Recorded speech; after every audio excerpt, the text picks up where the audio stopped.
The Country House ******. The Country House by John Galsworthy. Contents Part I, Chapter 2, Chapter 3, Chapter 4, Chapter V, Chapter 6, Chapter 7, Chapter 8, Chapter 9, Chapter X, Part 2, Chapter I, Chapter 2, Chapter 3, Chapter 4, Chapter V, Chapter 6, Chapter 7, Chapter 8, Chapter 9, Chapter X, Chapter 11, Chapter 12, Part 3, Chapter I, Chapter 2, Chapter 3, Chapter 4, Chapter V, Chapter 6, Chapter 7, Chapter 8, Chapter 9, Part I, Chapter I. A party at Worsted Skeynes. The year was 1891, the month October, the day Monday. In the dark outside the railway station at Worsted Skeynes, Mr. Horace Pendis's omnibus, his brougham, his luggage cart, monopolized space. The face of Mr. Horace Pendis's coachman monopolized the light of the solitary station lantern. Rose-gilled, with fat close-clipped grey whiskers and inscrutably pursed lips, it presided high up in the easterly air like an emblem of the feudal system. On the platform within, Mr. Horace Pendis's first footman and second groom in long livery coats with silver buttons, their appearance slightly relieved by the rakish cock of their top hats, awaited the arrival of the 6.15. The first footman took from his pocket a half-sheet of stamped and crested notepaper covered with Mr. Horace Pendis's small and precise calligraphy. He read from it in a nasal, derisive voice, "Honourable Jeff, and Mrs. Winlow, blue room and dress, maid, small drab. Mr. George, white room. Mrs. Jasper Bellew, gold. The captain, red. General Pendis, pink room, valet, back attic. That's the lot." The groom, a red-cheeked youth, paid no attention. "If this here Ambler of Mr. George's wins on Wednesday," he said, "it's as good as £5 in my pocket." "Who does for Mr. George?" "James, of course." The groom whistled. "I'll try and get his load in tomorrow. Are you on, Tom?" The footman answered, "Here's another over the page. Green room, right wing, that Foxley, he's no good. Take all you can and give nothing sort. But can't he shoot just? That's why they ask him." From behind a screen of dark trees the train ran in. Down the platform came the first passengers, two cattlemen with long sticks, slouching by in their frieze coats, diffusing an odor of beast and black tobacco, then a couple, and single figures, keeping as far apart as possible, the guests of Mr. Horace Pendis. Slowly they came out one by one into the loom of the carriages, and stood with their eyes fixed carefully before them, as though afraid they might recognize each other. A tall man in a fur coat, whose tall wife carried a small bag of silver and shagreen, spoke to the coachman, "How are you, Benson?" "Mr. George says Captain Pendis told him he wouldn't be down till the 9.30. I suppose we'd better." Like a breeze tuning through the frigid silence of a fog, a high, clear voice was heard, "Oh, thanks, I'll go up in the brougham." Followed by the first footman carrying her wraps, and muffled in a white veil, through which the Honourable Geoffrey Winlow's leisurely gaze caught the gleam of eyes, a lady stepped forward, and with a backward glance vanished into the brougham. Her head appeared again behind the swathe of gauze. "There's plenty of room, George." George Pendis walked quickly forward, and disappeared beside her. There was a crunch of wheels, the brougham rolled away. The Honourable Geoffrey Winlow raised his face again. "Who was that, Benson?" The coachman leaned over confidentially, holding his podgy white-gloved hand outspread on a level with the Honourable Geoffrey's hat. "Mrs. Jasper Bellew, sir." "Captain Bellew's lady, of the Furs." "But I thought they weren't." "No, sir, they're not, sir." "Ah." A calm rarefied voice was heard from the door of the omnibus. "Now, Jeff." The Honourable Geoffrey Winlow followed his wife, Mr. Foxley, and General Pendis into the omnibus, and again Mrs. Winlow's voice was heard. "Oh, do you mind my maid?" "Get in, Tucson." Mr. Horace Pendis's mansion, white and long and low, standing well within its acres, had come into the possession of his great-great-great-grandfather through an alliance with the last of the Worstards. Originally a fine property let in smallish holdings to tenants who, having no attention bestowed on them, did very well and paid excellent rents, it was now farmed on model lines at a slight loss. At stated intervals Mr. Pendis imported a new kind of cow, or partridge, and built a wing to the schools. His income was fortunately independent of this estate. He was in complete accord with the rector and the sanitary authorities, and not infrequently complained that his tenants did not stay on the land. His wife was a Totteridge, and his coverts admirable. He had been, needless to say, an eldest son. It was his individual conviction that individualism had ruined England, and he had set himself deliberately to eradicate this vice from the character of his tenants. By substituting for their individualism his own tastes, plans, and sentiments, one might almost say his own individualism, and losing money thereby, he had gone far to demonstrate his pet theory that the higher the individualism the more sterile the life of the community. If, however, the matter was thus put to him he grew both garrulous and angry, for he considered himself not an individualist, but what he called a Tory communist. In connection with his agricultural interests he was naturally a fair trader. A tax on corn, he knew, would make all the difference in the world to the prosperity of England. As he often said, a tax of 3 or 4 shillings on corn, and I should be farming my estate at a profit. Mr. Pendis had other peculiarities, in which he was not too individual. He was averse to any change in the existing order of things, made lists of everything, and was never really so happy as when talking of himself or his estate. He had a black spaniel dog called John, with a long nose and longer ears, whom he had bred himself till the creature was not happy out of his sight.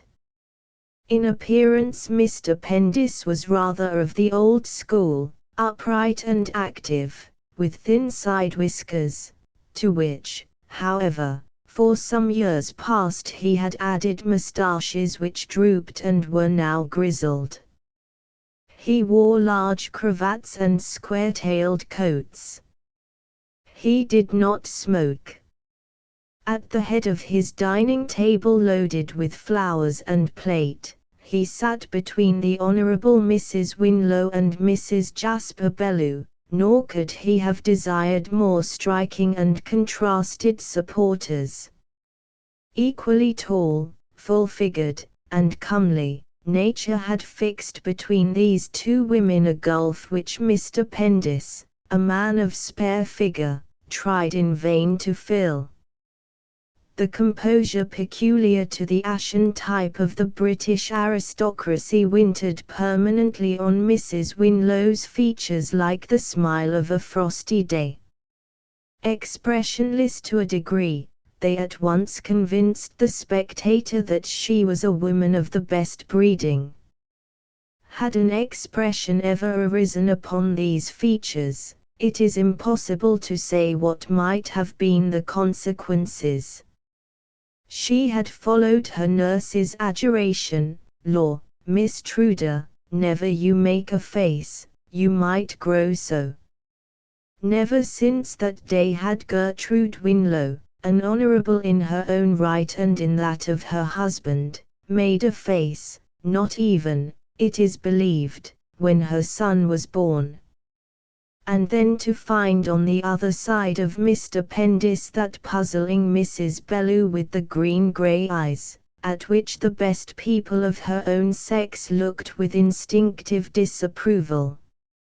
A woman in her position should avoid anything conspicuous, and nature had given her a too striking appearance. People said that when, the year before last, she had separated from Captain Bellew, and left the Firs, it was simply because they were tired of one another. They said, too, that it looked as if she were encouraging the attentions of George, Mr. Pendiss's eldest son. Lady Malden had remarked to Mrs. Winlow in the drawing-room before dinner, "What is it about that Mrs. Bellew? I never liked her. A woman situated as she is ought to be more careful. I don't understand her being asked here at all, with her husband still at the Firs, only just over the way. Besides, she's very hard up. She doesn't even attempt to disguise it. I call her almost an adventuress." Mrs. Winlow had answered, "But she's some sort of cousin to Mrs. Pendiss. The Pendisses are related to everybody. It's so boring." "One never knows," Lady Malden replied. "Did you know her when she was living down here? I dislike those hard-riding women. She and her husband were perfectly reckless. One heard of nothing else but what she had jumped and how she had jumped it, and she bets and goes racing. If George Pendiss is not in love with her, I'm very much mistaken. He's been seeing far too much of her in town. She's one of those women that men are always hanging about." At the head of his dinner table, where before each guest was placed a menu carefully written in his eldest daughter's handwriting, Horace Pendiss supped his soup. "This soup," he said to Mrs. Bellew, "reminds me of your dear old father. He was extraordinarily fond of it. I had a great respect for your father, a wonderful man. I always said he was the most determined man I'd met since my own dear father, and he was the most obstinate man in the 3 kingdoms." He frequently made use of the expression "in the 3 kingdoms," which sometimes preceded a statement that his grandmother was descended from Richard III, while his grandfather came down from the Cornish giants, one of whom, he would say with a disparaging smile, had once thrown a cow over a wall. "Your father was too much of an individualist, Mrs. Bellew. I have a lot of experience of individualism in the management of my estate, and I find that an individualist is never contented. My tenants have everything they want, but it's impossible to satisfy them. There's a fellow called Peacock, now, a most pig-headed, narrow-minded chap. I don't give in to him, of course. If he had his way, he'd go back to the old days, farm the land in his own fashion. He wants to buy it from me. Old vicious system of yeoman farming. Says his grandfather had it. He's that sort of man. I hate individualism, it's ruining England. You won't find better cottages, or better farm buildings anywhere than on my estate. I go in for centralization. I dare say you know what I call myself, a Tory communist. To my mind, that's the party of the future. Now, your father's motto was, every man for himself. On the land that would never do. Landlord and tenant must work together. You'll come over to Newmarket with us on Wednesday. George has a very fine horse running in the Rutlandshire, a very fine horse. He doesn't bet, I'm glad to say. If there's one thing I hate more than another, it's gambling. Mrs. Bellew gave him a sidelong glance, and a little ironical smile peeped out on her full red lips. But Mr. Pendis had been called away to his soup. When he was ready to resume the conversation, she was talking to his son, and the squire, frowning, turned to the Honourable Mrs. Winlow. Her attention was automatic, complete, monosyllabic. She did not appear to fatigue herself by an over-sympathetic comprehension, nor was she subservient. Mr. Pendis found her a competent listener. The country is changing, he said, changing every day. Country houses are not what they were. A great responsibility rests on us landlords. If we go, the whole thing goes.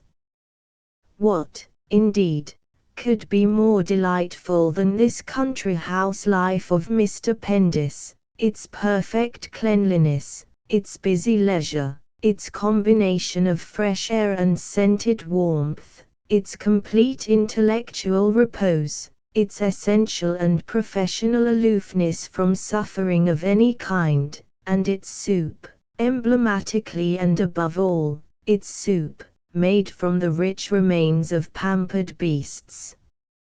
Mr. Pendis thought this life the one right life, those who lived it the only right people. He considered it a duty to live this life, with its simple, healthy, yet luxurious curriculum, surrounded by creatures bred for his own devouring, surrounded, as it were, by a sea of soup. And that people should go on existing by the million in the towns, preying on each other, and getting continually out of work, with all those other depressing concomitants of an awkward state, distressed him.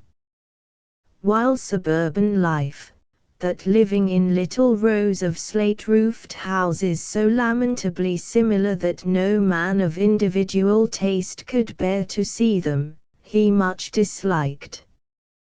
Yet, in spite of his strong prejudice in favor of country house life, he was not a rich man, his income barely exceeding 10,000 a year. The first shooting party of the season, devoted to spinneys and the outlying coverts, had been, as usual, made to synchronize with the last Newmarket meeting, for Newmarket was within an uncomfortable distance of Worsted Skeynes, and though Mr. Pendis had a horror of gaming, he liked to figure there and pass for a man interested in sport for sport's sake, and he was really rather proud of the fact that his son had picked up so good a horse as the Ambler promised to be for so little money, and was racing him for pure sport. The guests had been carefully chosen. On Mrs. Winlow's right was Thomas Brandwhite, of Brown and Brandwhite, who had a position in the financial world which could not well be ignored, 2 places in the country, and a yacht. His long, lined face, with very heavy moustaches, wore habitually a peevish look. He had retired from his firm, and now only sat on the boards of several companies. Next to him was Mrs. Husselbarter, with that touching look to be seen on the faces of many English ladies, that look of women who are always doing their duty, their rather painful duty, whose eyes, above cheeks creased and withered, once rose-leaf-hued, now over-colored by strong weather, are starry and anxious, whose speech is simple, sympathetic, direct, a little shy, a little hopeless, yet always hopeful, who are ever surrounded by children, invalids, old people, all looking to them for support, who have never known the luxury of breaking down. Of these was Mrs. Husselbarter, the wife of the Reverend Husselbarter, who would shoot tomorrow, but would not attend the race meeting on the Wednesday. On her other hand was Gilbert Foxley, a lean-flanked man with a long, narrow head, strong white teeth, and hollow, thirsting eyes. He came of a county family of Foxleys, and was one of 6 brothers, invaluable to the owners of coverts or young, half-broken horses in days when, as a Foxley would put it, hardly a Johnny of the lot could shoot or ride for nuts. There was no species of beast, bird, or fish, that he could not and did not destroy with equal skill and enjoyment. The only thing against him was his income, which was very small. He had taken in Mrs. Brandwhite, to whom, however, he talked but little, leaving her to General Pendis, her neighbor on the other side. Had he been born a year before his brother, instead of a year after, Charles Pendis would naturally have owned Worsted Skeins, and Horace would have gone into the army instead. As it was, having almost imperceptibly become a major general, he had retired, taking with him his pension. The 3rd brother, had he chosen to be born, would have gone into the church, where a living awaited him. He had elected otherwise, and the living had passed perforce to a collateral branch. Between Horace and Charles, seen from behind, it was difficult to distinguish. Both were spare, both erect, with the least inclination to bottle shoulders, but Charles Pendis brushed his hair, both before and behind, away from a central parting, and about the back of his still active knees there was a look of feebleness. Seen from the front they could readily be differentiated, for the general's whiskers broadened down his cheeks till they reached his moustaches, and there was in his face and manner a sort of formal, though discontented, effacement, as of an individualist who has all his life been part of a system, from which he has issued at last, unconscious indeed of his loss, but with a vague sense of injury. He had never married, feeling it to be comparatively useless, owing to Horace having gained that year on him at the start, and he lived with a valet close to his club in Pall Mall. In Lady Malden, whom he had taken in to dinner, Worsted Skeynes entertained a good woman and a personality, whose teas to working men in the London season were famous. No working man who had attended them had ever gone away without a wholesome respect for his hostess. She was indeed a woman who permitted no liberties to be taken with her in any walk of life. The daughter of a rural dean, she appeared at her best when seated, having rather short legs. Her face was well colored, her mouth, firm and rather wide, her nose well shaped, her hair dark. She spoke in a decided voice, and did not mince her words. It was to her that her husband, Sir James, owed his reactionary principles on the subject of women. Round the corner at the end of the table the Honourable Geoffrey Winlow was telling his hostess of the Balkan provinces, from a tour in which he had just returned. His face, of the Norman type, with regular, handsome features, had a leisurely and capable expression. His manner was easy and pleasant, only at times it became apparent that his ideas were in perfect order, so that he would naturally not care to be corrected. His father, Lord Montrosor, whose seat was at Coldingham 6 miles away, would ultimately yield to him his place in the House of Lords. And next him sat Mrs. Pendiss. A portrait of this lady hung over the sideboard at the end of the room, and though it had been painted by a fashionable painter, it had caught a gleam of that something still in her face these 20 years later. She was not young, her dark hair was going grey, but she was not old, for she had been married at 19 and was still only 52. Her face was rather long and very pale, and her eyebrows arched and dark and always slightly raised. Her eyes were dark grey, sometimes almost black, for the pupils dilated when she was moved. Her lips were the least thing parted, and the expression of those lips and eyes was of a rather touching gentleness, of a rather touching expectancy. And yet all this was not the something, that was rather the outward sign of an inborn sense that she had no need to ask for things, of an instinctive faith that she already had them.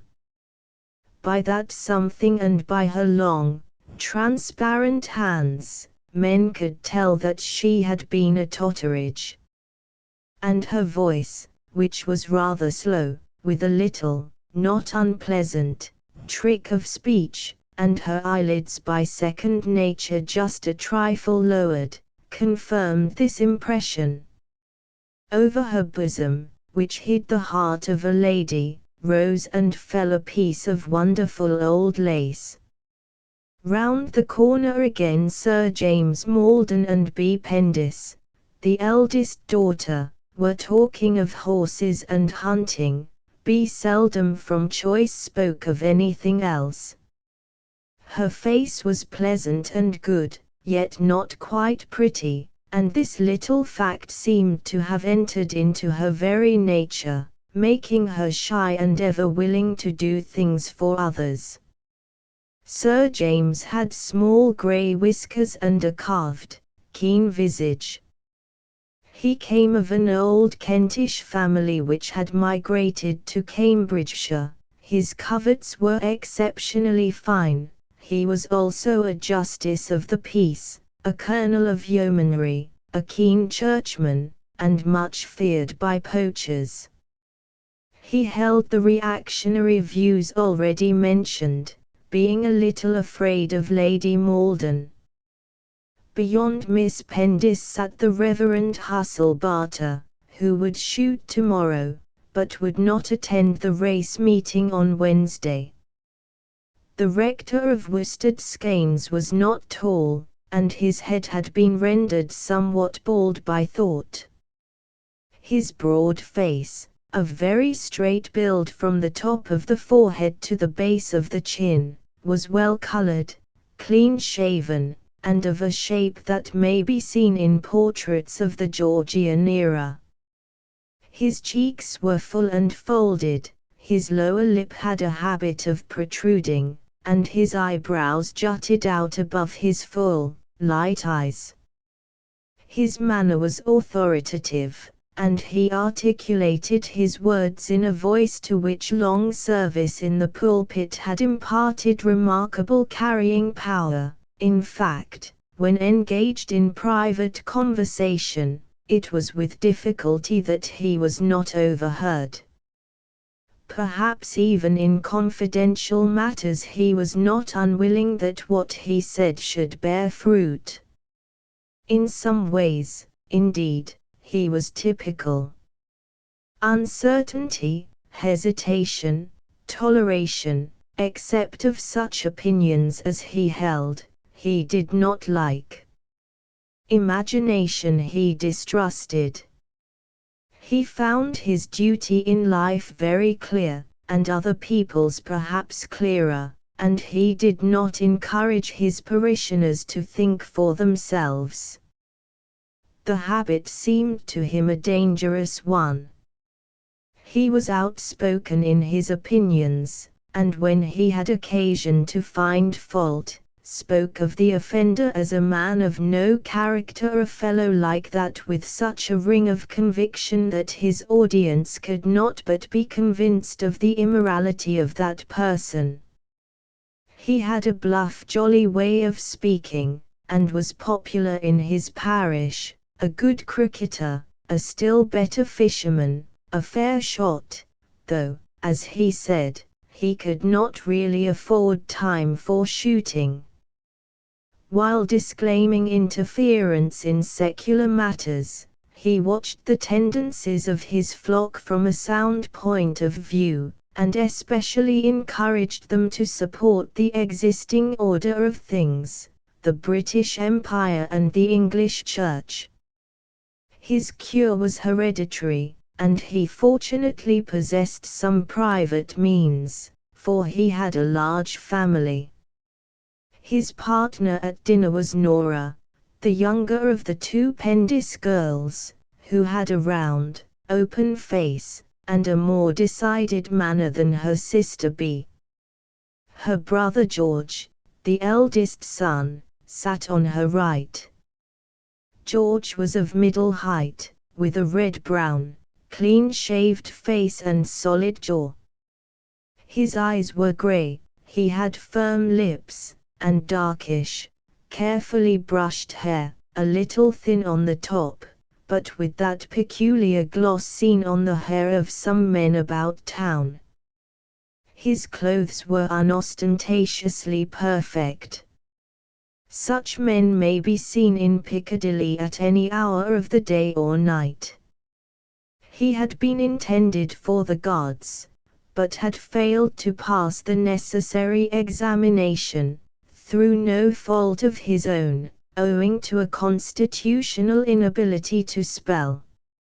Had he been his younger brother Gerald, he would probably have fulfilled the Pendis tradition, and passed into the army as a matter of course.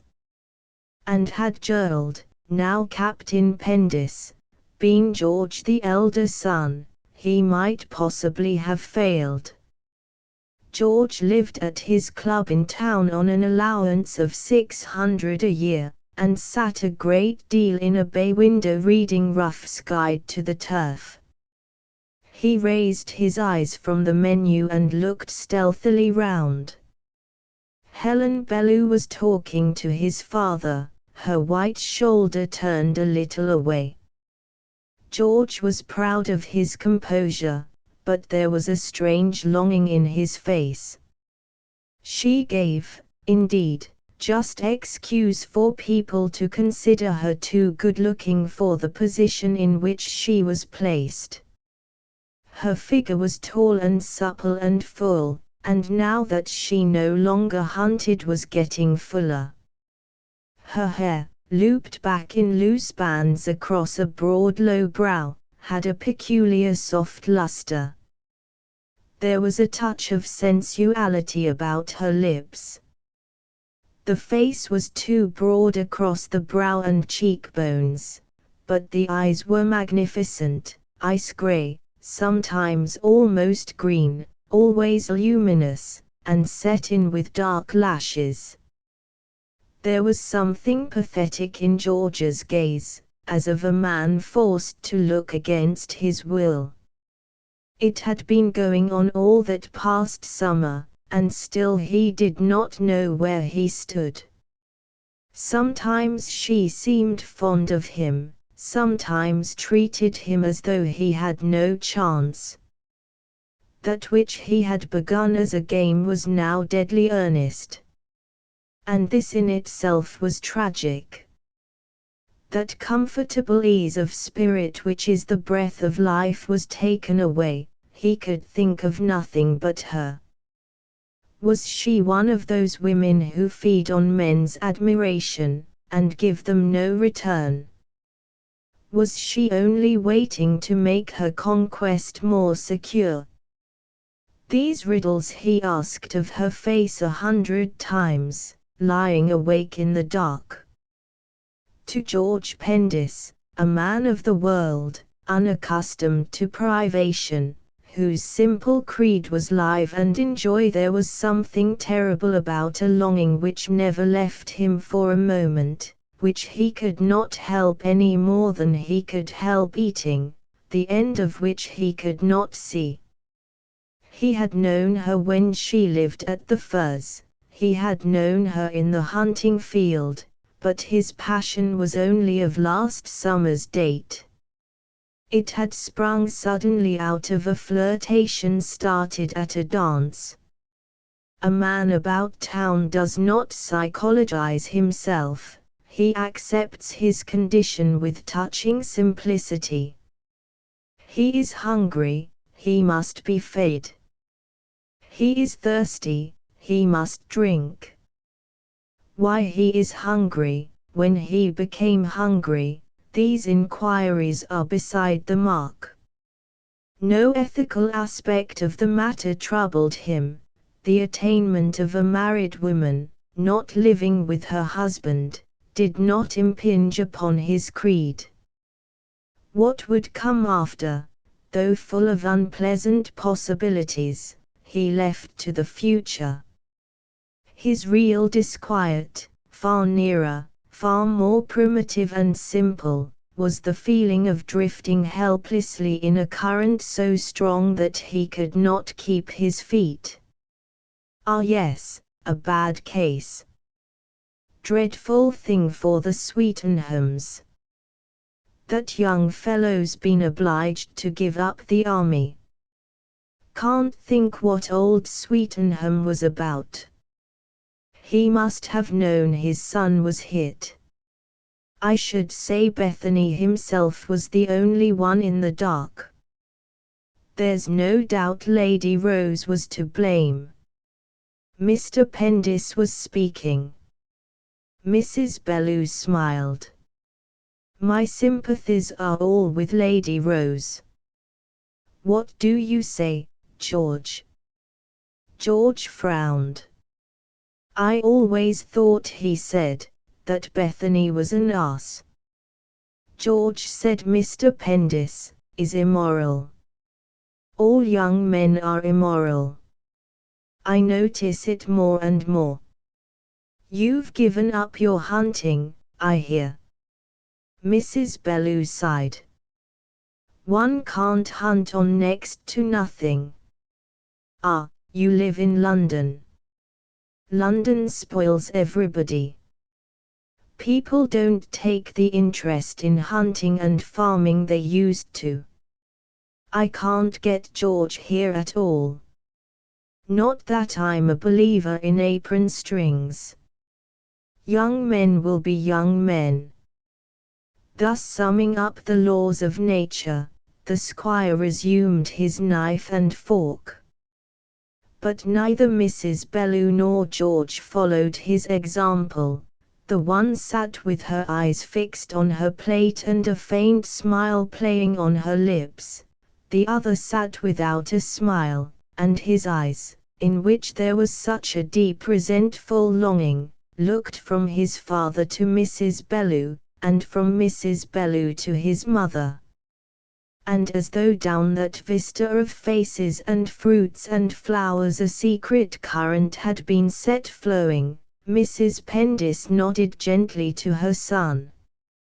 Chapter 2. The covert shoot. At the head of the breakfast table sat Mr. Pendis, eating methodically. He was somewhat silent, as became a man who has just read family prayers, but about that silence, and the pile of half-opened letters on his right, was a hint of autocracy. Be informal, do what you like, dress as you like, sit where you like, eat what you like, drink tea or coffee, but each glance of his eyes, each sentence of his sparing, semi-genial talk, seemed to repeat that but. At the foot of the breakfast table sat Mrs. Pendis behind a silver urn which emitted a gentle steam. Her hands worked without ceasing amongst cups, and while they worked her lips worked too in spasmodic utterances that never had any reference to herself. Pushed a little to her left and entirely neglected, lay a piece of dry toast on a small white plate. Twice she took it up, buttered a bit of it, and put it down again. Once she rested, and her eyes, which fell on Mrs. Bellew, seemed to say, "How very charming you look, my dear." Then, taking up the sugar tongs, she began again. On the long sideboard covered with a white cloth reposed a number of edibles only to be found amongst that portion of the community which breeds creatures for its own devouring. At one end of this row of viands was a large game pie with a triangular gap in the pastry, at the other, on two oval dishes, lay 4 cold partridges in various stages of decomposition. Behind them a silver basket of open-work design was occupied by 3 bunches of black, 1 bunch of white grapes, and a silver grape cutter, which performed no function, it was so blunt, but had once belonged to a Totteridge and wore their crest. No servants were in the room, but the side door was now and again opened, and something brought in, and this suggested that behind the door persons were collected, only waiting to be called upon. It was, in fact, as though Mr. Pendis had said, a butler and 2 footmen at least could hand you things, but this is a simple country house. At times a male guest rose, napkin in hand, and said to a lady, "Can I get you anything from the sideboard?" Being refused, he went and filled his own plate. 3 dogs, 2 fox terriers and a decrepit Skye circled round uneasily, smelling at the visitors' napkins. And there went up a hum of talk in which sentences like these could be distinguished: "Rapin stand that, by the wood. Do you remember your rocket in Woodcock last year, Jerry? And the dear old squire never touched a feather. Did you, Squire? Dick, Dick. Bad dog, come and do your tricks. Trust, trust. Paid for. Isn't he rather a darling?" On Mr. Pendis's foot, or by the side of his chair, whence he could see what was being eaten, sat the spaniel John, and now and then Mr. Pendis, taking a small portion of something between his finger and thumb, would say, "John, make a good breakfast, Sir James, I always say a half-breakfasted man is no good. And Mrs. Pendis, her eyebrows lifted, would look anxiously up and down the table, murmuring, "Another cup, dear, let me see, are you sugar?" When all had finished, a silence fell, as if each sought to get away from what he had been eating, as if each felt he had been engaged in an unworthy practice. Then Mr. Pendis, finishing his last grape, wiped his mouth. "You've a quarter of an hour, gentlemen, we start at 10:15. Mrs. Pendis, left seated with a vague, ironical smile, ate one mouthful of her buttered toast, now very old and leathery, gave the rest to the dear dogs and called, "George, you want a new shooting tie, dear boy, that green one's quite faded. I've been meaning to get some silks down for ages. Have you had any news of your horse this morning?" "Yes, Blacksmith says he's fit as a fiddle. I do so hope he'll win that race for you. Your Uncle Hubert once lost £4,000 over the Rutlandshire. I remember perfectly, my father had to pay it. I'm so glad you don't bet, dear boy." "My dear mother, I do bet." "Oh, George, I hope not much. For goodness sake, don't tell your father, he's like all the Pendises, can't bear a risk." "My dear mother, I'm not likely to, but, as a matter of fact, there is no risk. I stand to win a lot of money to nothing." "But, George, is that right?" "Of course it's all right." "Oh, well, I don't understand." Mrs. Pendis dropped her eyes, a flush came into her white cheeks, she looked up again and said quickly, "George, I should like just a little bet on your horse, a real bet, say about a sovereign." George Pendis' creed permitted the show of no emotion. He smiled. "All right, mother, I'll put it on for you. It'll be about 8-1. Does that mean that if he wins I shall get 8? George nodded. Mrs. Pendis looked abstractedly at his tie. "I think it might be 2 sovereigns, one seems very little to lose, because I do so want him to win. Isn't Helen Bellew perfectly charming this morning? It's delightful to see a woman look her best in the morning." George turned, to hide the color in his cheeks. "She looks fresh enough, certainly." Mrs. Pendis glanced up at him, there was a touch of quizzicality in one of her lifted eyebrows. "I mustn't keep you, dear, you'll be late for the shooting." Mr. Pendis, a sportsman of the old school, who still kept pointers, which, in the teeth of modern fashion, he was unable to employ, set his face against the use of 2 guns.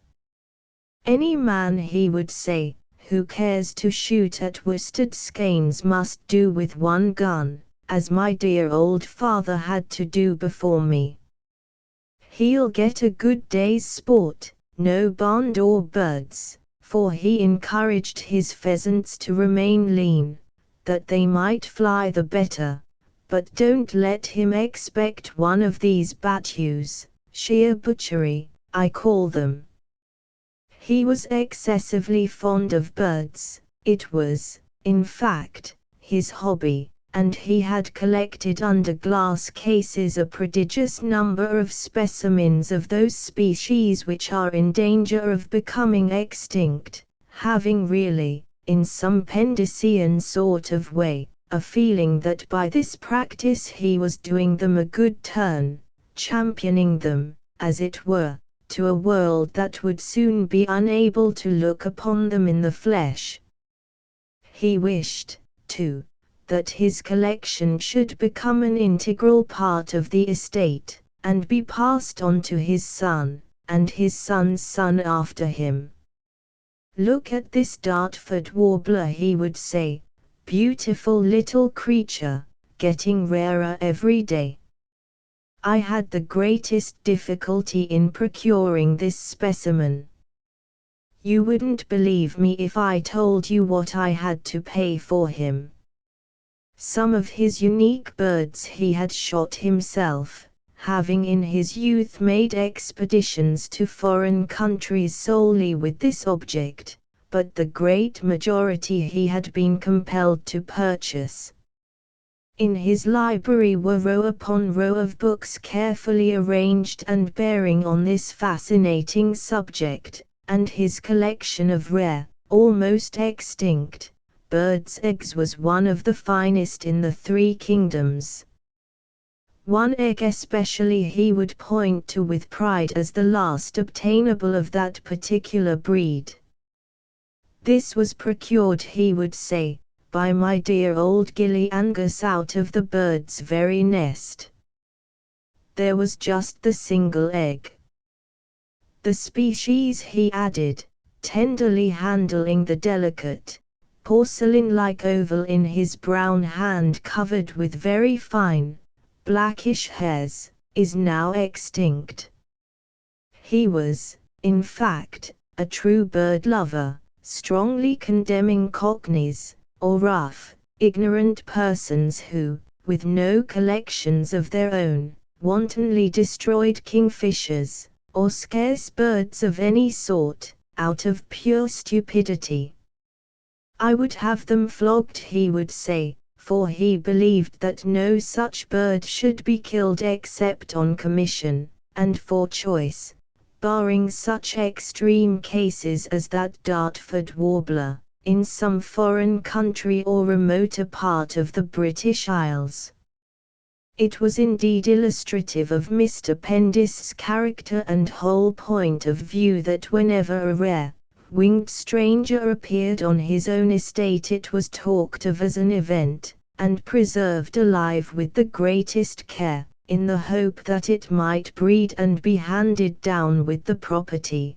But if it were personally known to belong to Mr. Fuller or Lord Quarryman, whose estates abutted on Worstead skeins, and there was grave and imminent danger of its going back, it was promptly shot and stuffed, that it might not be lost to posterity. An encounter with another landowner having the same hobby, of whom there were several in his neighborhood, would upset him for a week, making him strangely morose, and he would at once redouble his efforts to add something rarer than ever to his own collection. His arrangements for shooting were precisely conceived. Little slips of paper with the names of the guns written thereon were placed in a hat, and one by one drawn out again, and this he always did himself. Behind the right wing of the house he held a review of the beaters, who filed before him out of the yard, each with a long stick in his hand, and no expression on his face. 5 minutes of directions to the keeper, and then the guns started, carrying their own weapons and a sufficiency of cartridges for the first drive in the old way. A misty radiance clung over the grass as the sun dried the heavy dew, the thrushes hopped and ran and hid themselves, the rooks caught peacefully in the old elms. At an angle the game cart, constructed on Mr. Pendist's own pattern, and drawn by a hairy horse in charge of an aged man, made its way slowly to the end of the first beat. George lagged behind, his hands deep in his pockets, drinking in the joy of the tranquil day, the soft bird sounds, so clear and friendly, that chorus of wildlife. The scent of the coverts stole to him, and he thought, what a ripping day for shooting. The squire, wearing a suit carefully colored so that no bird should see him, leather leggings, and a cloth helmet of his own devising, ventilated by many little holes, came up to his son, and the spaniel John, who had a passion for the collection of birds almost equal to his master's, came up too. "Your end gun, George," he said, "you'll get a nice high bird." George felt the ground with his feet, and blew a speck of dust off his barrels, and the smell of the oil sent a delicious tremor darting through him. Everything, even Helen Bellew, was forgotten. Then in the silence rose a far-off clamor, a cock pheasant, skimming low, his plumage silken in the sun, dived out of the green and golden spinney, curled to the right, and was lost in undergrowth. Some pigeons passed over at a great height. The tap-tap of sticks beating against trees began, then with a fitful rushing noise a pheasant came straight out. George threw up his gun and pulled. The bird stopped in midair, jerked forward, and fell headlong into the grass sods with a thud. In the sunlight the dead bird lay, and a smirk of triumph played on George's lips. He was feeling the joy of life. During his covert shoots the squire had the habit of recording his impressions in a mental notebook. He put special marks against such as missed, or shot birds behind the waist, or placed lead in them to the detriment of their market value, or broke only one leg of a hare at a time, causing the animal to cry like a tortured child, which some men do not like, or such as, anxious for fame, claimed dead creatures that they had not shot, or peopled the next beat with imaginary slain, or too frequently wiped an important neighbor's eye or shot too many beaters in the legs. Against this evidence, however, he unconsciously weighed the more undeniable social facts, such as the title of Winlow's father, Sir James Malden's coverts, which must also presently be shot, Thomas Brandwhite's position in the financial world, General Pendist's relationship to himself, and the importance of the English Church. Against Foxley alone he could put no marks. The fellow destroyed everything that came within reach with utter precision, and this was perhaps fortunate, for Foxley had neither title, coverts, position, nor cloth. And the squire weighed one thing else besides, the pleasure of giving them all a good day's sport, for his heart was kind. The sun had fallen well behind the homewood when the guns stood waiting for the last drive of the day. From the keeper's cottage in the hollow, where late threads of crimson clung in the brown network of Virginia creeper, rose a mist of wood smoke, dispersed upon the breeze.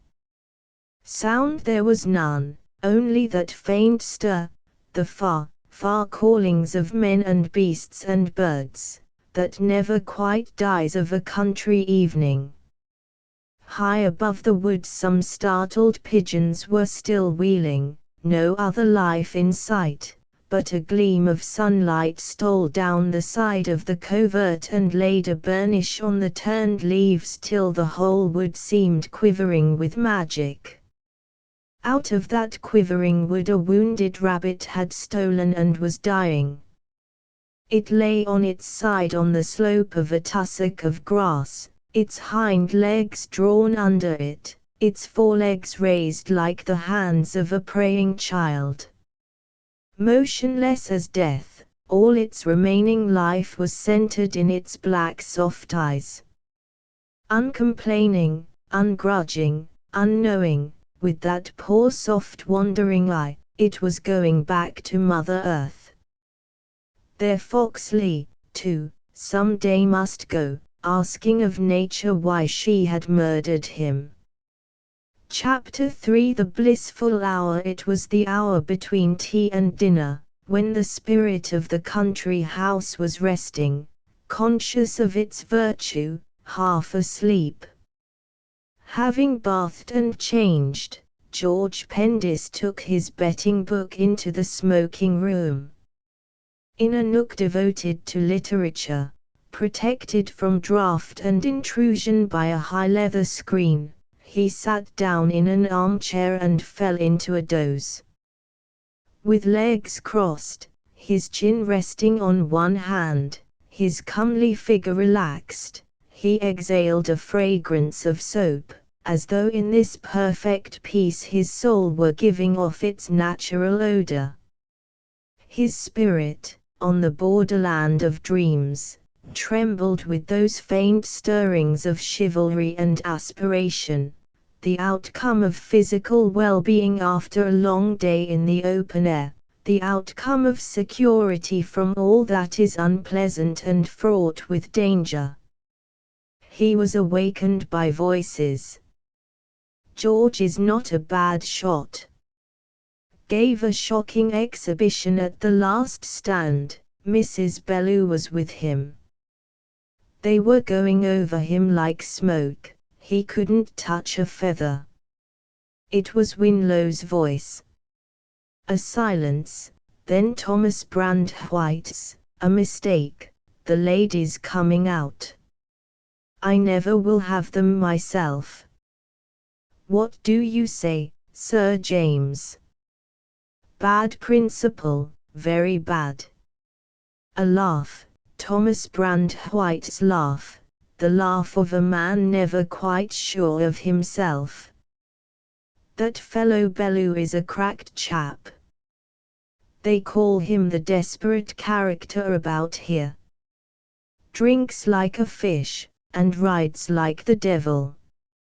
She used to go pretty hard, too. I've noticed there's always a couple like that in a hunting country. Did you ever see him? Thin, high-shouldered, white-faced chap, with little dark eyes and a red moustache. She's still a young woman. 30 or 32. How was it they didn't get on? The sound of a match being struck. Case of the kettle and the pot. It's easy to see she's fond of admiration.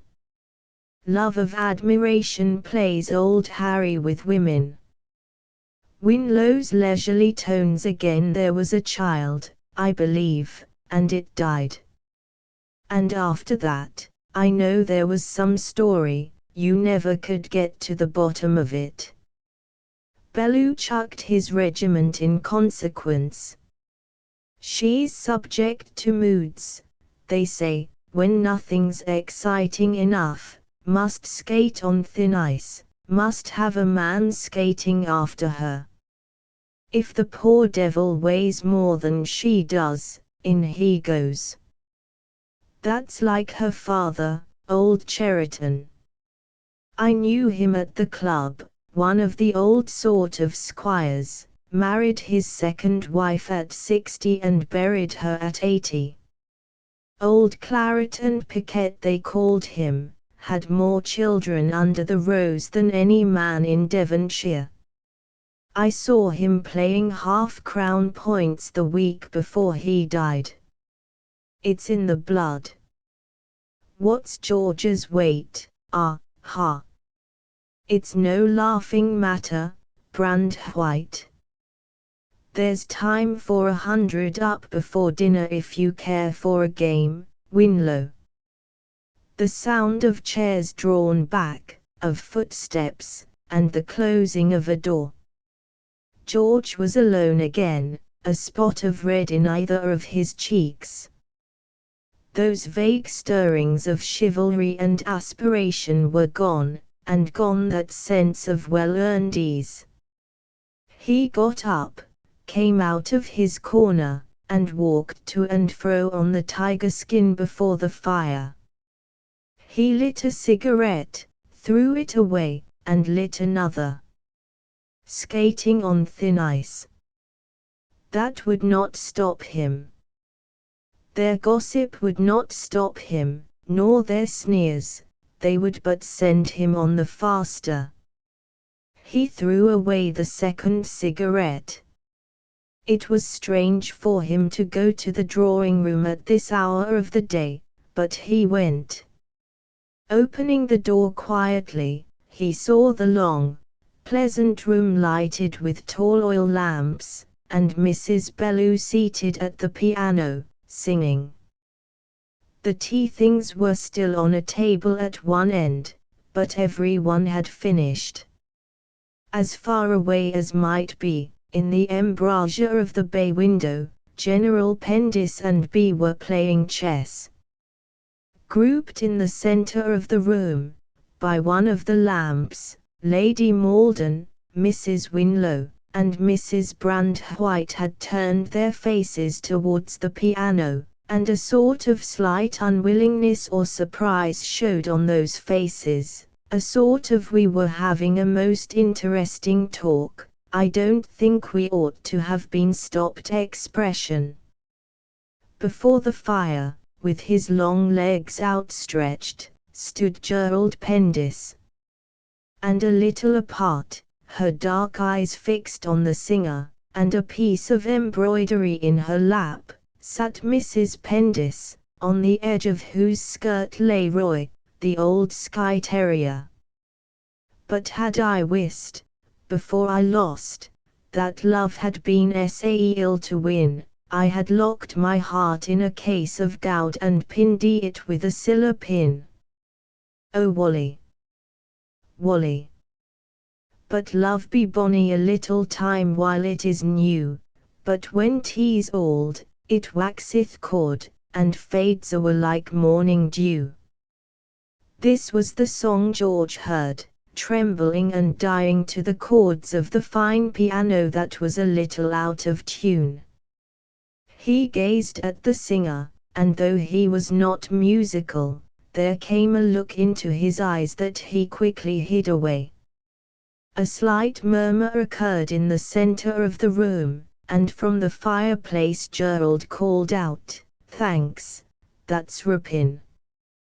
The voice of General Pendis rose in the bay window, "Check." Mrs. Pendis, taking up her embroidery, on which a tear had dropped, said gently, "Thank you, dear, most charming." Mrs. Bellew left the piano, and sat down beside her. George moved into the bay window. He knew nothing of chess indeed, he could not stand the game, but from here, without attracting attention, he could watch Mrs. Bellew. The air was drowsy and sweet-scented, a log of cedar wood had just been put on the fire.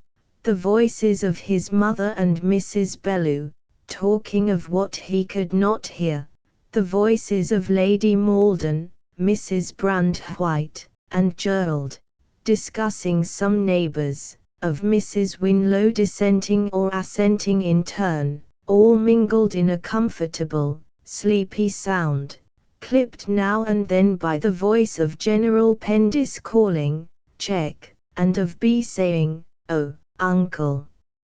A feeling of rage rose in George. Why should they all be so comfortable and cozy while this perpetual fire was burning in himself? And he fastened his moody eyes on her who was keeping him thus dancing to her pipes. He made an awkward movement which shook the chess table. The general said behind him, "Look out, George." "What, what?" George went up to his mother. "Let's have a look at that, mother." Mrs. Pendis leaned back in her chair and handed up her work with a smile of pleased surprise. "My dear boy, you won't understand it a bit. It's for the front of my new frock." George took the piece of work. He did not understand it, but turning and twisting it he could breathe the warmth of the woman he loved. In bending over the embroidery he touched Mrs. Bellew's shoulder. It was not drawn away, a faint pressure seemed to answer his own. His mother's voice recalled him. "Oh, my needle, dear. It's so sweet of you," but perhaps George handed back the embroidery. Mrs. Pendis received it with a grateful look. It was the first time he had ever shown an interest in her work. Mrs. Bellew had taken up a palm leaf fan to screen her face from the fire. She said slowly, "If we win tomorrow I'll embroider you something, George. And if we lose?" Mrs. Bellew raised her eyes, and involuntarily George moved so that his mother could not see the sort of slow mesmerism that was in them. "If we lose," she said, "I shall sink into the earth." "We must win, George." He gave an uneasy little laugh, and glanced quickly at his mother. Mrs. Pendis had begun to draw her needle in and out with a half-startled look on her face. "That's a most haunting little song you sang, dear," she said. Mrs. Bellew answered, "The words are so true, aren't they?"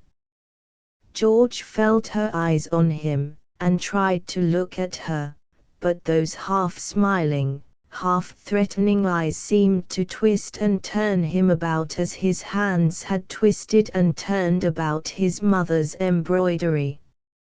Again across Mrs. Pendis's face flitted that half-startled look. Suddenly General Pendis's voice was heard saying very loud, "Stale. Nonsense, nonsense. Why, damn, so it is." A hum of voices from the center of the room covered up that outburst, and Gerald, stepping to the hearth, threw another cedar log upon the fire. The smoke came out in a puff. Mrs. Pendis leaned back in her chair smiling, and wrinkling her fine, thin nose. "Delicious," she said, but her eyes did not leave her son's face, and in them was still that vague alarm.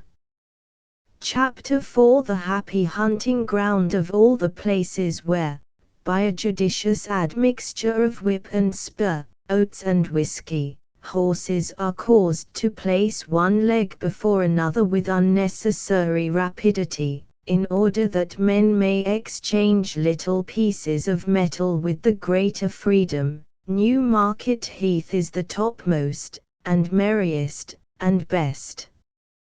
This museum of the state of flux, the secret reason of horse racing being to afford an example of perpetual motion, no proper racing man having ever been found to regard either gains or losses in the light of an accomplished fact, this museum of the state of flux has a climate unrivaled for the production of the British temperament.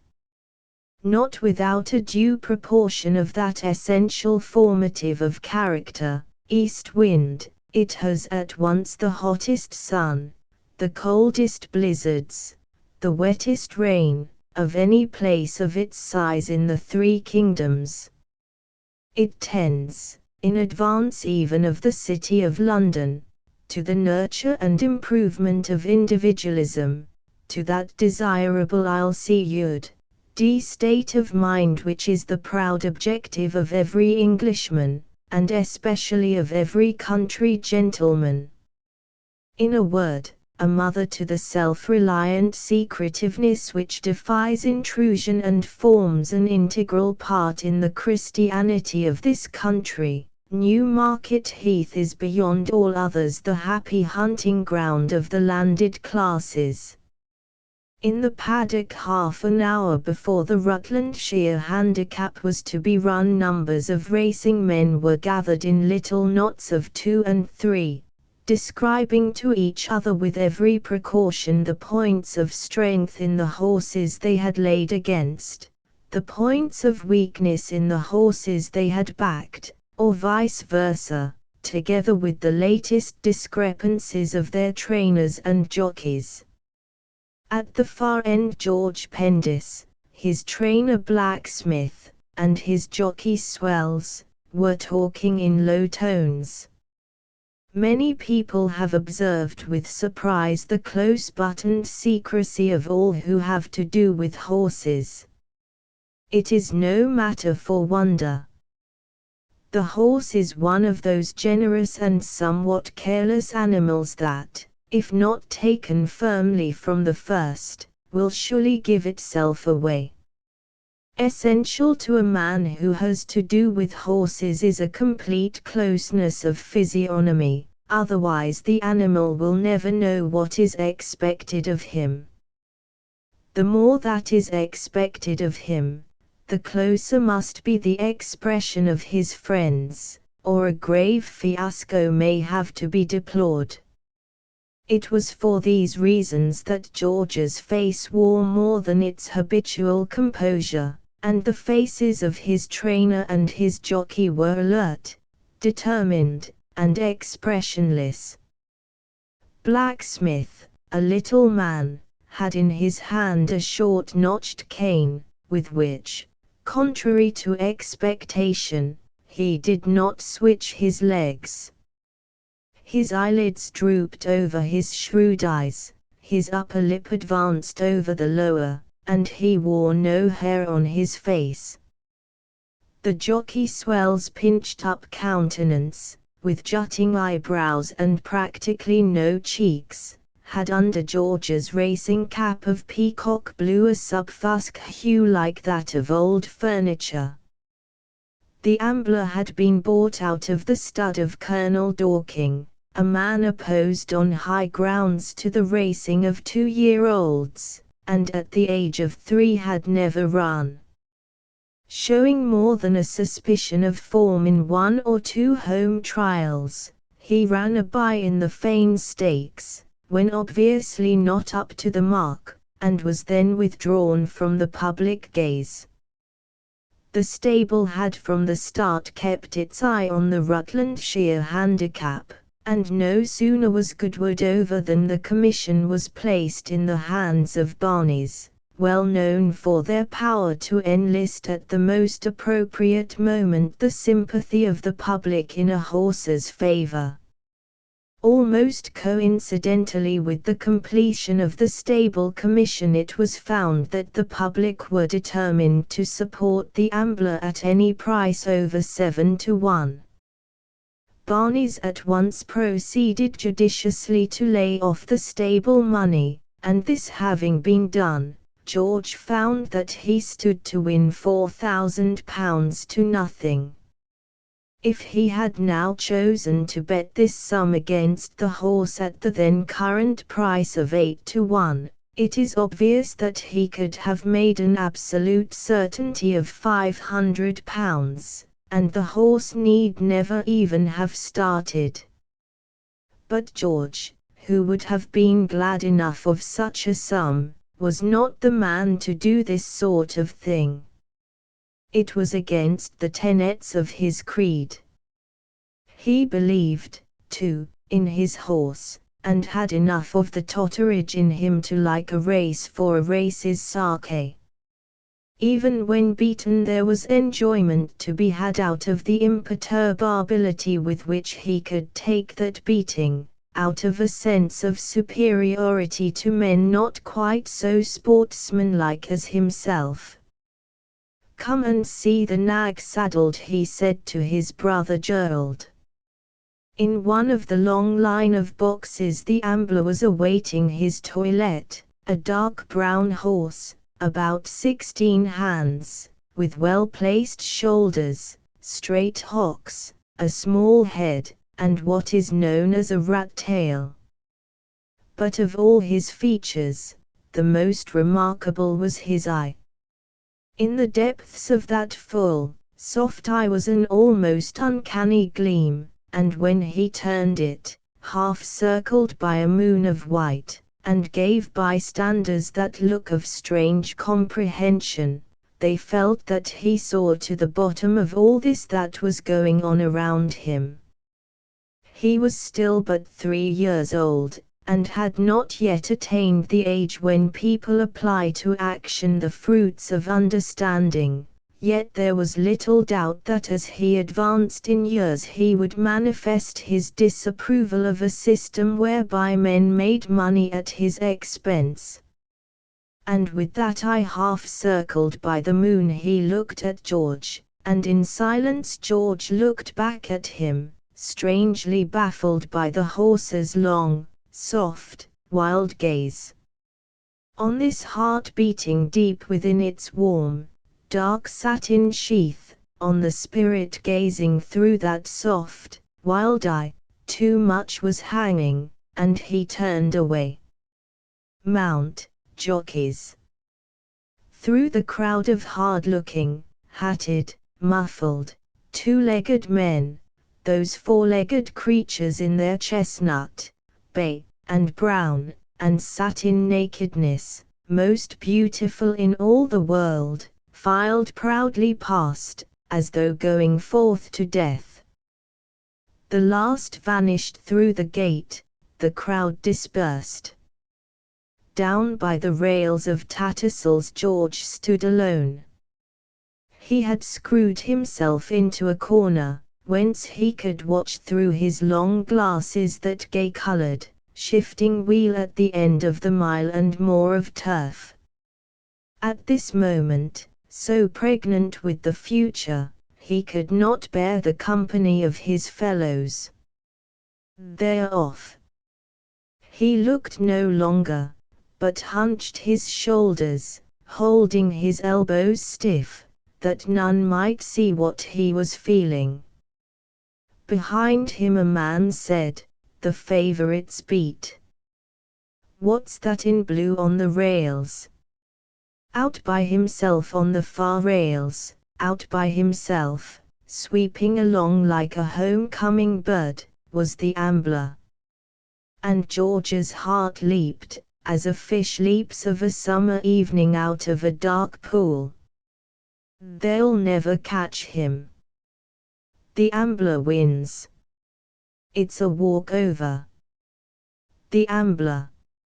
Silent amidst the shouting throng, George thought, my horse, and tears of pure emotion sprang into his eyes. For a full minute he stood quite still, then, instinctively adjusting hat and tie, made his way calmly to the paddock. He left it to his trainer to lead the ambler back, and joined him at the weighing room. The little jockey was seated, nursing his saddle, negligent and saturnine, awaiting the words "all right." Blacksmith said quietly, "Well, sir, we've pulled it off. 4 lengths. I've told Swells he does no more riding for me. There's a gold mine given away." What on earth was he about to come in by himself like that? "We shan't get into the city now under 9 stone. It's enough to make a man cry." And, looking at his trainer, George saw the little man's lips quiver. In his stall, streaked with sweat, his hind legs outstretched, fretting under the ministrations of the groom, the ambler stayed the whisking of his head to look at his owner, and once more George met that long, proud, soft glance. He laid his gloved hand on the horse's lather-flecked neck. The ambler tossed his head and turned it away. George came out into the open, and made his way towards the stand. His trainer's words had instilled a drop of poison into his cup. A gold mine given away. He went up to Swells. On his lips were the words, "What made you give the show away like that?" He did not speak them, for in his soul he felt it would not become him to ask his jockey why he had not dissembled and won by a length. But the little jockey understood at once. "Mr. Blacksmith's been at me, sir. You take my tip, he's a queer one, that 'orse. I thought it best to let him run his own race. Mark my words, he knows what's what. When they're like that, they're best let alone." A voice behind him said, "Well, George, congratulate you. Not the way I should have ridden the race myself. He should have lain off to the distance. Remarkable turn of speed that horse. There's no riding nowadays." The squire and General Pendis were standing there. Erect and slim, unlike and yet so very much alike. The eyes of both of them seemed saying, "I shall differ from you, there are no two opinions about it. I shall differ from you." Behind them stood Mrs. Bellew. Her eyes could not keep still under their lashes, and their light and color changed continually. George walked on slowly at her side. There was a look of triumph and softness about her, the color kept deepening in her cheeks, her figure swayed. They did not look at each other. Against the paddock railings stood a man in riding clothes, of spare figure, with a horseman's square, high shoulders, and thin long legs a trifle bowed.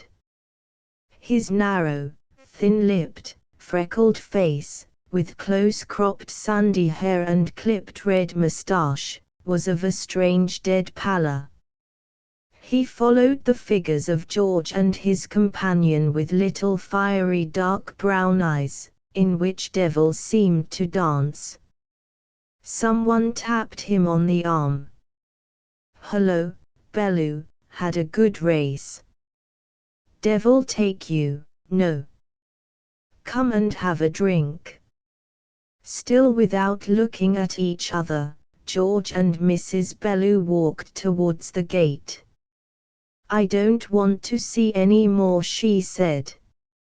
"I should like to get away at once." "We'll go after this race," said George. "There's nothing running in the last." At the back of the grand stand, in the midst of all the hurrying crowd, he stopped. "Helen," he said. Mrs. Bellew raised her eyes and looked full into his. "Long and cross-country is the drive from Royston railway station to Worstead Skeins."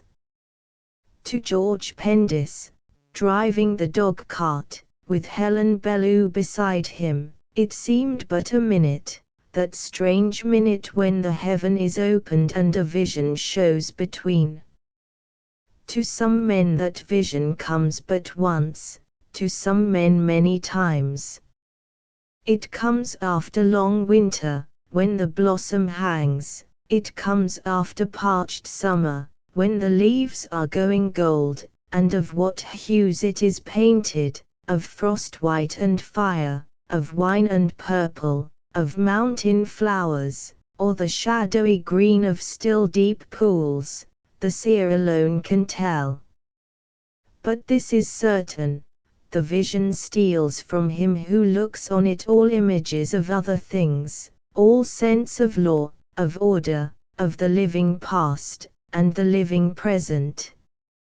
It is the future, fair-scented, singing, jeweled, as when suddenly between high banks a bough of apple blossom hangs quivering in the wind loud with the song of bees.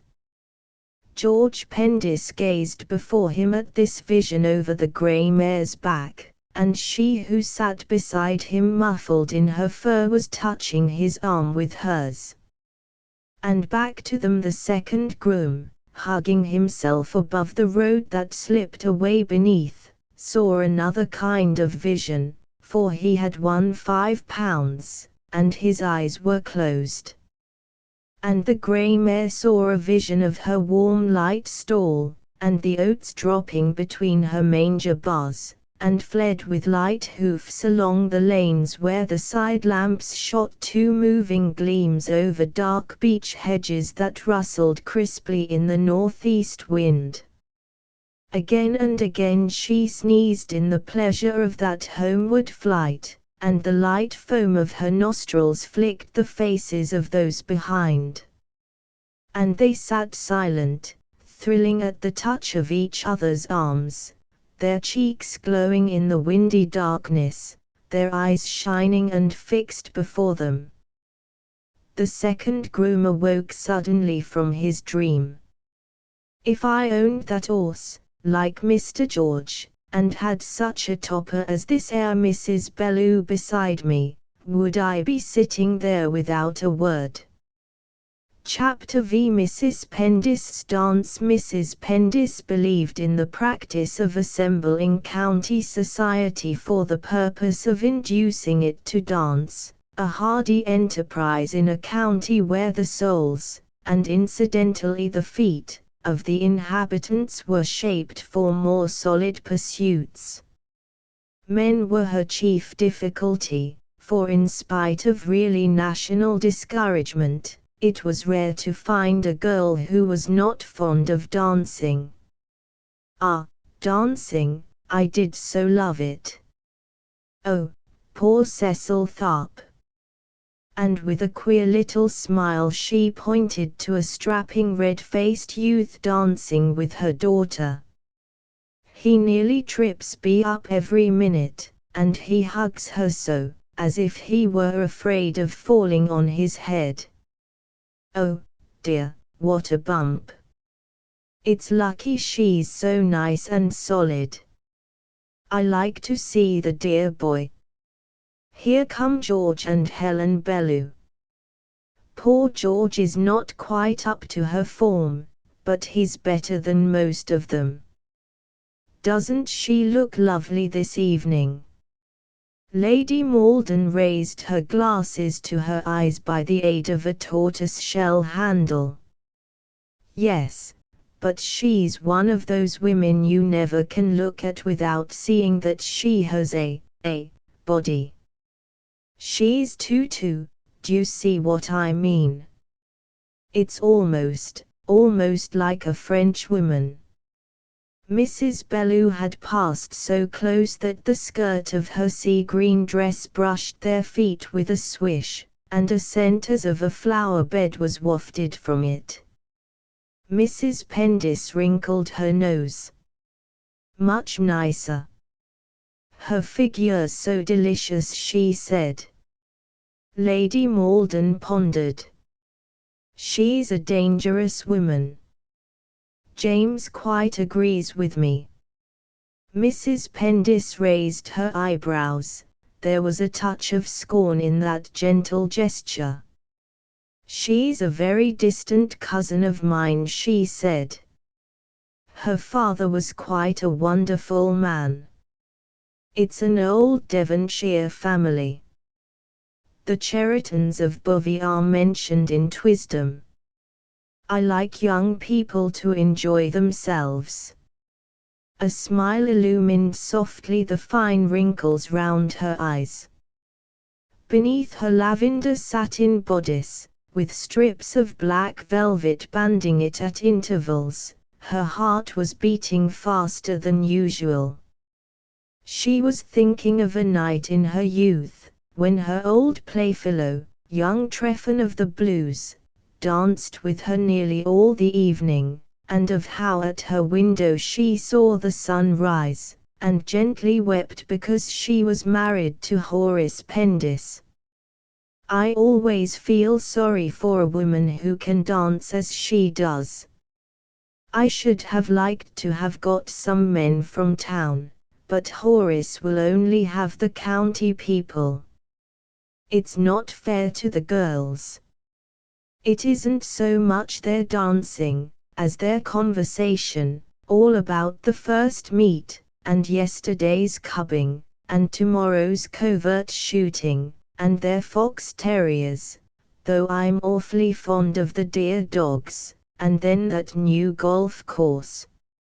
Really, it's quite distressing to me at times.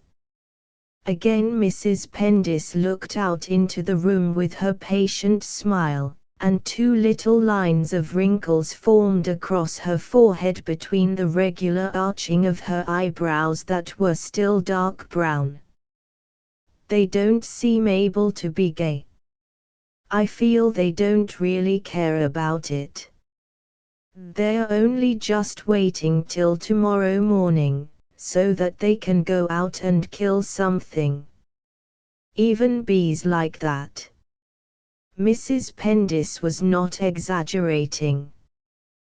The guests at Worsted Skeynes on the night of the Rutlandshire Handicap were nearly all county people, from the Honourable Gertrude Winlow, revolving like a faintly coloured statue, to young Tharp, with his clean face and his fair bullety head, who danced as though he were riding at a bullfinch.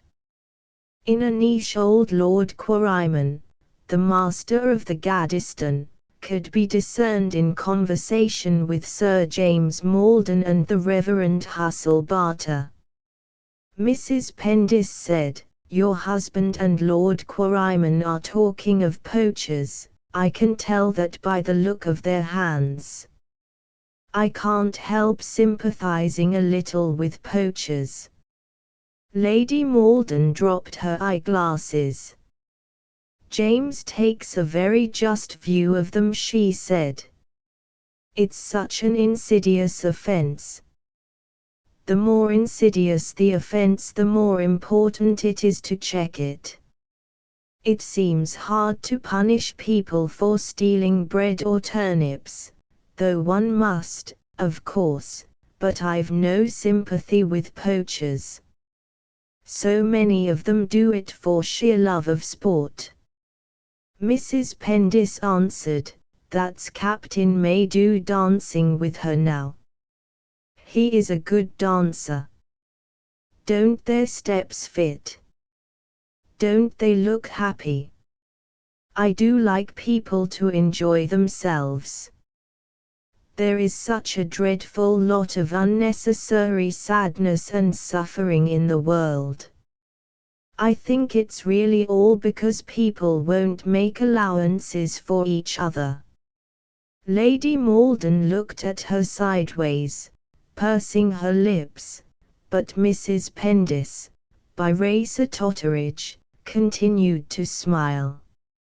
She had been born unconscious of her neighbours' scrutinies. "Helen Bellew," she said, "was such a lovely girl. Her grandfather was my mother's cousin. What does that make her? Anyway, my cousin, Gregory Vigil, is her first cousin once removed, the Hampshire Vigils. Do you know him?" Lady Maldon answered, "Gregory Vigil. The man with a lot of greyish hair. I've had to do with him in the S.R.W.C. But Mrs. Pendis was dancing mentally. "Such a good fellow. What is that, the?" Lady Maldon gave her a sharp look. "Society for the Rescue of Women and Children, of course. Surely you know about that." Mrs. Pendis continued to smile. "Ah, yes, that is nice. What a beautiful figure she has. It's so refreshing. I envy a woman with a figure like that. It looks as if it would never grow old. Society for the Regeneration of Women. Gregory's so good about that sort of thing. But he never seems quite successful, have you noticed? There was a woman he was very interested in this spring. I think she drank. They all do, said Lady Malden. It's the curse of the day. Mrs. Pendis wrinkled her forehead. Most of the Totteridges, she said, were great drinkers. They ruined their constitutions. Do you know Jasper Bellew? No, it's such a pity he drinks. He came to dinner here once, and I'm afraid he must have come intoxicated. He took me in, his little eyes quite burned me up. He drove his dog cart into a ditch on the way home. That sort of thing gets about so. It's such a pity. He's quite interesting. Horace can't stand him. The music of the waltz had ceased. Lady Malden put her glasses to her eyes. From close beside them George and Mrs. Bellew passed by. They moved on out of hearing, but the breeze of her fan had touched the arching hair on Lady Malden's forehead, the down on her upper lip. Why isn't she with her husband? She asked abruptly. Mrs. Pendis lifted her brows. Do you concern yourself to ask that which a well-bred woman leaves unanswered, she seemed to say, and a flush colored her cheeks. Lady Malden winced, but, as though it were forced through her mouth by some explosion in her soul, she said, you have only to look and see how dangerous she is. The color in Mrs. Pendis' cheeks deepened to a blush like a girl's.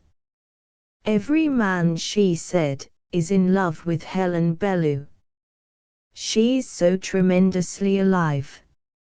My cousin Gregory has been in love with her for years, though he is her guardian or trustee, or whatever they call them now. It's quite romantic. If I were a man I should be in love with her myself. The flush vanished and left her cheeks to their true color, that of a faded rose. Once more she was listening to the voice of young Treffan. Ah, Marjorie, I love you. To her own half-whispered answer, poor boy. Once more she was looking back through that forest of her life where she had wandered so long, and where every tree was Horace Pendis. What a pity one can't always be young, she said. Through the conservatory door, wide open to the lawn, a full moon flooded the country with pale gold light, and in that light the branches of the cedar trees seemed printed black on the grey-blue paper of the sky. All was cold, still witchery out there, and not very far away an owl was hooting.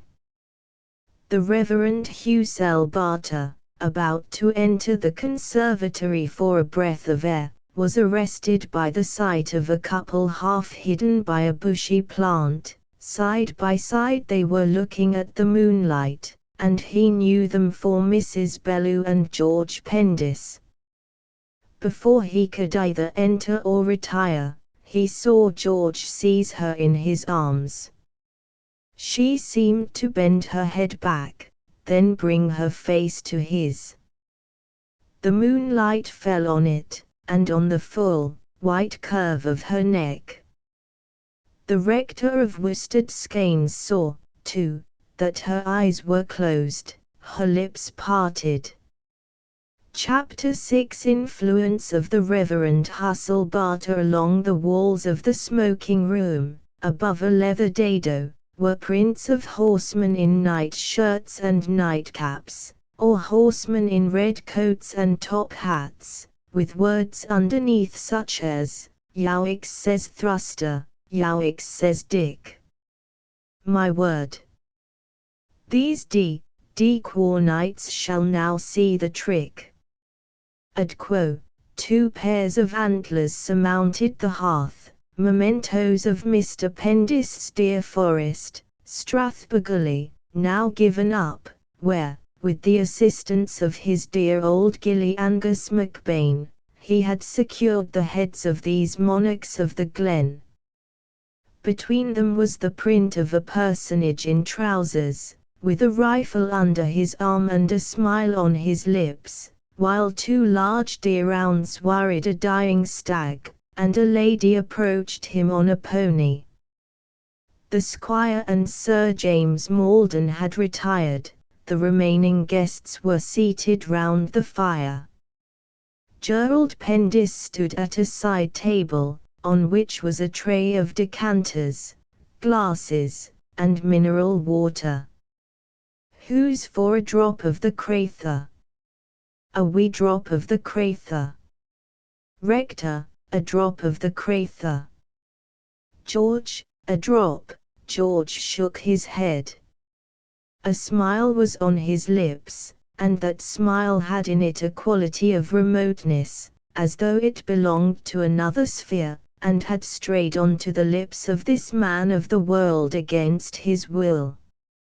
He seemed trying to conquer it, to twist his face into its habitual shape, but, like the spirit of a strange force, the smile broke through. It had mastered him, his thoughts, his habits, and his creed. He was stripped of fashion, as on a thirsty noon a man stands stripped for a cool plunge from which he hardly cares if he come up again. And this smile, not by intrinsic merit, but by virtue of its strangeness, attracted the eye of each man in the room. So, in a crowd, the most foreign-looking face will draw all glances. The Reverend Hussell Barter with a frown watched that smile, and strange thoughts chased through his mind. "Uncle Charles, a drop of the Crather, a wee drop of the Crather." General Pendis caressed his whisker. "The least touch," he said, "the least touch.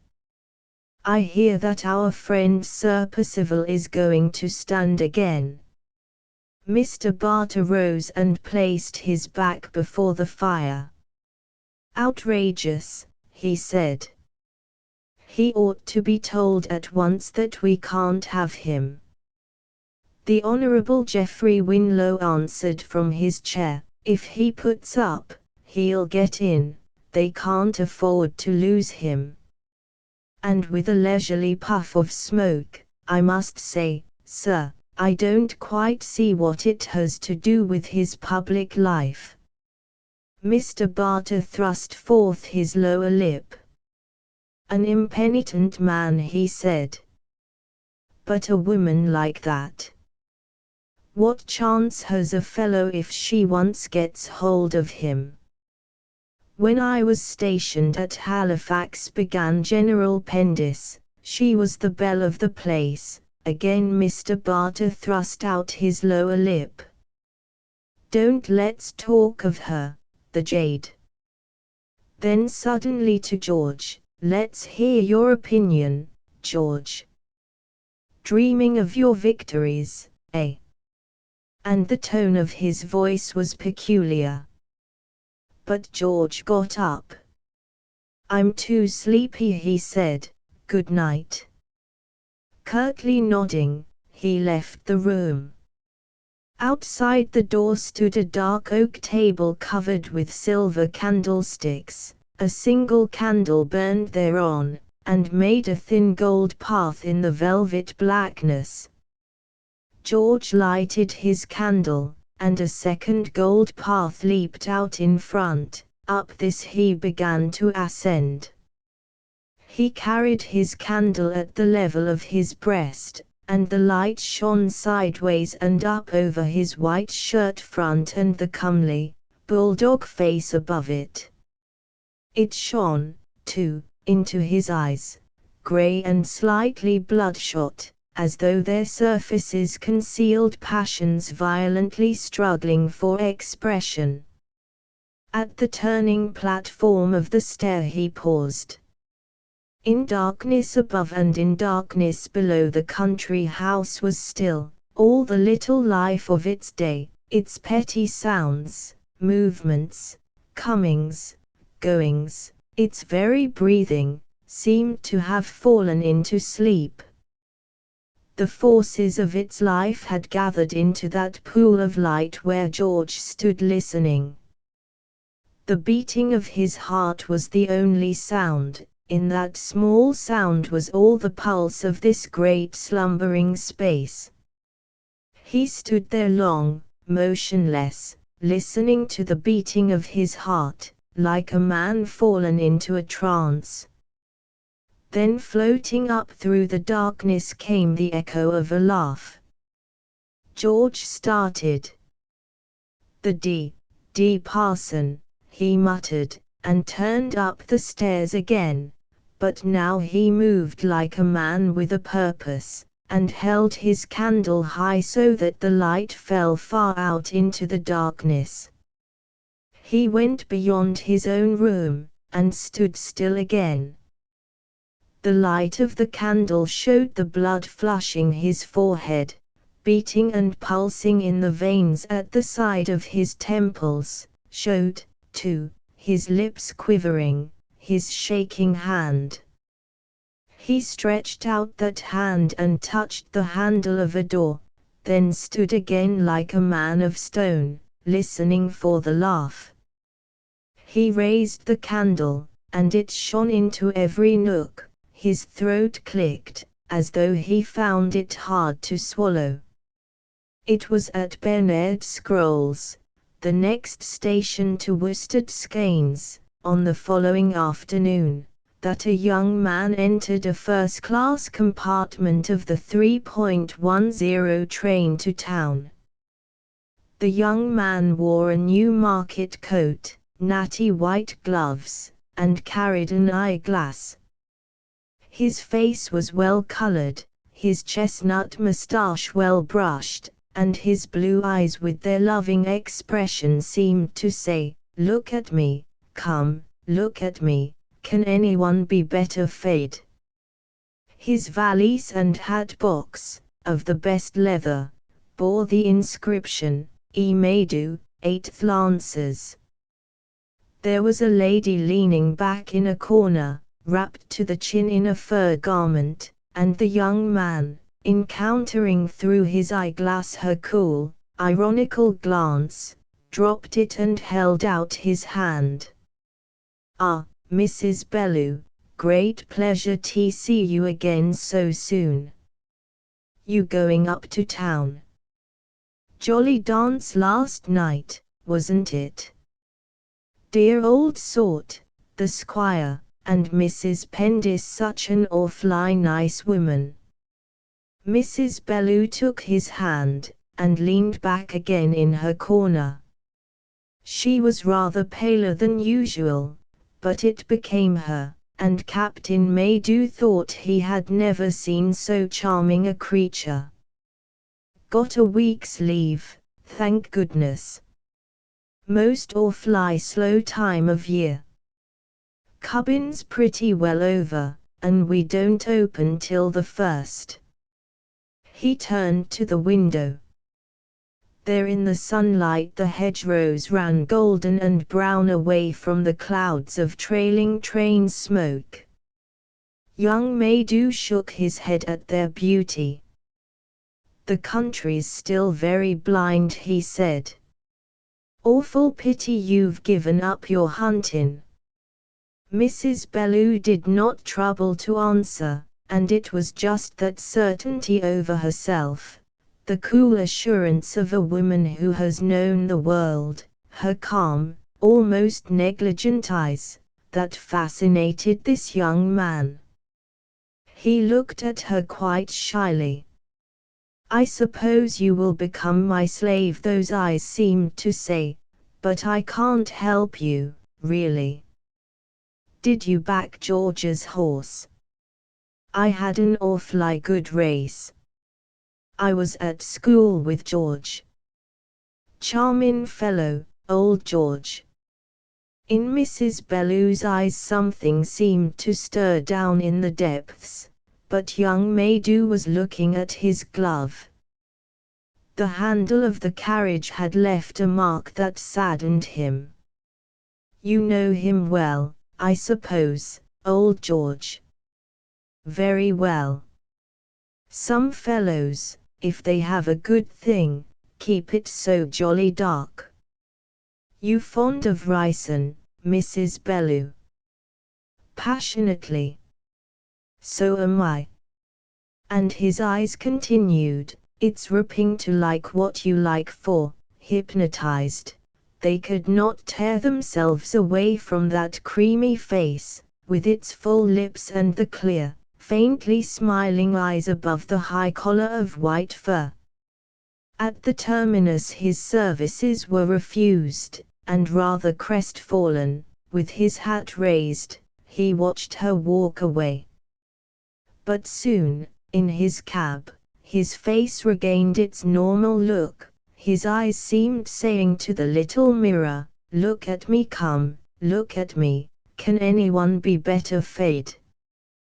Chapter 7 Sabbath at Worsted Skeins. In the white morning room which served for her boudoir, Mrs. Pendis sat with an opened letter in her lap. It was her practice to sit there on Sunday mornings for an hour before she went to her room adjoining to put on her hat for church. It was her pleasure during that hour to do nothing but sit at the window, open if the weather permitted, and look over the home paddock and the squat spire of the village church rising among a group of elms. It is not known what she thought about at those times, unless of the countless Sunday mornings she had sat there with her hands in her lap waiting to be roused at 10:45 by the squire's entrance and his "Now, my dear, you'll be late." She had sat there till her hair, once dark brown, was turning grey. She would sit there until it was white. One day she would sit there no longer, and, as likely as not, Mr. Pendis, still well preserved, would enter and say, "Now, my dear, you'll be late," having for the moment forgotten. But this was all to be expected, nothing out of the common.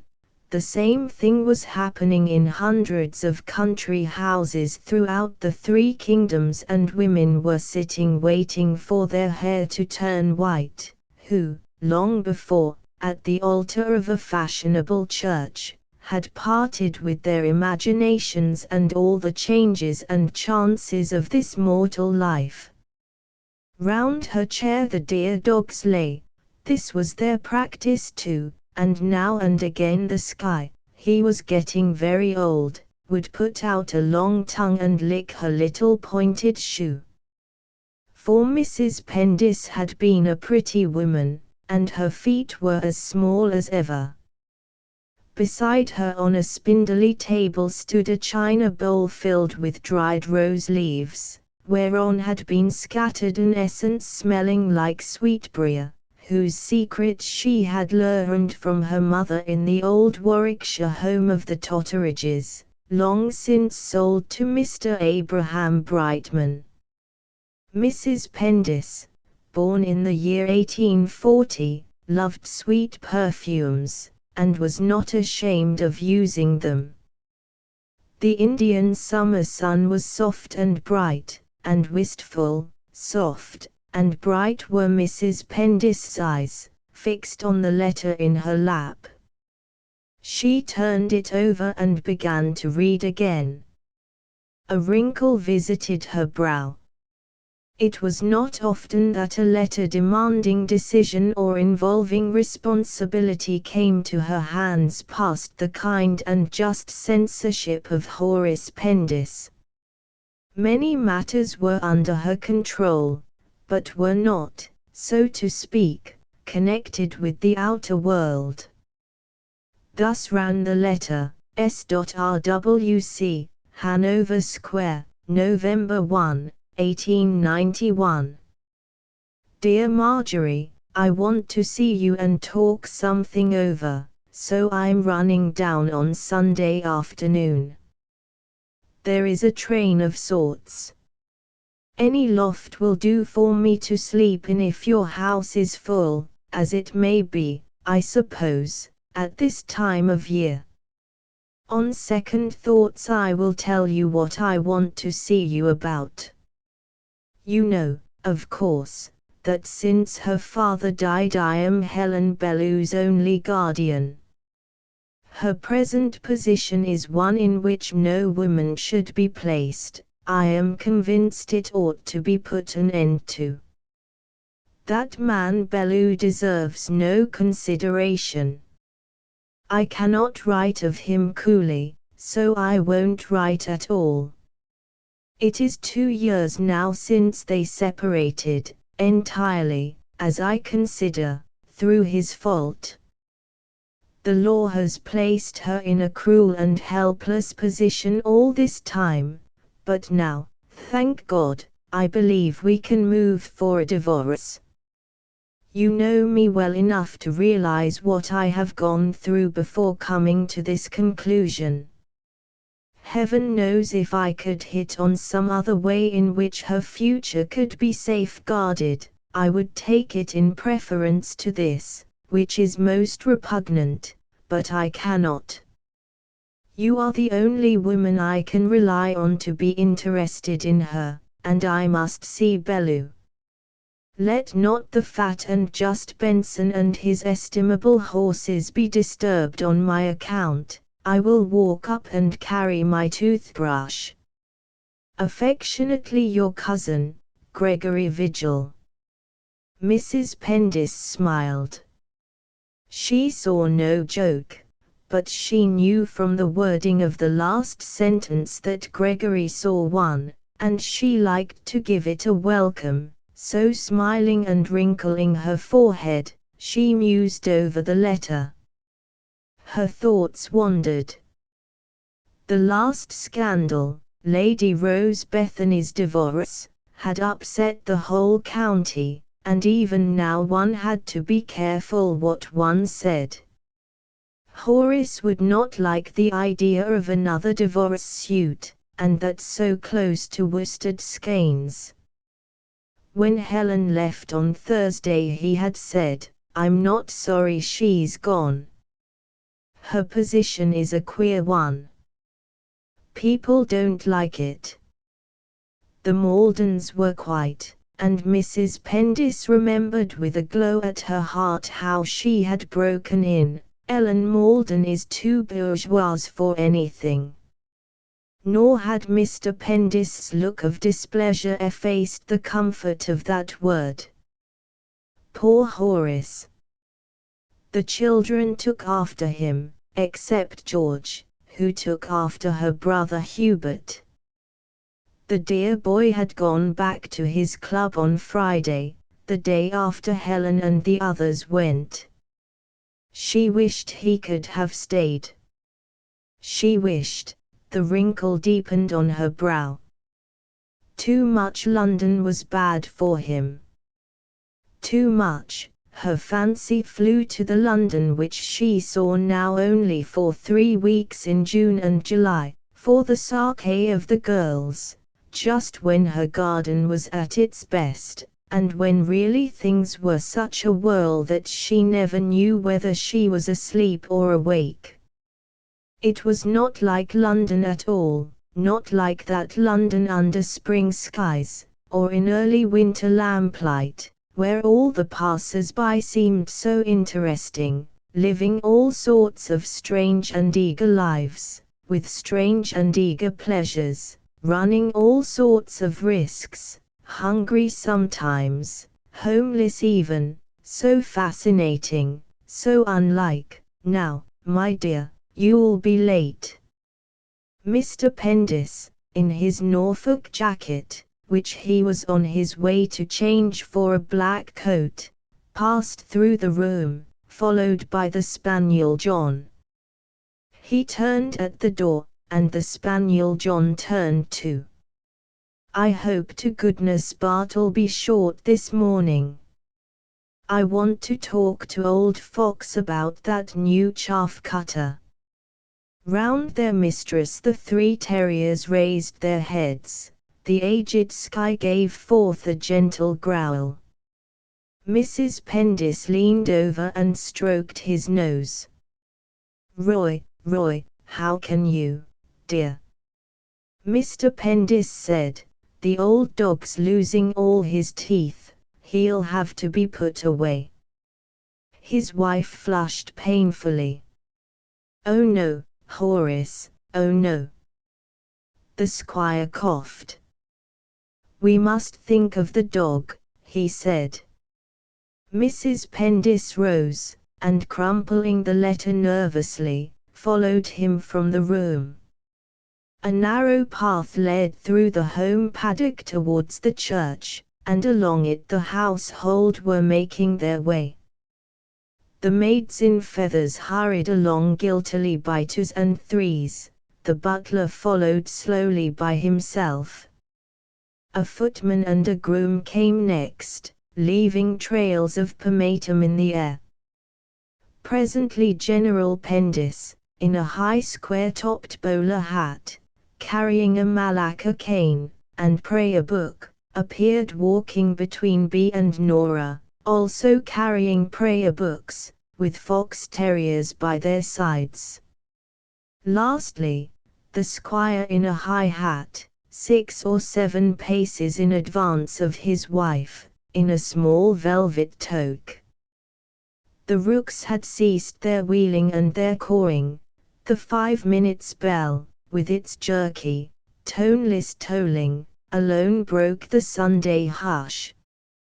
An old horse, not yet taken up from grass, stood motionless, resting a hind leg, with his face turned towards the footpath.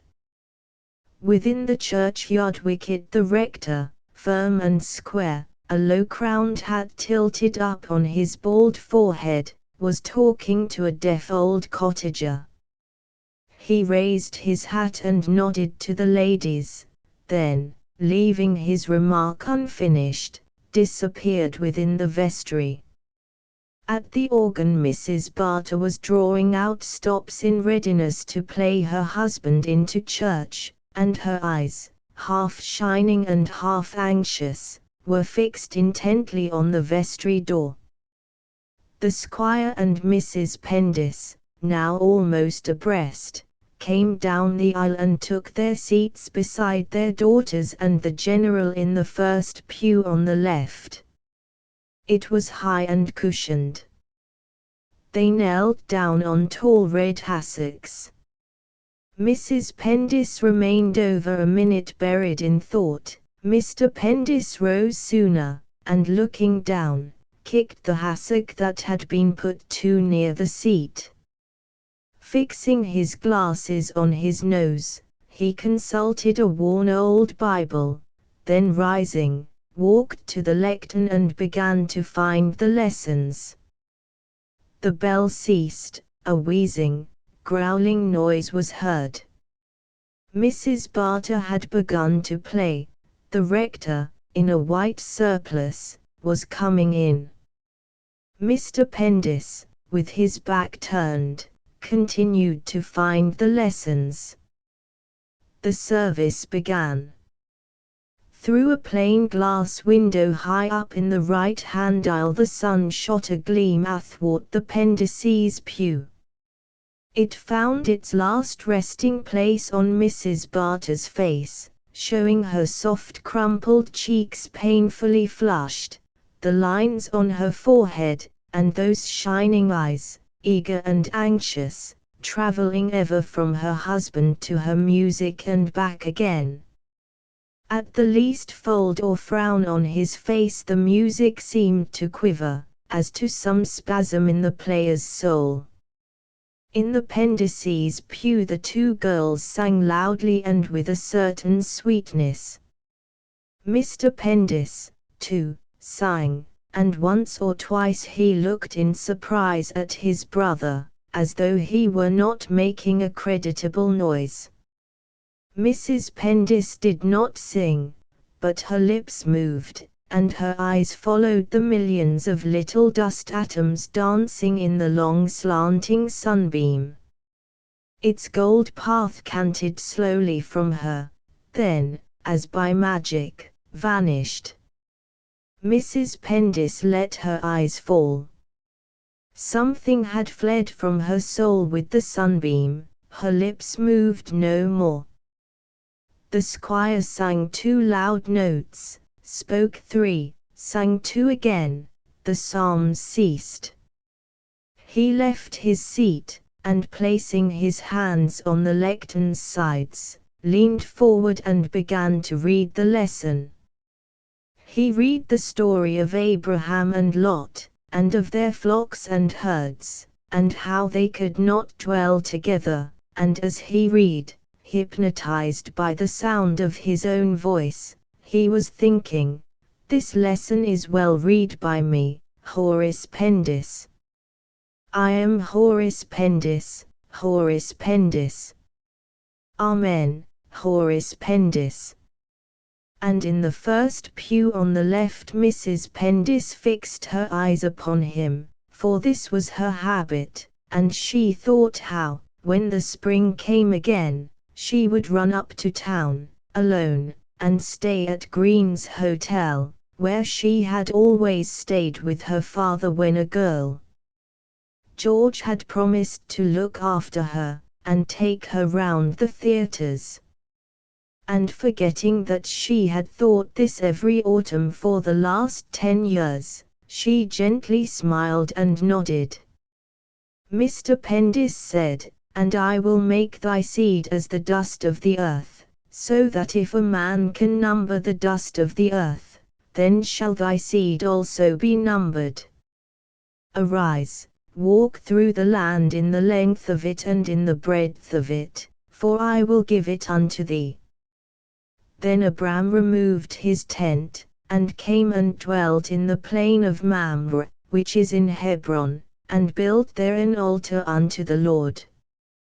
Here endeth the first lesson. The sun, reaching the second window, again shot a gold pathway athwart the church, again the millions of dust atoms danced, and the service went on. There came a hush. The spaniel John, crouched close to the ground outside, poked his long black nose under the churchyard gate. The fox terriers, seated patient in the grass, pricked their ears. A voice speaking on one note broke the hush. The spaniel John sighed, the fox terriers dropped their ears, and lay down heavily against each other. The rector had begun to preach. He preached on fruitfulness, and in the first right-hand pew 6 of his children at once began to fidget. Mrs. Barter, sideways and unsupported on her seat, kept her starry eyes fixed on his cheek, a line of perplexity furrowed her brow. Now and again she moved as though her back ached. The rector quartered his congregation with his gaze, lest any amongst them should incline to sleep. He spoke in a loud-sounding voice. God, he said, wished men to be fruitful, intended them to be fruitful, commanded them to be fruitful. God, he said, made men, and made the earth. He made man to be fruitful in the earth. He made man neither to question nor answer nor argue. He made him to be fruitful and possess the land. As they had heard in that beautiful lesson this morning, God had set bounds, the bounds of marriage, within which man should multiply. Within those bounds it was his duty to multiply, and that exceedingly, even as Abraham multiplied. In these days dangers, pitfalls, snares, were rife. In these days men went about and openly, unashamedly advocated shameful doctrines. Let them beware. It would be his sacred duty to exclude such men from within the precincts of that parish entrusted to his care by God. In the language of their greatest poet, such men were dangerous, dangerous to Christianity, dangerous to their country, and to national life. They were not brought into this world to follow sinful inclination, to obey their mortal reason. God demanded sacrifices of men. Patriotism demanded sacrifices of men. It demanded that they should curb their inclinations and desires. It demanded of them their first duty as men and Christians, the duty of being fruitful and multiplying, in order that they might till this fruitful earth, not selfishly, not for themselves alone. It demanded of them the duty of multiplying in order that they and their children might be equipped to smite the enemies of their Queen and country, and uphold the name of England in whatever quarrel, against all who rashly sought to drag her flag in the dust. The squire opened his eyes and looked at his watch. Folding his arms, he coughed, for he was thinking of the chaff cutter. Beside him Mrs. Pendis, with her eyes on the altar, smiled as if in sleep. She was thinking, skywards in Bond Street used to have lovely lace.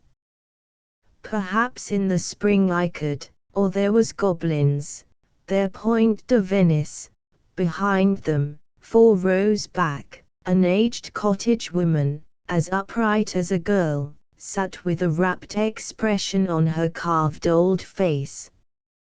She never moved, her eyes seemed drinking in the movements of the rector's lips, her whole being seemed hanging on his words.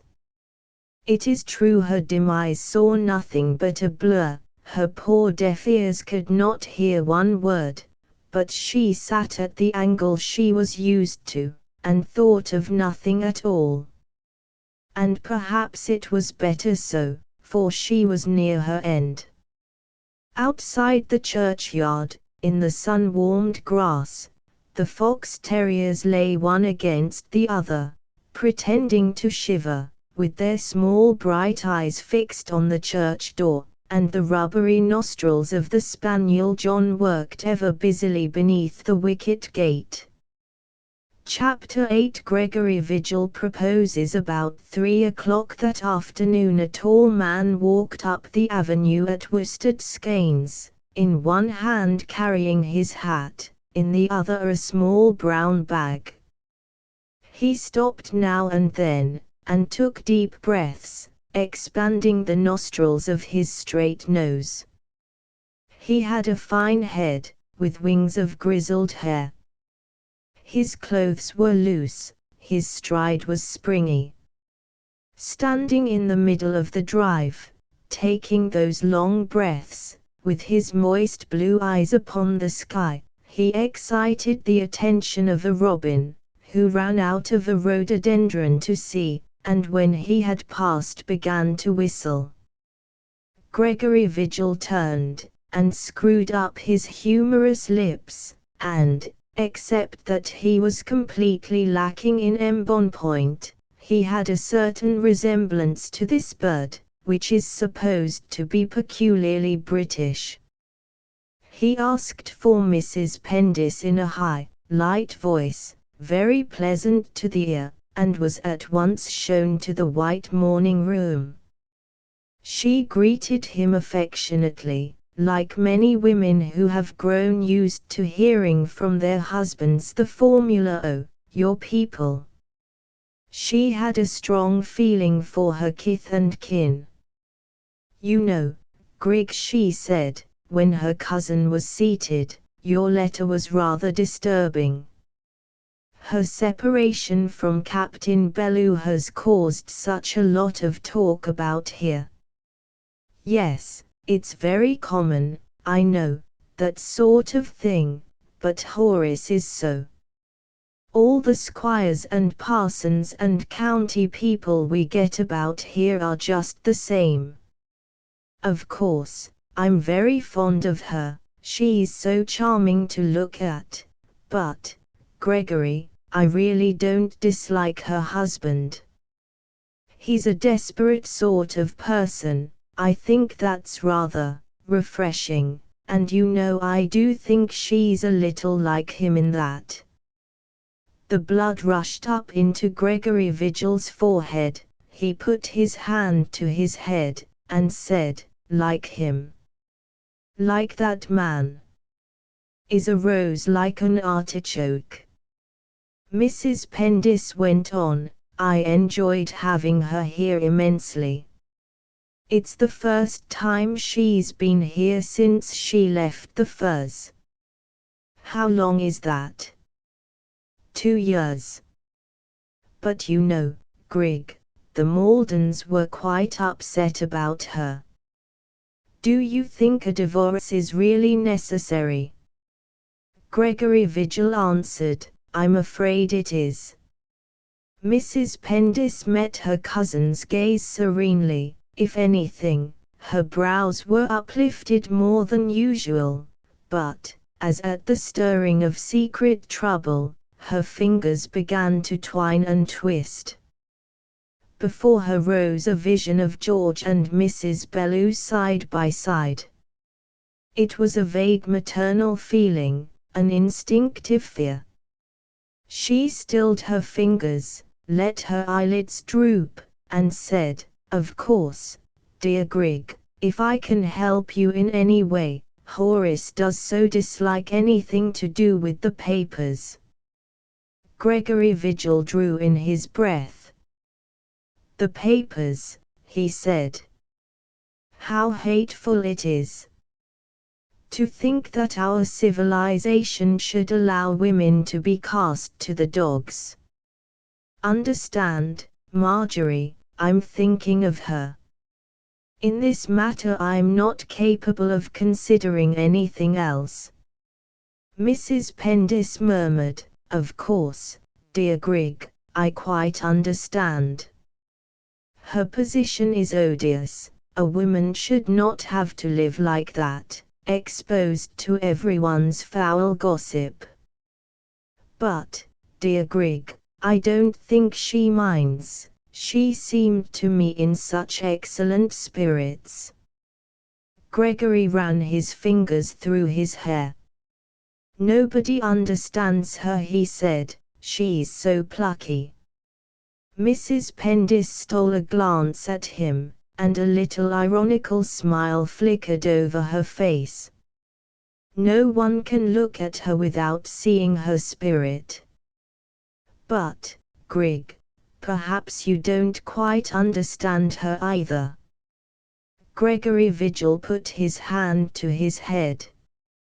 "I must open the window a moment," he said. Again Mrs. Pendis's fingers began twisting, again she stilled them. "We were quite a large party last week, and now there's only Charles. Even George has gone back. He'll be so sorry to have missed you." Gregory neither turned nor answered, and a wistful look came into Mrs. Pendis's face. "It was so nice for the dear boy to win that race. I'm afraid he bets rather. It's such a comfort Horace doesn't know." Still Gregory did not speak. Mrs. Pendis's face lost its anxious look, and gained a sort of gentle admiration. "Dear Grig," she said, "where do you go about your hair? It is so nice and long and wavy." Gregory turned with a blush. I've been wanting to get it cut for ages. Do you really mean, Marjorie, that your husband can't realize the position she's placed in? Mrs. Pendis fixed her eyes on her lap. You see, Greg, she began, she was here a good deal before she left the Firs, and, of course, she's related to me, though it's very distant. With those horrid cases, you never know what will happen. Horace is certain to say that she ought to go back to her husband, or, if that's impossible, he'll say she ought to think of society. Lady Rose Bethany's case has shaken everybody, and Horace is nervous. I don't know how it is, there's a great feeling amongst people about here against women asserting themselves. You should hear Mr. Barter and Sir James Malden, and dozens of others. The funny thing is that the women take their side. Of course, it seems odd to me, because so many of the Totteridges ran away, or did something funny. I can't help sympathizing with her, but I have to think of, in the country, you don't know how things that people do get about before they've done them. There's only that and hunting to talk of. Gregory Vigil clutched at his head. Well, if this is what chivalry has come to, thank God I'm not a squire. Mrs. Pendis's eyes flickered. Ah, she said, I've thought like that so often. Gregory broke the silence. I can't help the customs of the country. My duty's plain. There's nobody else to look after her. Mrs. Pendis sighed, and, rising from her chair, said, Very well, dear Grigg, do let us go and have some tea. Tea at Worsted Skeynes was served in the hall on Sundays, and was usually attended by the rector and his wife. Young Cecil Tharp had walked over with his dog, which could be heard whimpering faintly outside the front door. General Pendis, with his knees crossed and the tips of his fingers pressed together, was leaning back in his chair and staring at the wall. The squire, who held his latest bird's egg in his hand, was showing its spots to the rector. In a corner by a harmonium, on which no one ever played, Nora talked of the village hockey club to Mrs. Barter, who sat with her eyes fixed on her husband. On the other side of the fire Bee and young Tharp, whose chairs seemed very close together, spoke of their horses in low tones, stealing shy glances at each other. The light was failing, the wood logs crackled, and now and then over the cozy hum of talk there fell short, drowsy silences, silences of sheer warmth and comfort, like the silence of the spaniel John asleep against his master's boot. Well, said Gregory softly, I must go and see this man. Is it really necessary, Grigg, to see him at all? I mean, if you've made up your mind. Gregory ran his hand through his hair. It's only fair, I think.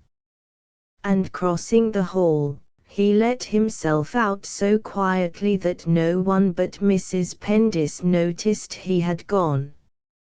An hour and a half later, near the railway station, on the road from the village back to Worsted Skeynes, Mr. Pendis and his daughter Bee were returning from their Sunday visit to their old butler, Bigson. The squire was talking.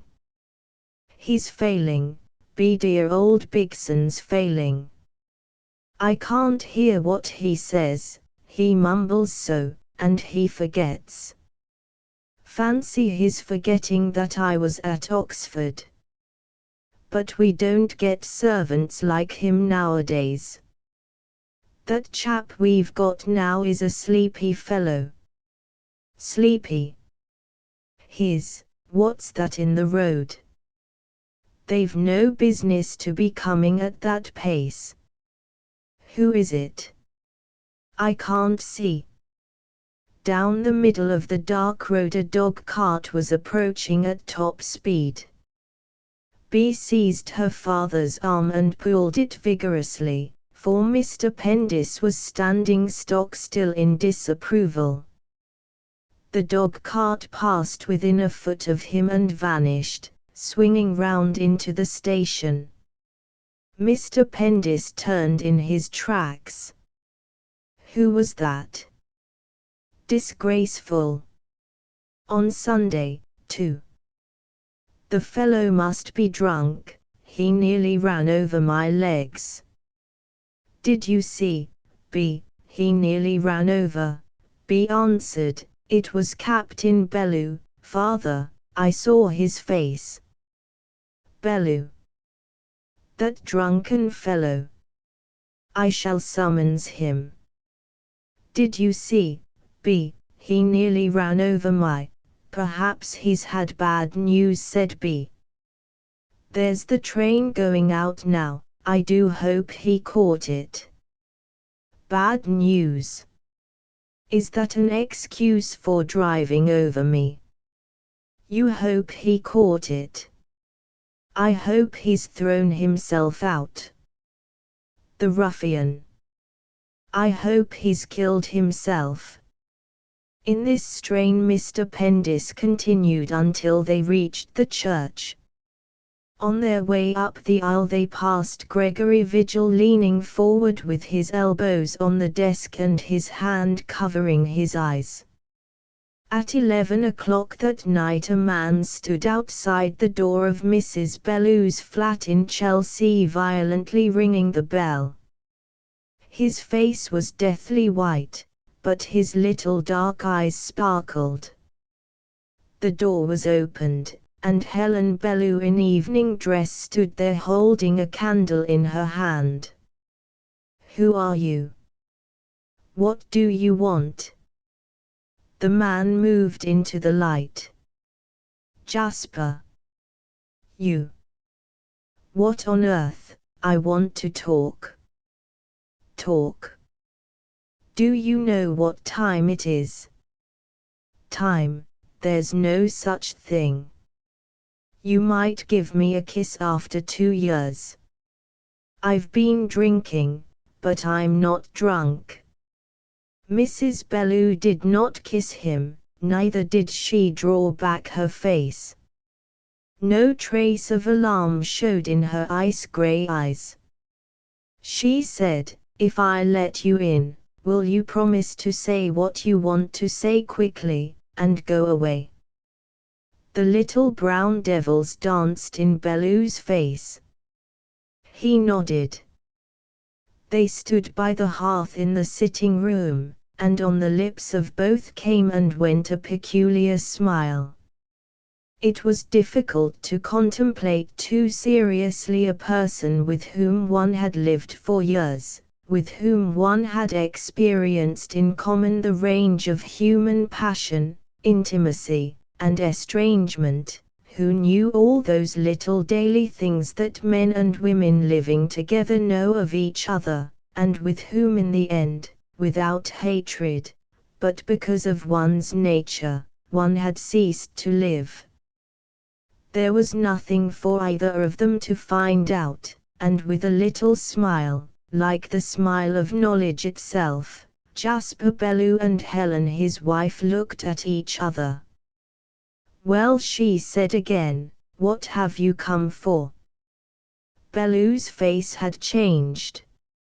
Its expression was furtive, his mouth twitched, a furrow had come between his eyes. How are you? He said in a thick, muttering voice. Mrs. Bellew's clear voice answered, now, Jasper, what is it that you want? The little brown devils leaped up again in Jasper's face. "You look very pretty tonight." His wife's lips curled. "I'm much the same as I always was," she said. A violent shudder shook Bellew. He fixed his eyes on the floor a little beyond her to the left. Suddenly he raised them. They were quite lifeless. "I'm perfectly sober," he murmured thickly. Then with startling quickness his eyes began to sparkle again. He came a step nearer. "You're my wife," he said. Mrs. Bellew smiled. "Come," she answered, "you must go," and she put out her bare arm to push him back. But Bellew recoiled of his own accord. His eyes were fixed again on the floor a little beyond her to the left. "What's that?" he stammered. "What's that? That black?" The devilry, mockery, admiration, bemusement, had gone out of his face. It was white and calm, and horribly pathetic. "Don't turn me out," he stammered. "Don't turn me out." Mrs. Bellew looked at him hard. The defiance in her eyes changed to a sort of pity. She took a quick step and put her hand on his shoulder. "It's all right, old boy, all right," she said. "There's nothing there." Chapter 9. Mr. Paramore disposes Mrs. Pendis, who, in accordance with her husband's wish, still occupied the same room as Mr. Pendis, chose the 10 minutes before he got up to break to him Gregory's decision.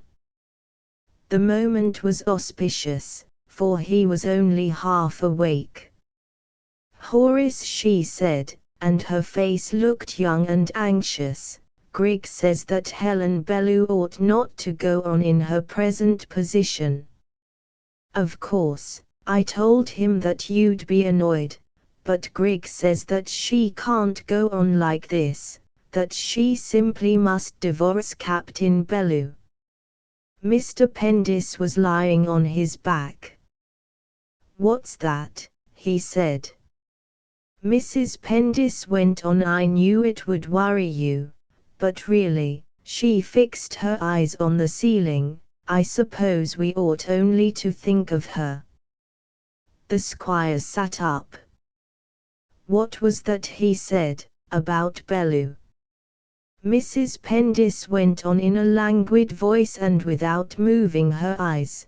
"Don't be angrier than you can help, dear, it is so wearing. If Grigg says she ought to divorce Captain Bellew, then I'm sure she ought." Horace Pendis subsided on his pillow with a bounce, and he too lay with his eyes fixed on the ceiling. "Divorce him," he said, "I should think so. He ought to be hanged, a fellow like that. I told you last night he nearly drove over me. Living just as he likes, setting an example of devilry to the whole neighborhood. If I hadn't kept my head he'd have bowled me over like a ninepin, and be into the bargain." Mrs. Pendis sighed. "It was a narrow escape," she said. "Divorce him," resumed Mr. Pendis, "I should think so. She ought to have divorced him long ago. It was the nearest thing in the world. Another foot and I should have been knocked off my feet." Mrs. Pendis withdrew her glance from the ceiling. "At first," she said, "I wondered whether it was quite, but I'm very glad you've taken it like this." "Taken it? I can tell you, Marjorie, that sort of thing makes one think. All the time Barter was preaching last night I was wondering what on earth would have happened to this estate if, and he looked round with a frown. Even as it is, I barely make the two ends of it meet. As to George, he's no more fit at present to manage it than you are. He'd make a loss of thousands. I'm afraid George is too much in London. That's the reason I wondered whether, I'm afraid he sees too much of. Mrs. Pendis stopped, a flush suffused her cheeks. She had pinched herself violently beneath the bedclothes. George, said Mr. Pendis, pursuing his own thoughts, has no gumption. He'd never manage a man like Peacock, and you encourage him. He ought to marry and settle down. Mrs. Pendis, the flush dying in her cheeks, said, George is very like poor Hubert. Horace Pendis drew his watch from beneath his pillow. Ah! But he refrained from adding, your people, for Hubert Totteridge had not been dead a year. 10 minutes to 8. You keep me talking here, it's time I was in my bath. Clad in pajamas with a very wide blue stripe, grey-eyed, grey-moustached, slim and erect, he paused at the door. The girls haven't a scrap of imagination. What do you think Bea said? I hope he hasn't lost his train. Lost his train. Good God. And I might have. The squire did not finish his sentence. No words but what seemed to him violent and extreme would have fulfilled his conception of the danger he had escaped, and it was against his nature and his training to exaggerate a physical risk. At breakfast he was more cordial than usual to Gregory, who was going up by the first train, for as a rule Mr. Pendis rather distrusted him, as one would a wife's cousin, especially if he had a sense of humor. A very good fellow he was wont to say of him, but an out-and-out radical. It was the only label he could find for Gregory's peculiarities. Gregory departed without further allusion to the object of his visit. He was driven to the station in a brougham by the first groom, and sat with his hat off and his head at the open window, as if trying to get something blown out of his brain. Indeed, throughout the whole of his journey up to town he looked out of the window, and expressions half humorous and half puzzled played on his face. Like a panorama slowly unrolled, country house after country house, church after church, appeared before his eyes in the autumn sunlight, among the hedgerows and the coverts that were all brown and gold, and far away on the rising uplands the slow ploughman drove, outlined against the sky. He took a cab from the station to his solicitor's in Lincoln's Inn Fields. He was shown into a room bare of all legal accessories, except a series of law reports and a bunch of violets in a glass of fresh water. Edmund Paramore, the senior partner of Paramore and Herring, a clean-shaven man of 60, with iron grey hair brushed in a cockscomb off his forehead, greeted him with a smile. "Ah, Vigil, how are you? Up from the country?" "From Worstead Skeins. Horace Pendis is a client of mine." "Well, what can we do for you? Your society up a tree?"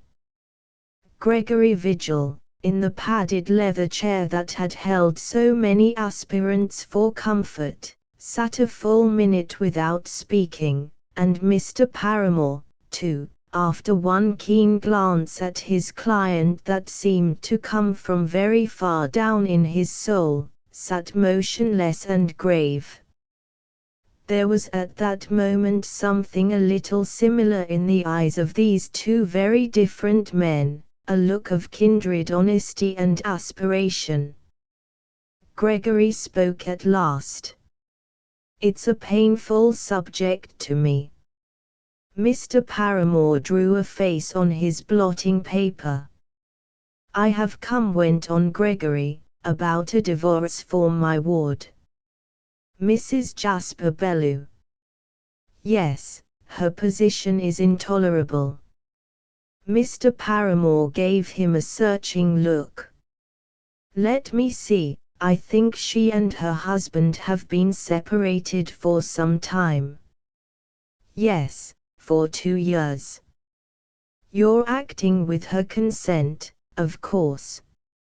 "I have spoken to her." "You know the law of divorce, I suppose?" Gregory answered with a painful smile, "I'm not very clear about it. I hardly ever look at those cases in the paper. I hate the whole idea." Mr. Paramore smiled again, became instantly grave, and said, "We shall want evidence of certain things." "Have you got any evidence?" Gregory ran his hand through his hair. "I don't think there'll be any difficulty," he said. "Bellew agrees, they both agree." Mr. Paramore stared. "What's that to do with it?" Gregory caught him up. "Surely, where both parties are anxious, and there's no opposition, it can't be difficult."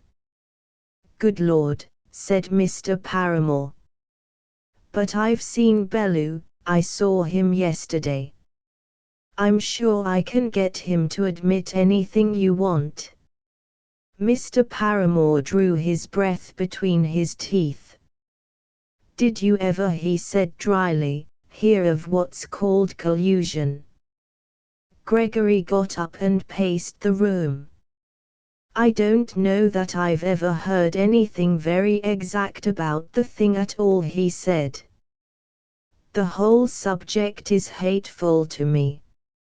I regard marriage as sacred, and when, which God forbid, it proves unsacred, it is horrible to think of these formalities. This is a Christian country, we are all flesh and blood. What is this slime, Paramore?" With this outburst he sank again into the chair, and leaned his head on his hand. And oddly, instead of smiling, Mr. Paramore looked at him with haunting eyes. "Two unhappy persons must not seem to agree to be parted," he said. "One must be believed to desire to keep hold of the other, and must pose as an injured person. There must be evidence of misconduct, and in this case of cruelty or of desertion. The evidence must be impartial. This is the law." Gregory said without looking up, "But why?" Mr. Paramore took his violets out of the water, and put them to his nose. "How do you mean, why?" "I mean, why this underhand, roundabout way?" Mr. Paramore's face changed with startling speed from its haunting look back to his smile. "Well," he said, "for the preservation of morality." "What do you suppose? Do you call it moral so to imprison people that you drive them to sin in order to free themselves?" Mr. Paramore obliterated the face on his blotting pad. "Where's your sense of humor?" he said. "I see no joke, Paramore." Mr. Paramore leaned forward. "My dear friend," he said earnestly, "I don't say for a minute that our system doesn't cause a great deal of quite unnecessary suffering. I don't say that it doesn't need reform. Most lawyers and almost any thinking man will tell you that it does. But that's a wide question which doesn't help us here. We'll manage your business for you, if it can be done. You've made a bad start, that's all. The first thing is for us to write to Mrs. Bellew, and ask her to come and see us. We shall have to get Bellew watched. Gregory said, that's detestable. Can't it be done without that? Mr. Paramore bit his forefinger. Not safe, he said. But don't bother, we'll see to all that. Gregory rose and went to the window. He said suddenly, I can't bear this underhand work. Mr. Paramore smiled. Every honest man, he said, feels as you do. But, you see, we must think of the law. Gregory burst out again. Can no one get a divorce, then, without making beasts or spies of themselves? Mr. Paramore said gravely, it is difficult, perhaps impossible. You see, the law is based on certain principles. Principles? A smile wreathed Mr. Paramore's mouth, but died instantly. Ecclesiastical principles, and according to these a person desiring a divorce ipso facto loses caste. That they should have to make spies or beasts of themselves is not of grave importance. Gregory came back to the table, and again buried his head in his hands. Don't joke, please, Paramore, he said, it's all so painful to me. Mr. Paramore's eyes haunted his client's bowed head. I'm not joking, he said. God forbid. Do you read poetry? And opening a drawer, he took out a book bound in red leather. This is a man I'm fond of. If is mostly froth and bubble, two things stand like stone, kindness in another's trouble, courage in your own. Br/, that seems to me the sum of all philosophy. Paramore said Gregory, my ward is very dear to me, she is dearer to me than any woman I know. I am here in a most dreadful dilemma. On the one hand there is this horrible underhand business, with all its publicity, and on the other there is her position, a beautiful woman, fond of gaiety, living alone in this London, where every man's instincts and every woman's tongue look upon her as fair game. It has been brought home to me only too painfully of late. God forgive me. I have even advised her to go back to Bellew, but that seems out of the question. What am I to do? Mr. Paramore rose. I know, he said, I know. My dear friend, I know. And for a full minute he remained motionless, a little turned from Gregory. It will be better, he said suddenly, for her to get rid of him. I'll go and see her myself. We'll spare her all we can. I'll go this afternoon, and let you know the result. As though by mutual instinct, they put out their hands, which they shook with averted faces. Then Gregory, seizing his hat, strode out of the room. He went straight to the rooms of his society in Hanover Square. They were on the top floor, higher than the rooms of any other society in the building, so high, in fact, that from their windows, which began 5 feet up, you could practically only see the sky.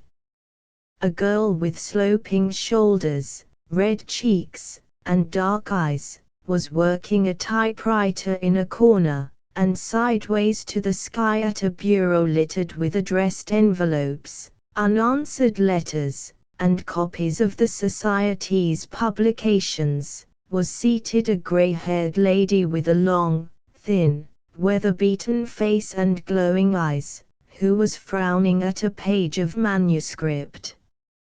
"Oh, Mr. Vigil," she said, "I'm so glad you've come. This paragraph mustn't go as it is. It will never do." Gregory took the manuscript and read the paragraph in question.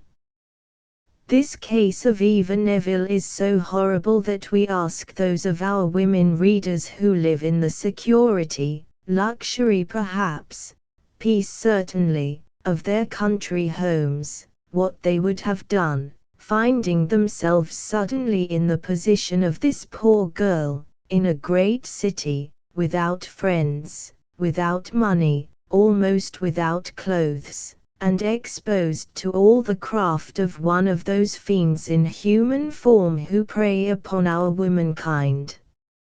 Let each one ask herself, should I have resisted where she fell?" "It will never do to send that out," said the lady again. "What is the matter with it, Mrs. Shortman?" "It's too personal. Think of Lady Malden, or most of our subscribers. You can't expect them to imagine themselves like poor Eva. I'm sure they won't like it." Gregory clutched at his hair. "Is it possible they can't stand that?" he said. "It's only because you've given such horrible details of poor Eva." Gregory got up and paced the room.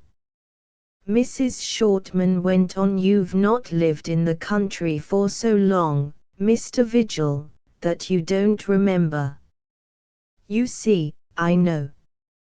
People don't like to be harrowed. Besides, think how difficult it is for them to imagine themselves in such a position. It'll only shock them, and do our circulation harm." Gregory snatched up the page and handed it to the girl who sat at the typewriter in the corner. "Read that, please, Miss Mallow." The girl read without raising her eyes. "Well, is it what Mrs. Shortman says?"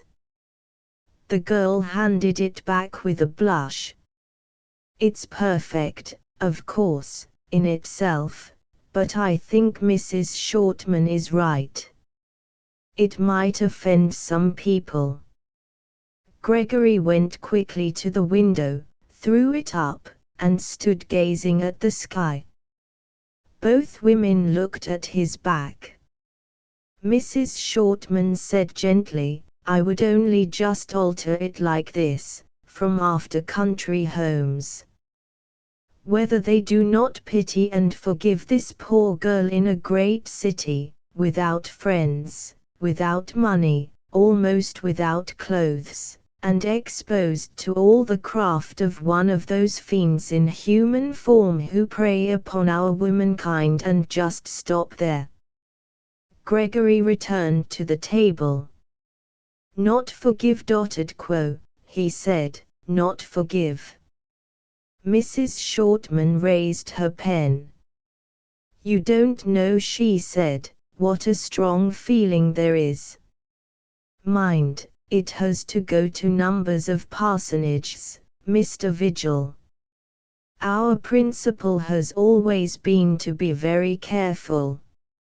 And you have been plainer than usual in stating the case. It's not as if they really could put themselves in her position, that's impossible. Not one woman in 100 could, especially among those who live in the country and have never seen life. I'm a squire's daughter myself." "And I a parson's," said Gregory, with a smile. Mrs. Shortman looked at him reproachfully. Joking apart, Mr. Vigil, it's touch and go with our paper as it is. We really can't afford it. I've had lots of letters lately complaining that we put the cases unnecessarily strongly. Here's one, Bournefield Rectory, November 1. Dear Madam, while sympathizing with your good work, I am afraid I cannot become a subscriber to your paper while it takes its present form, as I do not feel that it is always fit reading for my girls. I cannot think it either wise or right that they should become acquainted with such dreadful aspects of life, however true they may be. I am, dear Madam, respectfully yours, Winifred Tuddenham. P.S. I could never feel sure, too, that my mates would not pick it up, and perhaps take harm. Quo. I had that only this morning. Gregory buried his face in his hands, and sitting thus he looked so like a man praying that no one spoke. When he raised his face it was to say, not forgive Mrs. Shortman, not forgive. Mrs. Shortman ran her pen through the word. Very well, Mr. Vigil, she said, it's a risk. The sound of the typewriter, which had been hushed, began again from the corner. That case of drink, Mr. Vigil, Millicent Porter, I'm afraid there's very little hope there. Gregory asked, what now? Relapsed again, it's the 5th time. Gregory turned his face to the window, and looked at the sky. I must go and see her. Just give me her address. Mrs. Shortman read from a green book, Mrs. Porter, 2 Bilcock Buildings, Bloomsbury. Mr. Vigil. Yes. Mr. Vigil, I do sometimes wish you would not persevere so long with those hopeless cases. They never seem to come to anything, and your time is so valuable. How can I give them up, Mrs. Shortman? There's no choice. But, Mr. Vigil, why is there no choice? You must draw the line somewhere. Do forgive me for saying that I think you sometimes waste your time. Gregory turned to the girl at the typewriter. Miss Mallow, is Mrs. Shortman right? Do I waste my time? The girl at the typewriter blushed vividly, and, without looking round, said, how can I tell, Mr. Vigil? But it does worry one. A humorous and perplexed smile passed over Gregory's lips. Now I know I shall cure her, he said. 2 Bilcock Buildings. And he continued to look at the sky. How's your neuralgia, Mrs. Shortman? Mrs. Shortman smiled. Awful. Gregory turned quickly. You feel that window, then, I'm so sorry. Mrs. Shortman shook her head. No, but perhaps Molly does. The girl at the typewriter said, oh no, please, Mr. Vigil, don't shut it for me. Truth and honor. Truth and honor, replied both women. And all three for a moment sat looking at the sky. Then Mrs. Shortman said, you see, you can't get to the root of the evil, that husband of hers. Gregory turned. Ah, he said, that man. If she could only get rid of him. That ought to have been done long ago, before he drove her to drink like this. Why didn't she, Mrs. Shortman, why didn't she?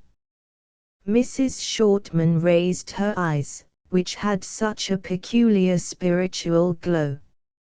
"I don't suppose she had the money," she said, "and she must have been such a nice woman then." "A nice woman doesn't like to divorce." Gregory looked at her. "What, Mrs. Shortman, you two among the Pharisees?" Mrs. Shortman flushed. "She wanted to save him," she said. "She must have wanted to save him." "Then you and I," but Gregory did not finish, and turned again to the window. Mrs. Shortman, too, biting her lips, looked anxiously at the sky. Miss Mallow at the typewriter, with a scared face, plied her fingers faster than ever. Gregory was the first to speak. "You must please forgive me," he said gently. "A personal matter, I forgot myself." Mrs. Shortman withdrew her gaze from the sky. "Oh, Mr. Vigil, if I had known." Gregory smiled. Don't, he said, "we've quite frightened poor Miss Mallow." Miss Mallow looked round at him, he looked at her, and all three once more looked at the sky. It was the chief recreation of this little society. Gregory worked till nearly 3, and walked out to a bun shop, where he lunched off a piece of cake and a cup of coffee. He took an omnibus, and getting on the top, was driven west with a smile on his face and his hat in his hand. He was thinking of Helen Bellew. It had become a habit with him to think of her, the best and most beautiful of her sex, a habit in which he was growing grey, and with which, therefore, he could not part. And those women who saw him with his uncovered head smiled, and thought, "What a fine-looking man." But George Pendis, who saw him from the window of the Stoics Club, smiled a different smile. The sight of him was always a little unpleasant to George. Nature, who had made Gregory Vigil a man, had long found that he had got out of her hands, and was living in celibacy, deprived of the comfort of women, even of those poor creatures whom he befriended, and Nature, who cannot bear that man should escape her control, avenged herself through his nerves and a habit of blood to the head.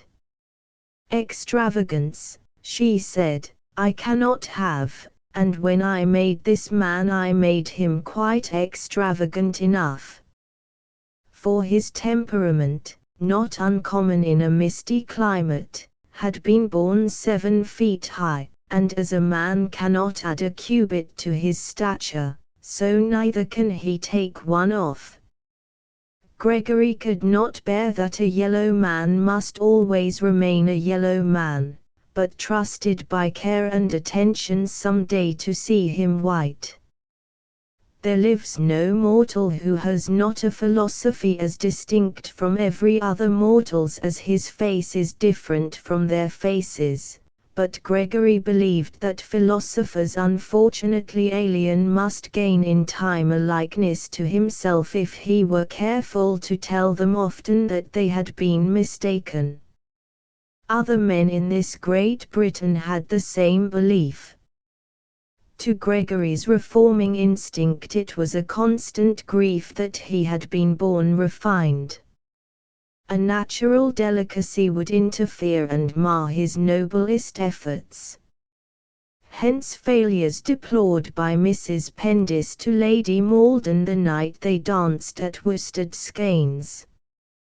He left his bus near to the flat where Mrs. Bellew lived. With reverence he made the tour of the building and back again.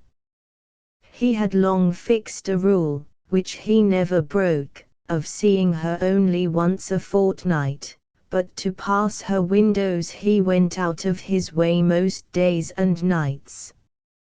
And having made this tour, not conscious of having done anything ridiculous, still smiling, and with his hat on his knee, perhaps really happier because he had not seen her, was driven east, once more passing George Pendis in the bow window of the Stoics Club, and once more raising on his face a jeering smile. He had been back at his rooms in Buckingham Street half an hour when a club commissionaire arrived with Mr. Paramore's promised letter.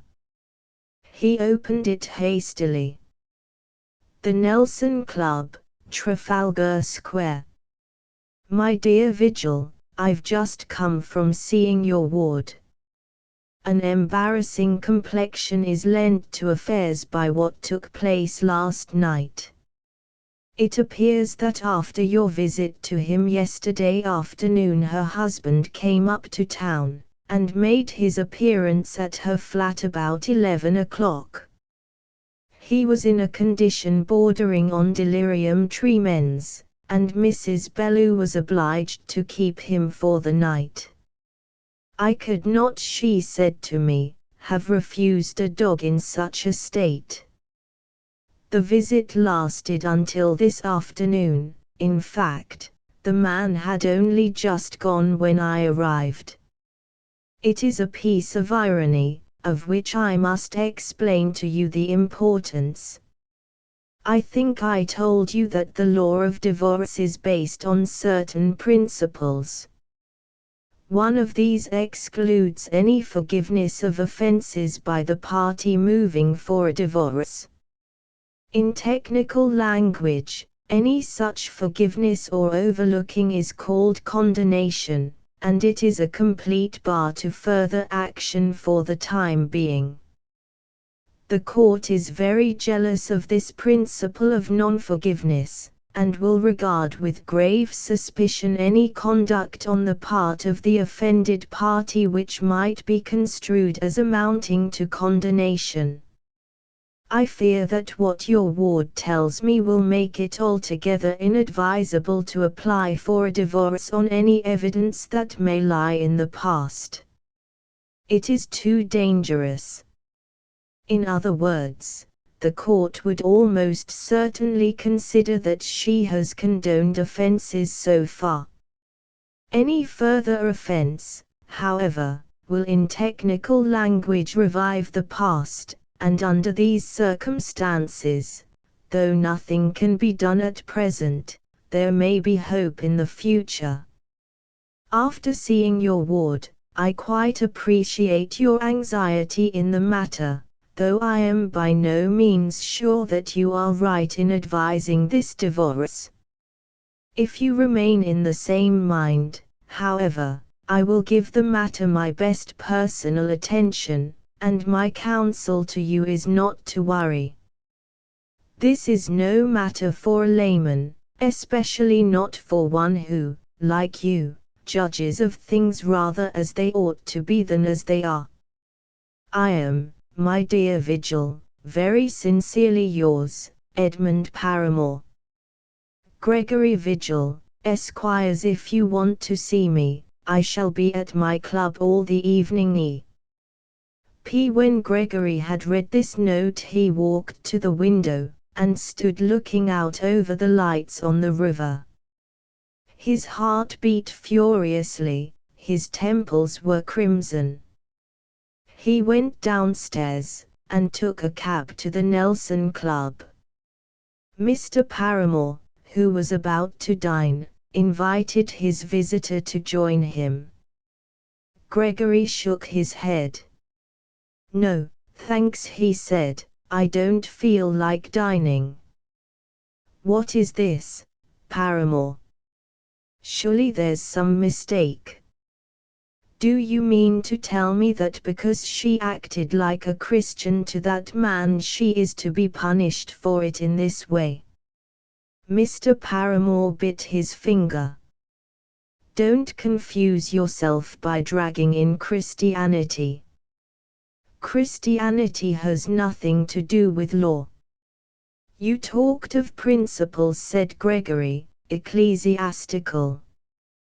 Yes, I meant principles imported from the old ecclesiastical conception of marriage, which held man and wife to be undivorceable.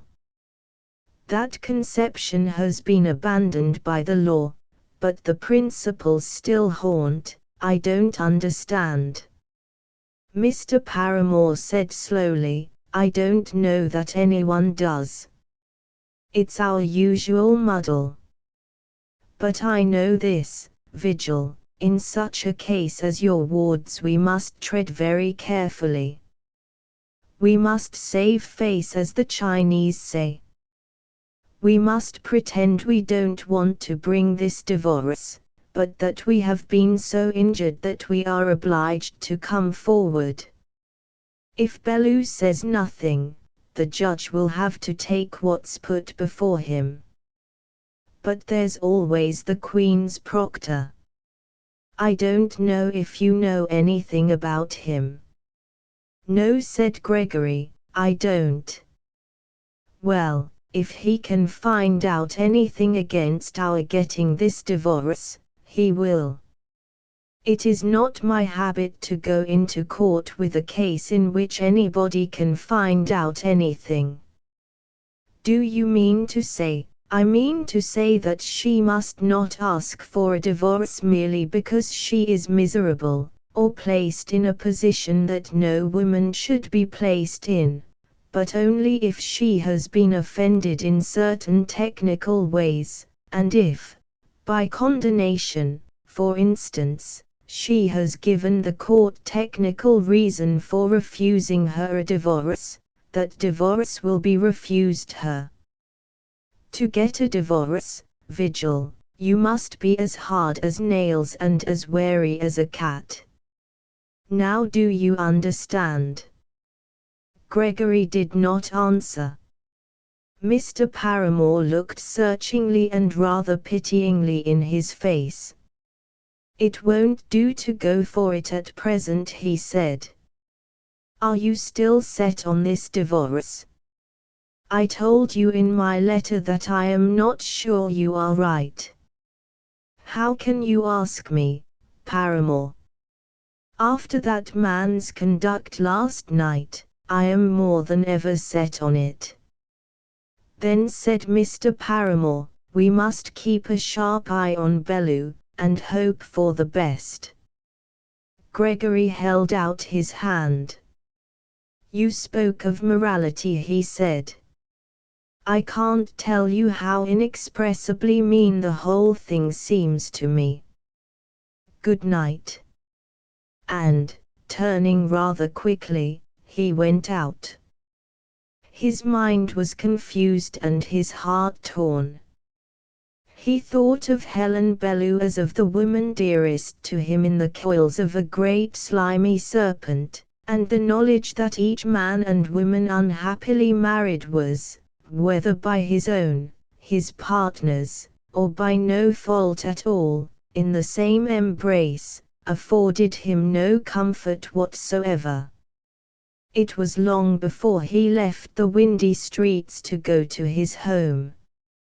Chapter X. At Blayford's there comes now and then to the surface of our modern civilization one of those great and good men who, unconscious, like all great and good men, of the goodness and greatness of their work, leave behind a lasting memorial of themselves before they go bankrupt. It was so with the founder of the Stoics Club. He came to the surface in the year 187, with nothing in the world but his clothes and an idea. In a single year he had floated the Stoics Club, made £10,000, lost more, and gone down again. The Stoics Club lived after him by reason of the immortal beauty of his idea. In 1891 it was a strong and corporate body, not perhaps quite so exclusive as it had been, but, on the whole, as smart and aristocratic as any club in London, with the exception of that one or two into which nobody ever got.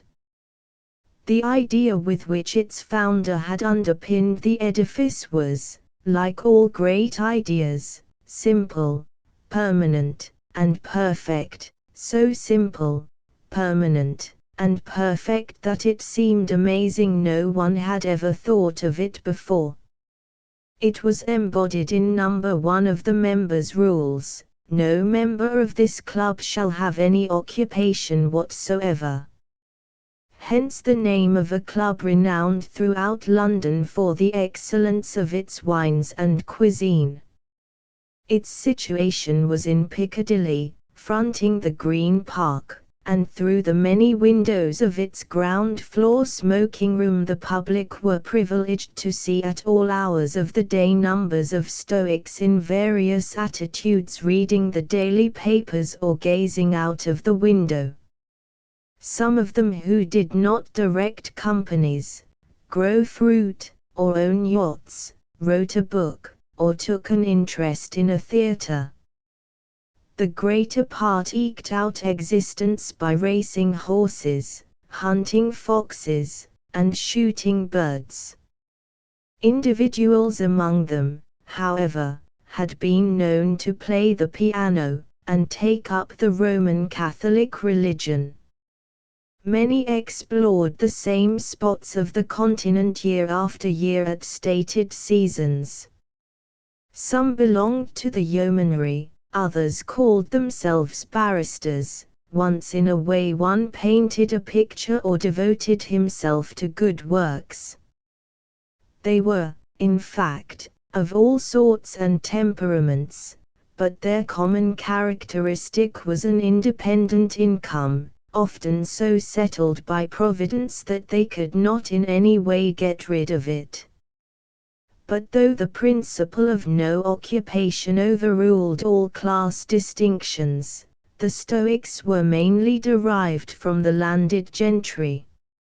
An instinct that the spirit of the club was safest with persons of this class guided them in their elections, and eldest sons, who became members almost as a matter of course, lost no time in putting up their younger brothers, thereby keeping the wine as pure as might be, and preserving that fine old country house flavour which is nowhere so appreciated as in London. After seeing Gregory pass on the top of a bus, George Pendis went into the card-room, and as it was still empty, set to contemplation of the pictures on the walls. They were effigies of all those members of the Stoics Club who from time to time had come under the notice of a celebrated caricaturist in a celebrated society paper. Whenever a Stoic appeared, he was at once cut out, framed, glassed, and hung alongside his fellows in this room. And George moved from one to another till he came to the last. It was himself. He was represented in very perfectly cut clothes, with slightly crooked elbows, and race glasses slung across him. His head, disproportionately large, was surmounted by a black billycock hat with a very flat brim. The artist had thought long and carefully over the face. The lips and cheeks and chin were molded so as to convey a feeling of the unimaginative joy of life, but to their shape and complexion was imparted a suggestion of obstinacy and choler. To the eyes was given a glazed look, and between them set a little line, as though their owner were thinking, hard work, hard work. Noblesse oblige. I must keep it going. Underneath was written, The Ambler. George stood long looking at the apotheosis of his fame. His star was high in the heavens. With the eye of his mind he saw a long procession of turf triumphs, a long vista of days and nights, and in them, round them, of them, Helen Bellow, and by an odd coincidence, as he stood there, the artist's glazed look came over his eyes, the little lines sprang up between them. He turned at the sound of voices and sank into a chair. To have been caught thus gazing at himself would have jarred on his sense of what was right. It was 20 minutes past 7, when, in evening dress, he left the club, and took a shilling's worth to Buckingham Gate. Here he dismissed his cab, and turned up the large fur collar of his coat. Between the brim of his opera hat and the edge of that collar nothing but his eyes were visible. He waited, compressing his lips, scrutinizing each hansom that went by. In the soft glow of one coming fast he saw a hand raised to the trap. The cab stopped, George stepped out of the shadow and got in. The cab went on, and Mrs. Bellew's arm was pressed against his own. It was their simple formula for arriving at a restaurant together. In the third of several little rooms, where the lights were shaded, they sat down at a table in a corner, facing each a wall, and, underneath, her shoe stole out along the floor and touched his patent leather boot. In their eyes, for all their would-be wariness, a light smouldered which would not be put out.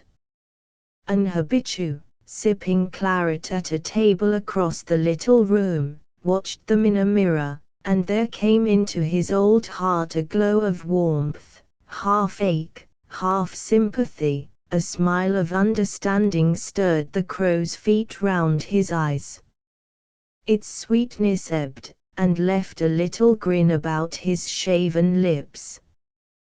Behind the archway in the neighboring room two waiters met, and in their nods and glances was that same unconscious sympathy, the same conscious grin. And the old habitué thought, how long will it last? Waiter, some coffee and my bill. He had meant to go to the play, but he lingered instead to look at Mrs. Bellew's white shoulders and bright eyes in the kindly mirror. And he thought, young days at present. Ah, young days. Waiter, a Benedictine. And hearing her laugh, oh his old heart ached. No one, he thought, will ever laugh like that for me again. Here, waiter, how's this? You've charged me for an ice. But when the waiter had gone he glanced back into the mirror, and saw them clink their glasses filled with golden bubbling wine, and he thought, wish you good luck. For a flash of those teeth, my dear, I'd give. But his eyes fell on the paper flowers adorning his little table, yellow and red and green, hard, lifeless, tawdry. He saw them suddenly as they were, with the dregs of wine in his glass, the spill of gravy on the cloth, the ruin of the nuts that he had eaten. Wheezing and coughing, this place is not what it was, he thought. I shan't come here again. He struggled into his coat to go, but he looked once more in the mirror, and met their eyes resting on himself. In them he read the careless pity of the young for the old. His eyes answered the reflection of their eyes, wait, wait. It is young days yet. I wish you no harm, my dears. And limping, for one of his legs was lame, he went away. But George and his partner sat on, and with every glass of wine the light in their eyes grew brighter. For who was there now in the room to mind? Not a living soul. Only a tall, dark young waiter, a little cross-eyed, who was in consumption, only the little wine waiter, with a pallid face, and a look as if he suffered. And the whole world seemed of the color of the wine they had been drinking, but they talked of indifferent things, and only their eyes, bemused and shining, really spoke. The dark young waiter stood apart, unmoving, and his cross-eyed glance, fixed on her shoulders, had all unconsciously the longing of a saint in some holy picture. Unseen, behind the serving screen, the little wine waiter poured out and drank a glass from a derelict bottle. Through a chink of the red blinds an eye peered in from the chill outside, staring and curious, till its owner passed on in the cold. It was long after 9 when they rose. The dark young waiter laid her cloak upon her with adoring hands. She looked back at him, and in her eyes was an infinite indulgence. God knows, she seemed to say, if I could make you happy as well, I would. Why should one suffer? Life is strong and good. The young waiter's cross-eyed glance fell before her, and he bowed above the money in his hand. Quickly before them the little wine waiter hurried to the door, his suffering face screwed into one long smile. Good night, madam, good night, sir. Thank you very much. And he, too, remained bowed over his hand, and his smile relaxed. But in the cab George's arm stole round her underneath the cloak, and they were borne on in the stream of hurrying hansoms, carrying couples like themselves, cut off from all but each other's eyes, from all but each other's touch, and with their eyes turned in the half-dark they spoke together in low tones. Part 2 Chapter I Gregory reopens the campaign at one end of the walled garden which Mr. Pendis had formed in imitation of that at dear old Strathbogeley, was a virgin orchard of pear and cherry trees. They blossomed early, and by the end of the 3rd week in April the last of the cherries had broken into flower. In the long grass, underneath, a wealth of daffodils, jonquils, and narcissus, came up year after year, and sunned their yellow stars in the light which dappled through the blossom. And here Mrs. Pendis would come, tan gauntlets on her hands, and stand, her face a little flushed with stooping, as though the sight of all that bloom was restful. It was due to her that these old trees escaped year after year the pruning and improvements which the genius of the squire would otherwise have applied. She had been brought up in an old Totteridge tradition that fruit trees should be left to themselves, while her husband, possessed of a grasp of the subject not more than usually behind the times, was all for newer methods. She had fought for those trees. They were as yet the only things she had fought for in her married life, and Horace Pendis still remembered with a discomfort robbed by time of poignancy how she had stood with her back to their bedroom door and said, "If you cut those poor trees, Horace, I won't live here." He had at once expressed his determination to have them pruned, but, having put off the action for a day or two, the trees still stood unpruned 33 years later.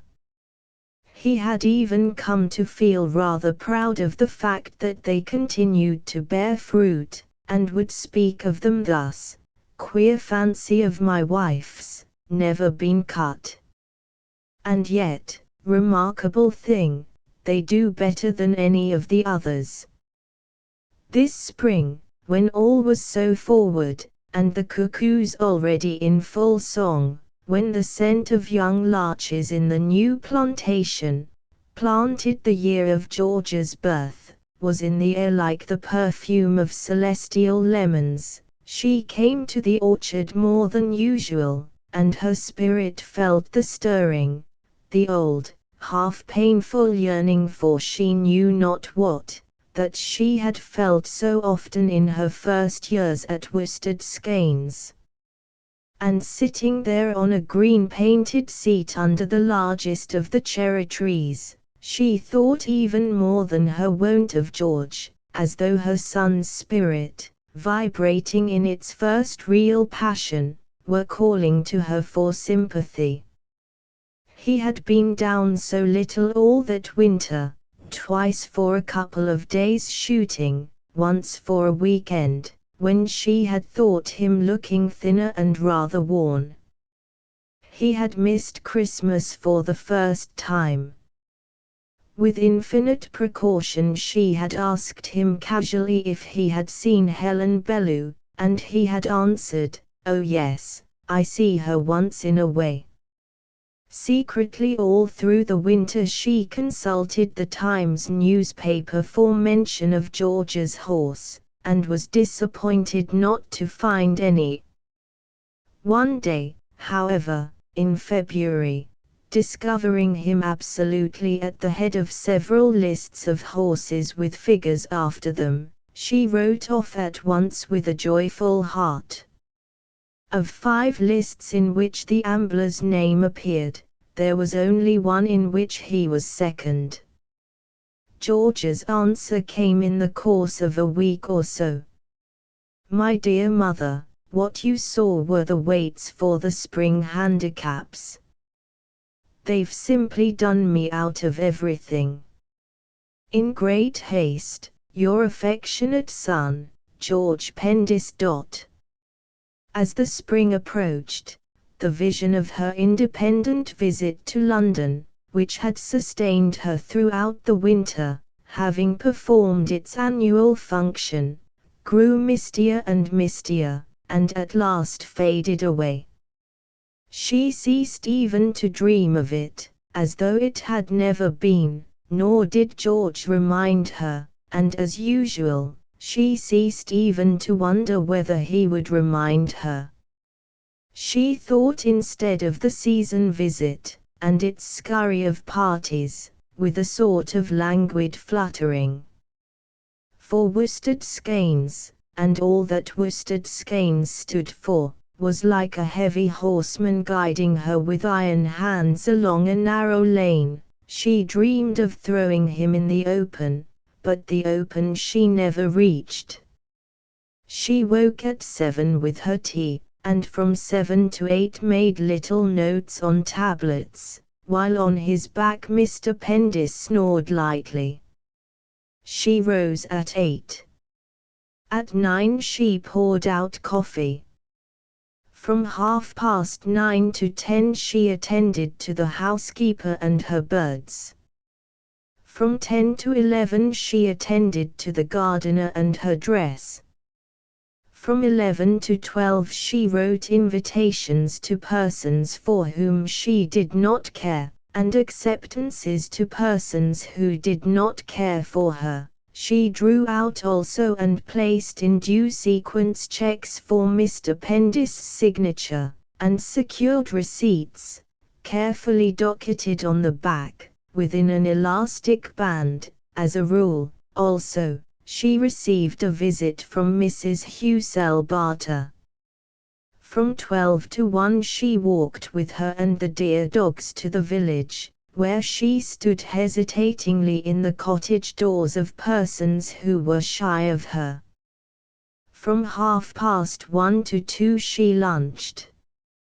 From 2 to 3 she rested on a sofa in the white morning room with the newspaper in her hand, trying to read the parliamentary debate, and thinking of other things. From 3 to 4:30 she went to her dear flowers, from whom she was liable to be summoned at any moment by the arrival of callers, or, getting into the carriage, was driven to some neighbor's mansion, where she sat for half an hour and came away. At 4:30 she poured out tea. At 5 she knitted a tie, or socks, for George or Gerald, and listened with a gentle smile to what was going on. From 6 to 7 she received from the squire his impressions of Parliament and things at large. From 7 to 7:30 she changed to a black low dress, with old lace about the neck.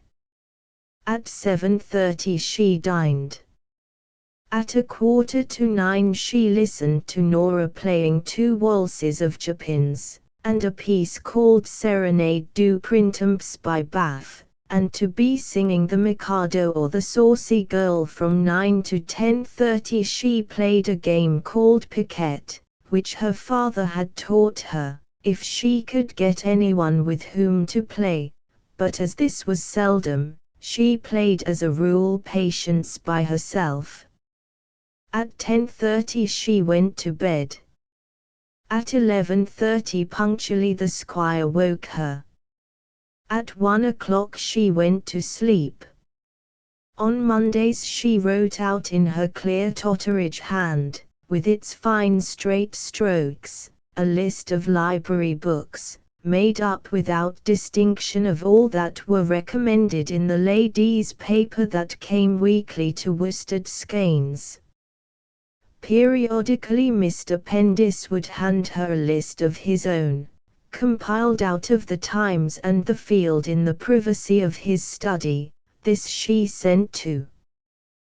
Thus was the household supplied with literature unerringly adapted to its needs, nor was it possible for any undesirable book to find its way into the house, not that this would have mattered much to Mrs. Pendis, for as she often said with gentle regret, "My dear, I have no time to read."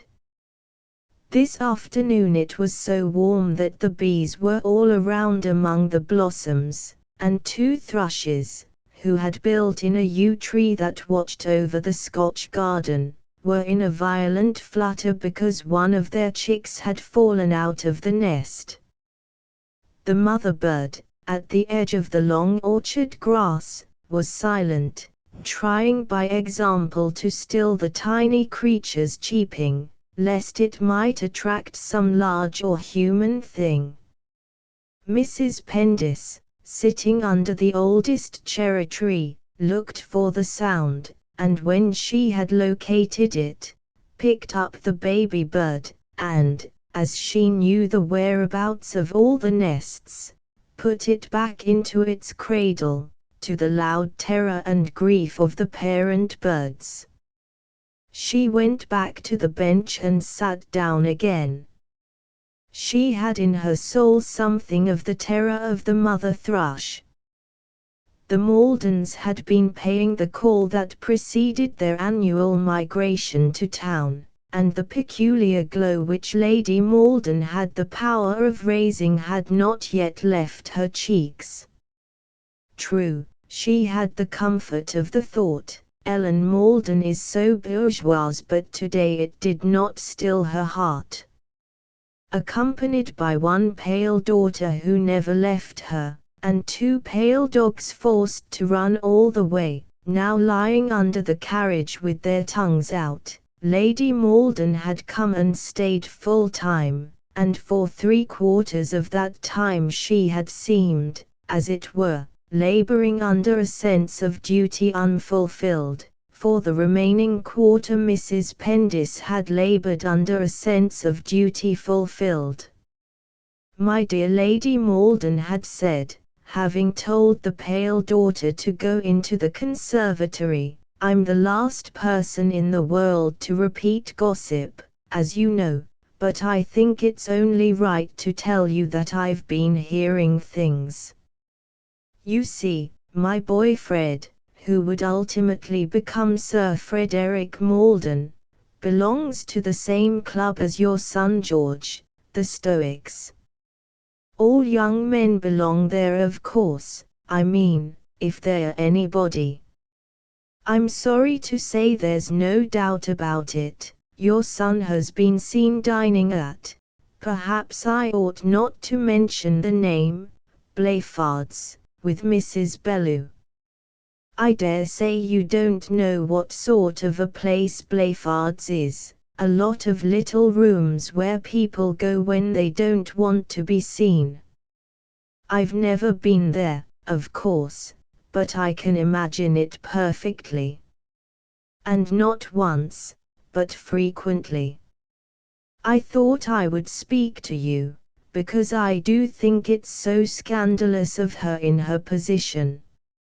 An azalea in a blue and white pot had stood between them, and in this plant Mrs. Pendis buried her cheeks and eyes, but when she raised her face her eyebrows were lifted to their utmost limit, her lips trembled with anger. "Oh," she said, "didn't you know? There's nothing in that, it's the latest thing." For a moment Lady Malden wavered, then duskily flushed. Her temperament and principles had recovered themselves.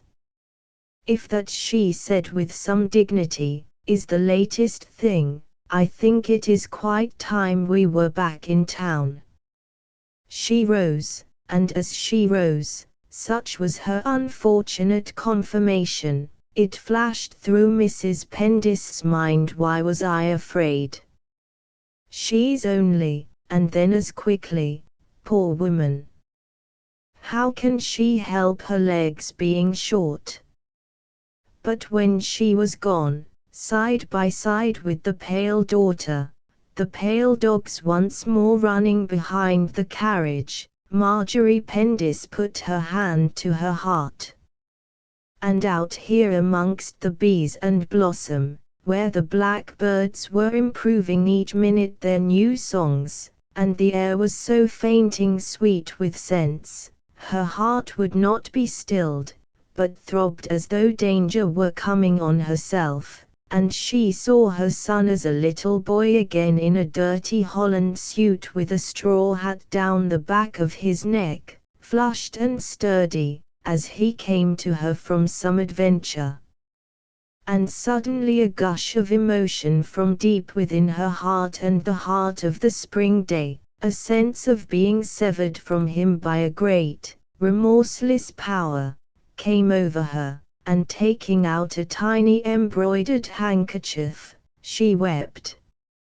Round her the bees hummed carelessly, the blossom dropped, the dappled sunlight covered her with a pattern as of her own fine lace.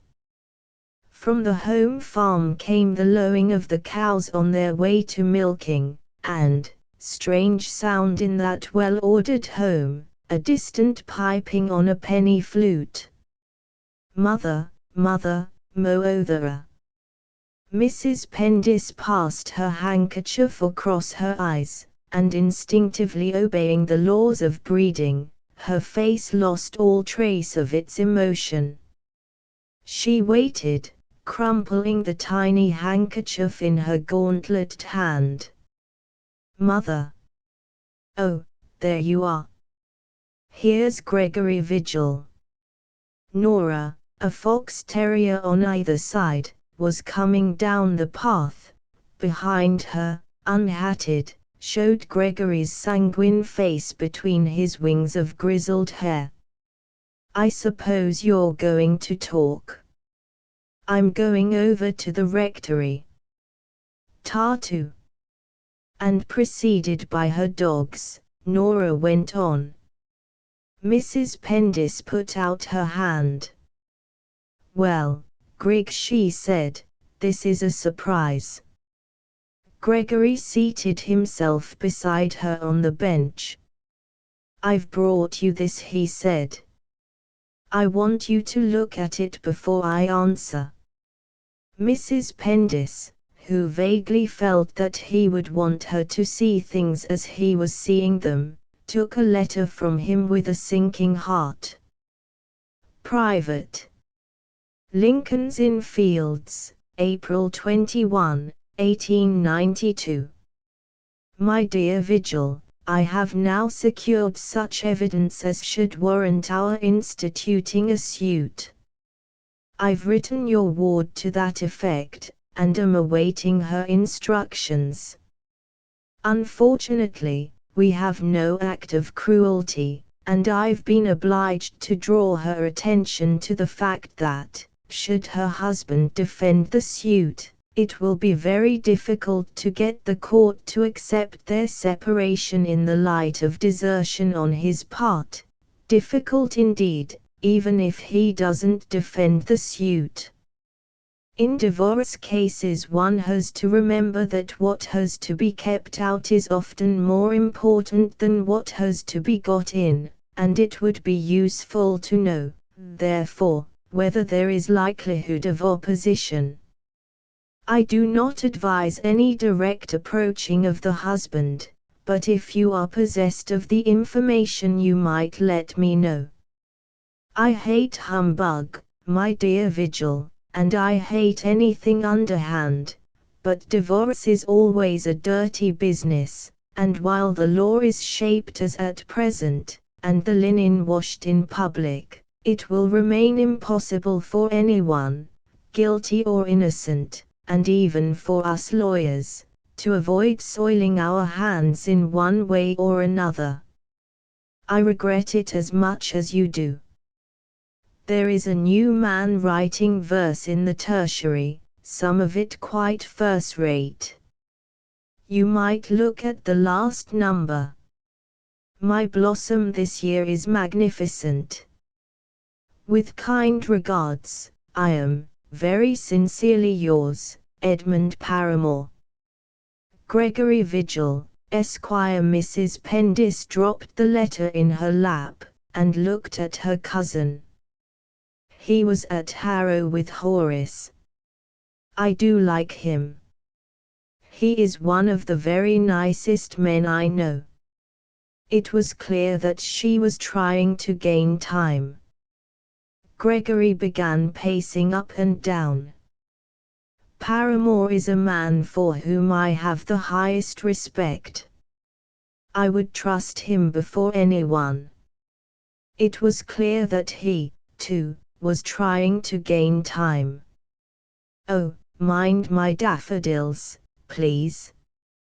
Gregory went down on his knees, and raised the bloom that he had trodden on.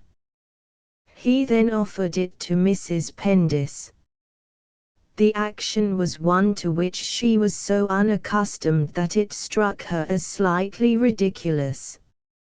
My dear Grig, you'll get rheumatism, and spoil that nice suit, the grass comes off so terribly. Gregory got up, and looked shamefacedly at his knees. The knee is not what it used to be, he said. Mrs. Pendis smiled. You should keep your knees for Helen Bellow, Grig. I was always 5 years older than you. Gregory rumpled up his hair. Kneeling's out of fashion, but I thought in the country you wouldn't mind. You don't notice things, dear Grig. In the country it's still more out of fashion. You wouldn't find a woman within 30 miles of here who would like a man to kneel to her. We've lost the habit. She would think she was being made fun of. We soon grow out of vanity. In London, said Gregory, I hear all women intend to be men, but in the country I thought, in the country, Grig, all women would like to be men, but they don't dare to try. They trot behind. As if she had been guilty of thoughts too insightful, Mrs. Pendis blushed. Gregory broke out suddenly, I can't bear to think of women like that. Again Mrs. Pendis smiled. You see, Grig dear, you are not married. I detest the idea that marriage changes our views, Marjorie, I loathe it.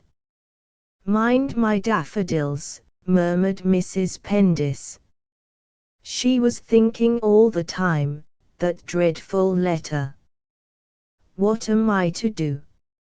And as though he knew her thoughts, Gregory said, I shall assume that Bellew will not defend the case. If he has a spark of chivalry in him, he will be only too glad to see her free. I will never believe that any man could be such a soulless clod as to wish to keep her bound. I don't pretend to understand the law, but it seems to me that there's only one way for a man to act, and after all Bellew's a gentleman. You'll see that he will act like one. Mrs. Pendis looked at the daffodil in her lap. I have only seen him 3 or 4 times, but it seemed to me, Grig, that he was a man who might act in one way today and another tomorrow. He is so very different from all the men about here. When it comes to the deep things of life, said Gregory, one man is much as another. Is there any man you know who would be so lacking in chivalry as to refuse in these circumstances? Mrs. Pendis looked at him with a confused expression, wonder, admiration, irony, and even fear, struggled in her eyes. I can think of dozens. Gregory clutched his forehead. Marjorie, he said, I hate your cynicism. I don't know where you get it from. I'm so sorry, I didn't mean to be cynical, I didn't, really. I only spoke from what I've seen. Seen, said Gregory. If I were to go by what I saw daily, hourly, in London in the course of my work, I should commit suicide within a week. But what else can one go by? Without answering, Gregory walked to the edge of the orchard, and stood gazing over the Scotch garden, with his face a little tilted towards the sky. Mrs. Pendis felt he was grieving that she failed to see whatever it was he saw up there, and she was sorry. He came back, and said, we won't discuss it any more. Very dubiously she heard those words, but as she could not express the anxiety and doubt torturing her soul, she told him tea was ready. But Gregory would not come in just yet out of the sun. In the drawing-room Beatrix was already giving tea to young Tharp and the Reverend Hussell Barter. And the sound of these well-known voices restored to Mrs. Pendis something of her tranquillity. The rector came towards her at once with a teacup in his hand. My wife has got a headache, he said.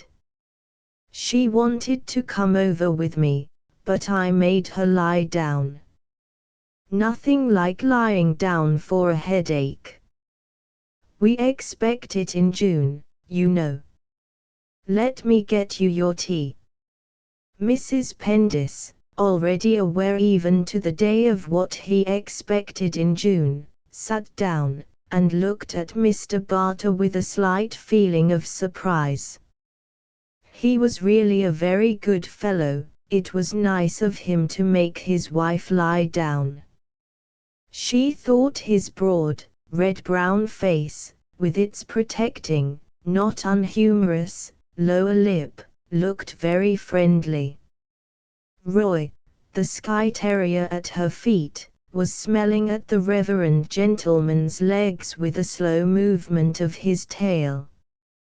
The old dog likes me, said the rector.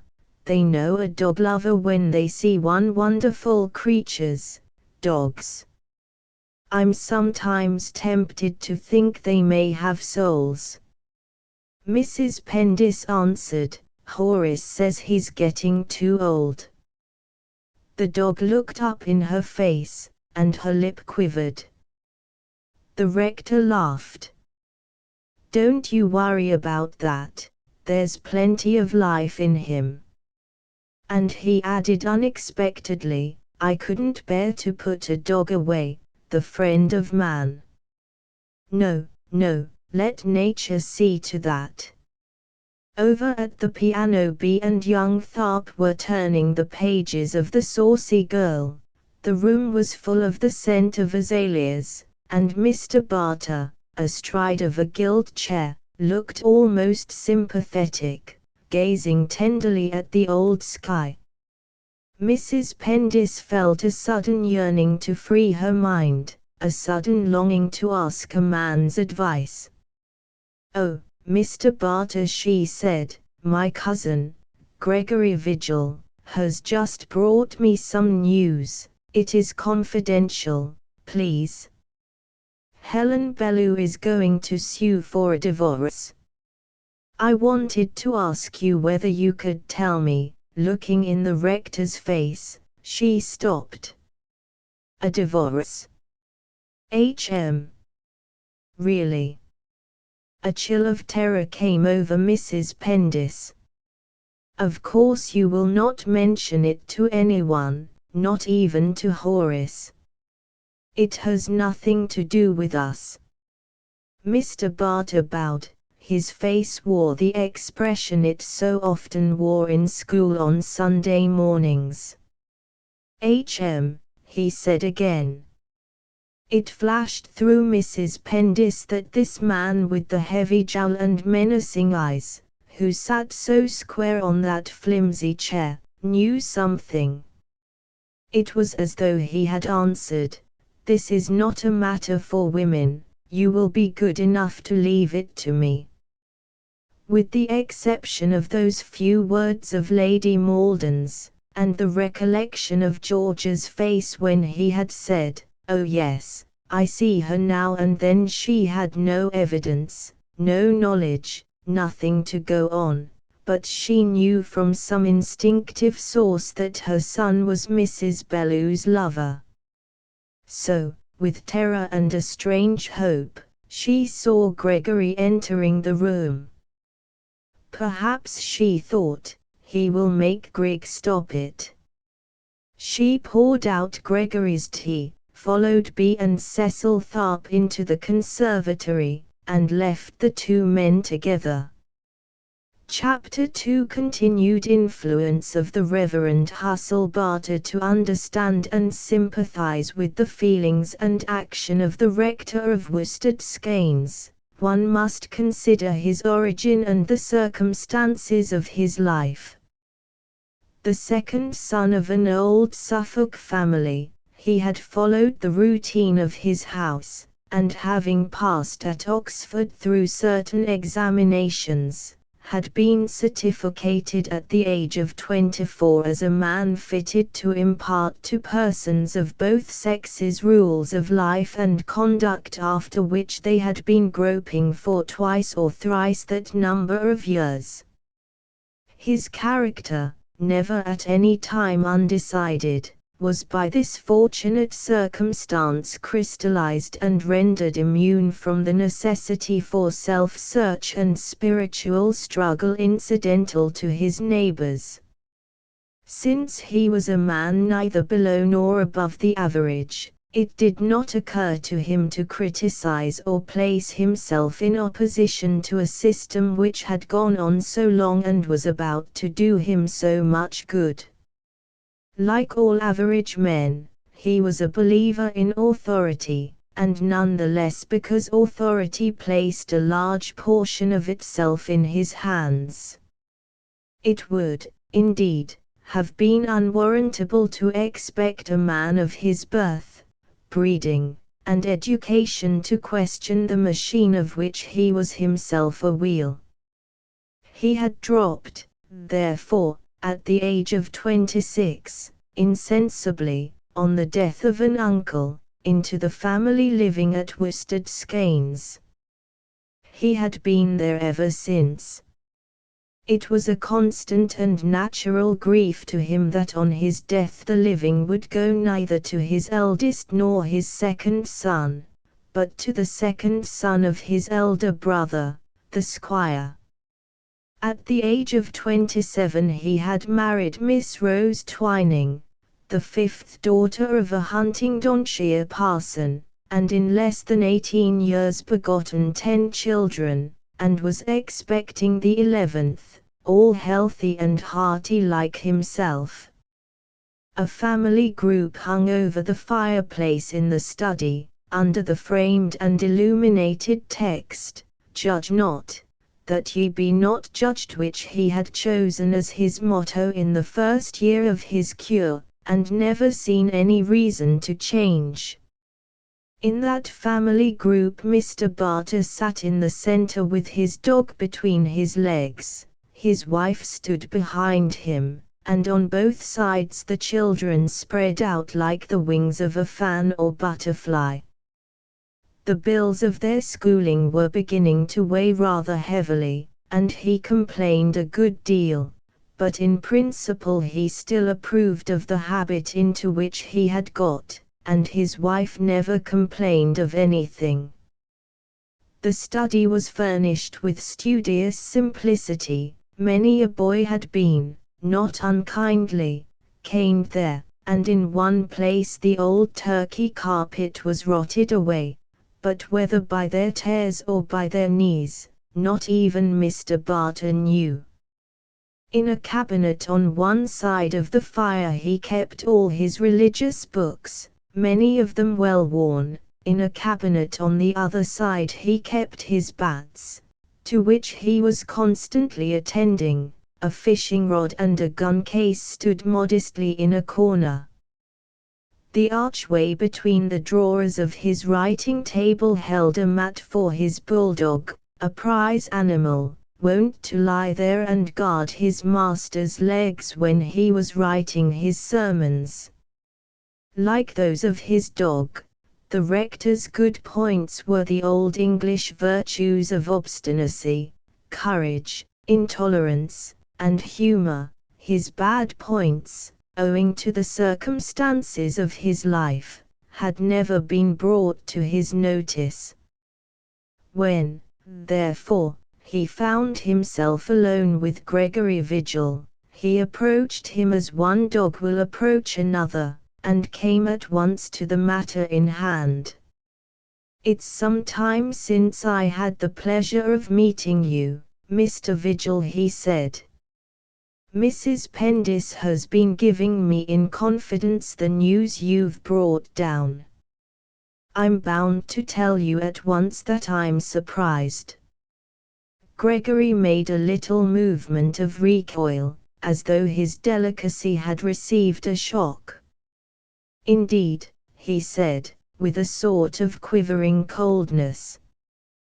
The rector, quick to note opposition, repeated emphatically, "More than surprised, in fact, I think there must be some mistake."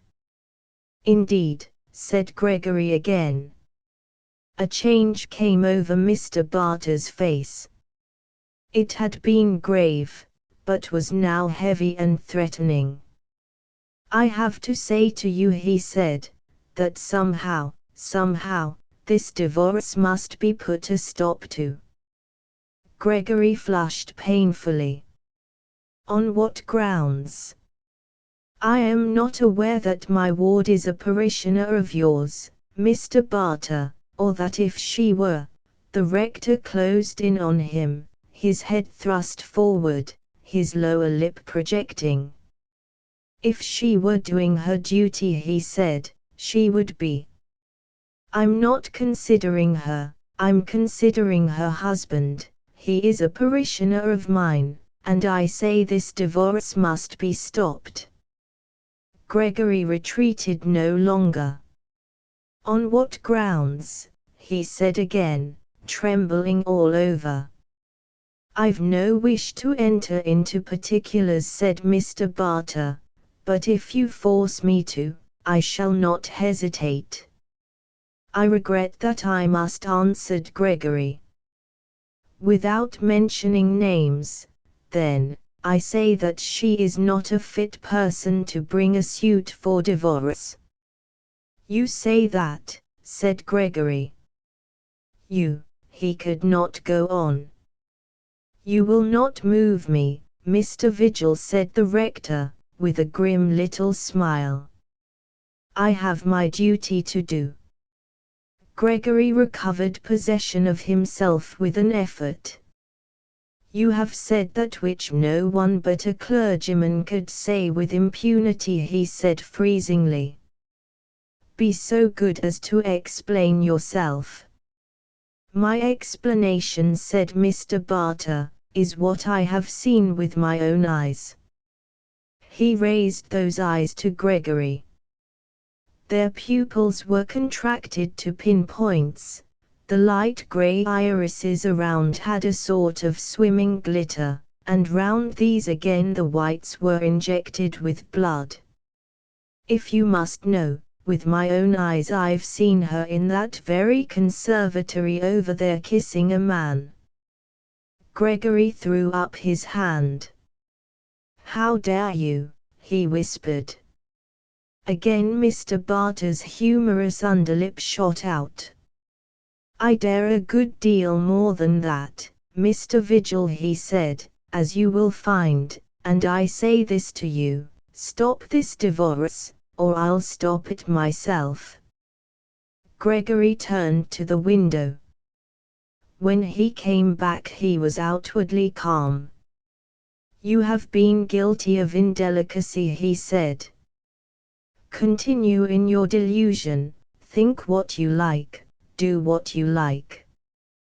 The matter will go on. Good evening, sir. And turning on his heel, he left the room. Mr. Barter stepped forward.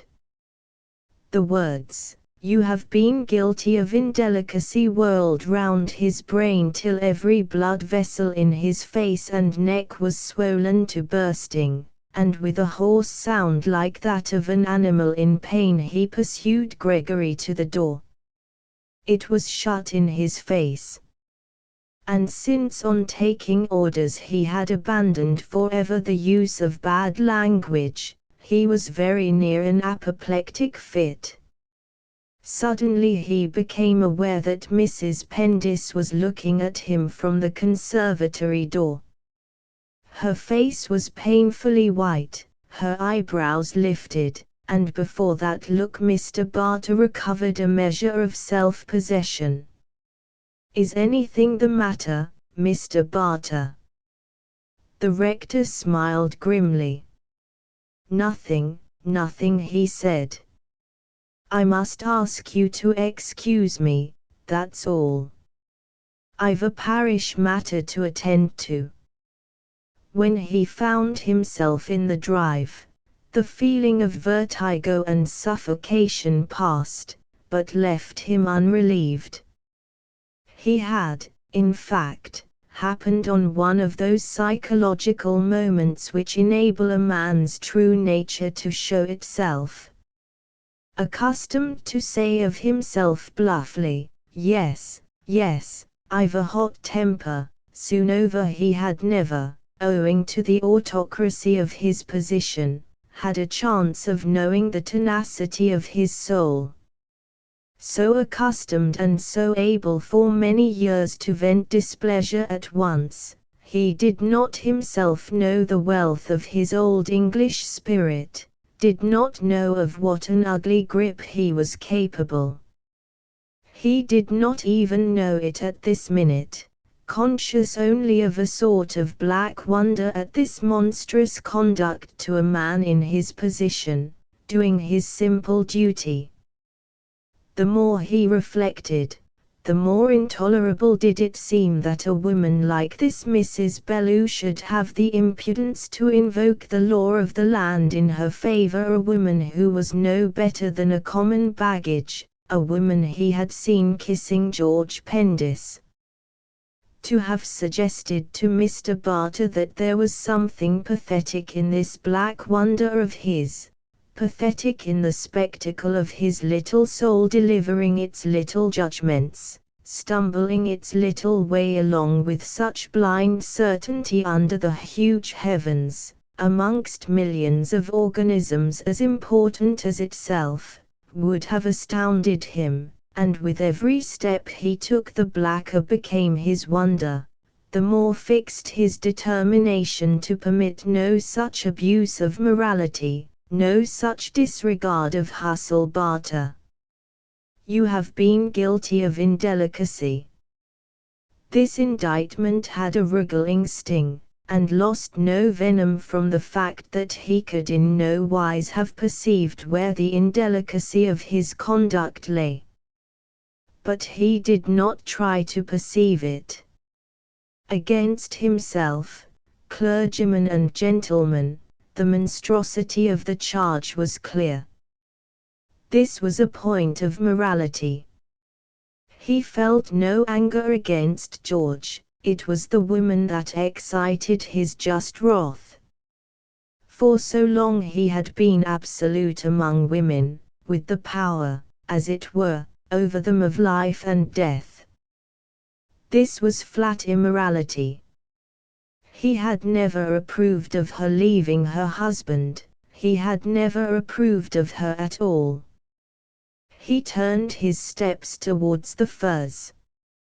From above the hedges the sleepy cows looked down, a yearful laughed a field or two away, in the sycamores, which had come out before their time, the bees hummed.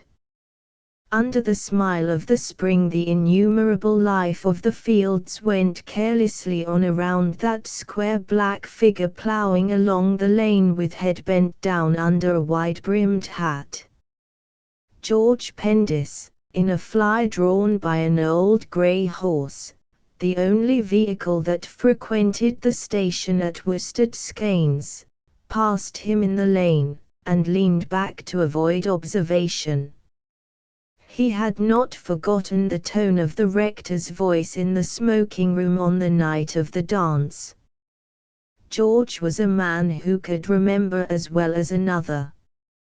In the corner of the old fly, that rattled and smelled of stables and stale tobacco, he fixed his moody eyes on the driver's back and the ears of the old grey horse, and never stirred till they set him down at the hall door.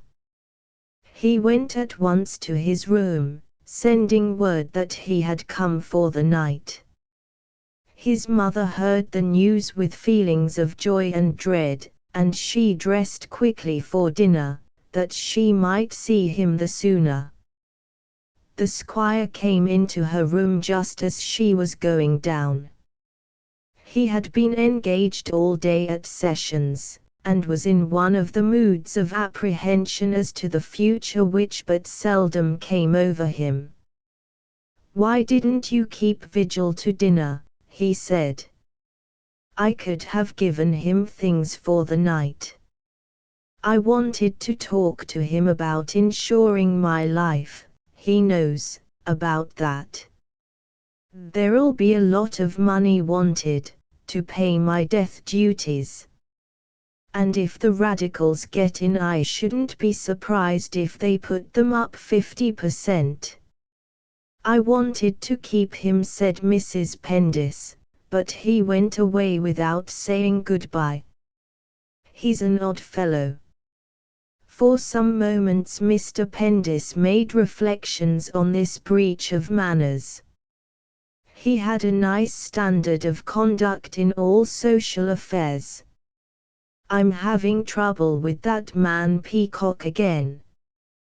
He's the most pig-headed. What are you in such a hurry for, Marjorie? George is here." "George? Well, I suppose he can wait till dinner. I have a lot of things I want to tell you about. We had a case of arson today. Old Quarryman was away, and I was in the chair. It was that fellow Woodford that we convicted for poaching, a very gross case. And this is what he does when he comes out. They tried to prove insanity. It's the rankest case of revenge that ever came before me. We committed him, of course. He'll get a swinging sentence. Of all dreadful crimes, arson is the most. Mr. Pendis could find no word to characterize his opinion of this offense, and drawing his breath between his teeth, passed into his dressing room. Mrs. Pendis hastened quietly out, and went to her son's room. She found George in his shirt sleeves, inserting the links of his cuffs. "Let me do that for you, my dear boy. How dreadfully they starch your cuffs. It is so nice to do something for you sometimes." George answered her, "Well, mother, and how have you been?" Over Mrs. Pendis's face came a look half sorrowful, half arch, but wholly pathetic. "What? Is it beginning already? Oh, don't put me away from you," she seemed to say. "Very well, thank you, dear. And you?" George did not meet her eyes. So he said. "I took rather a nasty knock over the city last week." "Is that a race?" asked Mrs. Pendis. And by some secret process she knew that he had hurried out that piece of bad news to divert her attention from another subject, for George had never been a crybaby. She sat down on the edge of the sofa, and though the gong was about to sound, incited him to dawdle and stay with her. "And have you any other news, dear? It seems such an age since we've seen you. I think I've told you all our budget in my letters. You know there's going to be another event at the rectory."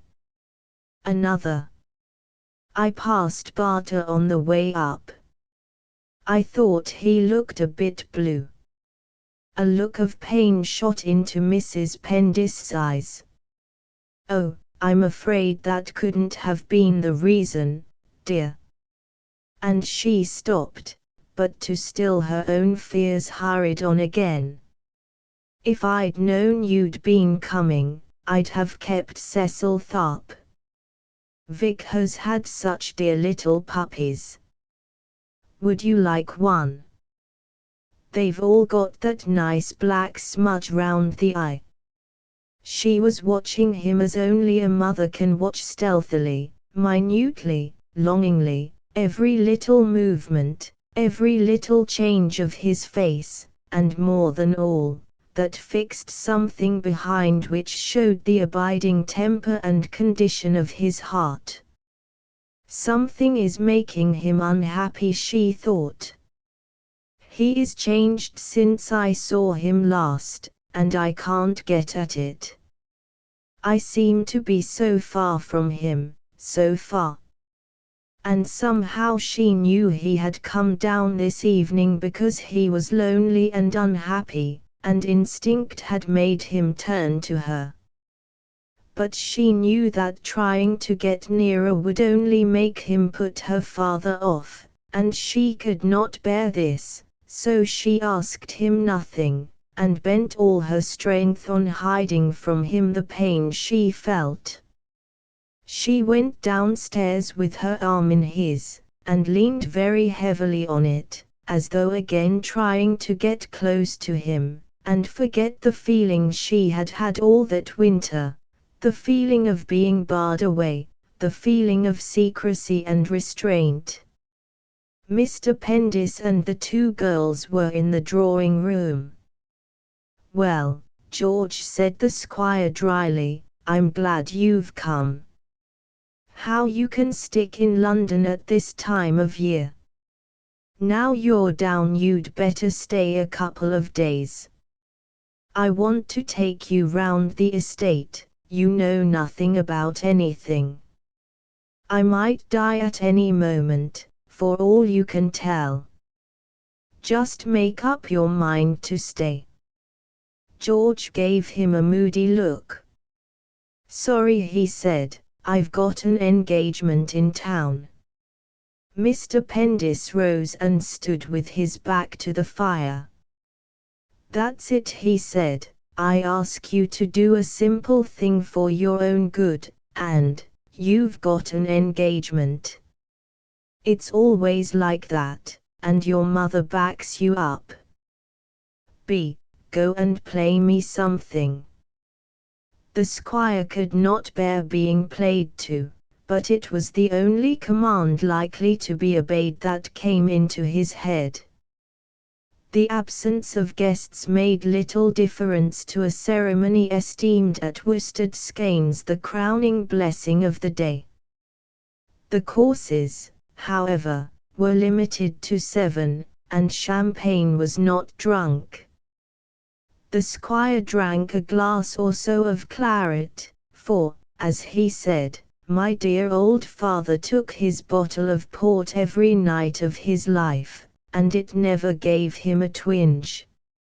If I were to go on at that rate it would kill me in a year." His daughters drank water. Mrs. Pendis, cherishing a secret preference for champagne, drank sparingly of a Spanish Burgundy, procured for her by Mr. Pendis at a very reasonable price, and corked between meals with a special cork. She offered it to George. "Try some of my Burgundy, dear, it's so nice." But George refused and asked for whiskey and soda, glancing at the butler, who brought it in a very yellow state. Under the influence of dinner the squire recovered equanimity, though he still dwelled somewhat sadly on the future. "You young fellows," he said, with a friendly look at George, "are such individualists. You make a business of enjoying yourselves. With your piquet and your racing and your billiards and what not, you'll be used up before you're 50. You don't let your imaginations work. A green old age ought to be your ideal, instead of which it seems to be a green youth." Ha! Mr. Pendis looked at his daughters till they said, "Oh, father, how can you?"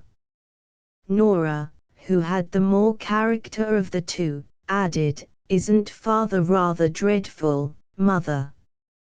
But Mrs. Pendis was looking at her son. She had longed so many evenings to see him sitting there. "We'll have a game of piquet tonight, George." George looked up and nodded with a glum smile. On the thick, soft carpet round the table the butler and second footman moved. The light of the wax candles fell lustrous and subdued on the silver and fruit and flowers, on the girls' white necks, on George's well-colored face and glossy shirt front, gleamed in the jewels on his mother's long white fingers, showed off the squire's erect and still spruce figure. The air was languorously sweet with the perfume of azaleas and narcissus bloom. B, with soft eyes, was thinking of young Tharp, who today had told her that he loved her, and wondering if father would object. Her mother was thinking of George, stealing timid glances at his moody face. There was no sound save the tinkle of forks and the voices of Nora and the squire, talking of little things. Outside, through the long opened windows, was the still, wide country. The full moon, tinted apricot and figured like a coin, hung above the cedar trees, and by her light the whispering stretches of the silent fields lay half enchanted, half asleep, and all beyond that little ring of moonshine, unfathomed and unknown, was darkness, a great darkness wrapping from their eyes the restless world. Chapter 3 The sinister night on the day of the big race at Kempton Park, in which the Ambler, starting favourite, was left at the post, George Pendis had just put his latchkey in the door of the room he had taken near Mrs. Bellew, when a man, stepping quickly from behind, said, "Mr. George Pendis, I believe." George turned. "Yes, what do you want?" The man put into George's hand a long envelope. "From Messrs. Frost and Tuckett." George opened it, and read from the top of a slip of paper, "Admiralty, probate, and divorce."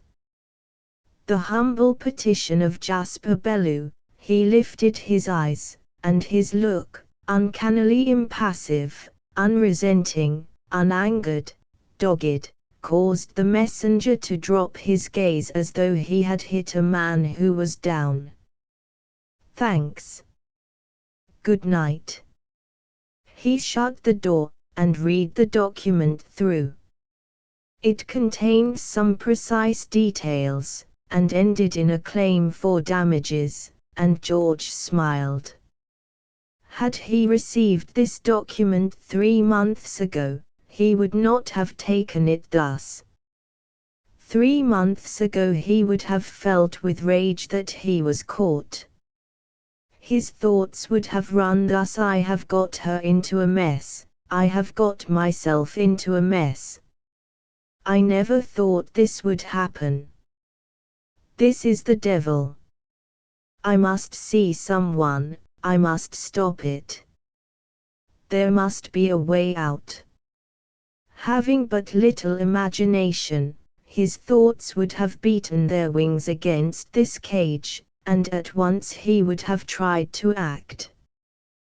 But this was not 3 months ago, and now, he lit a cigarette and sat down on the sofa, and the chief feeling in his heart was a strange hope, a sort of funereal gladness. He would have to go and see her at once, that very night, an excuse, no need to wait in here, to wait on the chance of her coming. He got up and drank some whiskey, then went back to the sofa and sat down again. If she is not here by 8, he thought, I will go round. Opposite was a full-length mirror, and he turned to the wall to avoid it. There was fixed on his face a look of gloomy determination, as though he were thinking, I'll show them all that I'm not beaten yet. At the click of a latchkey he scrambled off the sofa, and his face resumed its mask. She came in as usual, dropped her opera cloak, and stood before him with bare shoulders. Looking in her face, he wondered if she knew. I thought I'd better come, she said. I suppose you've had the same charming present. George nodded. There was a minute's silence. It's really rather funny. I'm sorry for you, George. George laughed too, but his laugh was different. I will do all I can, he said. Mrs. Bellew came close to him. I've seen about the Kempton race. What shocking luck. I suppose you've lost a lot. Poor boy. It never rains but it pours. George looked down. That's all right, nothing matters when I have you. He felt her arms fasten behind his neck, but they were cool as marble. He met her eyes, and they were mocking and compassionate. Their cab, wheeling into the main thoroughfare, joined in the race of cabs flying as for life toward the east, past the park, where the trees, new-leafed, were swinging their skirts like ballet dancers in the wind, past the Stoics and the other clubs, rattling, jingling, jostling for the lead, shooting past omnibuses that looked cozy in the half-light with their lamps and rows of figures solemnly opposed. At Blayford's the tall dark young waiter took her cloak with reverential fingers. The little wine waiter smiled below the suffering in his eyes. The same red-shaded lights fell on her arms and shoulders. The same flowers of green and yellow grew bravely in the same blue vases. On the menu were written the same dishes. The same idle eye peered through the chink at the corner of the red blinds with its stare of apathetic wonder. Often during that dinner George looked at her face by stealth, and its expression baffled him, so careless was it. And, unlike her mood of late, that had been glum and cold, she was in the wildest spirits. People looked round from the other little tables, all full now that the season had begun. Her laugh was so infectious, and George felt a sort of disgust. What was it in this woman that made her laugh, when his own heart was heavy? But he said nothing. He dared not even look at her, for fear his eyes should show his feeling. We ought to be squaring our accounts, he thought, looking things in the face. Something must be done, and here she is laughing and making everyone stare. Done. But what could be done, when it was all like quicksand? The other little tables emptied one by one. George, she said, take me somewhere where we can dance. George stared at her. My dear girl, how can I? There is no such place. Take me to your Bohemians. You can't possibly go to a place like that. Why not? Who cares where we go, or what we do? I care. Ah, my dear George, you and your sort are only half alive. Sullenly George answered, what do you take me for? A cad. But there was fear, not anger, in his heart. Well, then, let's drive into the East End. For goodness sake, let's do something not quite proper. They took a hansom and drove east. It was the first time either had ever been in that unknown land. Close your cloak, dear, it looks odd down here. Mrs. Bellew laughed. You'll be just like your father when you're 60, George. And she opened her cloak the wider. Round a barrel organ at the corner of a street were girls in bright colours dancing. She called to the cabman to stop. Let's watch those children. You'll only make a show of us. Mrs. Bellew put her hands on the cab door. I've a good mind to get out and dance with them. You're mad tonight, said George. Sit still. He stretched out his arm and barred her way. The passers-by looked curiously at the little scene. A crowd began to collect. Go on, cried George. There was a cheer from the crowd. The driver whipped his horse. They darted east again. It was striking 12 when the cab put them down at last near the old church on Chelsea Embankment, and they had hardly spoken for an hour. And all that hour George was feeling, this is the woman for whom I've given it all up. This is the woman to whom I shall be tied. This is the woman I cannot tear myself away from. If I could, I would never see her again. But I can't live without her. I must go on suffering when she's with me, suffering when she's away from me. And God knows how it's all to end. He took her hand in the darkness. It was cold and unresponsive as a stone. He tried to see her face, but could read nothing in those greenish eyes staring before them, like a cat's, into the darkness. When the cab was gone, they stood looking at each other by the light of a street lamp. And George thought, so I must leave her like this, and what then?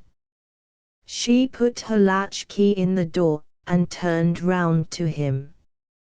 In the silent, empty street, where the wind was rustling and scraping round the corners of tall houses, and the lamplight flickered, her face and figure were so strange, motionless, sphinx-like. Only her eyes seemed alive, fastened on his own. "Good night," he muttered. She beckoned. "Take what you can of me, George," she said. Chapter 4 Mr. Pendist's head, seen from behind at his library bureau, where it was his practice to spend most mornings from 9:30 to 11 or even 12, was observed to be of a shape to throw no small light upon his class and character. Its contour was almost national. Bulging at the back, and sloping rapidly to a thin and wiry neck, narrow between the ears and across the brow, prominent in the jaw, the length of a line drawn from the back headland to the promontory at the chin would have been extreme.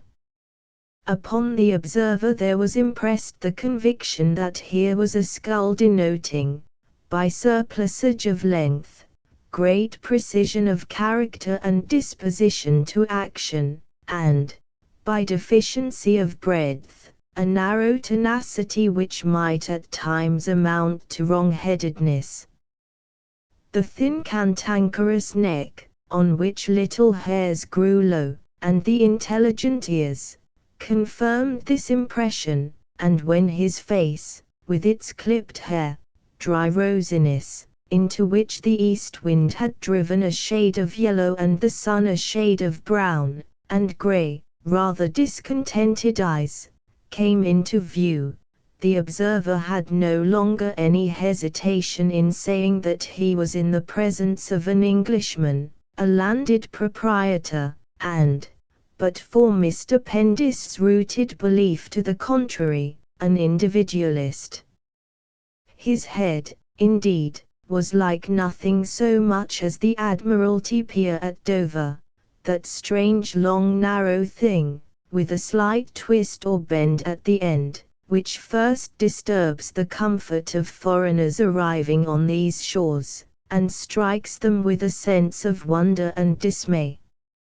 He sat very motionless at his bureau, leaning a little over his papers like a man to whom things do not come too easily, and every now and then he stopped to refer to the calendar at his left hand, or to a paper in one of the many pigeonholes.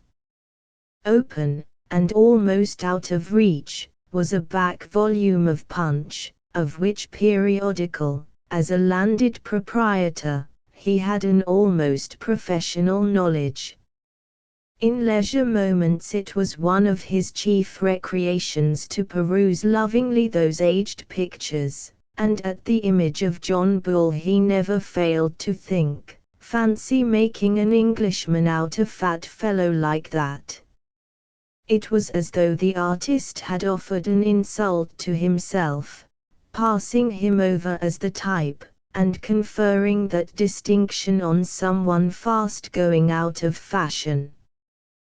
The rector, whenever he heard Mr. Pendist say this, strenuously opposed him, for he was himself of a square, stout build, and getting stouter. With all their aspirations to the character of typical Englishmen, Mr. Pendist and Mr. Barter thought themselves far from the old beef and beer, port and pigskin types of the Georgian and early Victorian era. They were men of the world, abreast of the times, who by virtue of a public school and varsity training had acquired a manner, a knowledge of men and affairs, a standard of thought on which it had really never been needful to improve. Both of them, but especially Mr. Pendis, kept up with all that was going forward by visiting the metropolis 6 or 7 or even 8 times a year. On these occasions they rarely took their wives, having almost always important business in hand, old college, church, or conservative dinners, cricket matches, church congress, the Gaiety Theatre, and for Mr. Barter the Lyceum.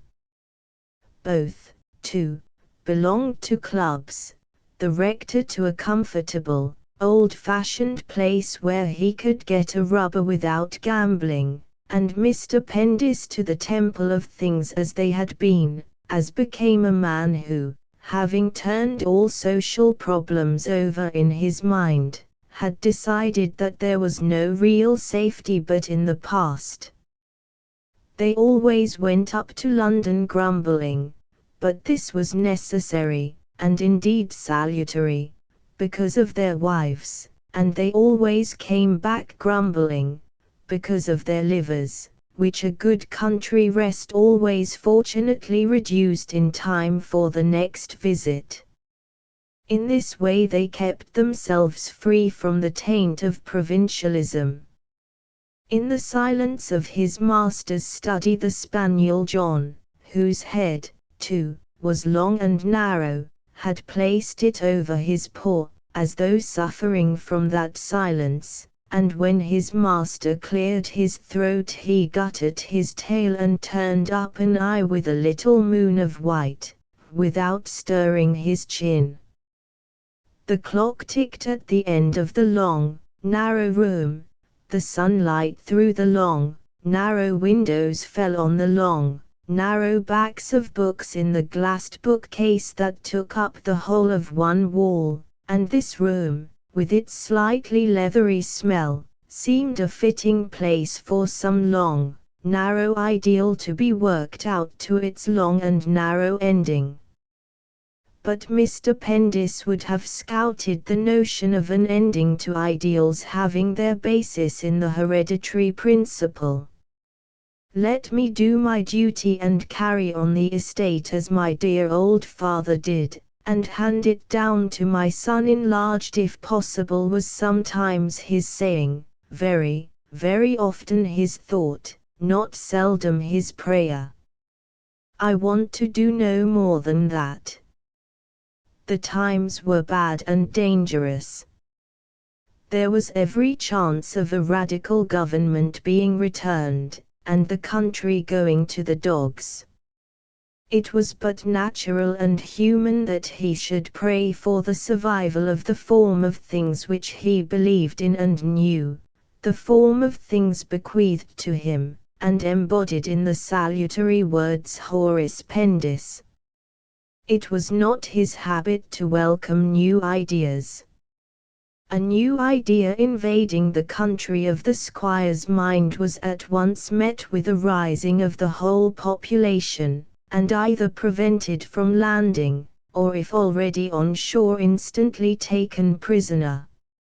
In course of time the unhappy creature, causing its squeaks and groans to penetrate the prison walls, would be released from sheer humaneness and love of a quiet life, and even allowed certain privileges, remaining, however, that poor, queer devil of a foreigner. One day, in an inattentive moment, the natives would suffer it to marry, or find that in some disgraceful way it had caused the birth of children unrecognized by law, and their respect for the accomplished fact, for something that already lay in the past, would then prevent their trying to unmarry it, or restoring the children to an unborn state, and very gradually they would tolerate this intrusive brood. Such was the process of Mr. Pendis's mind. Indeed, like the spaniel John, a dog of conservative instincts, at the approach of any strange thing he placed himself in the way, barking and showing his teeth, and sometimes truly he suffered at the thought that one day Horace Pendis would no longer be there to bark. But not often, for he had not much imagination. All the morning he had been working at that old vexed subject of common rights on worsted Scotton, which his father had fenced in and taught him once for all to believe was part integral of worsted skeins. The matter was almost beyond doubt, for the cottagers, in a poor way at the time of the fencing, owing to the price of bread, had looked on apathetically till the very last year required by law to give the old squire squatters' rights, when all of a sudden that man, Peacock's father, had made a gap in the fence and driven in beasts, which had reopened the whole unfortunate question. This had been in '65, and ever since there had been continual friction bordering on a lawsuit. Mr. Pendis never for a moment allowed it to escape his mind that the man Peacock was at the bottom of it all, for it was his way to discredit all principles as ground of action, and to refer everything to facts and persons, except, indeed, when he acted himself, when he would somewhat proudly admit that it was on principle. He never thought or spoke on an abstract question, partly because his father had avoided them before him, partly because he had been discouraged from doing so at school, but mainly because he temperamentally took no interest in such unpractical things. It was, therefore, a source of wonder to him that tenants of his own should be ungrateful. He did his duty by them, as the rector, in whose keeping were their souls, would have been the first to affirm.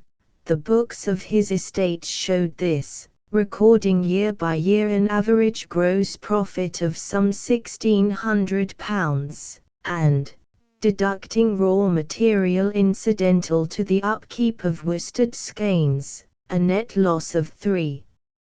In less earthly matters, too, such as non-attendance at church, a predisposition to poaching, or any inclination to moral laxity, he could say with a clear conscience that the rector was sure of his support. A striking instance had occurred within the last month, when, discovering that his underkeeper, an excellent man at his work, had got into a scrape with the postman's wife, he had given the young fellow notice, and cancelled the lease of his cottage. He rose and went to the plan of the estate fastened to the wall, which he unrolled by pulling a green silk cord, and stood there scrutinizing it carefully and placing his finger here and there. His spaniel rose too, and settled himself unobtrusively on his master's foot. Mr. Pendis moved and trod on him. The spaniel yelped. D.N. the dog. "Oh, poor fellow, John," said Mr. Pendis. He went back to his seat, but since he had identified the wrong spot he was obliged in a minute to return again to the plan. The spaniel John, cherishing the hope that he had been justly treated, approached in a half-circle, fluttering his tail. He had scarcely reached Mr. Pendis's foot when the door was opened, and the first footman brought in a letter on a silver salver. Mr. Pendis took the note, read it, turned to his bureau, and said, "No answer." He sat staring at this document in the silent room, and over his face in turn passed anger, alarm, distrust, bewilderment. He had not the power of making very clear his thought, except by speaking aloud, and he muttered to himself. The spaniel John, who still nurtured a belief that he had sinned, came and lay down very close against his leg. Mr. Pendis, never having reflected profoundly on the working morality of his times, had the less difficulty in accepting it. Of violating it he had practically no opportunity, and this rendered his position stronger. It was from habit and tradition rather than from principle and conviction that he was a man of good moral character. And as he sat reading this note over and over, he suffered from a sense of nausea. It was couched in these terms: The Firs, May 20. Dear Sir, you may or may not have heard that I have made your son, Mr. George Pendis, correspondent in a divorce suit against my wife. Neither for your sake nor your son's, but for the sake of Mrs. Pendis, who is the only woman in these parts that I respect, I will withdraw the suit if your son will give his word not to see my wife again. Please send me an early answer. I am, your obedient servant, Jasper Bellew. The acceptance of tradition, and to accept it was suitable to the squire's temperament, is occasionally marred by the impingement of tradition on private life and comfort. It was legendary in his class that young men's peccadilloes must be accepted with a certain indulgence. They would, he said, be young men. They must, he would remark, sow their wild oats. Such was his theory. The only difficulty he now had was in applying it to his own particular case, a difficulty felt by others in times past, and to be felt again in times to come. But, since he was not a philosopher, he did not perceive the inconsistency between his theory and his dismay. He saw his universe reeling before that note, and he was not a man to suffer tamely. He felt that others ought to suffer too. It was monstrous that a fellow like this Bellew, a loose fish, a drunkard, a man who had nearly run over him, should have it in his power to trouble the serenity of worsted skeins. It was like his impudence to bring such a charge against his son. It was like his impudence. And going abruptly to the bell, he trod on his spaniel's ear. The dog. Oh, poor fellow, John. But the spaniel John, convinced at last that he had sinned, hid himself in a far corner whence he could see nothing, and pressed his chin closely to the ground. Ask your mistress to come here. Standing by the hearth, waiting for his wife, the squire displayed to greater advantage than ever the shape of his long and narrow head. His neck had grown conspicuously redder, his eyes, like those of an offended swan, stabbed, as it were, at everything they saw.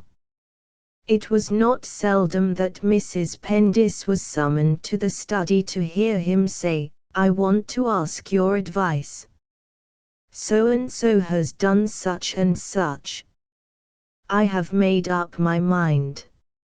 She came, therefore, in a few minutes. In compliance with his look at that, Marjorie she read the note, and gazed at him with distress in her eyes, and he looked back at her with wrath in his. For this was tragedy.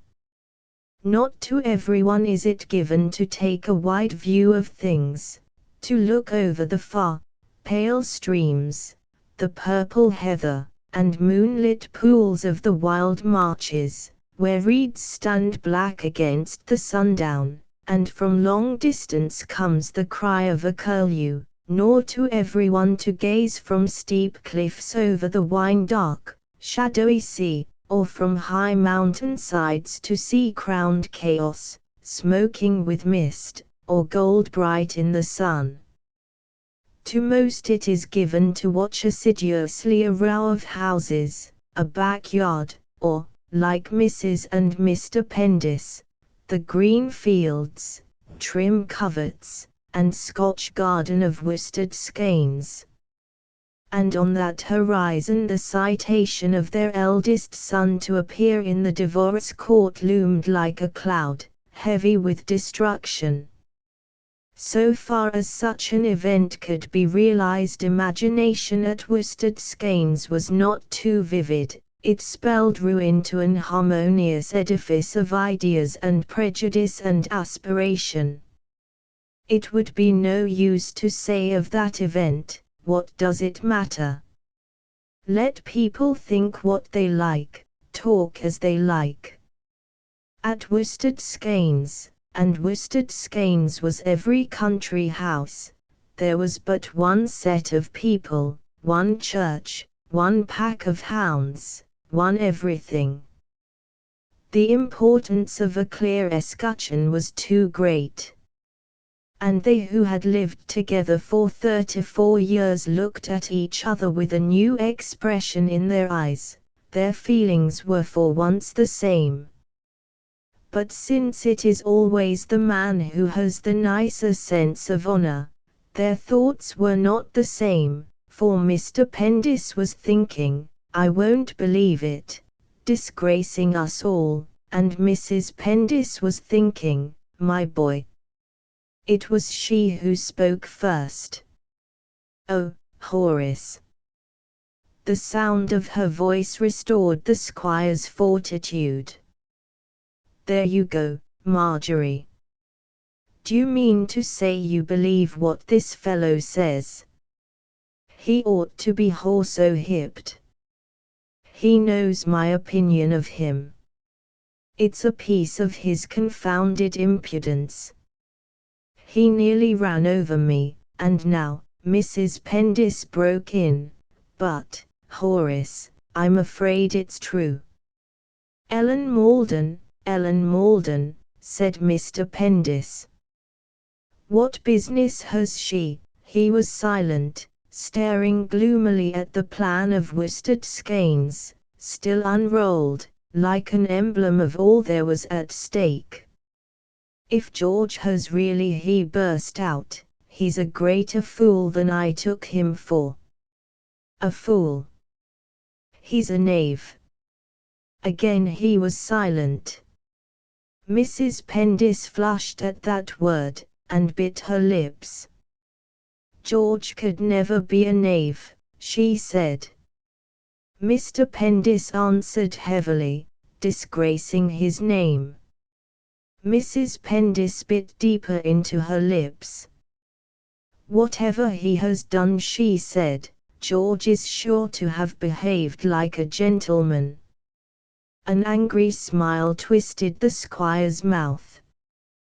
Just like a woman, he said.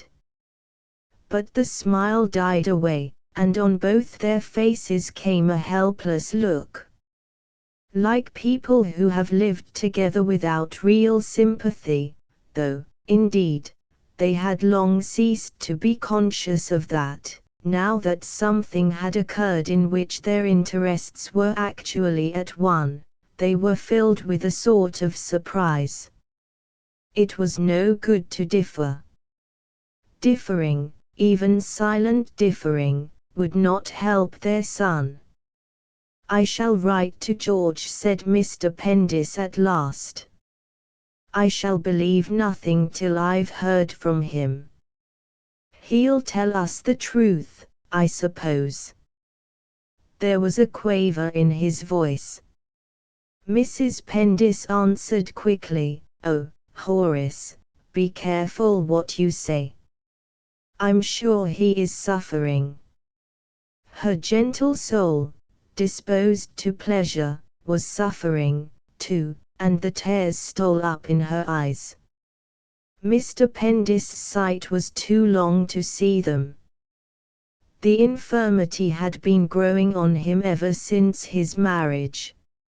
"I shall say what I think right," he said.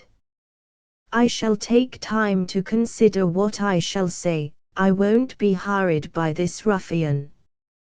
Mrs. Pendis wiped her lips with her lace-edged handkerchief. "I hope you will show me the letter," she said. The squire looked at her, and he realized that she was trembling and very white, and, though this irritated him, he answered almost kindly, "It's not a matter for you, my dear." Mrs. Pendis took a step towards him. Her gentle face expressed a strange determination. "He is my son, Horace, as well as yours." Mr. Pendis turned round uneasily. "It's no use your getting nervous, Marjorie. I shall do what's best.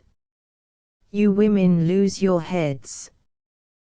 That D fellow's lying."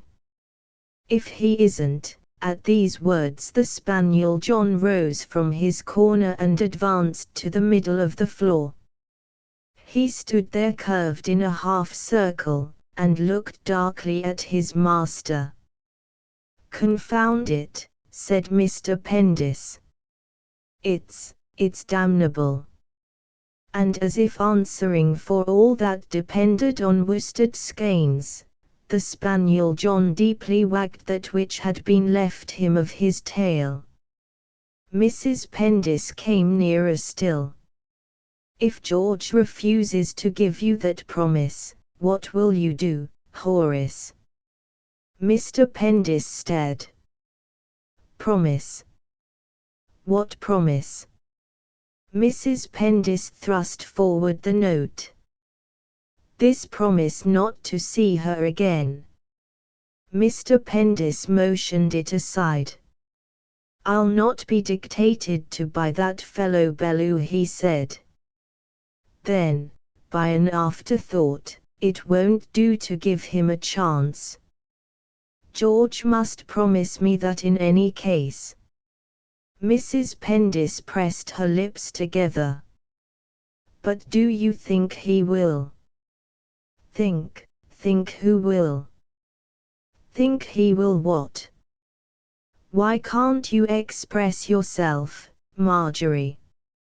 If George has really got us into this mess, he must get us out again." Mrs. Pendis flushed.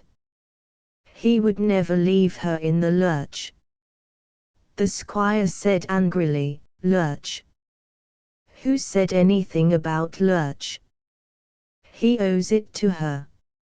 Not that she deserves any consideration. If she's been, you don't mean to say you think he'll refuse? He'd never be such a donkey."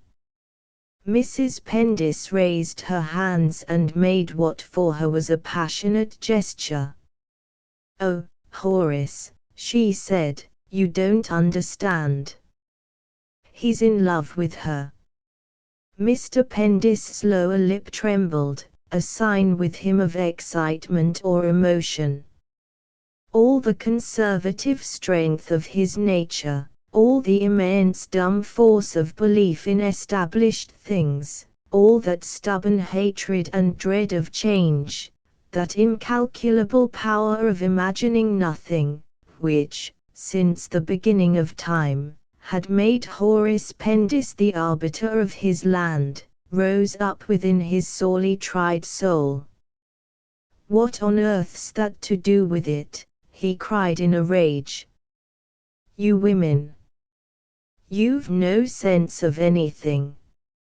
Romantic, idiotic, immoral, I don't know what you're at. for God's sake don't go putting ideas into his head." At this outburst Mrs. Pendis's face became rigid, only the flicker of her eyelids betrayed how her nerves were quivering. Suddenly she threw her hands up to her ears. "Horace," she cried, "do, oh, poor John." The squire had stepped hastily and heavily onto his dog's paw. The creature gave a grievous howl. Mr. Pendis went down on his knees and raised the limb. "Damn the dog," he stuttered. "Oh, poor fellow, John."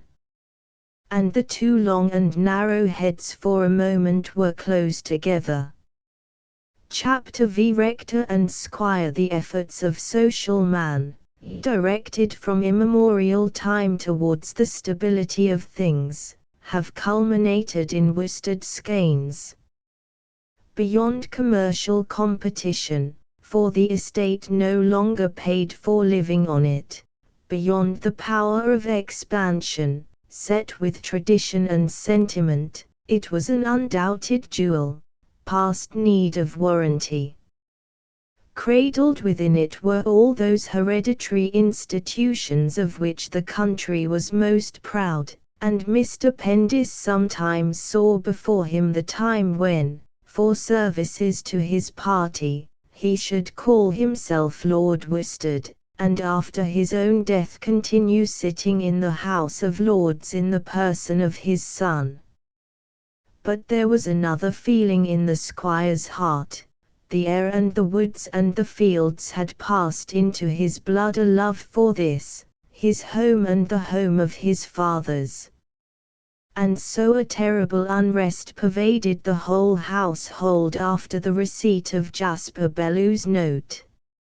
Nobody was told anything, yet everybody knew there was something, and each after his fashion, down to the very dogs, betrayed their sympathy with the master and mistress of the house. Day after day the girls wandered about the new golf course knocking the balls aimlessly. It was all they could do. Even Cecil Tharp, who had received from B the qualified affirmative natural under the circumstances, was infected. The off-foreleg of her grey mare was being treated by a process he had recently discovered, and in the stables he confided to B that the dear old squire seemed off his feed. He did not think it was any good worrying him at present. B, stroking the mare's neck, looked at him shyly and slowly. "It's about George," she said. "I know it's about George." "Oh, Cecil. I do wish I had been a boy."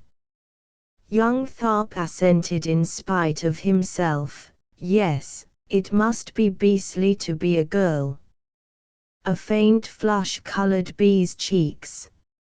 It hurt her a little that he should agree, but her lover was passing his hand down the mare's shin. "Father is rather trying," she said. "I wish George would marry."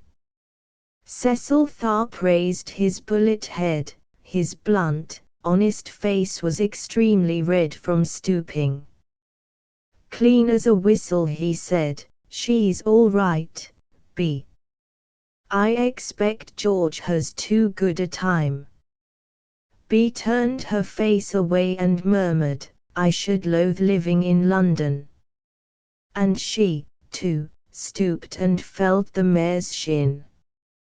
To Mrs. Pendis in these days the hours passed with incredible slowness.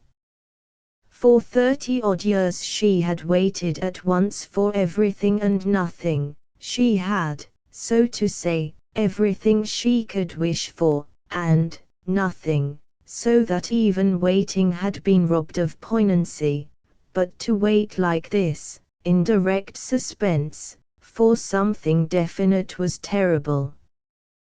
There was hardly a moment when she did not conjure up George, lonely and torn by conflicting emotions, for to her, long paralyzed by worsted skeins, and ignorant of the facts, the proportions of the struggle in her son's soul appeared titanic. Her mother instinct was not deceived as to the strength of his passion.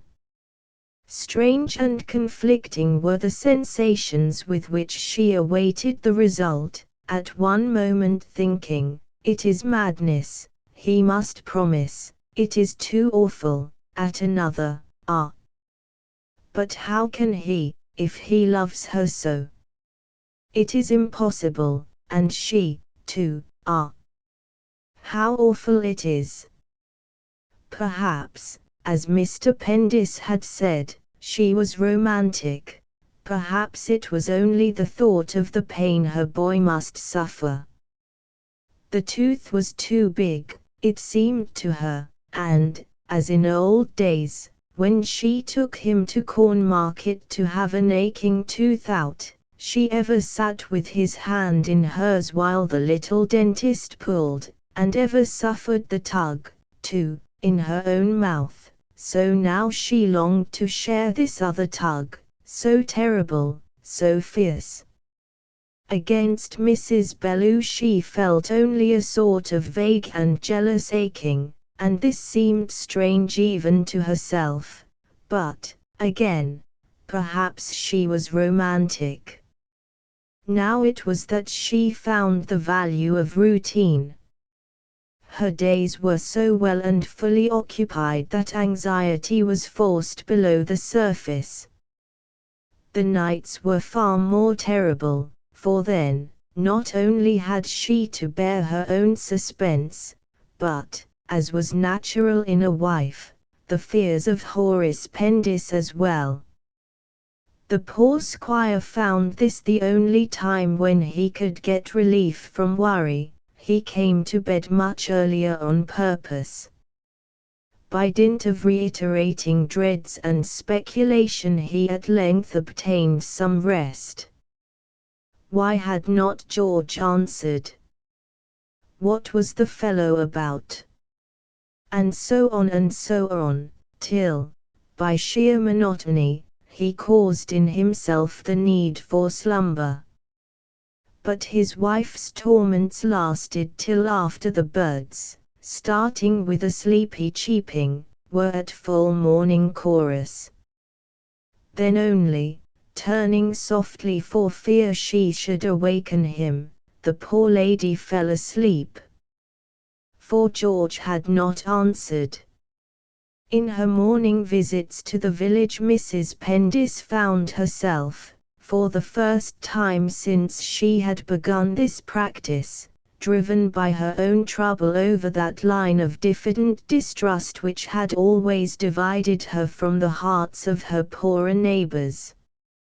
She was astonished at her own indelicacy, asking questions, prying into their troubles, pushed on by a secret aching for distraction, and she was surprised how well they took it. How, indeed, they seemed to like it, as though they knew that they were doing her good.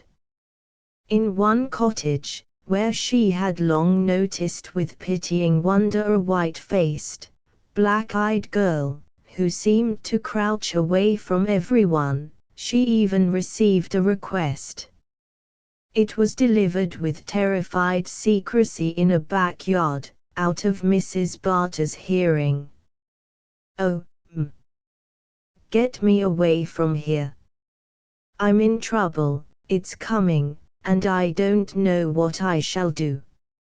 Mrs. Pendis shivered, and all the way home she thought, "Poor little soul, poor little thing," racking her brains to whom she might confide this case and ask for a solution, and something of the white-faced, black-eyed girl's terror and secrecy fell on her, for she found no one, not even Mrs. Barter, whose heart, though soft, belonged to the rector. Then, by a sort of inspiration, she thought of Gregory. How can I write to him, she mused, when my son, but she did write, for, deep down, the Totteridge instinct felt that others should do things for her, and she craved, to allude, however distantly, to what was on her mind.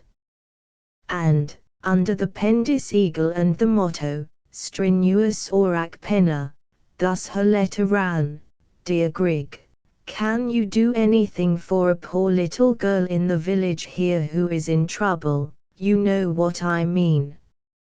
It is such a terrible crime in this part of the country, and she looks so wretched and frightened, poor little thing. She is 20 years old. She wants a hiding place for her misfortune, and somewhere to go when it is over. Nobody, she says, will have anything to do with her where they know, and, really, I have noticed for a long time how white and wretched she looks, with great black frightened eyes. I don't like to apply to our rector, for though he is a good fellow in many ways, he has such strong opinions, and, of course, Horace could do nothing. I would like to do something for her, and I could spare a little money, but I can't find a place for her to go, and that makes it difficult. She seems to be haunted, too, by the idea that wherever she goes it will come out. Isn't it dreadful? Do something, if you can. I am rather anxious about George. I hope the dear boy is well. If you are passing his club some day you might look in and just ask after him. He is sometimes so naughty about writing. I wish we could see you here, dear Grig. The country is looking beautiful just now, the oak trees especially, and the apple blossom isn't over, but I suppose you are too busy. How is Helen Bellew? Is she in town? Your affectionate cousin, Marjorie Pendis. It was 4 o'clock this same afternoon when the second groom, very much out of breath, informed the butler that there was a fire at Peacock's farm. The butler repaired at once to the library. Mr. Pendis, who had been on horseback all the morning, was standing in his riding clothes, tired and depressed, before the plan of worsted skeins. What do you want, Bester? There is a fire at Peacock's farm, sir. Mr. Pendis stared. What? He said.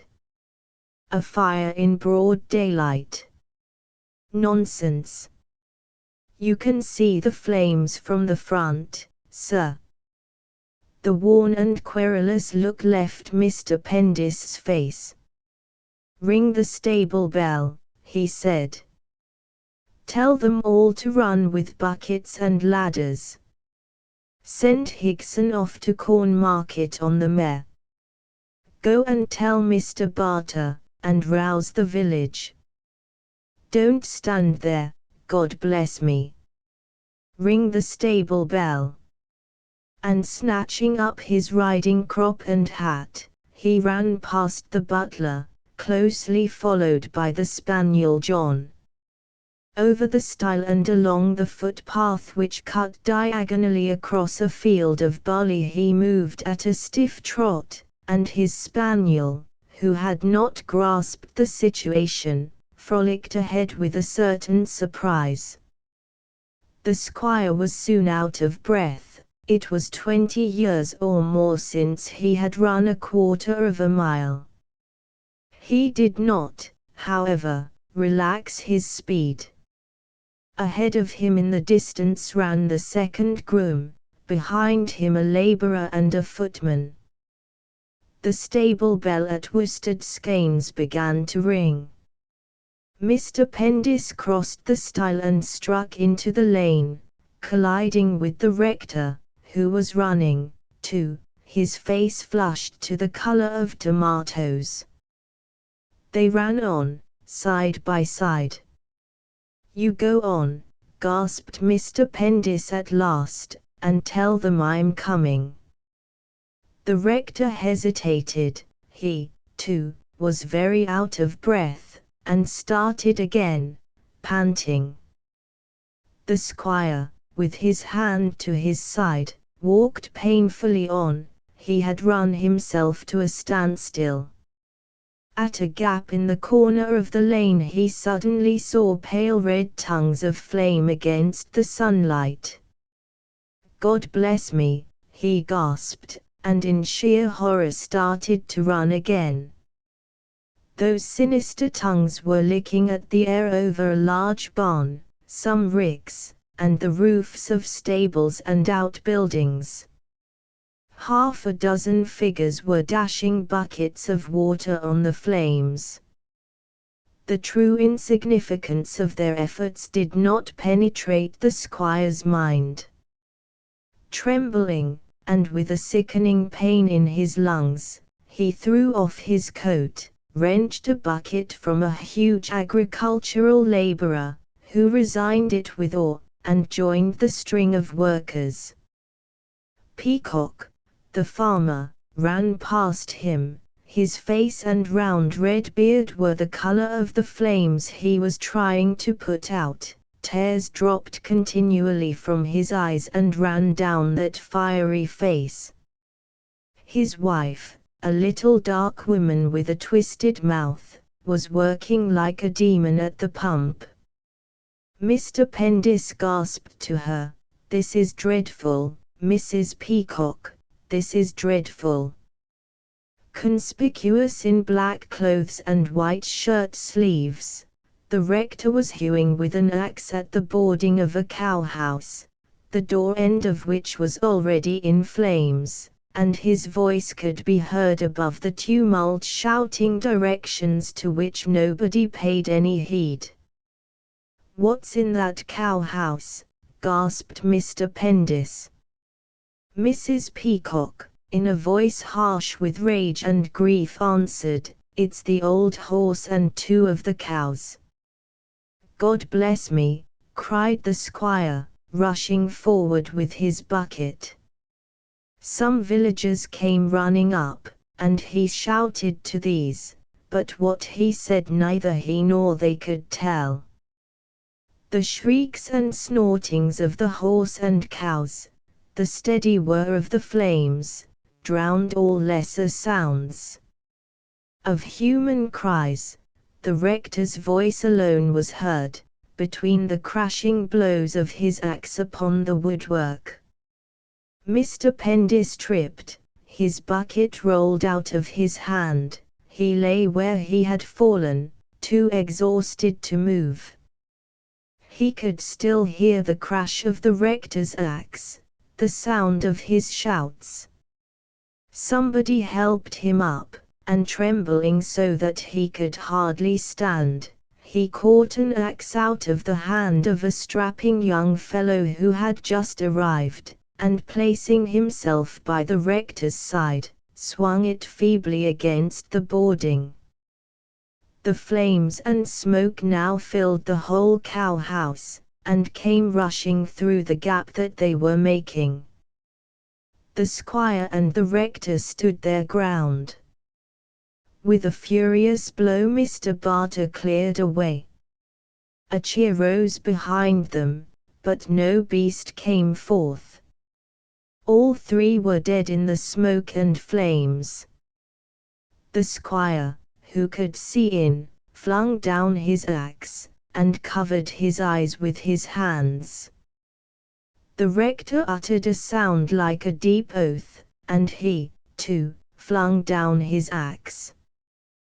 2 hours later, with torn and blackened clothes, the squire stood by the ruins of the barn. The fire was out, but the ashes were still smouldering. The spaniel John, anxious, panting, was licking his master's boots, as though begging forgiveness that he had been so frightened, and kept so far away. Yet something in his eye seemed to be saying, "Must you really have these fires, master?" A black hand grasped the squire's arm, a hoarse voice said, "I shan't forget, squire." "God bless me, Peacock," returned Mr. Pendis, "that's nothing. You're insured, I hope." I'm insured, but it's the beasts I'm thinking of." "Ah," said the squire, with a gesture of horror. The brougham took him and the rector back together. Under their feet crouched their respective dogs, faintly growling at each other. A cheer from the crowd greeted their departure. They started in silence, deadly tired. Mr. Pendis said suddenly, "I can't get those poor beasts out of my head, Barter." The rector put his hand up to his eyes. "I hope to God I shall never see such a sight again. Poor brutes, poor brutes." And feeling secretly for his dog's muzzle, he left his hand against the animal's warm, soft, rubbery mouth, to be licked again and again. On his side of the brougham Mr. Pendis, also unseen, was doing precisely the same thing. The carriage went first to the rectory, where Mrs. Barter and her children stood in the doorway. The rector put his head back into the brougham to say, "Good night, Pendis. You'll be stiff tomorrow." "I shall get my wife to rub me with a lemon." Mr. Pendis nodded, raised his hat, and the carriage went on. Leaning back, he closed his eyes. A pleasanter sensation was stealing over him. True, he would be stiff tomorrow, but he had done his duty. He had shown them all that blood told, done something to bolster up that system which was himself. And he had a new and kindly feeling towards Peacock, too.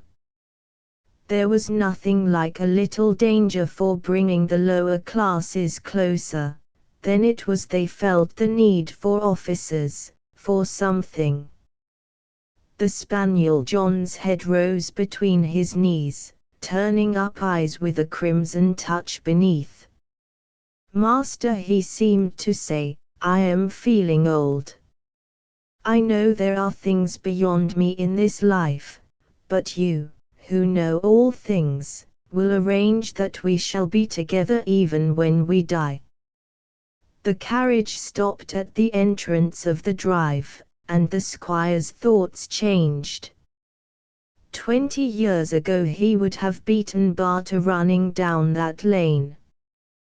Barter was only 45. To give him 14 years and a beating was a bit too much to expect. He felt a strange irritation with Barter.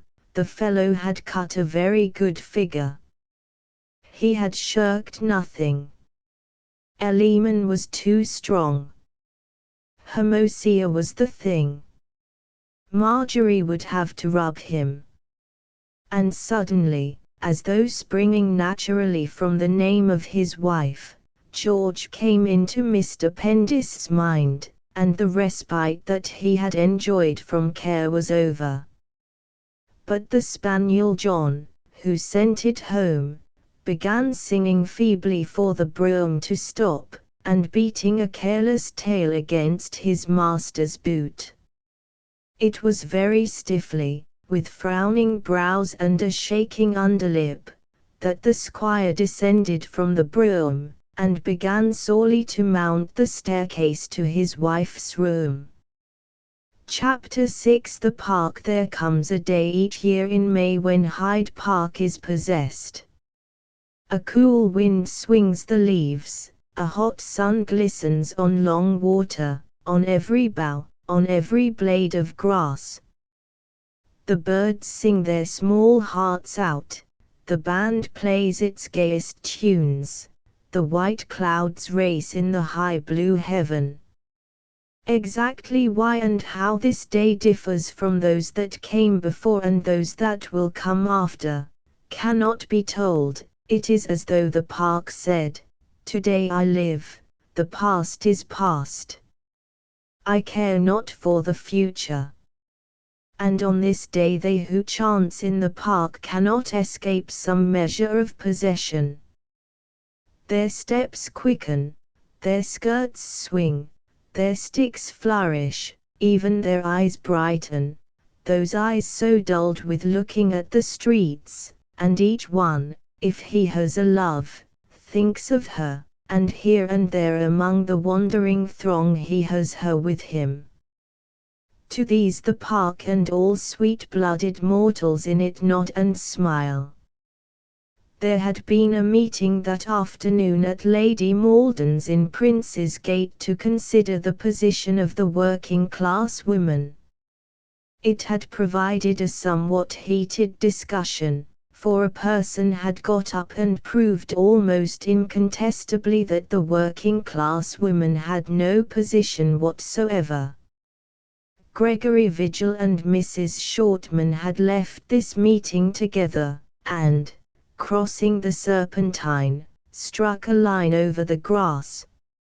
Mrs. Shortman said, "Gregory, don't you think we're all a little mad?" He was carrying his hat in his hand, and his fine grizzled hair, rumpled in the excitement of the meeting, had not yet subsided on his head. "Yes, Mr. Vigil. I don't exactly. We are all a little mad." What did that woman, Lady Malden, mean by talking as she did? I detest her. Oh, Mr. Vigil. She has the best intentions. Intentions, said Gregory. I loathe her. What did we go to her stuffy drawing room for? Look at that sky. Mrs. Shortman looked at the sky. But, Mr. Vigil, she said earnestly, things would never get done. Sometimes I think you look at everything too much in the light of the way it ought to be. The Milky Way, said Gregory. Mrs. Shortman pursed her lips. She found it impossible to habituate herself to Gregory's habit of joking. They had scant talk for the rest of their journey to the SRWC, where Miss Mallow, at the typewriter, was reading a novel. There are several letters for you, Mr. Vigil. Mrs. Shortman says I am unpractical, answered Gregory. Is that true, Miss Mallow? The color in Miss Mallow's cheeks spread to her sloping shoulders. Oh no. You're most practical, only, perhaps, I don't know, perhaps you do try to do rather impossible things, Mr. Vigil. Bilcock Buildings. There was a minute's silence. Then Mrs. Shortman at her bureau beginning to dictate, the typewriter started clicking. Gregory, who had opened a letter, was seated with his head in his hands. The voice ceased, the typewriter ceased, but Gregory did not stir. Both women, turning a little in their seats, glanced at him. Their eyes caught each other's and they looked away at once. A few seconds later they were looking at him again. Still Gregory did not stir. An anxious appeal began to creep into the women's eyes. Mr. Vigil, said Mrs. Shortman at last, Mr. Vigil, do you think? Gregory raised his face, it was flushed to the roots of his hair. Read that, Mrs. Shortman. Handing her a pale grey letter stamped with an eagle and the motto Strenuus Aurak Penna, he rose and paced the room. And as with his long, light stride he was passing to and fro, the woman at the bureau conned steadily the writing, the girl at the typewriter sat motionless with a red and jealous face. Mrs. Shortman folded the letter, placed it on the top of the bureau, and said without raising her eyes, "Of course, it is very sad for the poor little girl, but surely, Mr. Vigil, it must always be, so as to check. Gregory stopped, and his shining eyes disconcerted her, they seemed to her unpractical. Sharply lifting her voice, she went on, "If there were no disgrace, there would be no way of stopping it. I know the country better than you do, Mr. Vigil."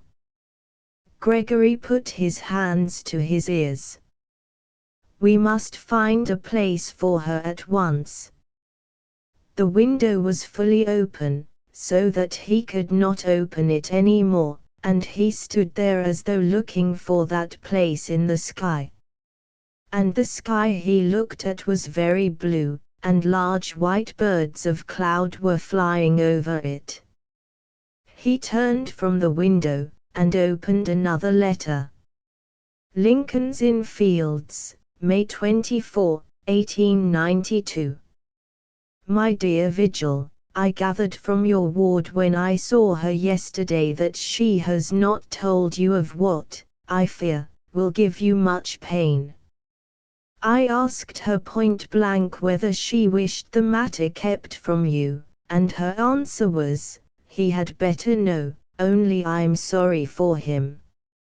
In sum it is this, Bello has either got wind of our watching him, or someone must have put him up to it. He has anticipated us and brought a suit against your ward, joining George Pendis in the cause. George brought the citation to me. If necessary, he's prepared to swear there's nothing in it. He takes, in fact, the usual standpoint of the man of honor. I went at once to see your ward. She admitted that the charge is true. I asked her if she wished the suit defended, and a countersuit brought against her husband. Her answer to that was, I absolutely don't care.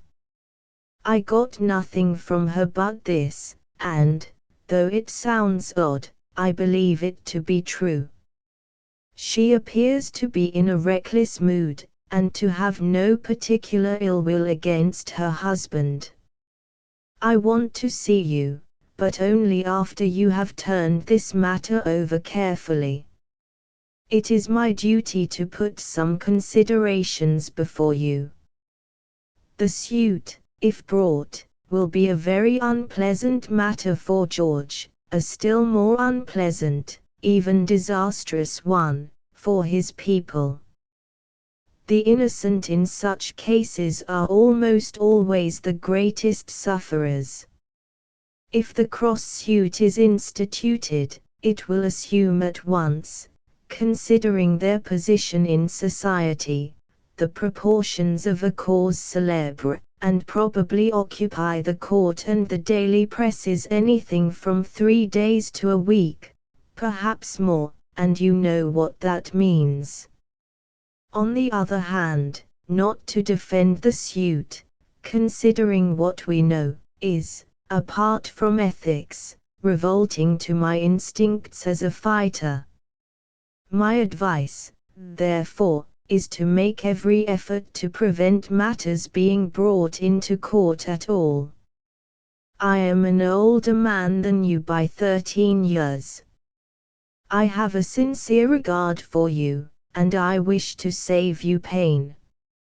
In the course of our interviews I have observed your ward very closely, and at the risk of giving you offense, I am going to speak out my mind. Mrs. Bellew is a rather remarkable woman. From 2 or 3 allusions that you have made in my presence, I believe that she is altogether different from what you think. She is, in my opinion, one of those very vital persons upon whom our judgments, censures, even our sympathies, are wasted. A woman of this sort, if she comes of a county family, and is thrown by circumstances with society people, is always bound to be conspicuous. If you would realize something of this, it would, I believe, save you a great deal of pain. In short, I beg of you not to take her, or her circumstances, too seriously. There are quite a number of such men and women as her husband and herself, and they are always certain to be more or less before the public eye. Whoever else goes down, she will swim, simply because she can't help it. I want you to see things as they are. I ask you again, my dear Vigil, to forgive me for writing thus, and to believe that my sole desire is to try and save you unnecessary suffering. Come and see me as soon as you have reflected. I am, your sincere friend, Edmund Paramore. Gregory made a movement like that of a blind man. Both women were on their feet at once. What is it, Mr. Vigil? Can I get you anything? Thanks, nothing, nothing. I've had some rather bad news. I'll go out and get some air. I shan't be back today. He found his hat and went. He walked towards the park, unconsciously attracted towards the biggest space, the freshest air. His hands were folded behind him, his head bowed. And since, of all things, nature is ironical, it was fitting that he should seek the park this day when it was gayest. And far in the park, as near the center as might be, he lay down on the grass. For a long time he lay without moving, his hands over his eyes, and in spite of Mr. Paramore's reminder that his suffering was unnecessary, he suffered. And mostly he suffered from black loneliness, for he was a very lonely man, and now he had lost that which he had thought he had. It is difficult to divide suffering, difficult to say how much he suffered, because, being in love with her, he had secretly thought she must love him a little, and how much he suffered because his private portrait of her, the portrait that he, and he alone, had painted, was scored through with the knife. And he lay first on his face, and then on his back, with his hand always over his eyes. And around him were other men lying on the grass, and some were lonely, and some hungry, and some asleep, and some were lying there for the pleasure of doing nothing and for the sake of the hot sun on their cheeks, and by the side of some lay their girls, and it was these that Gregory could not bear to see, for his spirit and his senses were a-hungered. In the plantations close by were pigeons, and never for a moment did they stop cooing, never did the blackbirds cease their courting songs. The sun it's hot, sweet burning, the clouds above their love chase in the sky. It was the day without a past, without a future, when it is not good for man to be alone. And no man looked at him, because it was no man's business, but a woman here and there cast a glance on that long, tweed-suited figure with the hand over the eyes, and wondered, perhaps, what was behind that hand. Had they but known, they would have smiled their woman's smile that he should so have mistaken one of their sex. Gregory lay quite still, looking at the sky, and because he was a loyal man he did not blame her, but slowly, very slowly, his spirit, like a spring stretched to the point of breaking, came back upon itself, and since he could not bear to see things as they were, he began again to see them as they were not. She has been forced into this, he thought. It is George Pendist's fault. To me she must be, the same. He turned again onto his face.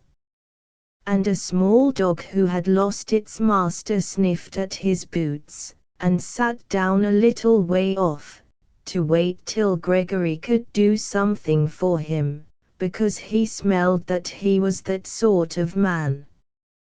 Chapter 7 Doubtful position at Worsted Skeynes. When George's answer came at last, the flags were in full bloom round the Scotch garden at Worsted Skeynes. They grew in masses and of all shades, from deep purple to pale grey, and their scent, very penetrating, very delicate, floated on the wind.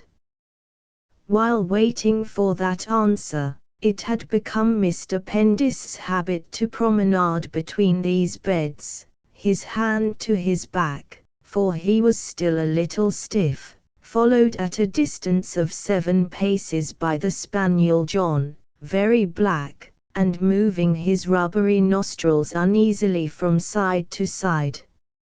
In this way the two passed every day the hour from 12 to 1. Neither could have said why they walked thus, for Mr. Pendist had a horror of idleness, and the spaniel John disliked the scent of irises. Both, in fact, obeyed that part of themselves which is superior to reason. During this hour, too, Mrs. Pendist, though longing to walk between her flowers, also obeyed that part of her, superior to reason, which told her that it would be better not. But George's answer came at last. Stoics Club. Dear Father, yes, Bellew is bringing a suit. I am taking steps in the matter. As to the promise you ask for, I can give no promise of the sort. You may tell Bellew I will see him d. first. Your affectionate son, George Pendist. Mr. Pendist received this at the breakfast table, and while he read it there was a hush, for all had seen the handwriting on the envelope.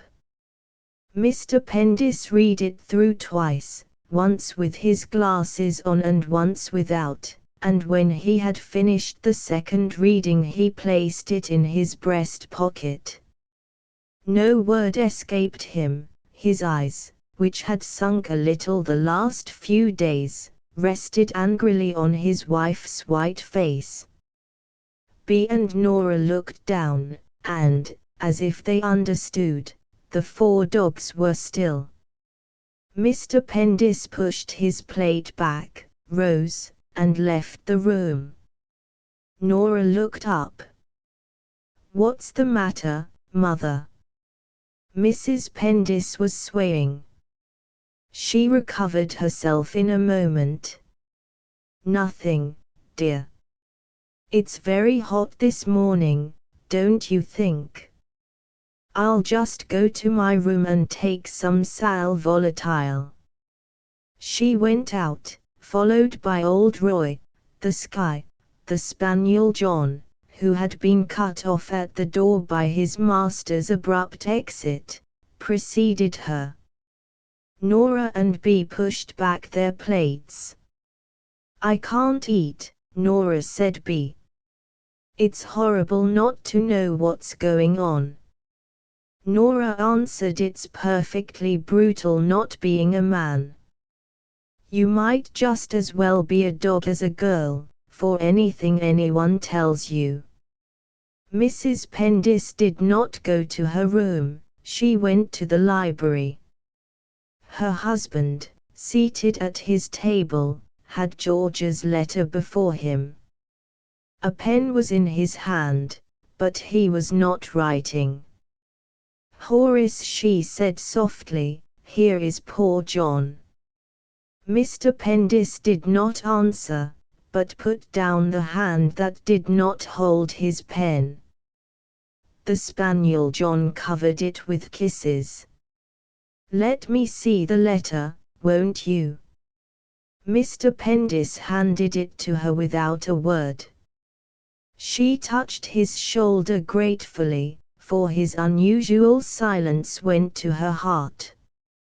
Mr. Pendis took no notice, staring at his pen as though surprised that, of its own accord, it did not write his answer, but suddenly he flung it down and looked round, and his look seemed to say, "You brought this fellow into the world, now see the result."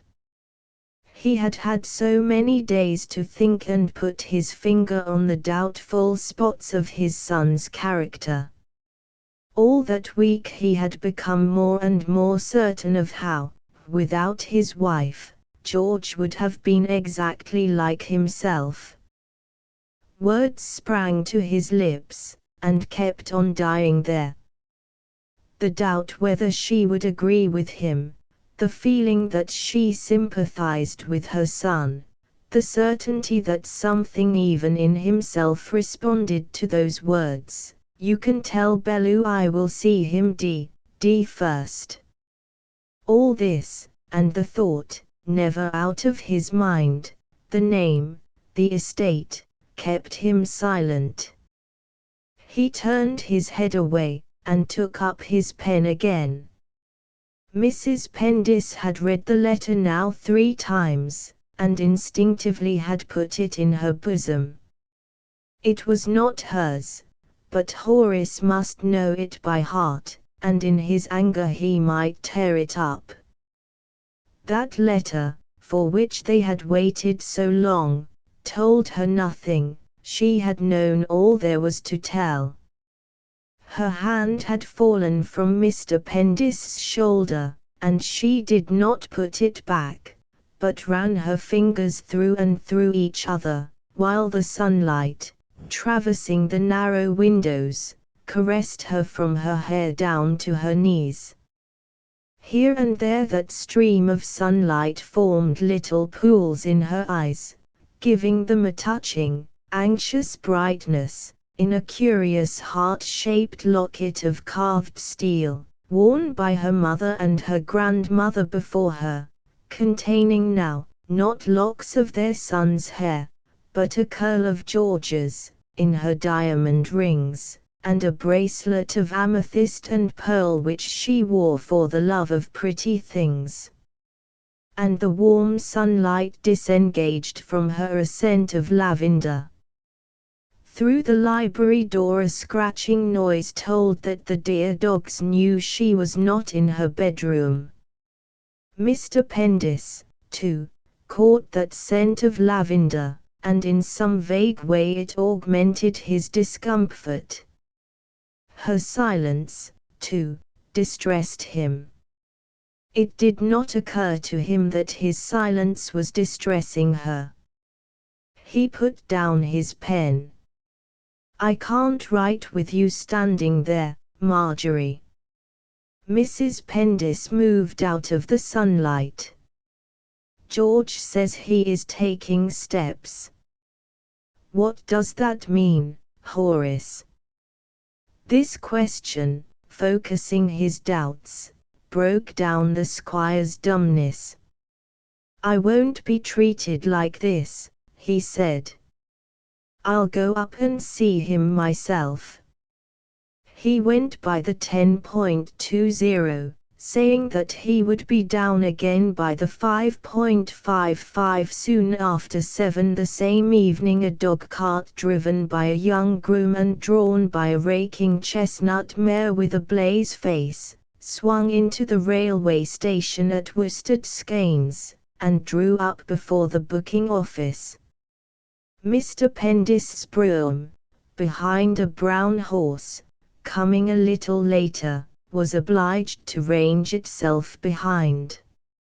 A minute before the train's arrival a wagonette and a pair of bays, belonging to Lord Quarryman, wheeled in, and, filing past the other two, took up its place in front. Outside this little row of vehicles the station fly and two farmers' gigs presented their backs to the station buildings. And in this arrangement there was something harmonious and fitting, as though Providence itself had guided them all and assigned to each its place. And Providence had only made one error, that of placing Captain Bellew's dog-cart precisely opposite the booking office, instead of Lord Quarryman's wagonette, with Mr. Pendis's brougham next. Mr. Pendis came out first. He stared angrily at the dog-cart, and moved to his own carriage. Lord Quarryman came out second. His massive sunburned head, the back of which, sparsely adorned by hairs, ran perfectly straight into his neck, was crowned by a grey top hat. The skirts of his grey coat were square-shaped, and so were the toes of his boots. "Hullo, Pendis," he called out heartily, "didn't see you on the platform. How's your wife?" Mr. Pendis, turning to answer, met the little burning eyes of Captain Bellew, who came out third. They failed to salute each other, and Bellew, springing into his cart, wrenched his mare round, circled the farmers' gigs, and, sitting forward, drove off at a furious pace. His groom, running at full speed, clung to the cart and leaped onto the step behind. Lord Quarryman's wagonette backed itself into the place left vacant. And the mistake of Providence was rectified. "Cracked chap, that fellow Bellew. D'you see anything of him?" Mr. Pendis answered, "No, and I want to see less. I wish he'd take himself off." His lordship smiled. "A hunting country seems to breed fellows like that. There's always one of 'em to every pack of hounds. Where's his wife now?" "Good-looking woman, rather warm member, eh?" It seemed to Mr. Pendis that Lord Quarryman's eyes searched his own with a knowing look, and muttering "God knows," he vanished into his brougham. Lord Quarryman looked kindly at his horses. He was not a man who reflected on the whys, the wherefores, the becauses, of this life. The good God had made him Lord Quarryman, had made his eldest son Lord Quantock, the good God had made the Gaddesden hounds. It was enough. When Mr. Pendis reached home he went to his dressing-room. In a corner by the bath the spaniel John lay surrounded by an assortment of his master's slippers, for it was thus alone that he could soothe in measure the bitterness of separation. His dark brown eye was fixed upon the door, and round it gleamed a crescent moon of white. He came to the squire fluttering his tail, with a slipper in his mouth, and his eye said plainly, "Oh, master, where have you been? Why have you been so long? I have been expecting you ever since 10:30 this morning." Mr. Pendis's heart opened a moment and closed again.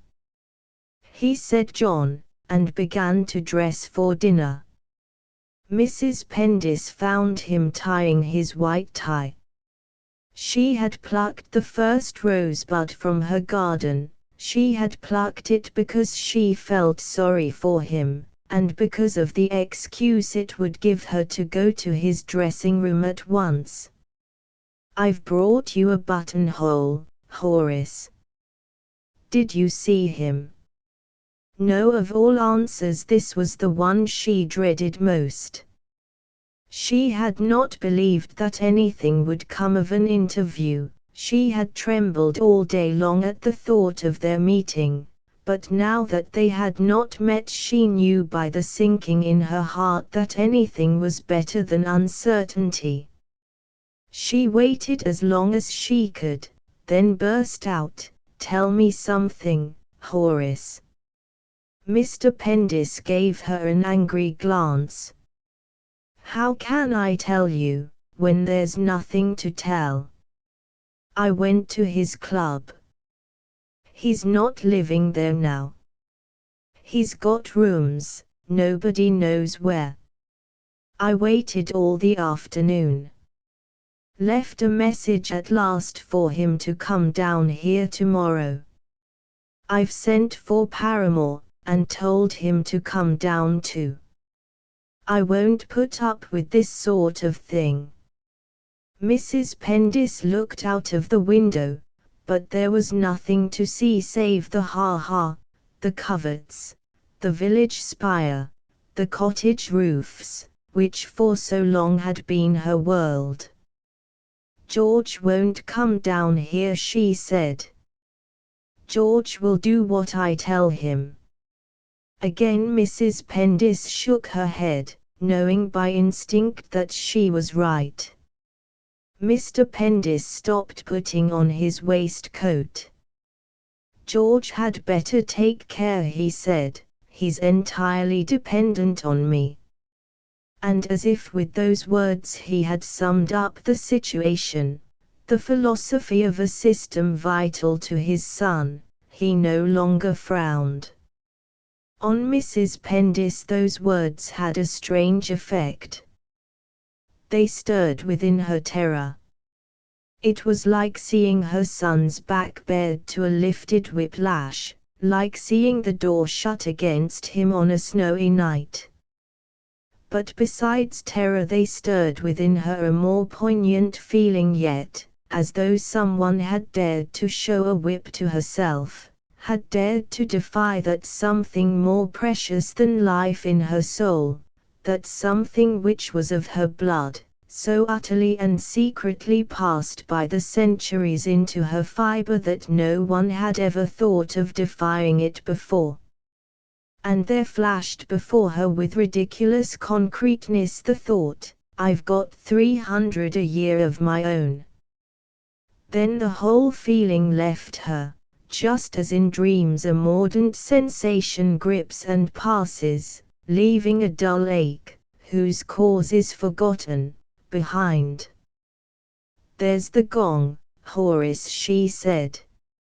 "Cecil Tharp is here to dinner. I asked the Barters, but poor Rose didn't feel up to it. Of course they are expecting it very soon now. They talk of the 15th of June. Mr. Pendis took from his wife his coat, passing his arms down the satin sleeves. "If I could get the cottagers to have families like that," he said, "I shouldn't have much trouble about labor. They're a pig-headed lot, do nothing that they're told. Give me some eau de cologne, Marjorie." Mrs. Pendis dabbed the wicker flask on her husband's handkerchief. "Your eyes look tired," she said. "Have you a headache, dear?" Chapter 8 Council at Worsted Skeynes. It was on the following evening, the evening on which he was expecting his son and Mr. Paramore, that the squire leaned forward over the dining table and asked, "What do you say, Barter?" "I'm speaking to you as a man of the world." The rector bent over his glass of port and moistened his lower lip. "There's no excuse for that woman," he answered. "I always thought she was a bad lot." Mr. Pendis went on, "We've never had a scandal in my family. I find the thought of it hard to bear, Barter, I find it hard to bear." The rector emitted a low sound. He had come from long usage to have a feeling like affection for his squire. Mr. Pendis pursued his thoughts. "We've gone on," he said, "father and son for hundreds of years. It's a blow to me, Barter." Again the rector emitted that low sound. "What will the village think?" said Mr. Pendis, "and the farmers? I mind that more than anything. Most of them knew my dear old father, not that he was popular. It's a bitter thing."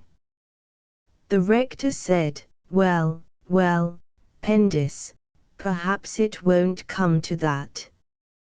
He looked a little shamefaced, and his light eyes were full of something like contrition. "How does Mrs. Pendis take it?" The squire looked at him for the first time. "Ah," he said, "you never know anything about women. I'd as soon trust a woman to be just as I'd finish that magnum, it'd give me gout in no time." The rector emptied his glass. "I've sent for George and my solicitor," pursued the squire, "they'll be here directly." Mr. Barter pushed his chair back, and raising his right ankle onto his left leg, clasped his hands round his right knee, then, leaning forward, he stared up under his jutting brows at Mr. Pendis. It was the attitude in which he thought best. Mr. Pendis ran on, "I've nursed the estate ever since it came to me, I've carried on the tradition as best I could, I've not been as good a man, perhaps, as I should have wished, but I've always tried to remember my old father's words, I'm done for, Horry, the estate's in your hands now. Quo." He cleared his throat. For a full minute there was no sound save the ticking of the clock. Then the spaniel John, coming silently from under the sideboard, fell heavily down against his master's leg with a lengthy snore of satisfaction. Mr. Pendis looked down. "This fellow of mine," he muttered, "is getting fat." It was evident from the tone of his voice that he desired his emotion to be forgotten.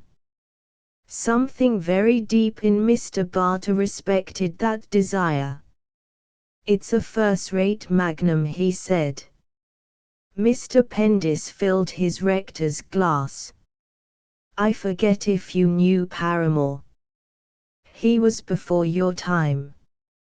He was at Harrow with me." The rector took a prolonged sip.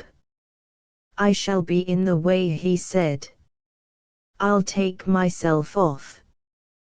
The squire put out his hand affectionately. No, Barter, don't you go. It's all safe with you. I mean to act. I can't stand this uncertainty. My wife's cousin Vigil is coming too, he's her guardian. I wired for him. You know Vigil. He was about your time." The rector turned crimson, and set his underlip.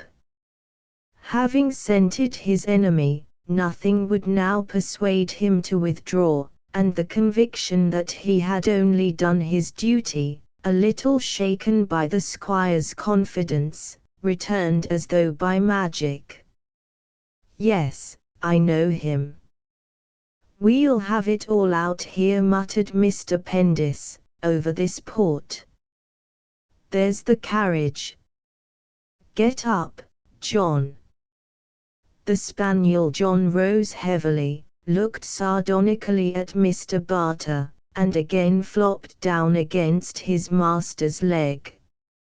"Get up, John," said Mr. Pendis again.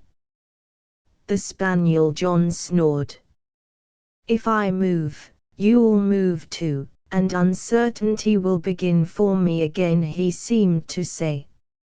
Mr. Pendis disengaged his leg, rose, and went to the door. Before reaching it he turned and came back to the table. "Barter," he said, "I'm not thinking of myself, I'm not thinking of myself. We've been here for generations, it's the principle." His face had the least twist to one side, as though conforming to a kink in his philosophy. His eyes looked sad and restless. And the rector, watching the door for the sight of his enemy, also thought, "I'm not thinking of myself, I'm satisfied that I did right, I'm rector of this parish, it's the principle." The spaniel John gave 3 short barks, one for each of the persons who entered the room. They were Mrs. Pendis, Mr. Paramore, and Gregory Vigil. "Where's George?" asked the squire, but no one answered him. The rector, who had resumed his seat, stared at a little gold cross which he had taken out of his waistcoat pocket. Mr. Paramore lifted a vase and sniffed at the rose it contained. Gregory walked to the window. When Mr. Pendis realized that his son had not come, he went to the door and held it open. "Be good enough to take John out, Marjorie," he said. "John." The spaniel John, seeing what lay before him, rolled over on his back. Mrs. Pendis fixed her eyes on her husband, and in those eyes she put all the words which the nature of a lady did not suffer her to speak. "I claim to be here.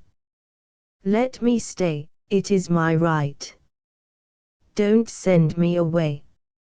So her eyes spoke, and so those of the spaniel John, lying on his back, in which attitude he knew that he was hard to move. Mr. Pendis turned him over with his foot. "Get up, John. Be good enough to take John out, Marjorie." Mrs. Pendis flushed, but did not move. "John," said Mr. Pendis, "go with your mistress." The spaniel John fluttered a drooping tail. Mr. Pendis pressed his foot to it. "This is not a subject for women." Mrs. Pendis bent down.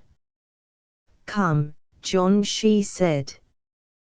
The spaniel John, showing the whites of his eyes, and trying to back through his collar, was assisted from the room. Mr. Pendis closed the door behind them. "Have a glass of port, Vigil, it's the 47. My father laid it down in 56, the year before he died. Can't drink it myself, I've had to put down 2 hogsheads of the Jubilee wine. Paramore, fill your glass. Take that chair next to Paramore, Vigil. You know Barter." Both Gregory's face and the rector's were very red. "We're all Harrow men here," went on Mr. Pendis. And suddenly turning to Mr. Paramore, he said, "Well, just as round the hereditary principle are grouped the state, the church, law, and philanthropy, so round the dining table at Worsted Skeynes sat the squire, the rector, Mr. Paramore, and Gregory Vigil, and none of them wished to be the first to speak. At last Mr. Paramore, taking from his pocket Bellew's note and George's answer, which were pinned in strange alliance, returned them to the squire. I understand the position to be that George refuses to give her up, at the same time he is prepared to defend the suit and deny everything. Those are his instructions to me. Taking up the vase again, he sniffed long and deep at the rose. Mr. Pendis broke the silence. As a gentleman, he said in a voice sharpened by the bitterness of his feelings, I suppose he's obliged. Gregory, smiling painfully, added, to tell lies. Mr. Pendis turned on him at once. I've nothing to say about that, Vigil. George has behaved abominably. I don't uphold him, but if the woman wishes the suit defended he can't play the cur, that's what I was brought up to believe. Gregory leaned his forehead on his hand. The whole system is odious, he was beginning. Mr. Paramore chimed in. Let us keep to the facts, without the system. The rector spoke for the first time. I don't know what you mean about the system. Both this man and this woman are guilty, Gregory said in a voice that quivered with rage. Be so kind as not to use the expression, this woman. Quo, the rector glowered. What expression then? Mr. Pendis's voice, to which the intimate trouble of his thoughts lent a certain dignity, broke in. Gentlemen, this is a question concerning the honor of my house. There was another and a longer silence, during which Mr. Paramore's eyes haunted from face to face, while beyond the rose a smile writhed on his lips. I suppose you have brought me down here, Pendis, to give you my opinion, he said at last. Well, don't let these matters come into court. If there is anything you can do to prevent it, do it.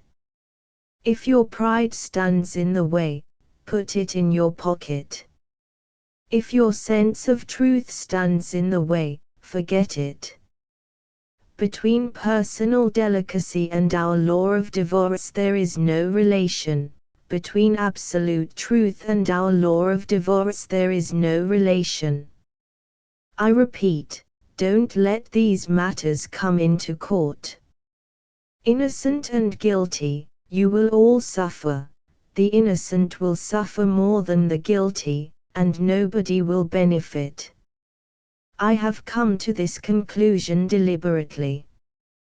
There are cases in which I should give the opposite opinion.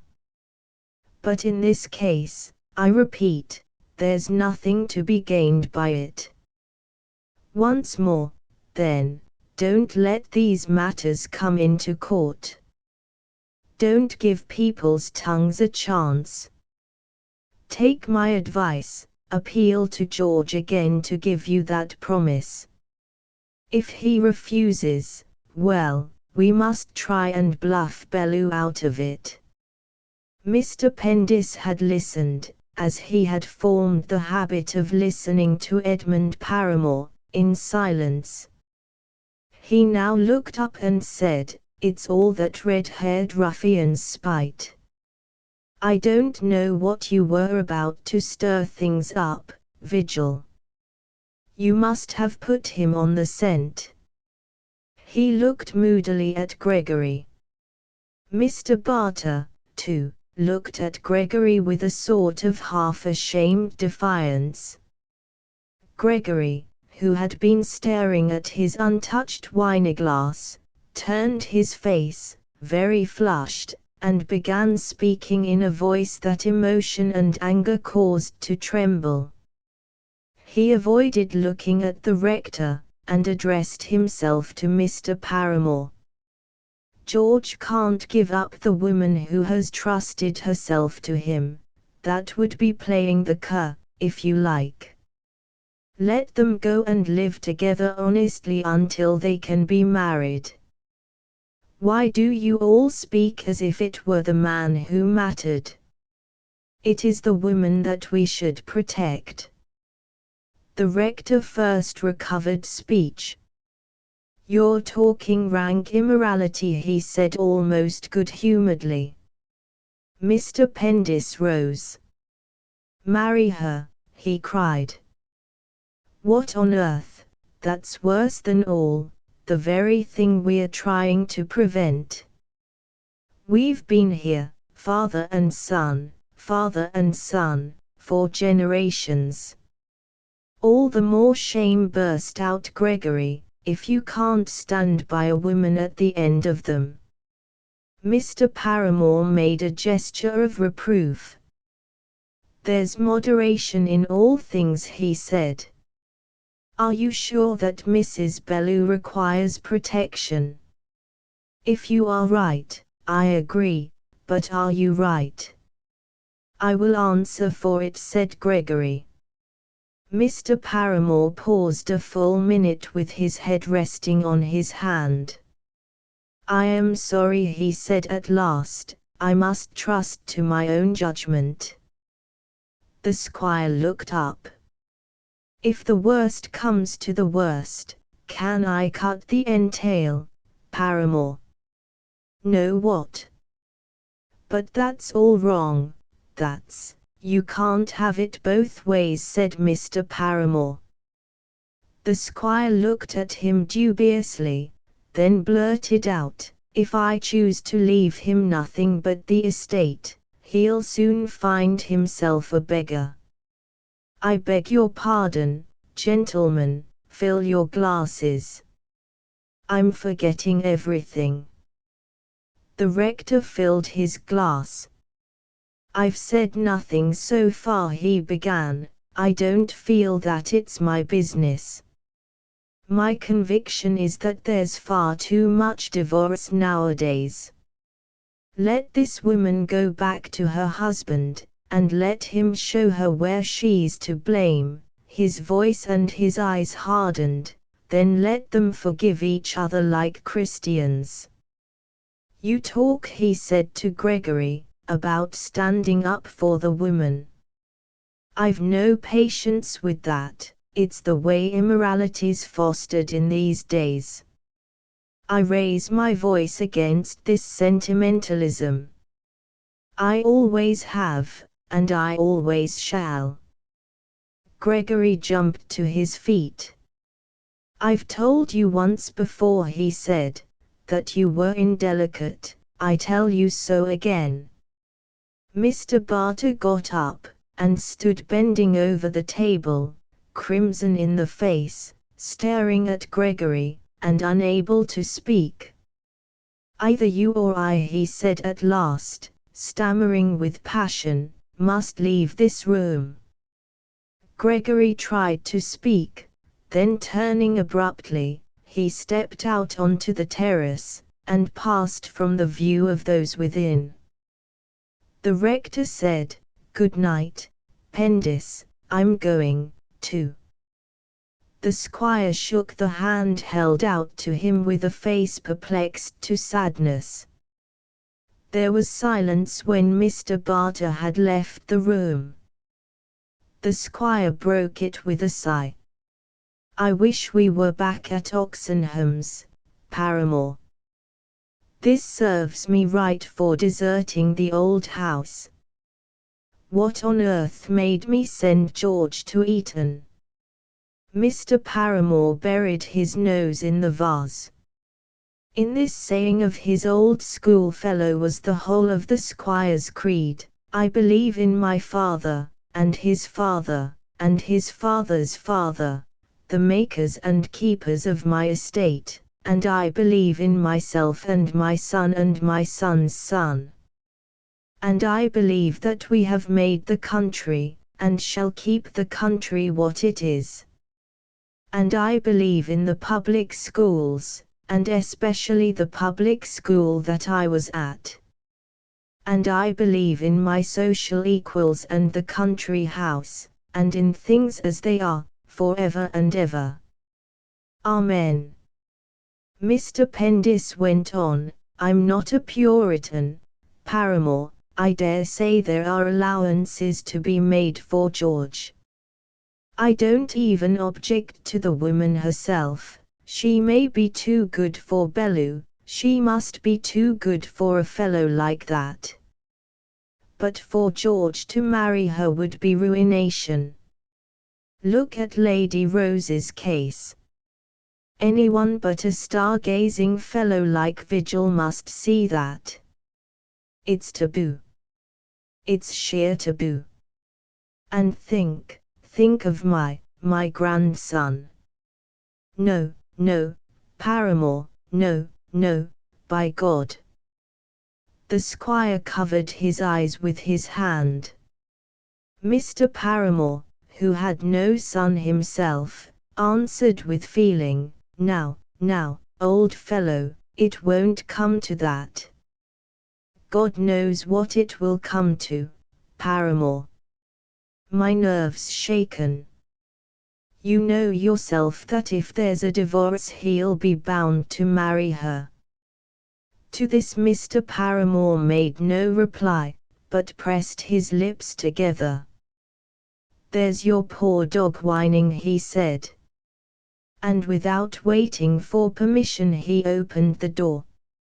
Mrs. Pendis and the spaniel John came in. The squire looked up and frowned. The spaniel John, panting with delight, rubbed against him. I have been through torment, master, he seemed to say. A second separation at present is not possible for me. Mrs. Pendis stood waiting silently, and Mr. Paramore addressed himself to her. You can do more than any of us, Mrs. Pendis, both with George and with this man Bellew, and, if I am not mistaken, with his wife. The squire broke in, Don't think that I'll have any humble pie eaten to that fellow Bellew. The look Mr. Paramore gave him at those words was like that of a doctor diagnosing a disease. Yet there was nothing in the expression of the squire's face, with its thin grey whiskers and moustache, its twist to the left, its swan-like eyes, decided jaw, and sloping brow, different from what this idea might bring on the face of any country gentleman. Mrs. Pendis said eagerly, Oh, Mr. Paramore, if I could only see George. She longed so for a sight of her son that her thoughts carried her no further. See him, cried the squire. You'll go on spoiling him till he's disgraced us all. Mrs. Pendis turned from her husband to his solicitor. Excitement had fixed an unwanted color in her cheeks, her lips twitched as if she wished to speak. Mr. Paramore answered for her, No, Pendis, if George is spoilt, the system is to blame.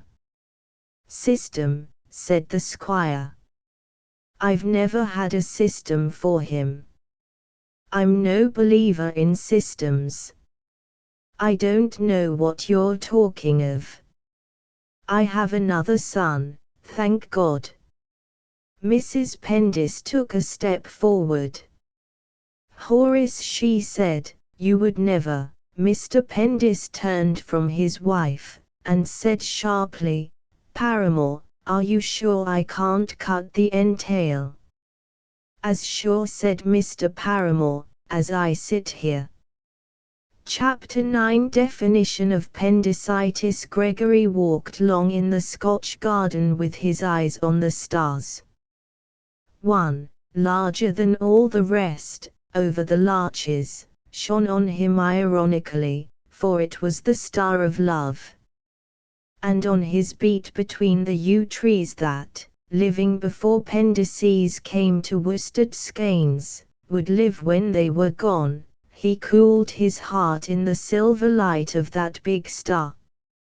The irises restrained their perfume lest it should whip his senses, only the young larch trees and the far fields sent him their fugitive sweetness through the dark. And the same brown owl that had hooted when Helen Bellew kissed George Pendis in the conservatory hooted again now that Gregory walked grieving over the fruits of that kiss. His thoughts were of Mr. Barter, and with the injustice natural to a man who took a warm and personal view of things, he painted the rector in colours darker than his cloth. Indelicate, meddlesome, he thought. How dare he speak of her like that? Mr. Paramore's voice broke in on his meditations. Still cooling your heels? Why did you play the deuce with us in there? I hate a sham, said Gregory. This marriage of my ward's is a sham. She had better live honestly with the man she really loves. So you said just now, returned Mr. Paramore. Would you apply that to everyone? I would. Well, said Mr. Paramore with a laugh, there is nothing like an idealist for making hay. You once told me, if I remember, that marriage was sacred to you. Those are my own private feelings, Paramore. But here the mischief's done already. It is a sham, a hateful sham, and it ought to come to an end. That's all very well, replied Mr. Paramore, but when you come to put it into practice in that wholesale way it leads to goodness knows what. It means reconstructing marriage on a basis entirely different from the present. It's marriage on the basis of the heart, and not on the basis of property. Are you prepared to go to that length? I am. You're as much of an extremist one way as Barter is the other. It's you extremists who do all the harm. There's a golden mean, my friend. I agree that something ought to be done. But what you don't see is that laws must suit those they are intended to govern. You're too much in the stars, Vigil. Medicine must be graduated to the patient. Come, man, where's your sense of humor? Imagine your conception of marriage applied to Pendis and his sons, or his rector, or his tenants, and the laborers on his estate. No, no, said Gregory, I refuse to believe. The country classes, said Mr. Paramore quietly, are especially backward in such matters. They have strong, meat-fed instincts, and what with the county members, the bishops, the peers, all the hereditary force of the country, they still rule the roast. And there's a certain disease, to make a very poor joke, call it appendicitis, with which most of these people are infected. They're crass. They do things, but they do them the wrong way. They muddle through with the greatest possible amount of unnecessary labor and suffering. It's part of the hereditary principle. I haven't had to do with them 35 years for nothing. Gregory turned his face away. Your joke is very poor, he said. I don't believe they are like that. I won't admit it. If there is such a disease, it's our business to find a remedy. Nothing but an operation will cure it, said Mr. Paramore, and before operating there's a preliminary process to be gone through. It was discovered by Lister. Gregory answered Paramore, I hate your pessimism. Mr. Paramore's eyes haunted Gregory's back. But I am not a pessimist, he said. Far from it.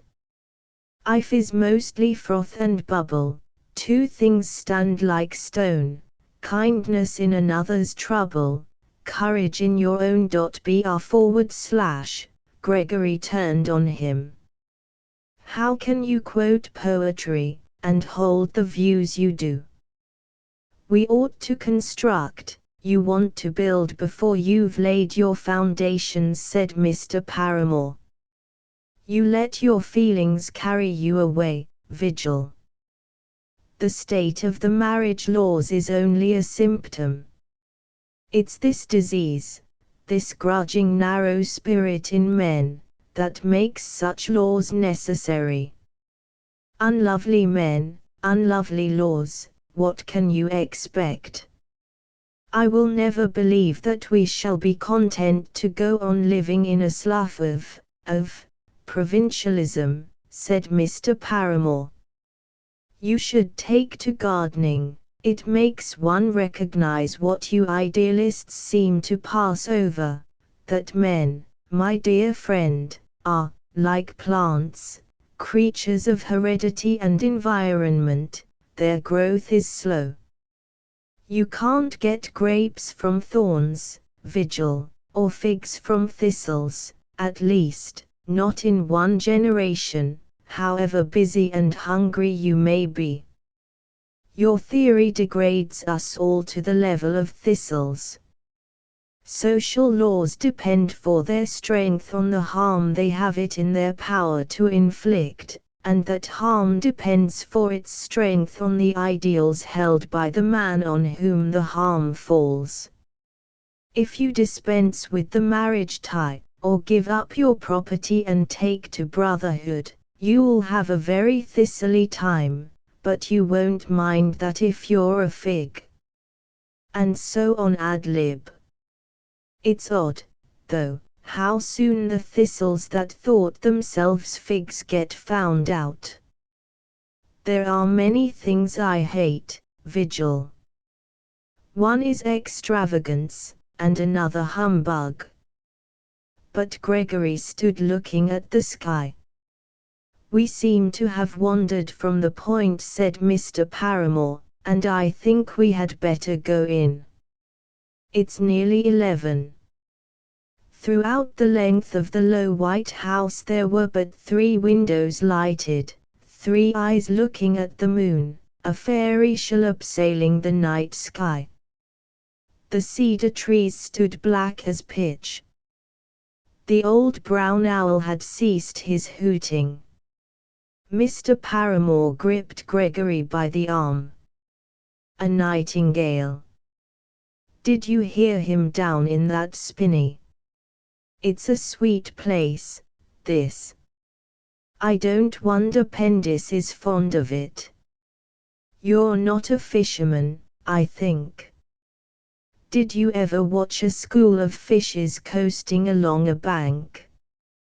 How blind they are, and how they follow their leader. In our element we men know just about as much as the fishes do. A blind lot, Vigil. We take a mean view of things, we're damnably provincial. Gregory pressed his hands to his forehead. I'm trying to think, he said, what will be the consequences to my ward of this divorce? My friend, listen to some plain speaking. Your ward and her husband and George Pendis are just the sort of people for whom our law of divorce is framed. They've all 3 got courage, they're all reckless and obstinate, and, forgive me, thick-skinned. Their case, if fought, will take a week of hard swearing, a week of the public's money and time.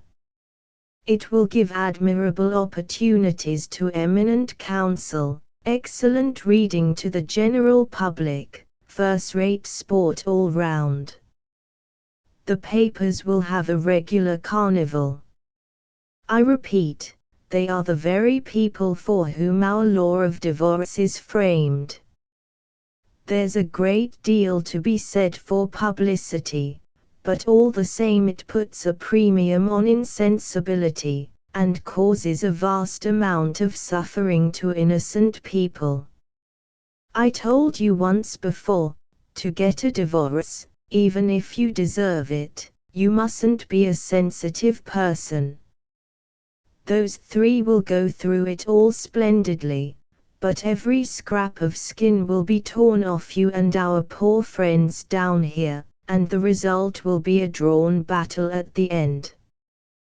That's if it's fought, and if it comes on I don't see how we can let it go unfought. It's contrary to my instincts.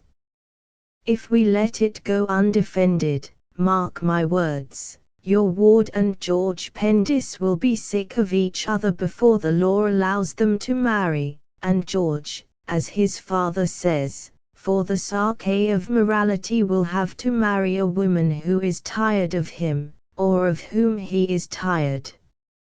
Now you've got it straight from the shoulder, and I'm going up to bed. It's a heavy dew. Lock this door after you. Mr. Paramore made his way into the conservatory. He stopped and came back. Pendis, he said, perfectly understands all I've been telling you. He'd give his eyes for the case not to come on, but you'll see he'll rub everything up the wrong way, and it'll be a miracle if we succeed. That's appendicitis. We've all got a touch of it. Good night. Gregory was left alone outside the country house with his big star. And as his thoughts were seldom of an impersonal kind, he did not reflect on appendicitis but on Helen Bellew. And the longer he thought, the more he thought of her as he desired to think, for this was natural to him, and ever more ironical grew the twinkling of his star above the spinney where the nightingale was singing. Chapter X. George goes for the gloves. On the Thursday of the Epsom summer meeting, George Pendis sat in the corner of a first-class railway carriage trying to make 2 and 2 into 5. On a sheet of Stoics Club notepaper his racing debts were stated to a penny, £1,045 overdue, and below, 750 lost at the current meeting. Below these again his private debts were indicated by the round figure of £1,000. It was round by courtesy, for he had only calculated those bills which had been sent in, and Providence, which knows all things, preferred the rounder figure of 1,500. In sum, therefore, he had against him a total of £3,295.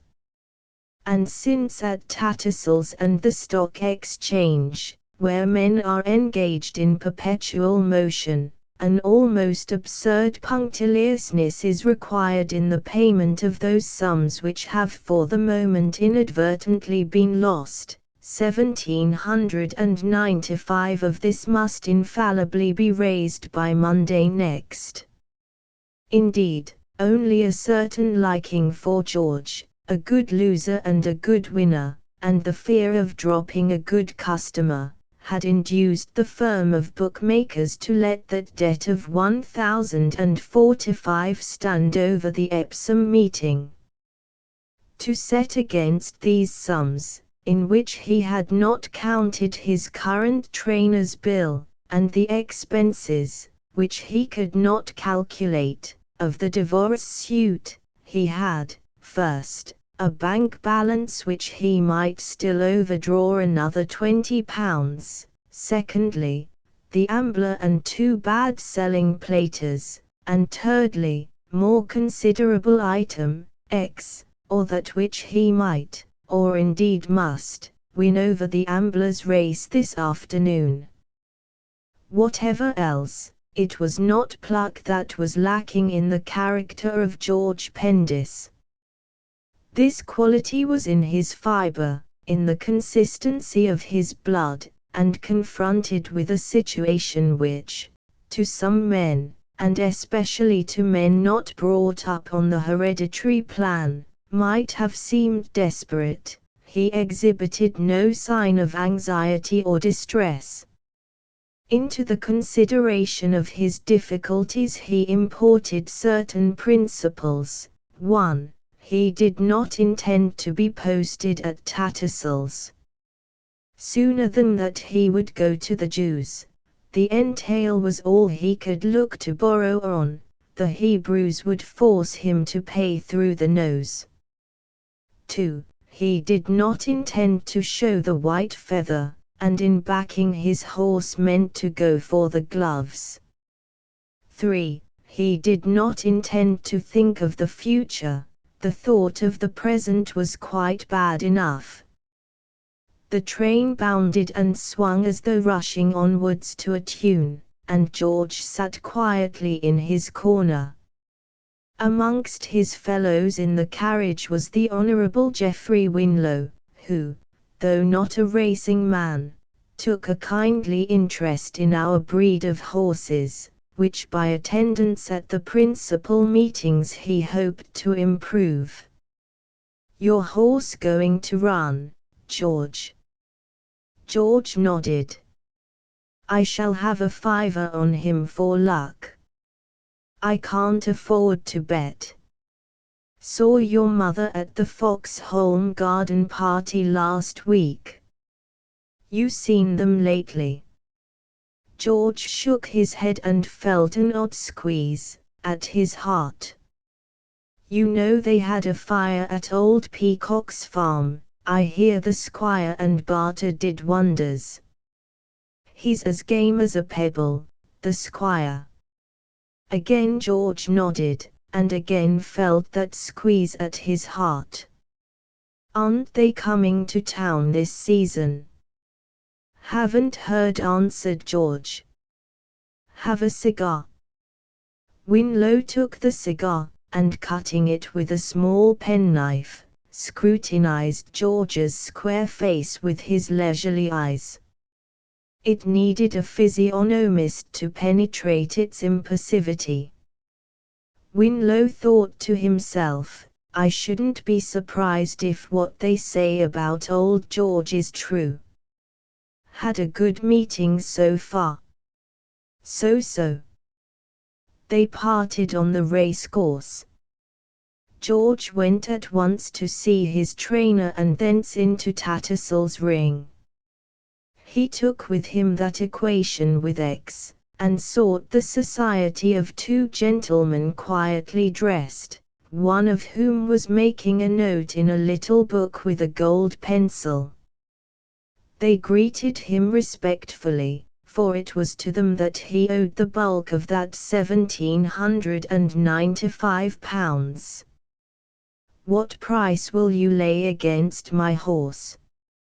"Evens," Mr. Pendis replied the gentleman with the gold pencil, "to a monkey." George booked the bet. It was not his usual way of doing business, but today everything seemed different, and something stronger than custom was at work. "I am going for the gloves," he thought. "If it doesn't come off, I'm done anyhow." He went to another quietly dressed gentleman with a diamond pin and a Jewish face. And as he went from one quietly dressed gentleman to another there preceded him some subtle messenger, who breathed the words, "Mr. Pendis is going for the gloves," so that at each visit he found they had greater confidence than ever in his horse. Soon he had promised to pay £2,000 if the Ambler lost, and received the assurance of eminent gentlemen, quietly dressed, that they would pay him £1,500 if the Ambler won. The odds now stood at 2 to 1 on and he had found it impossible to back the ambler for a place in accordance with his custom. Made a fool of myself, he thought, ought never to have gone into the ring at all, ought to have let Barney's work it quietly. It doesn't matter. He still required to win £300 to settle on the Monday, and laid a final bet of £700 to £350 upon his horse. Thus, without spending a penny, simply by making a few promises, he had solved the equation with X. On leaving the ring, he entered the bar and drank some whiskey. He then went to the paddock. The starting bell for the second race had rung. There was hardly anyone there, but in a far corner the ambler was being led up and down by a boy. George glanced round to see that no acquaintances were near, and joined in this promenade. The ambler turned his black, wild eye, crescent with white, threw up his head, and gazed far into the distance. If one could only make him understand, thought George. When his horse left the paddock for the starting post, George went back to the stand. At the bar he drank some more whiskey, and heard someone say, "I had to lay 6-4. I want to find Pendis, they say he's backed it heavily." George put down his glass, and instead of going to his usual place, mounted slowly to the top of the stand. "I don't want them buzzing round me," he thought. At the top of the stand, that national monument, visible for 20 miles around, he knew himself to be safe. Only the many came here, and amongst the many he thrust himself till at the very top he could rest his glasses on a rail and watch the colors. Besides his own peacock blue there was a straw, a blue with white stripes, a red with white stars. They say that through the minds of drowning men troop ghosts of past experience. It was not so with George. His soul was fastened on that little daub of peacock blue. Below the glasses his lips were colorless from hard compression, he moistened them continually. The 4 little colored daubs stole into line, the flag fell. "They're off." That roar, like the cry of a monster, sounded all around. George steadied his glasses on the rail. Blue with white stripes was leading, the ambler lying last. Thus they came round the further bend. And Providence, as though determined that someone should benefit by his absorption, sent a hand sliding under George's elbows, to remove the pin from his tie and slide away. Round Tattenham Corner George saw his horse take the lead. So, with straw closing up, they came into the straight. The ambler's jockey looked back and raised his whip. In that instant, as if by magic, straw drew level.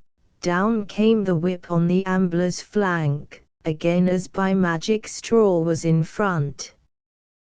The saying of his old jockey darted through George's mind, "Mark my words, sir, that 'orse knows what's what, and when they're like that they're best let alone."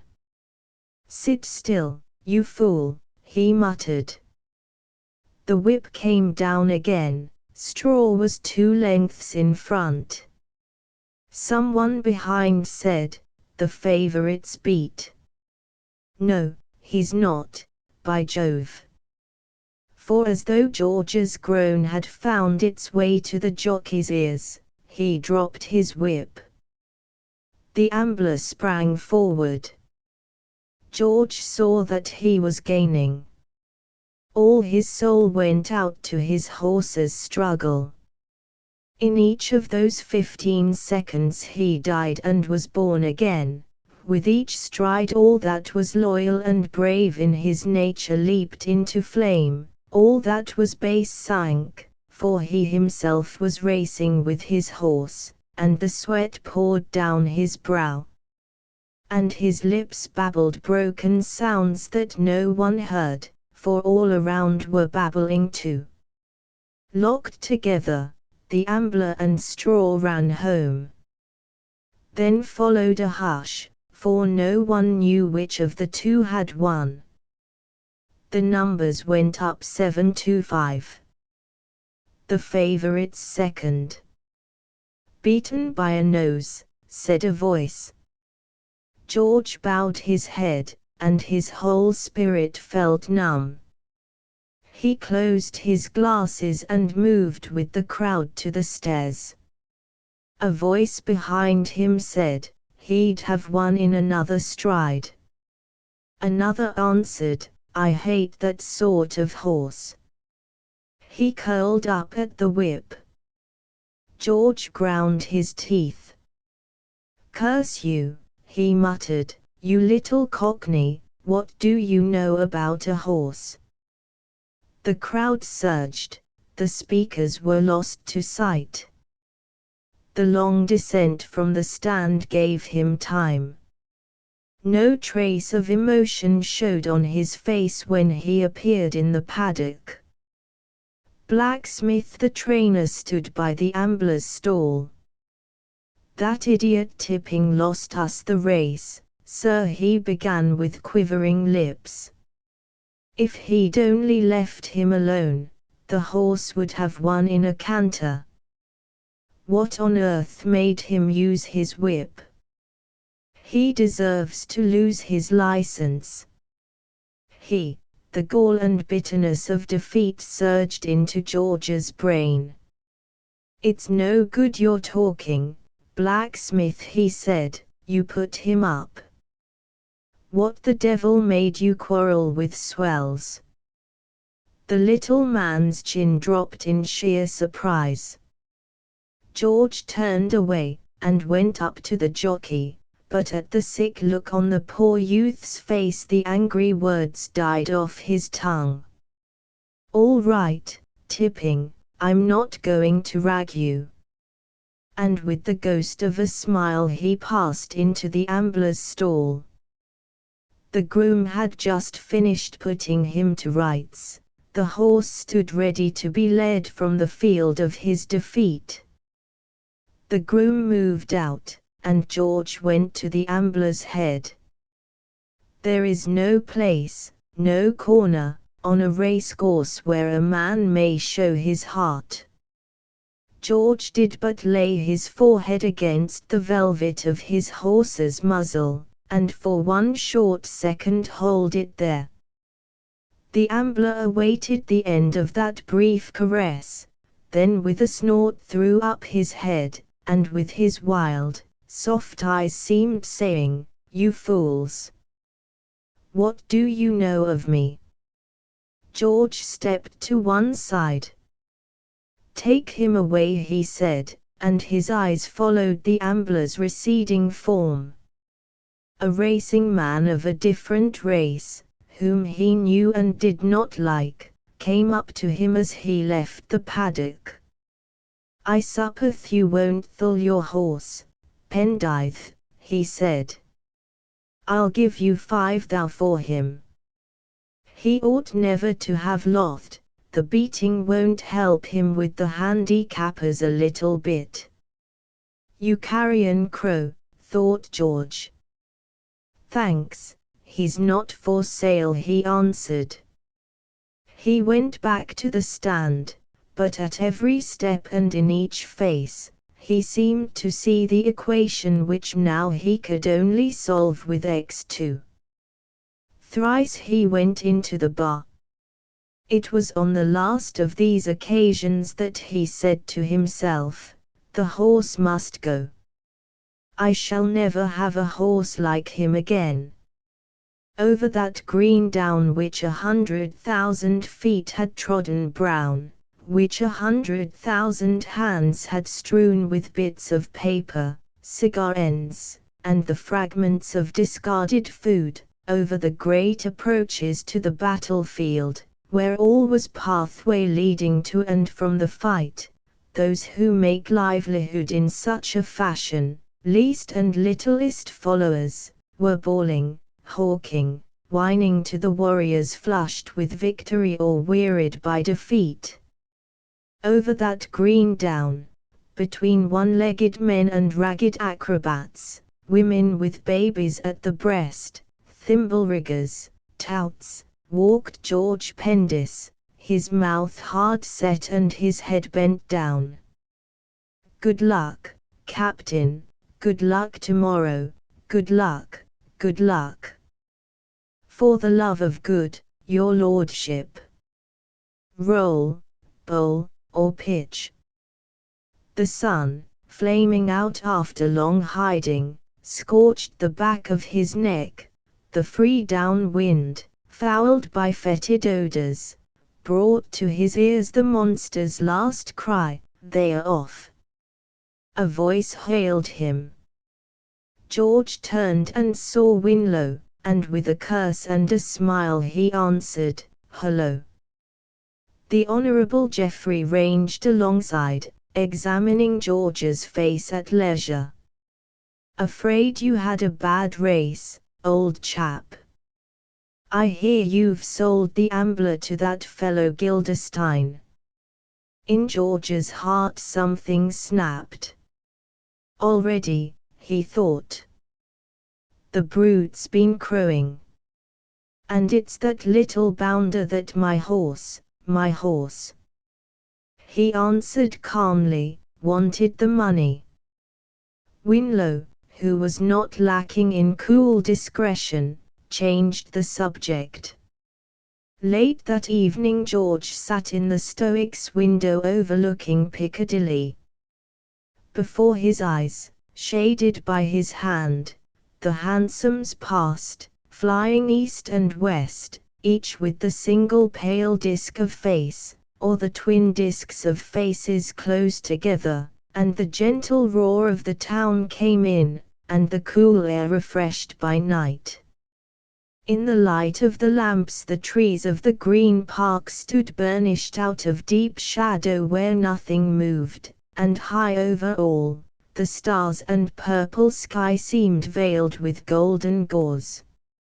Figures without end filed by.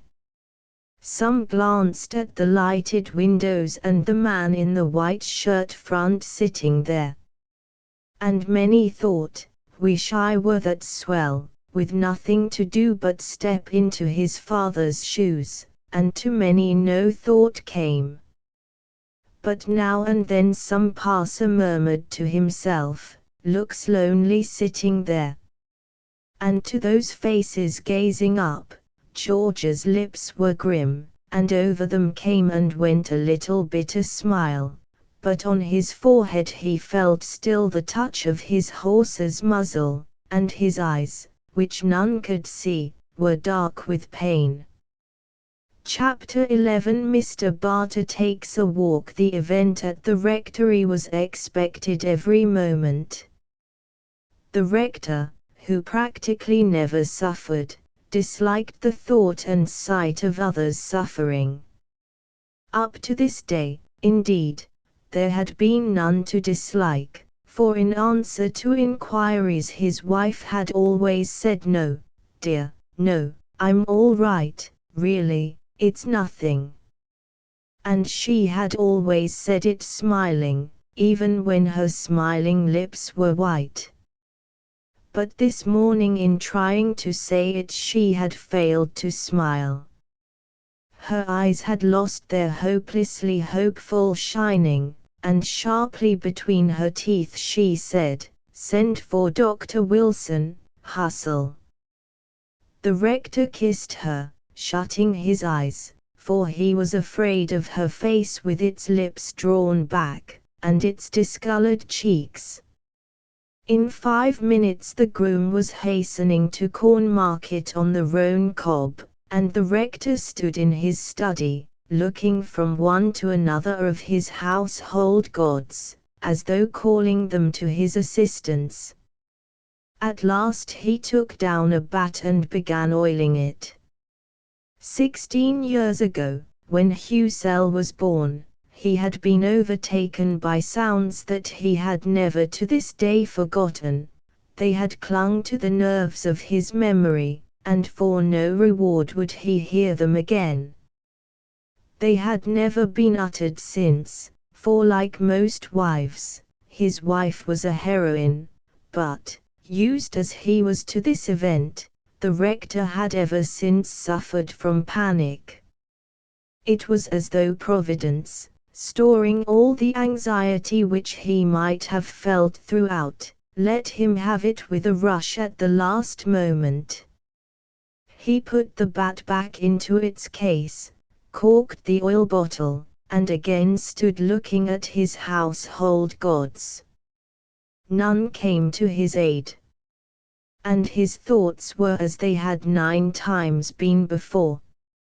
I ought not to go out. I ought to wait for Wilson. Suppose anything were to happen. Still, nurse is with her, and I can do nothing. Poor Rose, poor darling. It's my duty to, what's that? I'm better out of the way. Softly, without knowing that it was softly, he opened the door. Softly, without knowing it was softly, he stepped to the hat rack and took his black straw hat. Softly, without knowing it was softly, he went out, and, unfaltering, hurried down the drive. 3 minutes later he appeared again, approaching the house faster than he had set forth. He passed the hall door, ran up the stairs, and entered his wife's room. Rose dear, Rose, can I do anything? Mrs. Barter put out her hand, a gleam of malice shot into her eyes. Through her set lips came a vague murmur, and the words, no, dear, nothing. Better go for your walk. Mr. Barter pressed his lips to her quivering hand, and backed from the room. Outside the door he struck at the air with his fist, and, running downstairs, was once more lost to sight. Faster and faster he walked, leaving the village behind, and among the country sights and sounds and scents, his nerves began to recover.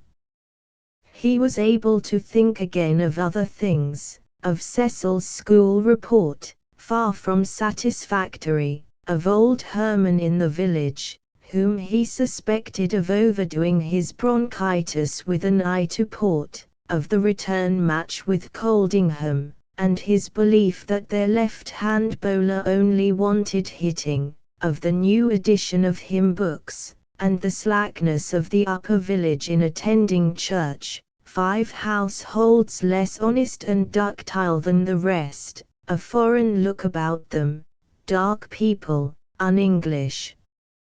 In thinking of these things he forgot what he wanted to forget, but hearing the sound of wheels, he entered a field as though to examine the crops until the vehicle had passed.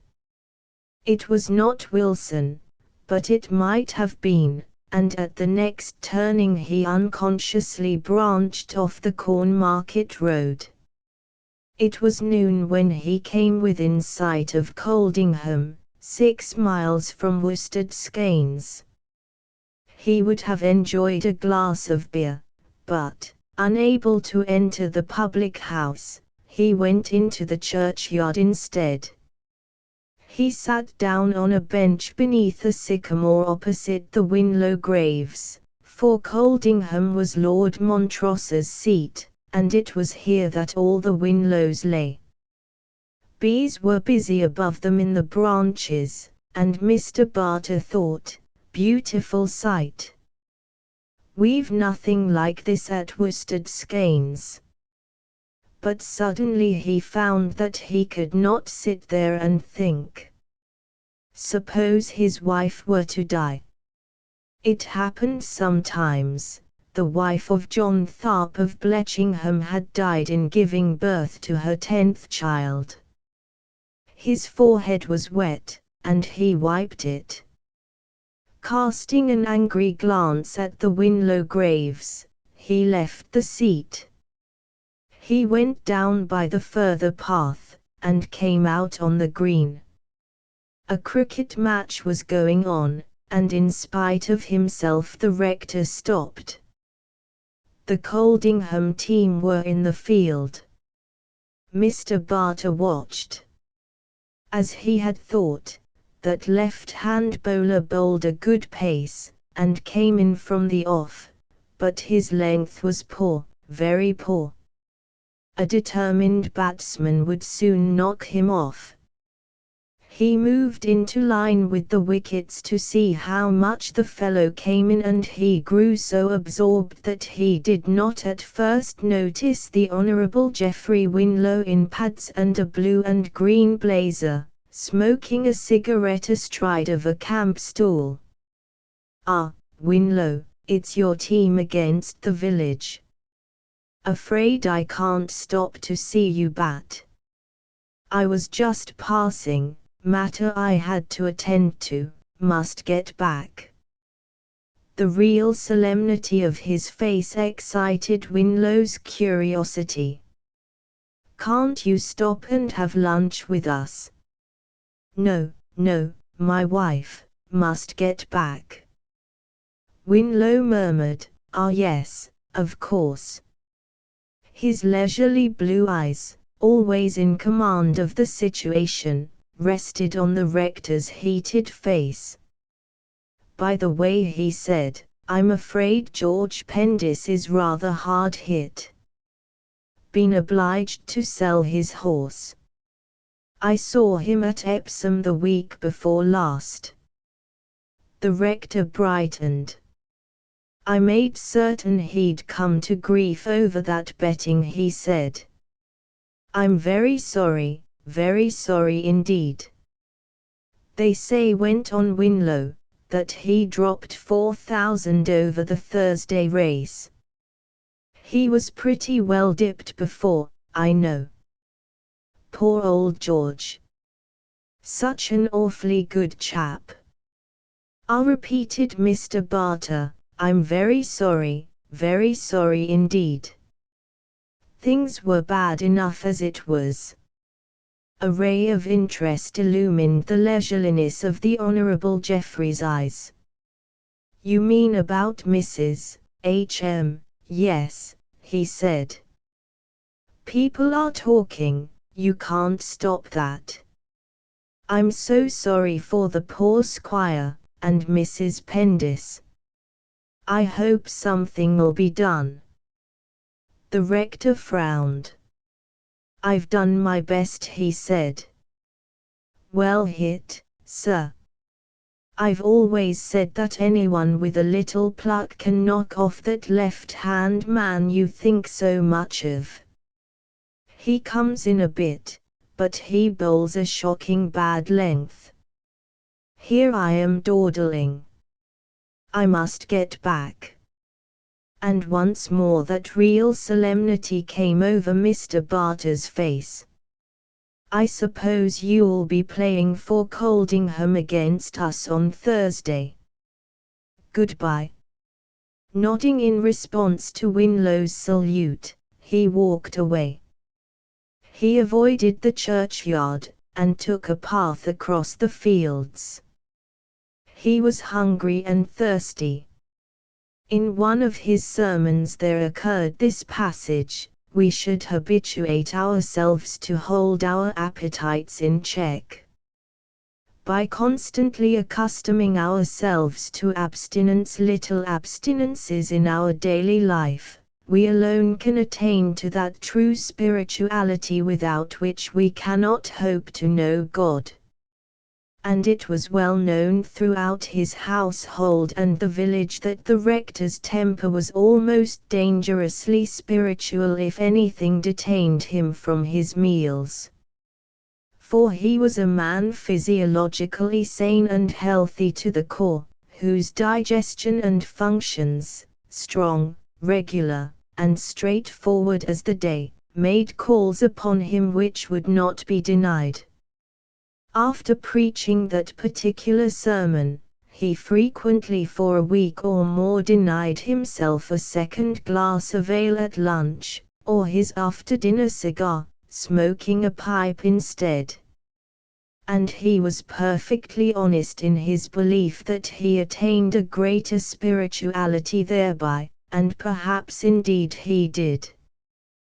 But even if he did not, there was no one to notice this, for the majority of his flock accepted his spirituality as matter of course, and of the insignificant minority there were few who did not make allowance for the fact that he was their pastor by virtue of necessity, by virtue of a system which had placed him there almost mechanically, whether he would or no.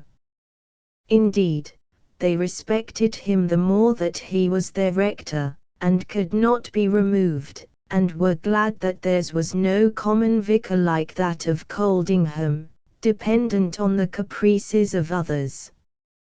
For, with the exception of 2 bad characters and 1 atheist, the whole village, conservatives or liberals, there were liberals now that they were beginning to believe that the ballot was really secret, were believers in the hereditary system. Insensibly the rector directed himself towards Bletchingham, where there was a temperance house.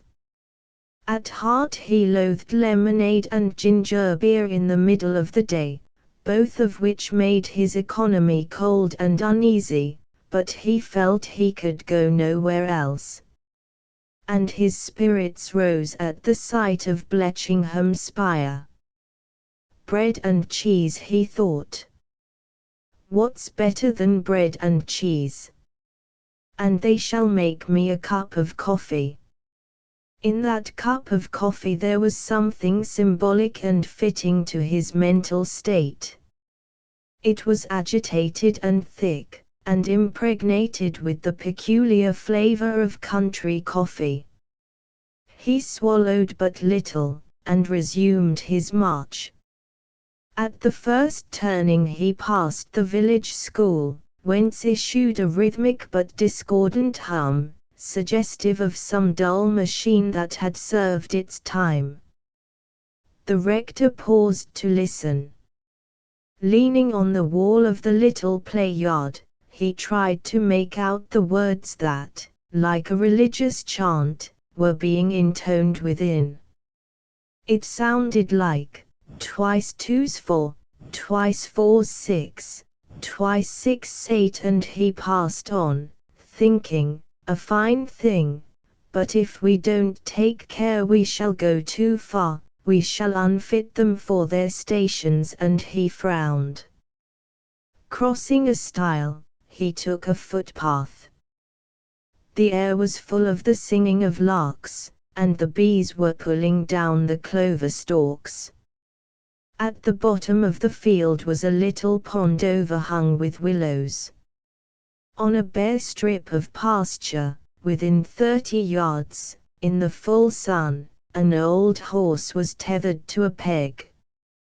It stood with its face towards the pond, baring its yellow teeth, and stretching out its head, all bone and hollows, to the water which it could not reach. The rector stopped. He did not know the horse personally, for it was 3 fields short of his parish, but he saw that the poor beast wanted water. He went up, and finding that the knot of the halter hurt his fingers, stooped down and wrenched at the peg. While he was thus straining and tugging, crimson in the face, the old horse stood still, gazing at him out of his bleary eyes. Mr. Barter sprang upright with a jerk, the peg in his hand, and the old horse started back.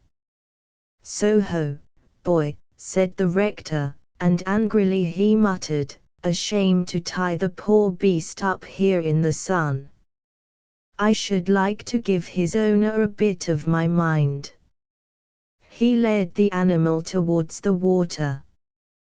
The old horse followed tranquilly enough, but as he had done nothing to deserve his misfortune, neither did he feel any gratitude towards his deliverer.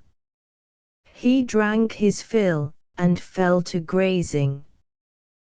The rector experienced a sense of disillusionment, and drove the peg again into the softer earth under the willows. Then raising himself, he looked hard at the old horse. The animal continued to graze.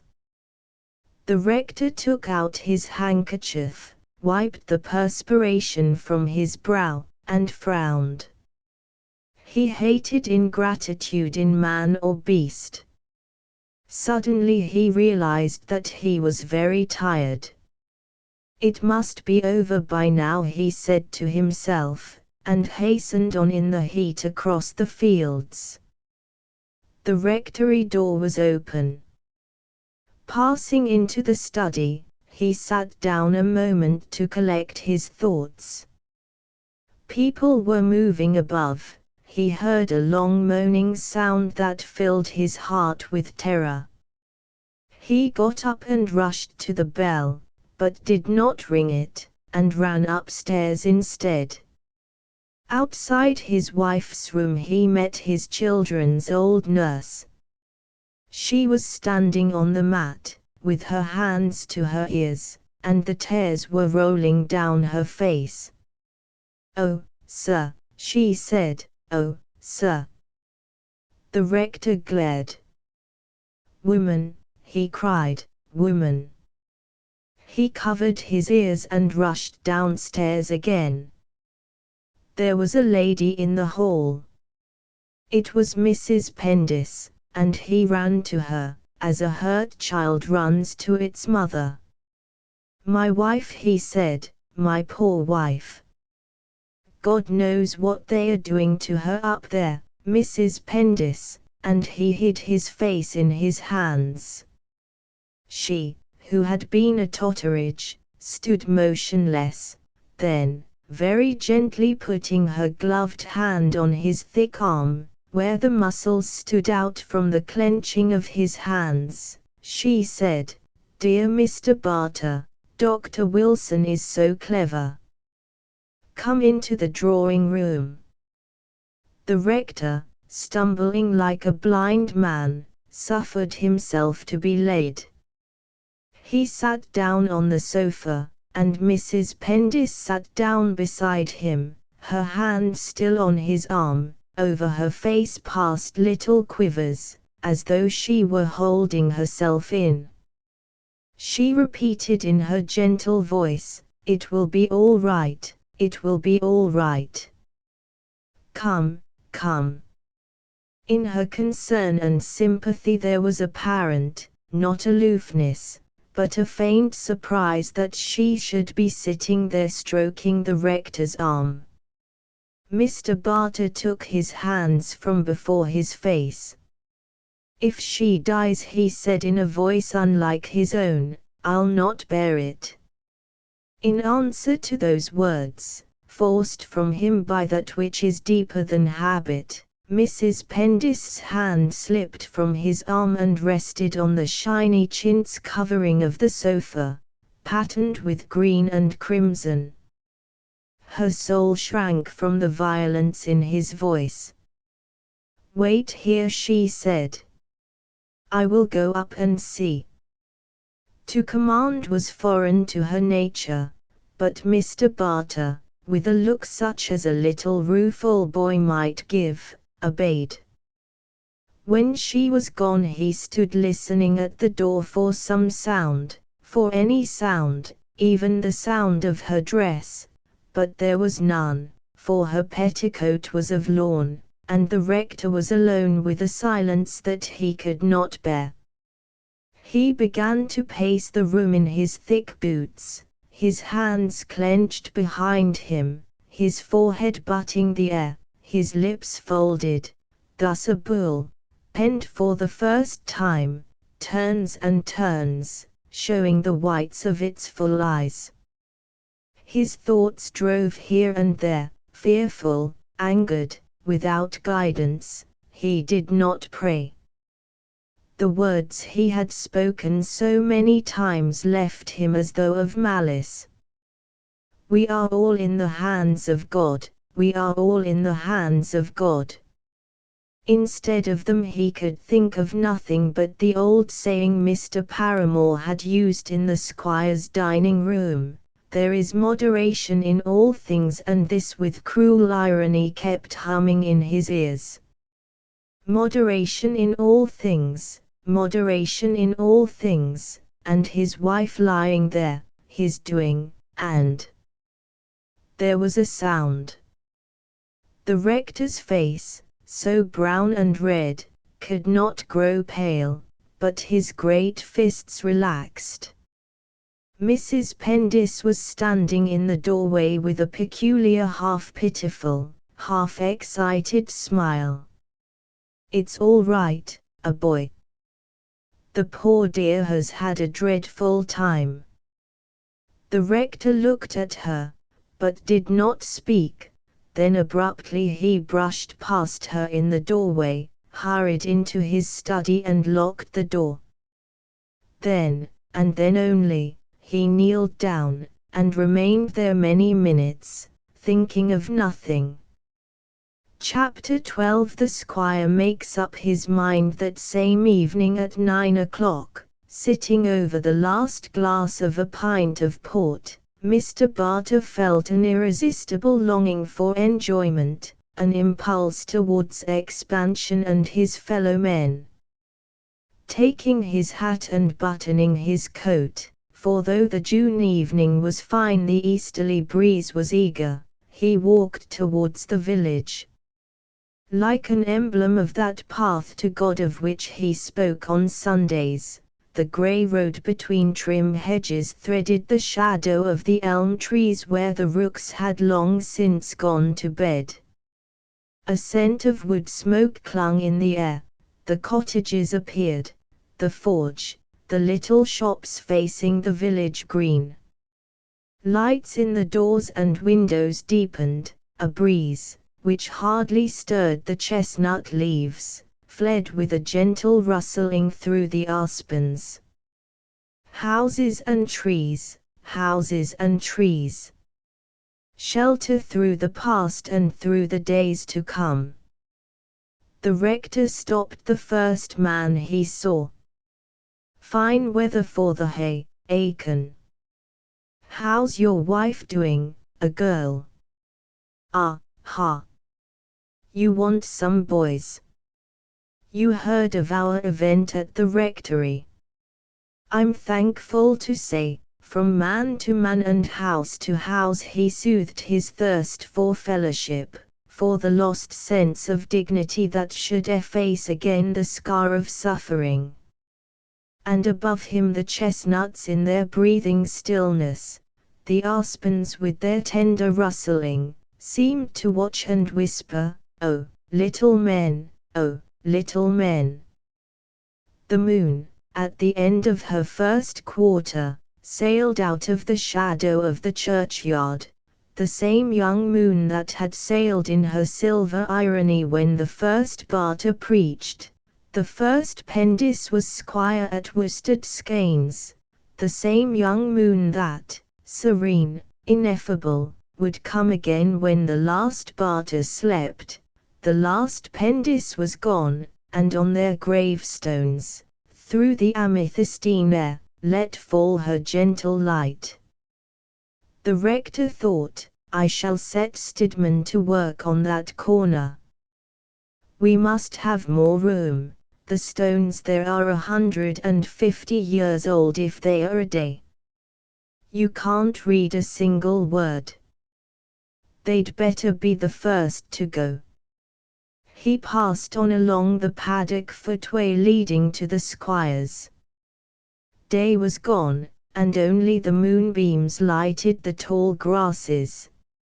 At the hall the long French windows of the dining room were open. The squire was sitting there alone, brooding sadly above the remnants of the fruit he had been eating. Flanking him on either wall hung a silent company, the effigies of past pendices, and at the end, above the oak and silver of the sideboard, the portrait of his wife was looking at them under lifted brows, with her faint wonder. He raised his head. "Ah, Barter. How's your wife?" "Doing as well as can be expected." "Glad to hear that. A fine constitution, wonderful vitality. Port or claret?" "Thanks, just a glass of port." "Very trying for your nerves." "I know what it is. We're different from the last generation, they thought nothing of it. When Charles was born my dear old father was out hunting all day. When my wife had George, it made me as nervous as a cat." The squire stopped, then hurriedly added, "But you're so used to it." Mr. Barter frowned. "I was passing Coldingham today," he said. "I saw Winlow. He asked after you." "Ah. Winlow. His wife's a very nice woman. They've only the one child, I think." The rector winced. "Winlow tells me," he said abruptly, "that George has sold his horse." The squire's face changed. He glanced suspiciously at Mr. Barter, but the rector was looking at his glass. "Sold his horse? What's the meaning of that? He told you why, I suppose." The rector drank off his wine. "I never ask for reasons," he said, "where racing men are concerned. It's my belief they know no more what they're about than so many dumb animals." "Ah, racing men," said Mr. Pendis. "But George doesn't bet." A gleam of humor shot into the rector's eyes. He pressed his lips together. The squire rose. "Come now, Barter," he said. The rector blushed.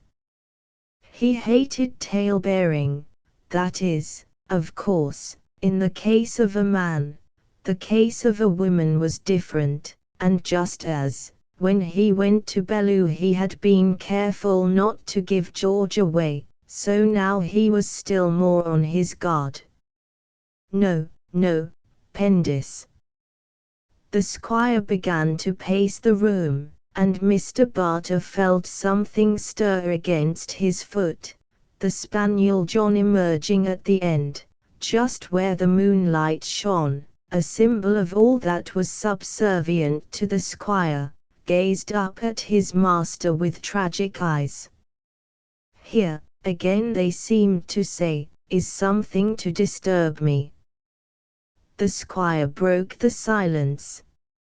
"I've always counted on you, Barter. I count on you as I would on my own brother. Come, now, what's this about George?" "After all," thought the rector, "it's his father." "I know nothing but what they say," he blurted forth. "They talk of his having lost a lot of money. I dare say it's all nonsense. I never set much store by rumor. And if he's sold the horse, well, so much the better. He won't be tempted to gamble again." But Horace Pendis made no answer. A single thought possessed his bewildered, angry mind: my son a gambler. Worsted skeins in the hands of a gambler. The rector rose. It's all rumor. You shouldn't pay any attention. I should hardly think he's been such a fool. I only know that I must get back to my wife. Good night. And, nodding but confused, Mr. Barter went away through the French window by which he had come. The squire stood motionless. A gambler. To him, whose existence was bound up in worsted skeins, whose every thought had some direct or indirect connection with it, whose son was but the occupier of that place he must at last vacate, whose religion was ancestor worship, whose dread was change, no word could be so terrible. A gambler. It did not occur to him that his system was in any way responsible for George's conduct. He had said to Mr. Paramore, "I never had a system, I'm no believer in systems." He had brought him up simply as a gentleman. He would have preferred that George should go into the army, but George had failed. He would have preferred that George should devote himself to the estate, marry, and have a son, instead of idling away his time in town, but George had failed, and so, beyond furthering his desire to join the yeomanry, and getting him proposed for the Stoics Club, what was there he could have done to keep him out of mischief? And now he was a gambler. Once a gambler, always a gambler. To his wife's face, looking down from the wall, he said, "He gets it from you." But for all answer the face stared gently. Turning abruptly, he left the room, and the spaniel John, for whom he had been too quick, stood with his nose to the shut door, scenting for someone to come and open it. Mr. Pendis went to his study, took some papers from a locked drawer, and sat a long time looking at them. One was the draft of his will, another a list of the holdings at Worsted Skeins, their acreage and rents, a third a fair copy of the settlement, resettling the estate when he had married. It was at this piece of supreme irony that Mr. Pendis looked longest. He did not read it, but he thought, "And I can't cut it. Paramore says so." A gambler. That crassness common to all men in this strange world, and in the squire intensified, was rather a process than a quality. Obedience to an instinctive dread of what was foreign to himself, an instinctive fear of seeing another's point of view, an instinctive belief in precedent. And it was closely allied to his most deep and moral quality, the power of making a decision. Those decisions might be crass and stupid, conduce to unnecessary suffering, have no relation to morality or reason, but he could make them, and he could stick to them. By virtue of this power he was where he was, had been for centuries, and hoped to be for centuries to come. It was in his blood. By this alone he kept at bay the destroying forces that time brought against him, his order, his inheritance. By this alone he could continue to hand down that inheritance to his son. And at the document which did hand it down he looked with angry and resentful eyes. Men who conceive great resolutions do not always bring them forth with the ease and silence which they themselves desire. Mr. Pendis went to his bedroom determined to say no word of what he had resolved to do. His wife was asleep. The squire's entrance wakened her, but she remained motionless, with her eyes closed, and it was the sight of that immobility, when he himself was so disturbed, which drew from him the words, "Did you know that George was a gambler?" By the light of the candle in his silver candlestick her dark eyes seemed suddenly alive. "He's been betting, he's sold his horse." "He'd never have sold that horse unless he were pushed. For all I know, he may be posted at Tattersall's." The sheets shivered as though she who lay within them were struggling. Then came her voice, cool and gentle, "All young men bet, Horace, you must know that." The squire at the foot of the bed held up the candle. The movement had a sinister significance. "Do you defend him?" it seemed to say. "Do you defy me?" Gripping the bed rail, he cried, "I'll have no gambler and profligate for my son. I'll not risk the estate." Mrs. Pendis raised herself, and for many seconds stared at her husband. Her heart beat furiously. It had come. What she had been expecting all these days had come. Her pale lips answered, "What do you mean?" "I don't understand you, Horace." Mr. Pendis's eyes searched here and there for what, he did not know. "This has decided me," he said. "I'll have no half measures. Until he can show me he's done with that woman, until he can prove he's given up this betting, until the heavens fallen, I'll have no more to do with him."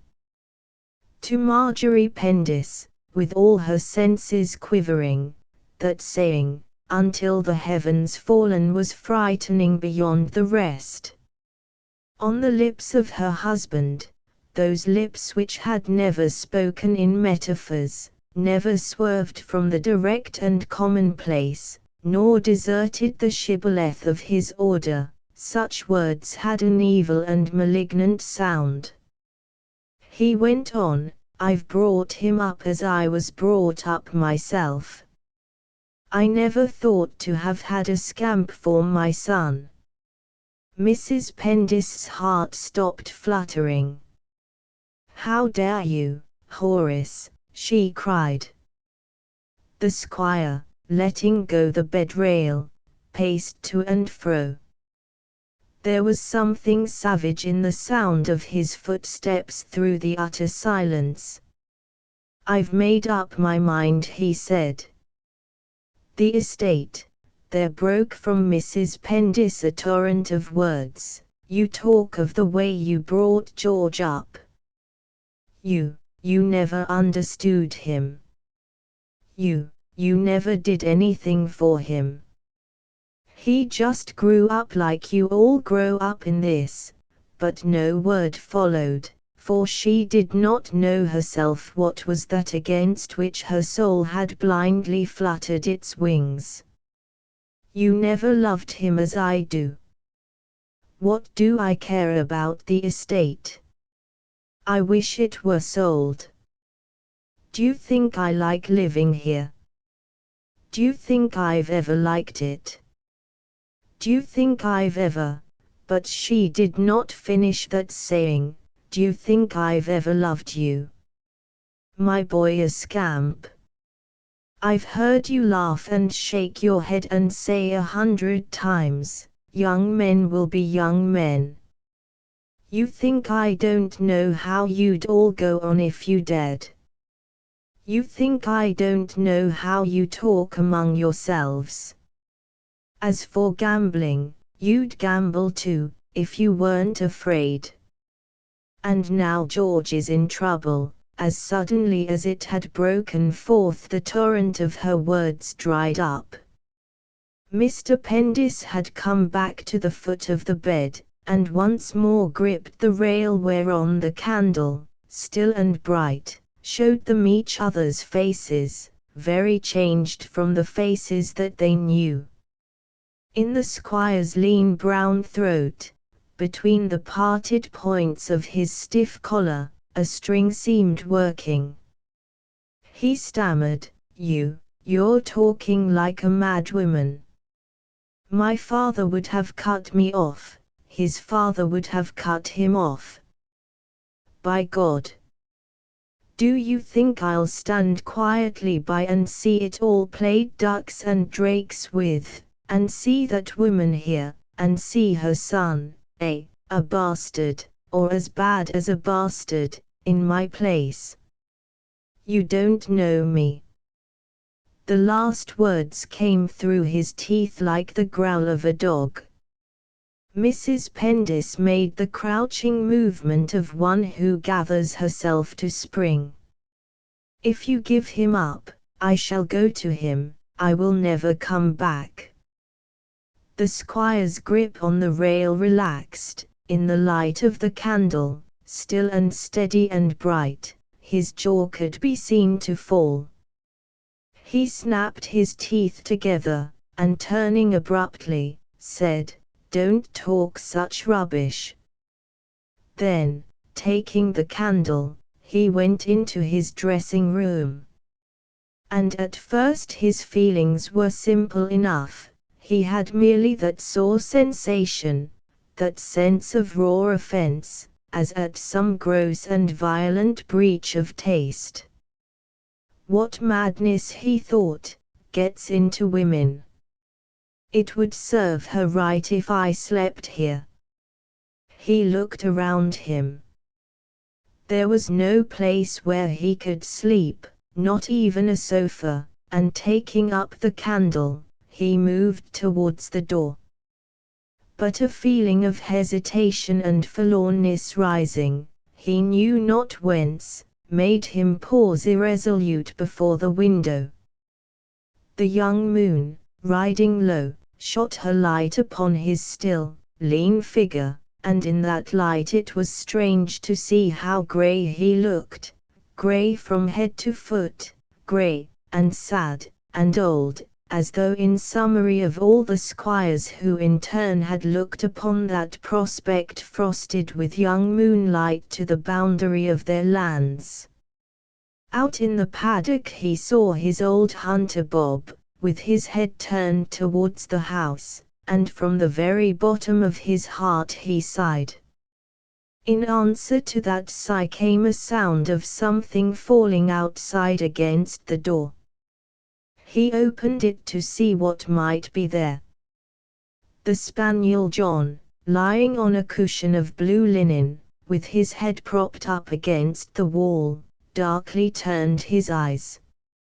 I am here, master, he seemed to say. It is late, I was about to go to sleep. It has done me good, however, to see you, and hiding his eyes from the light under a long black ear, he drew a stertorous breath. Mr. Pendis shut to the door. He had forgotten the existence of his dog.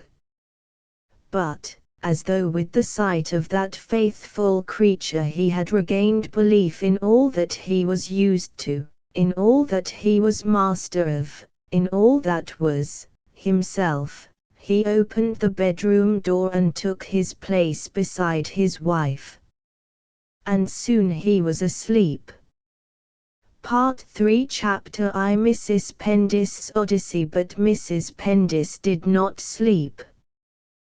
That blessed anodyne of the long day spent in his farmyards and fields was on her husband's eyes, no anodyne on hers, and through them, all that was deep, most hidden, sacred, was laid open to the darkness.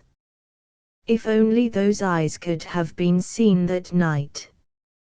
But if the darkness had been light, nothing of all this so deep and sacred would have been there to see, for more deep, more sacred still, in Marjorie Pendis, was the instinct of a lady. So elastic and so subtle, so interwoven of consideration for others and consideration for herself, so old, so very old. This instinct wrapped her from all eyes, like a suit of armor of the finest chain.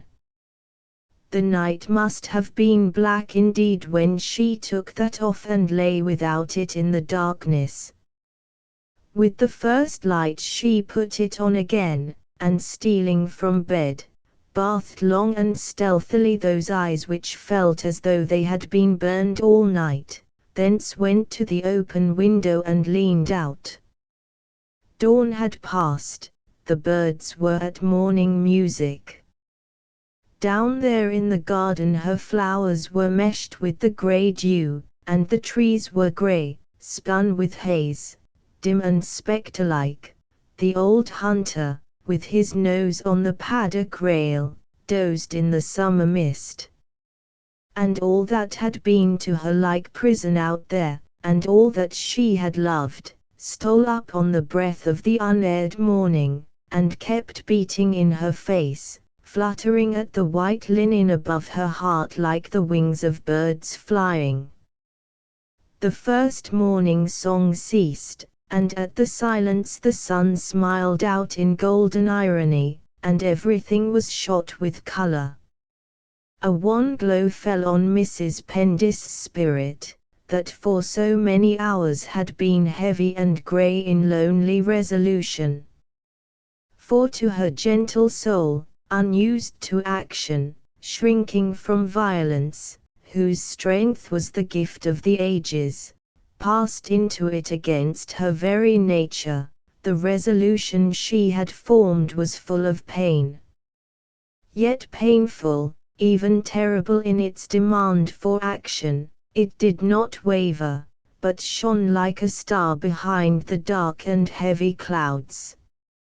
In Marjorie Pendis, who had been a Totteridge, there was no irascible and acrid people's blood, no fierce misgivings, no ill-digested beer and cider. It was pure claret in her veins. She had nothing thick and angry in her soul to help her. That which she had resolved she must carry out, by virtue of a thin, fine flame, breathing far down in her, so far that nothing could extinguish it, so far that it had little warmth. It was not "I will not be overridden" that her spirit felt, but "I must not be overridden, for if I am overridden, I, and in me something beyond me, more important than myself, is all undone." And though she was far from knowing this, that something was her country's civilization, its very soul, the meaning of it all gentleness, balance. Her spirit, of that quality so little gross that it would never set up a mean or petty quarrel, make mountains out of molehills, distort proportion, or get images awry, had taken its stand unconsciously, no sooner than it must, no later than it ought, and from that stand would not recede. The issue had passed beyond mother-love to that self-love, deepest of all, which says, "Do this, or forfeit the essence of your soul." And now that she stole to her bed again, she looked at her sleeping husband whom she had resolved to leave, with no anger, no reproach, but rather with a long, incurious look which told nothing even to herself. So, when the morning came of age and it was time to rise, by no action, look, or sign, did she betray the presence of the unusual in her soul. If this which was before her must be done, it would be carried out as though it were of no import, as though it were a daily action, nor did she force herself to quietude, or pride herself thereon, but acted thus from instinct, the instinct for avoiding fuss and unnecessary suffering that was bred in her. Mr. Pendis went out at 10:30 accompanied by his bailiff and the spaniel John. He had not the least notion that his wife still meant the words she had spoken overnight. He had told her again while dressing that he would have no more to do with George, that he would cut him out of his will, that he would force him by sheer rigor to come to heel, that, in short, he meant to keep his word, and it would have been unreasonable in him to believe that a woman, still less his wife, meant to keep hers. Mrs. Pendis spent the early part of the morning in the usual way. Half an hour after the squire went out she ordered the carriage round, had 2 small trunks, which she had packed herself, brought down, and leisurely, with her little green bag, got in. To her maid, to the butler Bester, to the coachman Benson, she said that she was going up to stay with Mr. George. Nora and Bee were at the Tharps, so that there was no one to take leave of but old Roy, the Sky, and lest that leave-taking should prove too much for her, she took him with her to the station. For her husband she left a little note, placing it where she knew he must see it at once, and no one else see it at all. Dear Horace, I have gone up to London to be with George. My address will be Green's Hotel, Bond Street. You will remember what I said last night. Perhaps you did not quite realize that I meant it. Take care of poor old Roy, and don't let them give him too much meat this hot weather. Jackman knows better than Ellis how to manage the roses this year. I should like to be told how poor Rose Barter gets on. Please do not worry about me. I shall write to dear Gerald when necessary, but I don't feel like writing to him or the girls at present. Goodbye, dear Horace, I am sorry if I grieve you. Your wife, Marjorie Pendis. Just as there was nothing violent in her manner of taking this step, so there was nothing violent in her conception of it. To her it was not running away, a setting of her husband at defiance. There was no concealment of address, no melodramatic "I cannot come back to you." Such methods, such pistol holdings, would have seemed to her ridiculous. It is true that practical details, such as the financial consequences, escaped the grasp of her mind, but even in this, her view, or rather lack of view, was really the wide, the even one. Horace would not let her starve. The idea was inconceivable. There was, too, her own 300 a year. She had, indeed, no idea how much this meant, or what it represented, neither was she concerned, for she said to herself, I should be quite happy in a cottage with Roy and my flowers, and though, of course, she had not the smallest experience to go by, it was quite possible that she was right.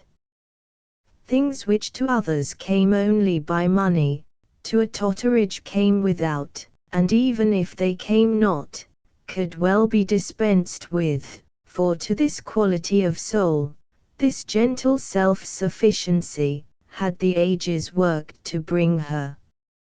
Yet it was hastily and with her head bent that she stepped from the carriage at the station, and the old Sky, who from the brougham seat could just see out of the window, from the tears on his nose that were not his own, from something in his heart that was, knew this was no common parting and whined behind the glass.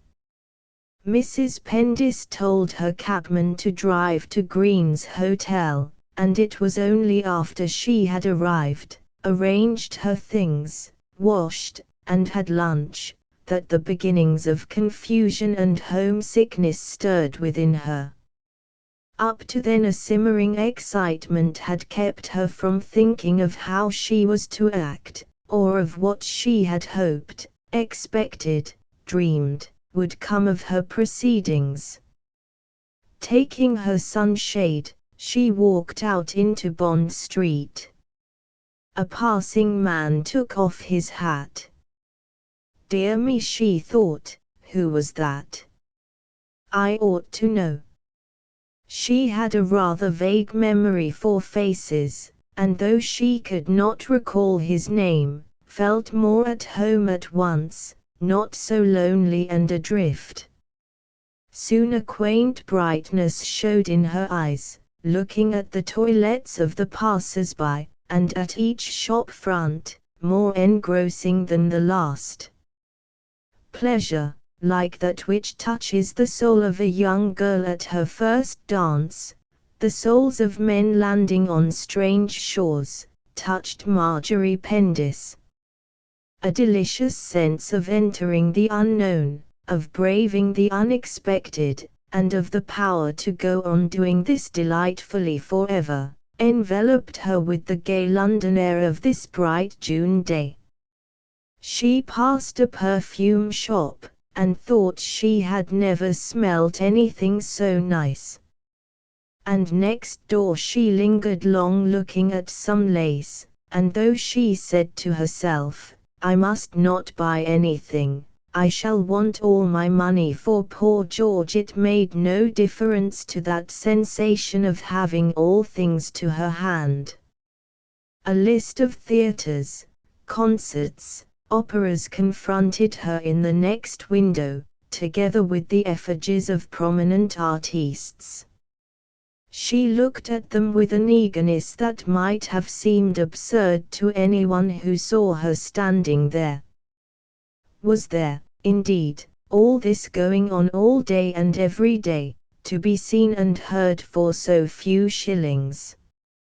Every year, religiously, she had visited the opera once, the theatre twice, and no concerts. Her husband did not care for music that was classical.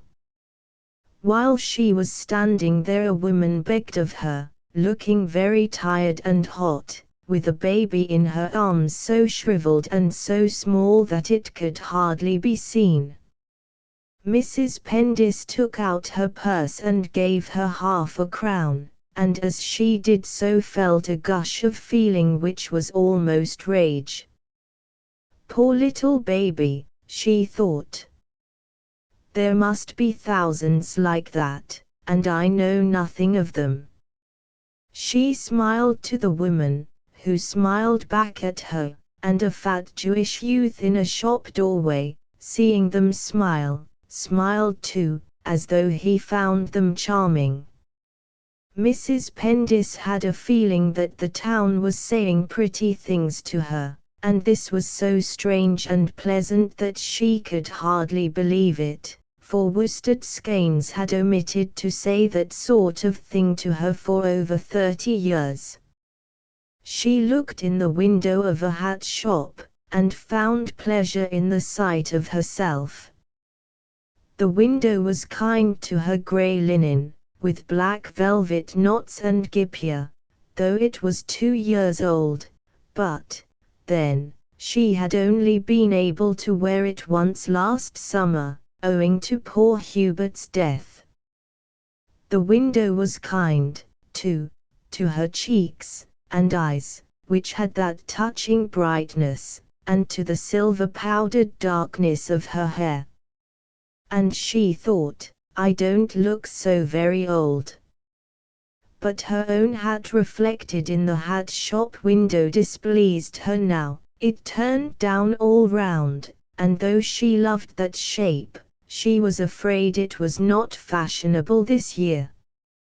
And she looked long in the window of that shop, trying to persuade herself that the hats in there would suit her, and that she liked what she did not like. In other shop windows she looked, too.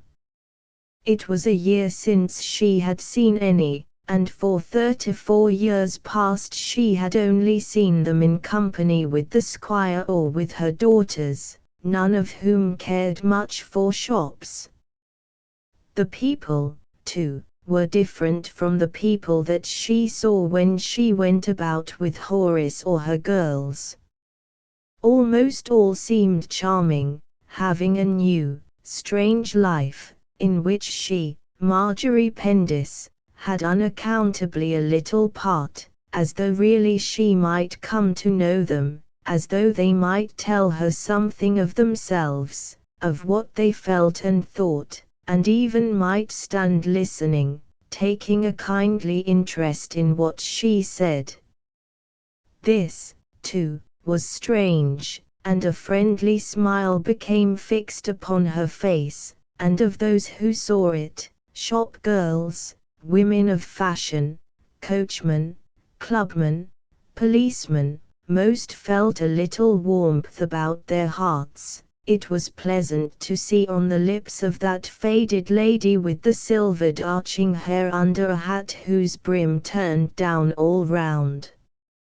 So Mrs. Pendis came to Piccadilly and turned westward towards George's Club. She knew it well, for she never failed to look at the windows when she passed, and once, on the occasion of Queen Victoria's Jubilee, had spent a whole day there to see that royal show. She began to tremble as she neared it, for though she did not, like the squire, torture her mind with what might or might not come to pass, care had nested in her heart.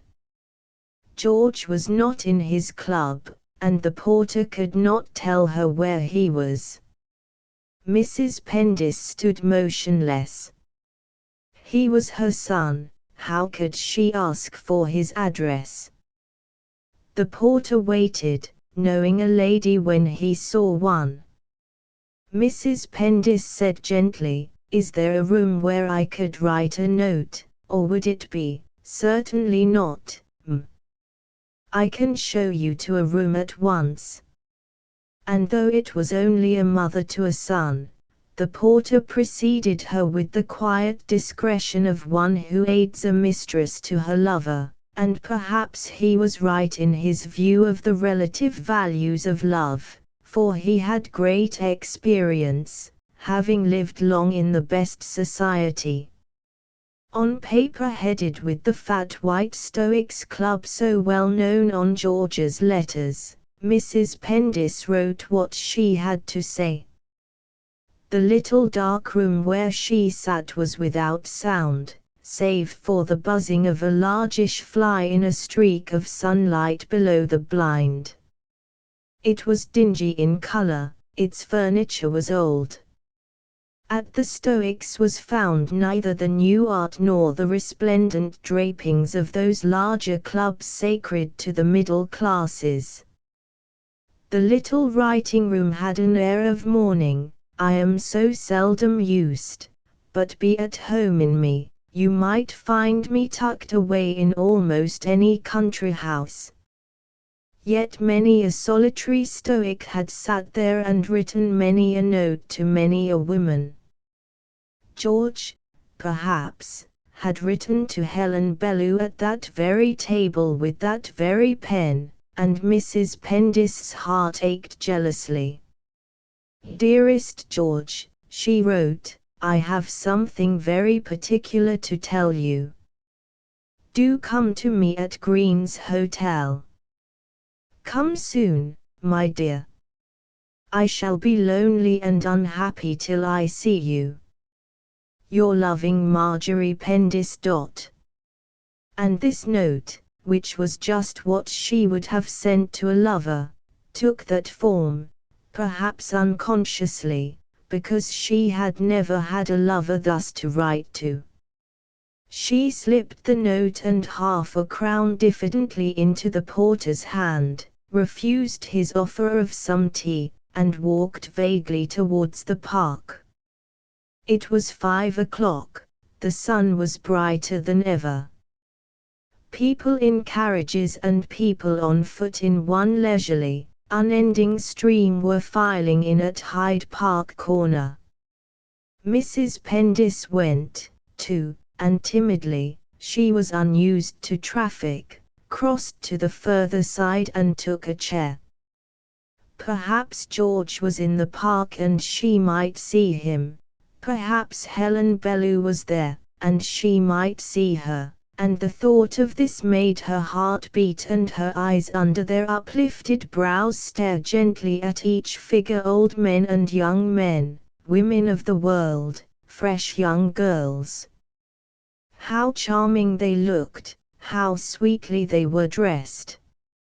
A feeling of envy mingled with the joy she ever felt at seeing pretty things. She was quite unconscious that she herself was pretty under that hat whose brim turned down all round. But as she sat, a leaden feeling slowly closed her heart, varied by nervous flutterings, when she saw someone whom she ought to know. And whenever, in response to a salute, she was forced to bow her head, a blush rose in her cheeks. A wan smile seemed to make confession. I know I look a guy, I know it's odd for me to be sitting here alone. She felt old, older than she had ever felt before.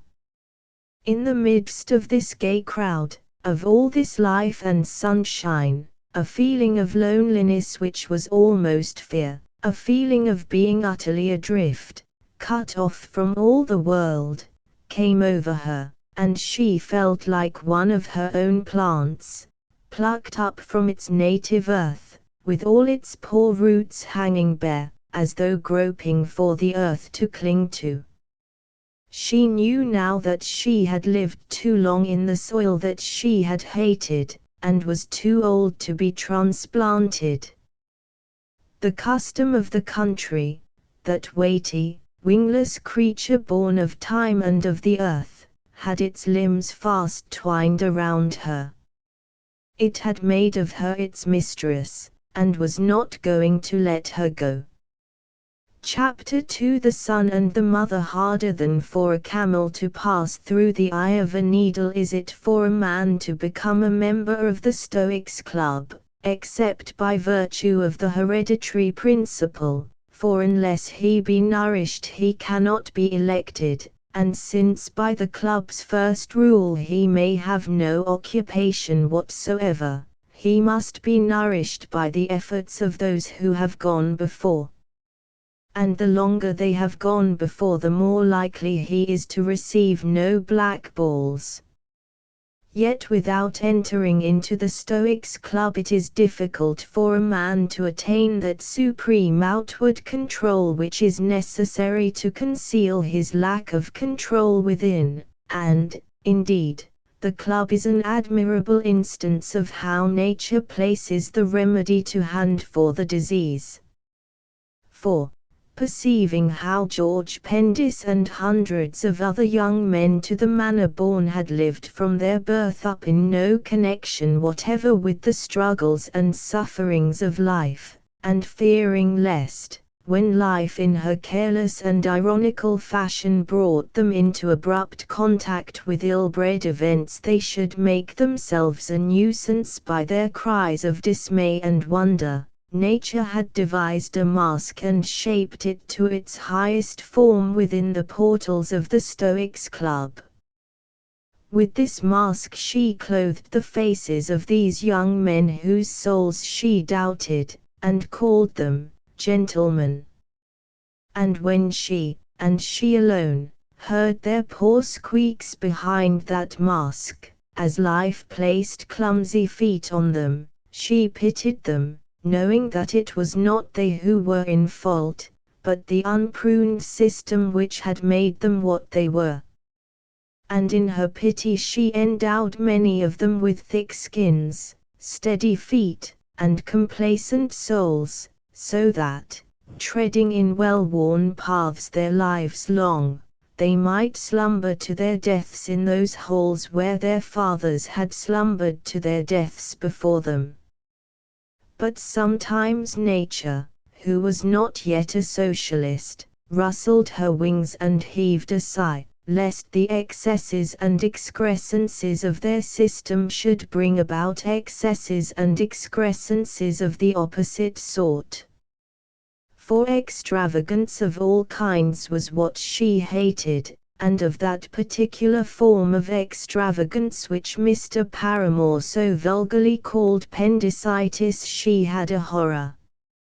It may happen that for long years the likeness between father and son will lie dormant, and only when disintegrating forces threaten the links of the chain binding them together will that likeness leap forth, and by a piece of nature's irony become the main factor in destroying the hereditary principle for which it is the silent, the most worthy, excuse. It is certain that neither George nor his father knew the depth to which this pendicitis was rooted in the other, neither suspected, not even in themselves, the amount of essential bulldog at the bottom of their souls, the strength of their determination to hold their own in the way that would cause the greatest amount of unnecessary suffering. They did not deliberately desire to cause unnecessary suffering, they simply could not help an instinct passed by time into their fiber, through atrophy of the reasoning powers and the constant mating, generation after generation, of those whose motto had been, "Kings of our own dung isles." And now George came forward, defying his mother's belief that he was a Totteridge, as champion of the principle in tail mail, for in the Totteridges, from whom in this stress he diverged more and more towards his father's line, there was some freer strain, something non-provincial, and this had been so ever since Hubert de Totteridge had led his private crusade, from which he had neglected to return. With the Pendices it had been otherwise. From immemorial time a county family they had construed the phrase literally, had taken no poetical licenses. Like innumerable other county families, they were perforce what their tradition decreed, provincial in their souls. George, a man about town, would have stared at being called provincial, but a man cannot stare away his nature. He was provincial enough to keep Mrs. Bellew bound when she herself was tired of him, and consideration for her, and for his own self-respect asked him to give her up. He had been keeping her bound for 2 months or more. But there was much excuse for him. His heart was sore to breaking point, he was sick with longing, and deep, angry wonder that he, of all men, should be cast aside like a worn-out glove. Men tired of women daily, that was the law. But what was this? His dogged instinct had fought against the knowledge as long as he could, and now that it was certain he fought against it still. George was a true Pendice. To the world, however, he behaved as usual. He came to the club about 10 o'clock to eat his breakfast and read the sporting papers. Towards noon a hansom took him to the railway station appropriate to whatever race meeting was in progress, or, failing that, to the cricket ground at Lord's, or Prince's Tennis Club. 6:30 saw him mounting the staircase at the Stoics to that cardroom where his effigy still hung, with its look of hard work, but I must keep it going. At 8 he dined, a bottle of champagne screwed deep down into ice, his face flushed with the day's sun, his shirt front and his hair shining with gloss. What happier man in all great London? But with the dark the club's swing doors opened for his passage into the lighted streets, and till next morning the world knew him no more. It was then that he took revenge for all the hours he wore a mask. He would walk the pavements for miles trying to wear himself out, or in the park fling himself down on a chair in the deep shadow of the trees, and sit there with his arms folded and his head bowed down. On other nights he would go into some music hall, and amongst the glaring lights, the vulgar laughter, the scent of painted women, try for a moment to forget the face, the laugh, the scent of that woman for whom he craved. And all the time he was jealous, with a dumb, vague jealousy of he knew not whom. It was not his nature to think impersonally, and he could not believe that a woman would drop him except for another man. Often he went to her mansions, and walked round and round casting a stealthy stare at her windows. Twice he went up to her door, but came away without ringing the bell. One evening, seeing a light in her sitting room, he rang, but there came no answer. Then an evil spirit leaped up in him, and he rang again and again. At last he went away to his room, a studio he had taken near, and began to write to her. He was long composing that letter, and many times tore it up. He despised the expression of feelings in writing. He only tried because his heart wanted relief so badly. And this, in the end, was all that he produced. I know you were in tonight. It's the only time I've come. Why couldn't you have let me in? You've no right to treat me like this. You are leading me the life of a dog. George. The first light was silvering the gloom above the river. The lamps were paling to the day, when George went out and dropped this missive in the letter-box. He came back to the river and lay down on an empty bench under the plane trees of the embankment, and while he lay there one of those without refuge or home, who lie there night after night, came up unseen and looked at him.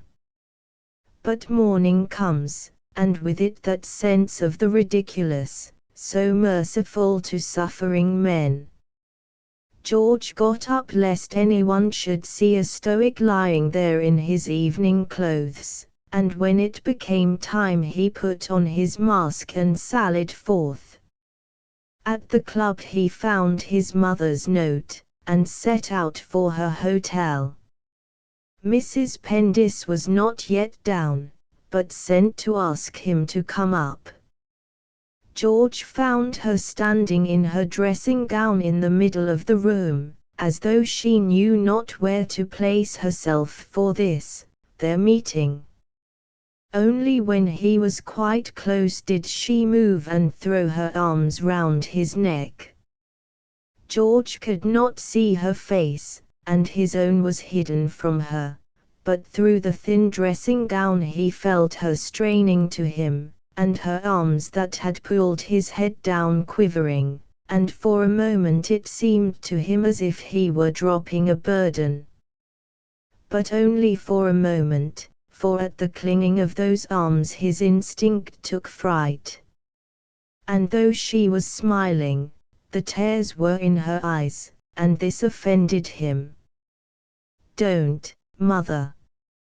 Mrs. Pendis's answer was a long look. George could not bear it, and turned away. "Well," he said gruffly, "when you can tell me what's brought you up." Mrs. Pendis sat down on the sofa. She had been brushing her hair. Though silvered, it was still thick and soft, and the sight of it about her shoulders struck George. He had never thought of her having hair that would hang down. Sitting on the sofa beside her, he felt her fingers stroking his, begging him not to take offense and leave her. He felt her eyes trying to see his eyes, and saw her lips trembling, but a stubborn, almost evil smile was fixed upon his face. "And so, dear," and so she stammered, "I told your father that I couldn't see that done, and so I came up to you." Many sons have found no hardship in accepting all that their mothers do for them as a matter of right, no difficulty in assuming their devotion a matter of course, no trouble in leaving their own affections to be understood. But most sons have found great difficulty in permitting their mothers to diverge 1 inch from the conventional, to swerve 1 hair's breadth from the standard of propriety appropriate to mothers of men of their importance. It is decreed of mothers that their birth pangs shall not cease until they die. And George was shocked to hear his mother say that she had left his father to come to him. It affected his self-esteem in a strange and subtle way. The thought that tongues might wag about her revolted his manhood and his sense of form. It seemed strange, incomprehensible, and wholly wrong. The thought, too, gashed through his mind, "She is trying to put pressure on me." "If you think I'll give her up, Mother," he said. Mrs. Pendist's fingers tightened. "No, dear," she answered painfully, "of course, if she loves you so much, I couldn't ask you." "That's why George gave a grim little laugh. "What on earth can you do, then? What's the good of your coming up like this? How are you to get on here all alone? I can fight my own battles. You'd much better go back." Mrs. Pendis broke in, "Oh, George, I can't see you cast off from us. I must be with you." George felt her trembling all over. He got up and walked to the window. Mrs. Pendist's voice followed, "I won't try to separate you, George, I promise, dear. I couldn't, if she loves you, and you love her so." Again George laughed that grim little laugh. And the fact that he was deceiving her, meant to go on deceiving her, made him as hard as iron. "Go back, Mother," he said. "You'll only make things worse. This isn't a woman's business. Let Father do what he likes, I can hold on." Mrs. Pendis did not answer, and he was obliged to look round. She was sitting perfectly still with her hands in her lap, and his man's hatred of anything conspicuous happening to a woman, to his own mother of all people, took fiercer fire. "Go back," he repeated, "before there's any fuss. What good can you possibly do? You can't leave Father, that's absurd. You must go." Mrs. Pendis answered, "I can't do that, dear." George made an angry sound, but she was so motionless and pale that he dimly perceived how she was suffering, and how little he knew of her who had borne him. Mrs. Pendis broke the silence, "But you, George dear. What is going to happen? How are you going to manage?" And suddenly clasping her hands, "Oh, what is coming?" Those words, embodying all that had been in his heart so long, were too much for George. He went abruptly to the door. "I can't stop now," he said. "I'll come again this evening." Mrs. Pendis looked up. "Oh, George," but as she had the habit of subordinating her feelings to the feelings of others, she said no more, but tried to smile. That smile smote George to the heart. "Don't worry, Mother, try and cheer up. We'll go to the theater. You get the tickets." And trying to smile too, but turning lest he should lose his self-control, he went away. In the hall he came on his uncle, General Pendis. He came on him from behind, but knew him at once by that look of feeble activity about the back of his knees, by his sloping yet upright shoulders, and the sound of his voice, with its dry and querulous precision, as of a man whose occupation has been taken from him. The general turned round. "Ah, George," he said, "your mother's here, isn't she? Look at this that your father's sent me." He held out a telegram in a shaky hand.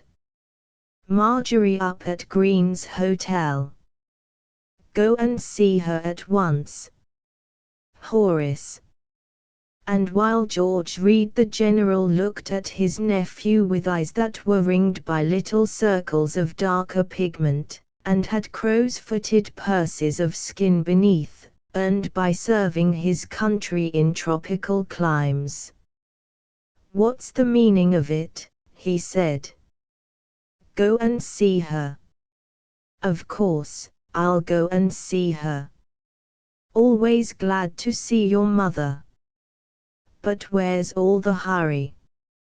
George perceived well enough that his father's pride would not let him write to her, and though it was for himself that his mother had taken this step, he sympathized with his father. The general fortunately gave him little time to answer. "She's up to get herself some dresses, I suppose. I've seen nothing of you for a long time.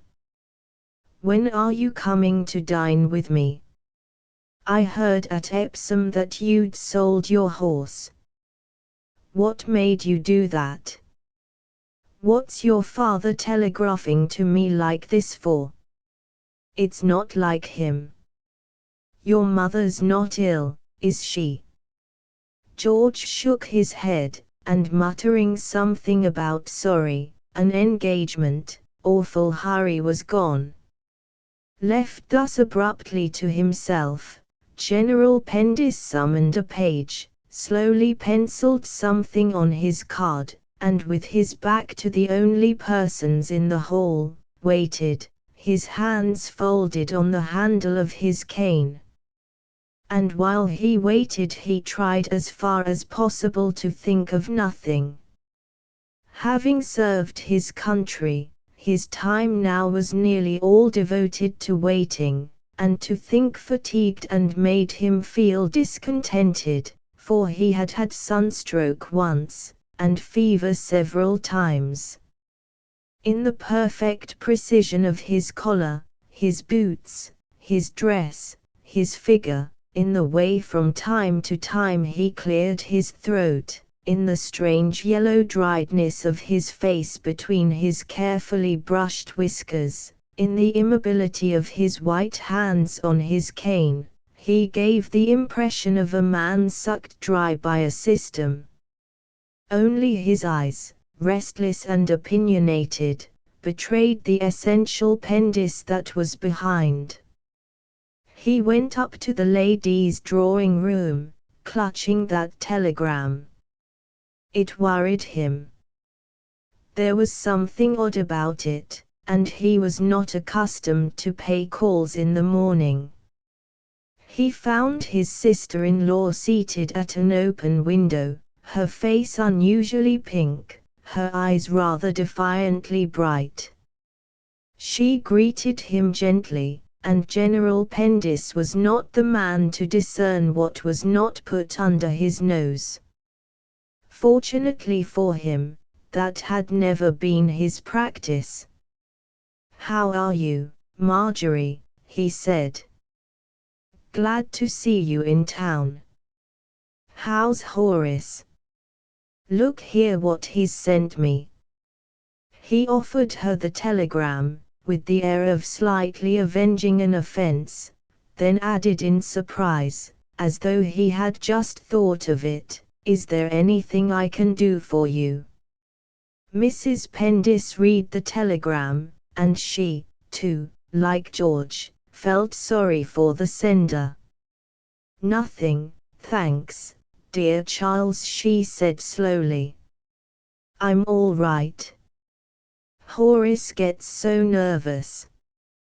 General Pendis looked at her. For a moment his eyes flickered, then, since the truth was so improbable and so utterly in any case beyond his philosophy, he accepted her statement. "He shouldn't go sending telegrams like this," he said. "You might have been ill for all I could tell. It spoiled my breakfast." For though, as a fact, it had not prevented his completing a hearty meal, he fancied that he felt hungry. "When I was quartered at Halifax there was a fellow who never sent anything but telegrams. Telegraph Joe they called him. He commanded the old blue bottles. You know the old blue bottles. If Horace is going to take to this sort of thing he'd better see a specialist. It's almost certain to mean a breakdown. You're up about dresses, I see. When do you come to town? The season's getting on." Mrs. Pendis was not afraid of her husband's brother, for though punctilious and accustomed to his own way with inferiors, he was hardly a man to inspire awe in his social equals. It was, therefore, not through fear that she did not tell him the truth, but through an instinct for avoiding all unnecessary suffering too strong for her, and because the truth was really untellable. Even to herself it seemed slightly ridiculous, and she knew the poor general would take it so dreadfully to heart. "I don't know about coming up this season. The garden is looking so beautiful, and there's Bee's engagement. The dear child is so happy." The general caressed a whisker with his white hand. "Ah yes," he said, "young Tharp. Let's see, he's not the eldest. His brother's in my old corps. What does this young fellow do with himself?" Mrs. Pendis answered, "He's only farming. I'm afraid he'll have nothing to speak of, but he's a dear good boy. It'll be a long engagement. Of course, there's nothing in farming, and Horace insists on their having 1,000 a year. It depends so much on Mr. Tharp. I think they could do perfectly well on 700 to start with, don't you, Charles?" General Pendis' answer was not more conspicuously to the point than usual, for he was a man who loved to pursue his own trains of thought. "What about George?" he said. "I met him in the hall as I was coming in, but he ran off in the very deuce of a hurry. They told me at Epsom that he was hard hit." His eyes, distracted by a fly for which he had taken a dislike, failed to observe his sister-in-law's face. "Hard hit," she repeated. "Lost a lot of money. That won't do, you know, Marjorie, that won't do. A little mild gambling's one thing. Mrs. Pendis said nothing. Her face was rigid. It was the face of a woman on the point of saying, "Do not compel me to hint that you are boring me." The general went on, "A lot of new men have taken to racing that no one knows anything about. That fellow who bought George's horse, for instance, you'd never have seen his nose in Tattersall's when I was a young man. I find when I go racing I don't know half the colors. It spoils the pleasure. It's no longer the close borough that it was. George had better take care what he's about. I can't imagine what we're coming to." On Marjorie Pendis's hearing, those words, "I can't imagine what we're coming to," had fallen for 34 years, in every sort of connection, from many persons. It had become part of her life, indeed, to take it for granted that people could imagine nothing, just as the solid food and solid comfort of worsted skeins and the misty mornings and the rain had become part of her life. And it was only the fact that her nerves were on edge and her heart bursting that made those words seem intolerable that morning. But habit was even now too strong, and she kept silence. The general, to whom an answer was of no great moment, pursued his thoughts. "And you mark my words, Marjorie, the elections will go against us. The country's in a dangerous state." Mrs. Pendis said, "Oh, do you think the Liberals will really get in?" From custom there was a shade of anxiety in her voice which she did not feel. "Think," repeated General Pendis. "I pray every night to God they won't." Folding both hands on the silver knob of his malacca cane, he stared over them at the opposing wall, and there was something universal in that fixed stare, a sort of blank and not quite selfish apprehension. Behind his personal interests his ancestors had drilled into him the impossibility of imagining that he did not stand for the welfare of his country.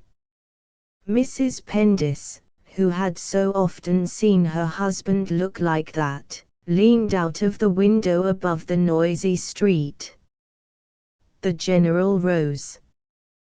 "Well," he said, "if I can't do anything for you, Marjorie, I'll take myself off. You're busy with your dressmakers. Give my love to Horace, and tell him not to send me another telegram like that." And bending stiffly, he pressed her hand with a touch of real courtesy and kindness, took up his hat, and went away. Mrs. Pendis, watching him descend the stairs, watching his stiff sloping shoulders, his head with its grey hair brushed carefully away from the center parting, the backs of his feeble, active knees, put her hand to her breast and sighed, for with him she seemed to see descending all her past life, and that one cannot see unmoved. Chapter 3 Mrs. Bellew squares her accounts. Mrs. Bellew sat on her bed smoothing out the halves of a letter. By her side was her jewel case. Taking from it an amethyst necklace, an emerald pendant, and a diamond ring, she wrapped them in cotton wool, and put them in an envelope. The other jewels she dropped one by one into her lap, and sat looking at them. At last, putting 2 necklets and 2 rings back into the jewel case, she placed the rest in a little green box, and taking that and the envelope, went out. She called a hansom, drove to a post office, and sent a telegram, "Pendis, Stoics Club. Be at Studio 6 to 7.h. From the post office she drove to her jeweller's, and many a man who saw her pass with the flush on her cheeks and the smouldering look in her eyes, as though a fire were alight within her, turned in his tracks and bitterly regretted that he knew not who she was, or whither going. The jeweller took the jewels from the green box, weighed them one by one, and slowly examined each through his lens. He was a little man with a yellow wrinkled face and a weak little beard, and having fixed in his mind the sum that he would give, he looked at his client prepared to mention less. She was sitting with her elbows on the counter, her chin resting in her hands, and her eyes were fixed on him. He decided somehow to mention the exact sum. "Is that all?" "Yes, madam, that is the utmost." "Very well, but I must have it now in cash." The jeweller's eyes flickered. "It's a large sum," he said, "most unusual. I haven't got such a sum in the place." "Then please send out and get it, or I must go elsewhere." The jeweller brought his hands together, and washed them nervously. "Excuse me a moment, I'll consult my partner." He went away, and from afar he and his partner spied her nervously. He came back with a forced smile. Mrs. Bellew was sitting as he had left her. "It's a fortunate chance, I think we can just do it, madam." "Give me notes, please, and a sheet of paper." The jeweller brought them. Mrs. Bellew wrote a letter, enclosed it with the bank notes in the bulky envelope she had brought, addressed it, and sealed the whole. "Call a cab, please." The jeweller called a cab. "Chelsea Embankment." The cab bore her away. Again in the crowded streets so full of traffic, people turned to look after her. The cabman, who put her down at the Albert Bridge, gazed alternately at the coins in his hands and the figure of his fare, and wheeling his cab towards the stand, jerked his thumb in her direction. Mrs. Bellew walked fast down a street till, turning a corner, she came suddenly on a small garden with 3 poplar trees in a row. She opened its green gate without pausing, went down a path, and stopped at the first of 3 green doors. A young man with a beard, resembling an artist, who was standing behind the last of the 3 doors, watched her with a knowing smile on his face. She took out a latch key, put it in the lock, opened the door, and passed in. The sight of her face seemed to have given the artist an idea. Propping his door open, he brought an easel and canvas, and setting them so that he could see the corner where she had gone in, began to sketch. An old stone fountain with 3 stone frogs stood in the garden near that corner, and beyond it was a flowering currant bush, and beyond this again the green door on which a slanting gleam of sunlight fell. He worked for an hour, then put his easel back and went out to get his tea. Mrs. Bellew came out soon after he was gone. She closed the door behind her, and stood still. Taking from her pocket the bulky envelope, she slipped it into the letterbox, then bending down, picked up a twig, and placed it in the slit, to prevent the lid falling with a rattle. Having done this, She swept her hands down her face and breast as though to brush something from her, and walked away. Beyond the outer gate she turned to the left, and took the same street back to the river. She walked slowly, luxuriously, looking about her. Once or twice she stopped, and drew a deep breath, as though she could not have enough of the air. She went as far as the embankment, and stood leaning her elbows on the parapet. Between the finger and thumb of one hand she held a small object on which the sun was shining. It was a key. Slowly, luxuriously, she stretched her hand out over the water, parted her thumb and finger, and let it fall. Chapter 4 Mrs. Pendis's inspiration. But George did not come to take his mother to the theatre, and she, whose day had been passed in looking forward to the evening, passed that evening in a drawing-room full of furniture whose history she did not know, and a dining-room full of people eating in twos and threes and fours, at whom she might look, but to whom she must not speak, to whom she did not even want to speak. So soon had the wheel of life rolled over her wonder and her expectation, leaving it lifeless in her breast. And all that night, with one short interval of sleep, she ate of bitter isolation and futility, and of the still more bitter knowledge, George does not want me, I'm no good to him. Her heart, seeking consolation, went back again and again to the time when he had wanted her, but it was far to go, to the days of Holland suits, when all those things that he desired, slices of pineapple, Benson's old carriage whip, the daily reading out of Tom Brown's school days, the rub with a Lehman when he sprained his little ankle, the tuck up in bed, were in her power alone to give. This night she saw with fatal clearness that since he went to school he had never wanted her at all. She had tried so many years to believe that he did, till it had become part of her life, as it was part of her life to say her prayers night and morning, and now she found it was all pretense. But, lying awake, she still tried to believe it, because to that she had been bound when she brought him, firstborn, into the world.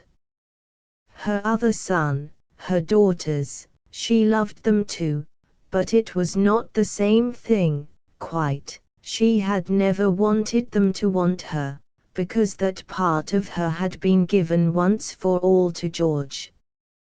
The street noises died down at last. She had slept 2 hours when they began again. She lay listening, and the noises and her thoughts became tangled in her exhausted brain, one great web of weariness, a feeling that it was all senseless and unnecessary, the emanation of cross-purposes and cross-grainedness, the negation of that gentle moderation, her own most sacred instinct. And an early wasp, attracted by the sweet perfumes of her dressing table, roused himself from the corner where he had spent the night, and began to hum and hover over the bed.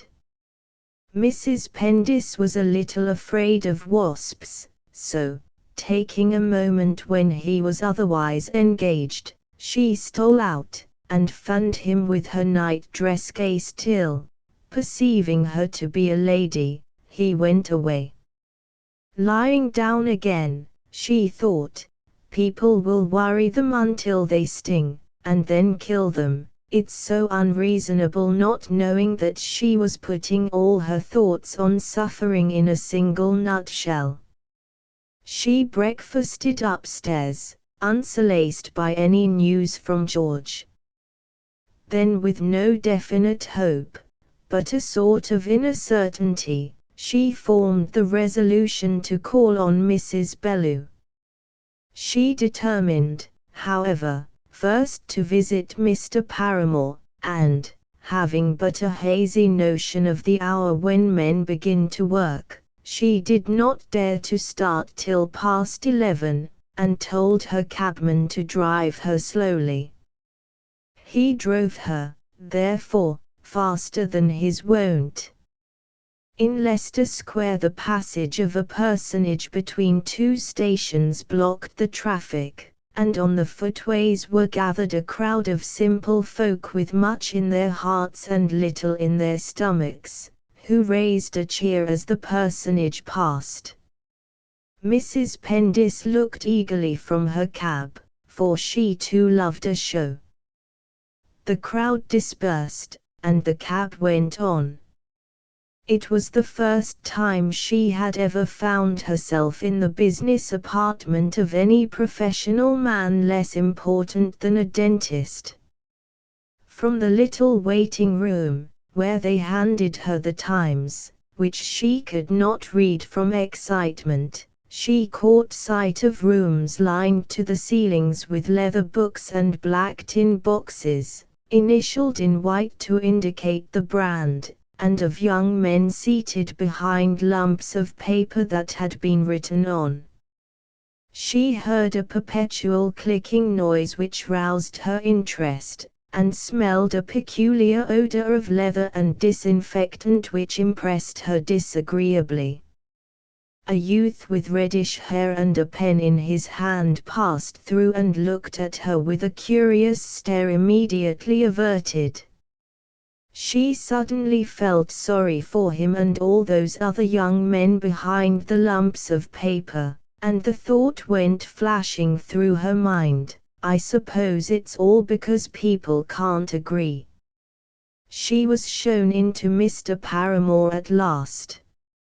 In his large empty room, with its air of past grandeur, she sat gazing at 3 La France roses in a tumbler of water with the feeling that she would never be able to begin.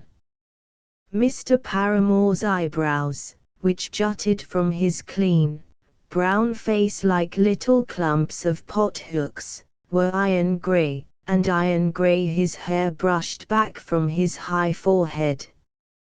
Mrs. Pendis wondered why he looked 5 years younger than Horace, who was his junior, and 10 years younger than Charles, who, of course, was younger still.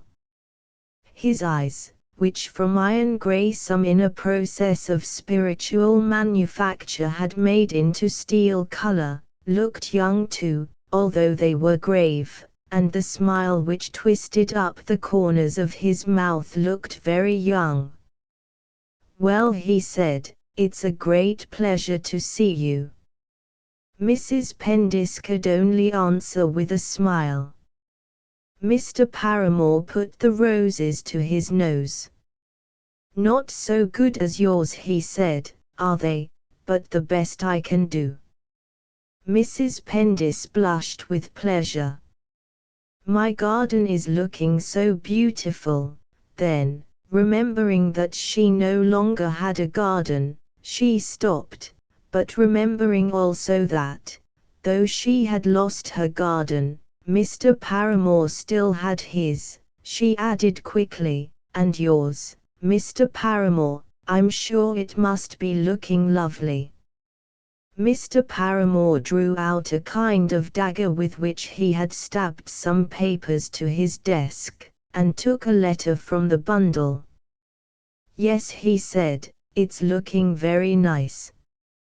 You'd like to see this, I expect." Bellew v. Bellew and Pendis was written at the top.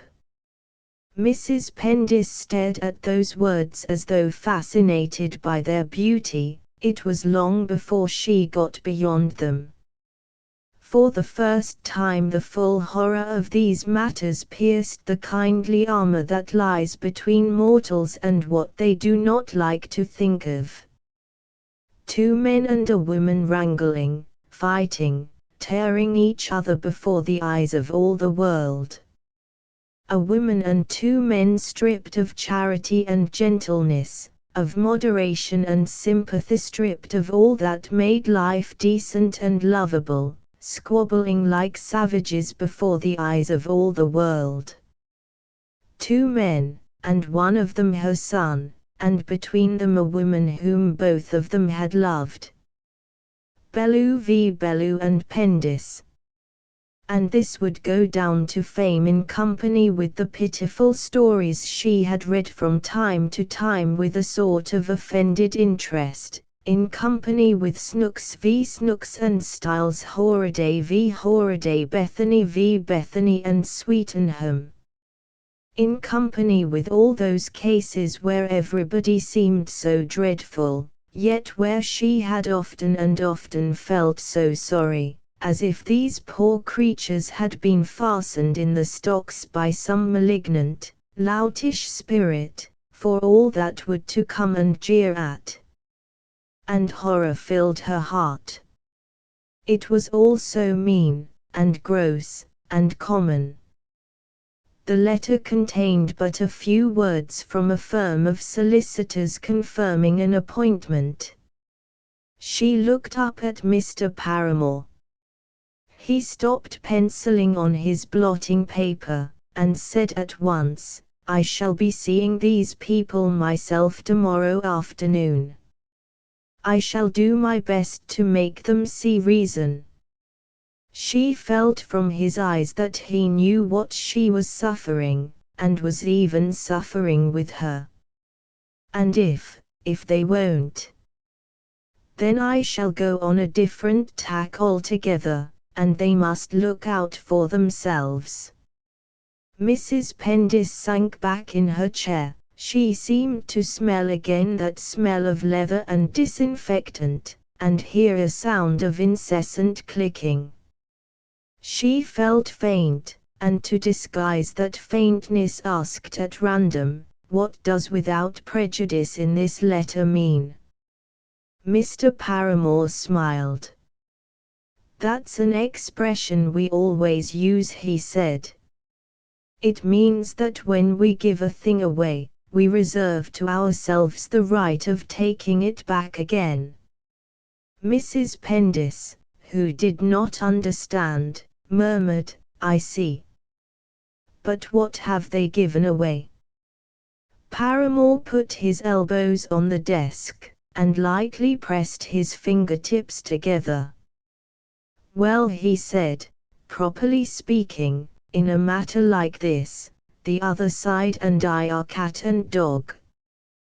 We are supposed to know nothing about each other and to want to know less, so that when we do each other a courtesy we are obliged to save our faces by saying, 'We don't really do you one.' Do you understand?" Again Mrs. Pendis murmured, "I see.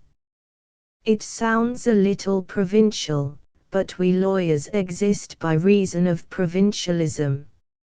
If people were once to begin making allowances for each other, I don't know where we should be." Mrs. Pendis' eyes fell again on those words, Bellew v. Bellew and Pendis, and again, as though fascinated by their beauty, rested there. "But you wanted to see me about something else too, perhaps," said Mr. Paramore. A sudden panic came over her. "Oh no, thank you. I just wanted to know what had been done. I've come up on purpose to see George." "You told me that Mr. Paramore hastened to her aid. "Yes, yes. Quite right, quite right. Horace hasn't come with me." "Good. He and George sometimes don't quite hit it off. They're too much alike." "Do you think so?" "I never saw, not in face, but they've both got." Mr. Paramore's meaning was lost in a smile, and Mrs. Pendis, who did not know that the word appendicitis was on the tip of his tongue, smiled vaguely too. "George is very determined," she said. Do you think, Mr. Paramore, that you will be able to persuade Captain Bellew's solicitors?" Mr. Paramore threw himself back in his chair, and his hand covered what he had written on his blotting paper. "Yes," he said slowly, "oh yes, yes." But Mrs. Pendis had had her answer. She had meant to speak of her visit to Helen Bellew, but now her thought was, "He won't persuade them, I feel it. Let me get away." Again she seemed to hear the incessant clicking, to smell leather and disinfectant, to see those words, Bellew v. Bellew and Pendis. She held out her hand. Mr. Paramore took it in his own and looked at the floor. "Goodbye," he said, "goodbye. What's your address?" "Green's Hotel." "I'll come and tell you what I do." I know." Mrs. Pendis, on whom those words "I know," had a strange, emotionalizing effect, as though no one had ever known before, went away with quivering lips.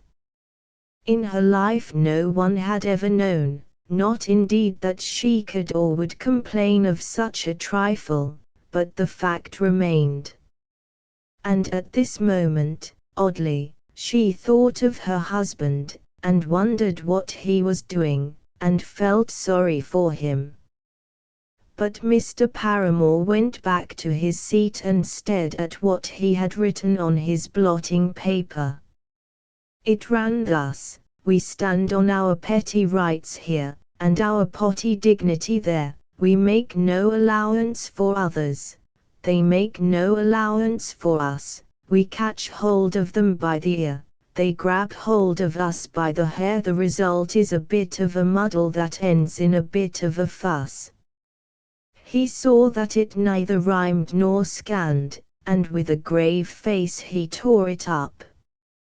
Again Mrs. Pendis told her cabman to drive slowly, and again he drove her faster than usual, yet that drive to Chelsea seemed to last forever, and interminable were the turnings which the cabman took, each one shorter than the last, as if he had resolved to see how much his horse's mouth could bear. "Poor thing," thought Mrs. Pendis, "its mouth must be so sore, and it's quite unnecessary." She put her hand up through the trap. "Please take me in a straight line. I don't like corners." The cabman obeyed. It worried him terribly to take one corner instead of the 6 he had purposed on his way, and when she asked him his fare, he charged her a shilling extra for the distance he had saved by going straight.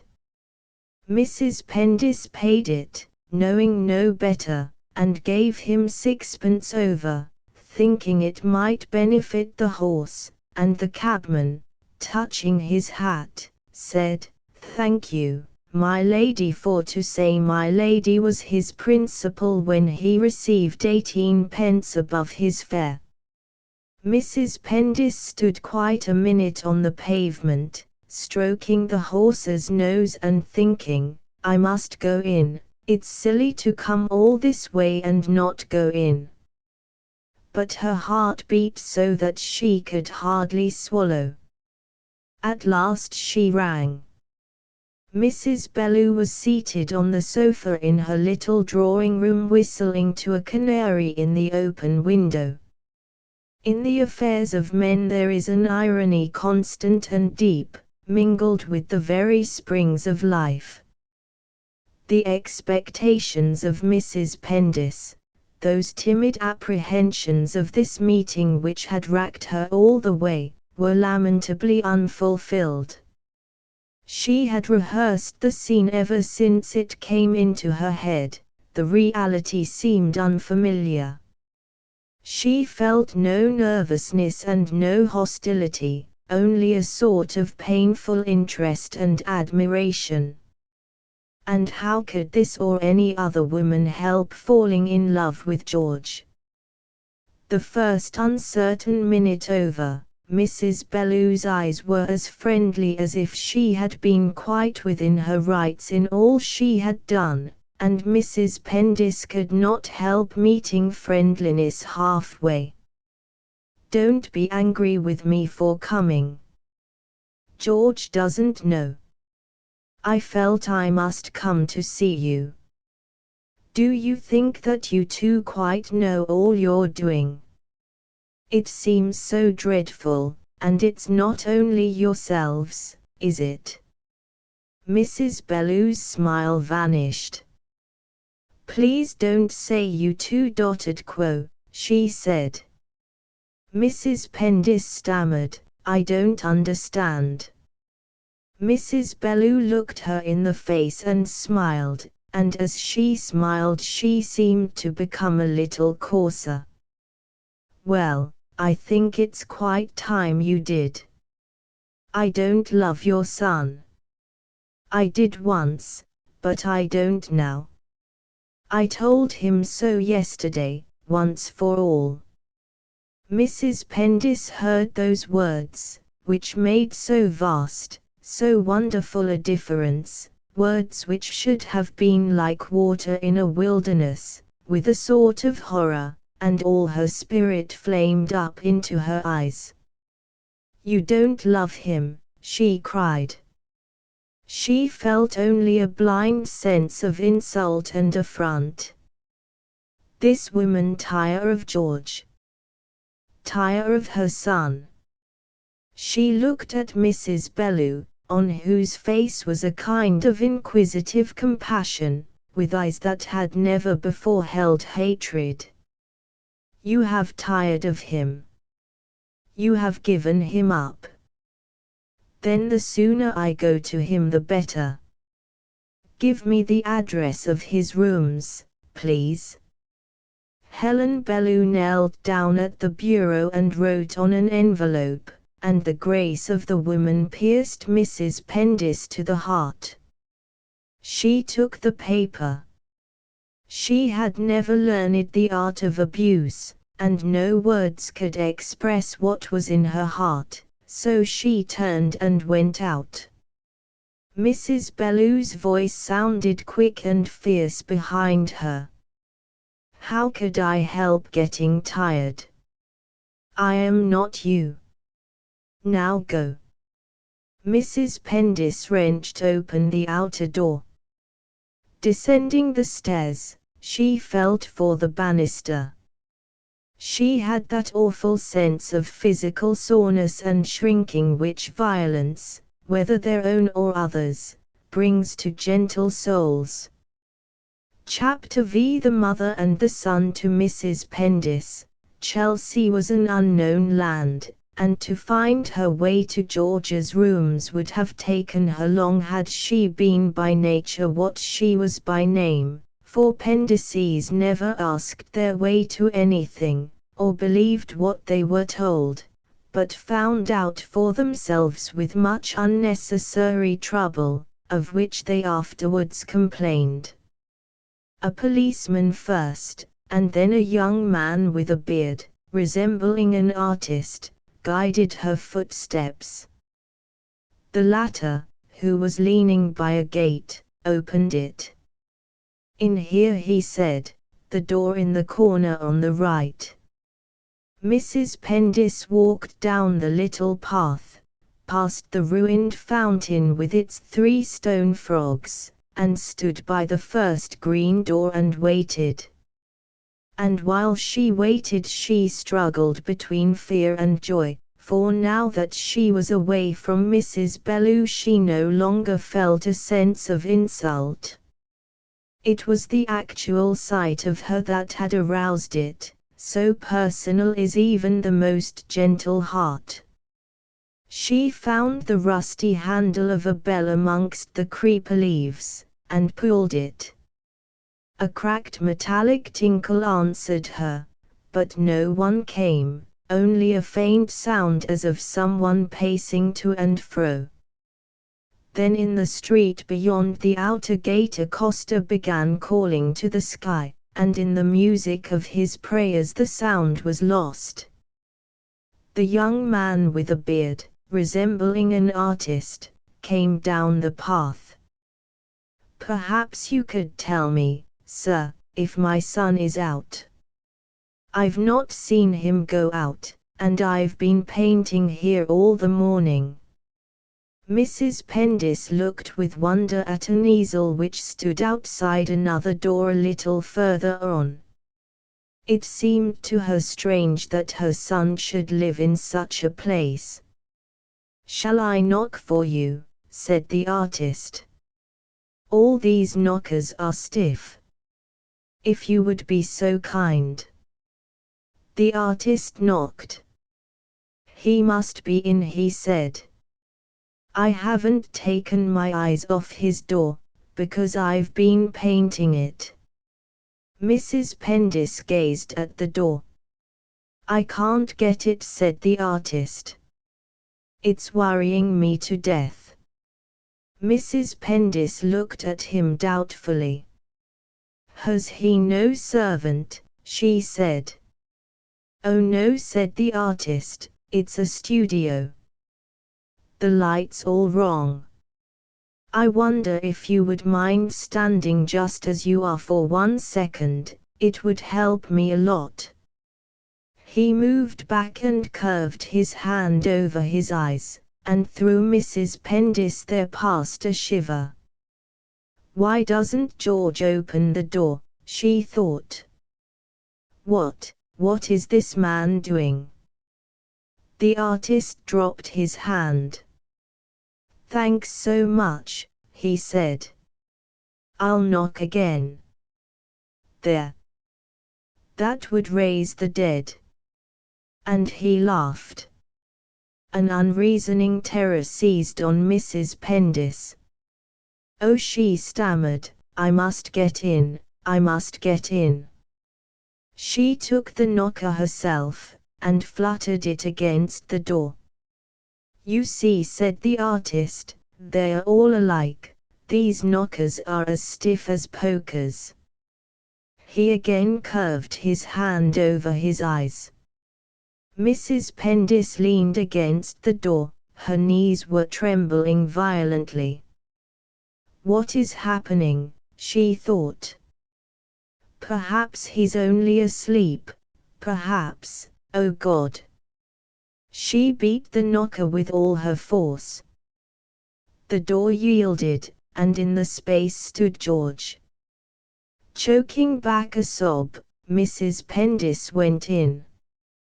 He banged the door behind her. For a full minute she did not speak, possessed still by that strange terror and by a sort of shame.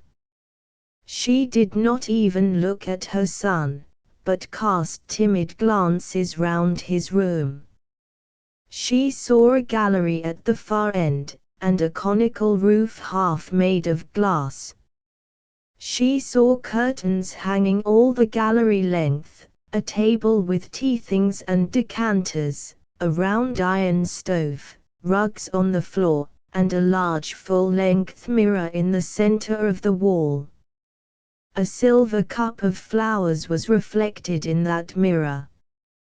Mrs. Pendis saw that they were dead, and the sense of their vague and nauseating odor was her first definite sensation. "Your flowers are dead, my darling," she said. "I must get you some fresh." Not till then did she look at George. There were circles under his eyes. His face was yellow, it seemed to her that it had shrunk. This terrified her, and she thought, "I must show nothing, I must keep my head." She was afraid of something desperate in his face, of something desperate and headlong, and she was afraid of his stubbornness, the dumb, unthinking stubbornness that holds to what has been because it has been, that holds to its own when its own is dead. She had so little of this quality herself that she could not divine where it might lead him, but she had lived in the midst of it all her married life, and it seemed natural that her son should be in danger from it now. Her terror called up her self-possession. She drew George down on the sofa by her side, and the thought flashed through her, how many times has he not sat here with that woman in his arms? "You didn't come for me last night, dear. I got the tickets, such good ones." George smiled. "No," he said, "I had something else to see to." At sight of that smile Marjorie Pendis's heart beat till she felt sick, but she, too, smiled. "What a nice place you have here, darling. There's room to walk about." Mrs. Pendis remembered the sound she had heard of pacing to and fro. From his not asking her how she had found out where he lived, she knew that he must have guessed where she had been, that there was nothing for either of them to tell the other. And though this was a relief, it added to her terror, the terror of that which is desperate. All sorts of images passed through her mind. She saw George back in her bedroom after his first run with the hounds, his chubby cheek scratched from forehead to jaw, and the blood-stained pad of a cub fox in his little gloved hand. She saw him sauntering into her room the last day of the 1880 match at Lord's, with a battered top hat, a blackened eye, and a cane with a light blue tassel. She saw him deadly pale with tightened lips that afternoon after he had escaped from her, half cured of laryngitis, and stolen out shooting by himself, and she remembered his words, "Well, Mother, I couldn't stand it any longer, it was too beastly slow." Suppose he could not stand it now? Suppose he should do something rash? She took out her handkerchief. "It's very hot in here, dear, your forehead is quite wet." She saw his eyes turn on her suspiciously, and all her woman's wit stole into her own eyes, so that they did not flicker, but looked at him with matter-of-fact concern. "That skylight is what does it," he said. "The sun gets full on there." Mrs. Pendis looked at the skylight. "It seems odd to see you here, dear, but it's very nice, so unconventional. You must let me put away those poor flowers." She went to the silver cup and bent over them. "My dear boy, they're quite nasty. Do throw them outside somewhere, it's so dreadful, the smell of old flowers." She held the cup out, covering her nose with her handkerchief. George took the cup, and like a cat spying a mouse, Mrs. Pendis watched him take it out into the garden. As the door closed, quicker, more noiseless than a cat, she slipped behind the curtains. "I know he has a pistol," she thought. She was back in an instant, gliding round the room, hunting with her eyes and hands, but she saw nothing, and her heart lightened, for she was terrified of all such things. "It's only these terrible first hours," she thought. When George came back she was standing where he had left her. They sat down in silence, and in that silence, the longest of her life, She seemed to feel all that was in his heart, all the blackness and bitter aching, the rage of defeat and starved possession, the lost delight, the sensation of ashes and disgust, and yet her heart was full enough already of relief and shame, compassion, jealousy, love, and deep longing. Only twice was the silence broken. Once when he asked her whether she had lunched, and she who had eaten nothing all day answered, "Yes, dear, yes." Once when he said, "You shouldn't have come here, Mother, I'm a bit out of sorts." She watched his face, dearest to her in all the world, bent towards the floor, and she so yearned to hold it to her breast that, since she dared not, the tears stole up, and silently rolled down her cheeks. The stillness in that room, chosen for remoteness, was like the stillness of a tomb, and, as in a tomb, there was no outlook on the world, for the glass of the skylight was opaque. That deathly stillness settled round her heart, her eyes fixed themselves on the skylight, as though beseeching it to break and let in sound. A cat, making a pilgrimage from roof to roof, the 4 dark moving spots of its paws, the faint blur of its body, was all she saw.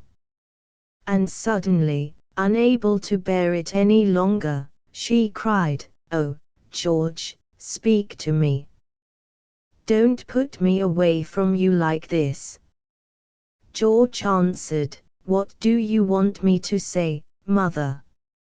"Nothing, only," and falling on her knees beside her son, she pulled his head down against her breast, and stayed rocking herself to and fro, silently shifting closer till she could feel his head lie comfortably, so, she had his face against her heart, and she could not bear to let it go.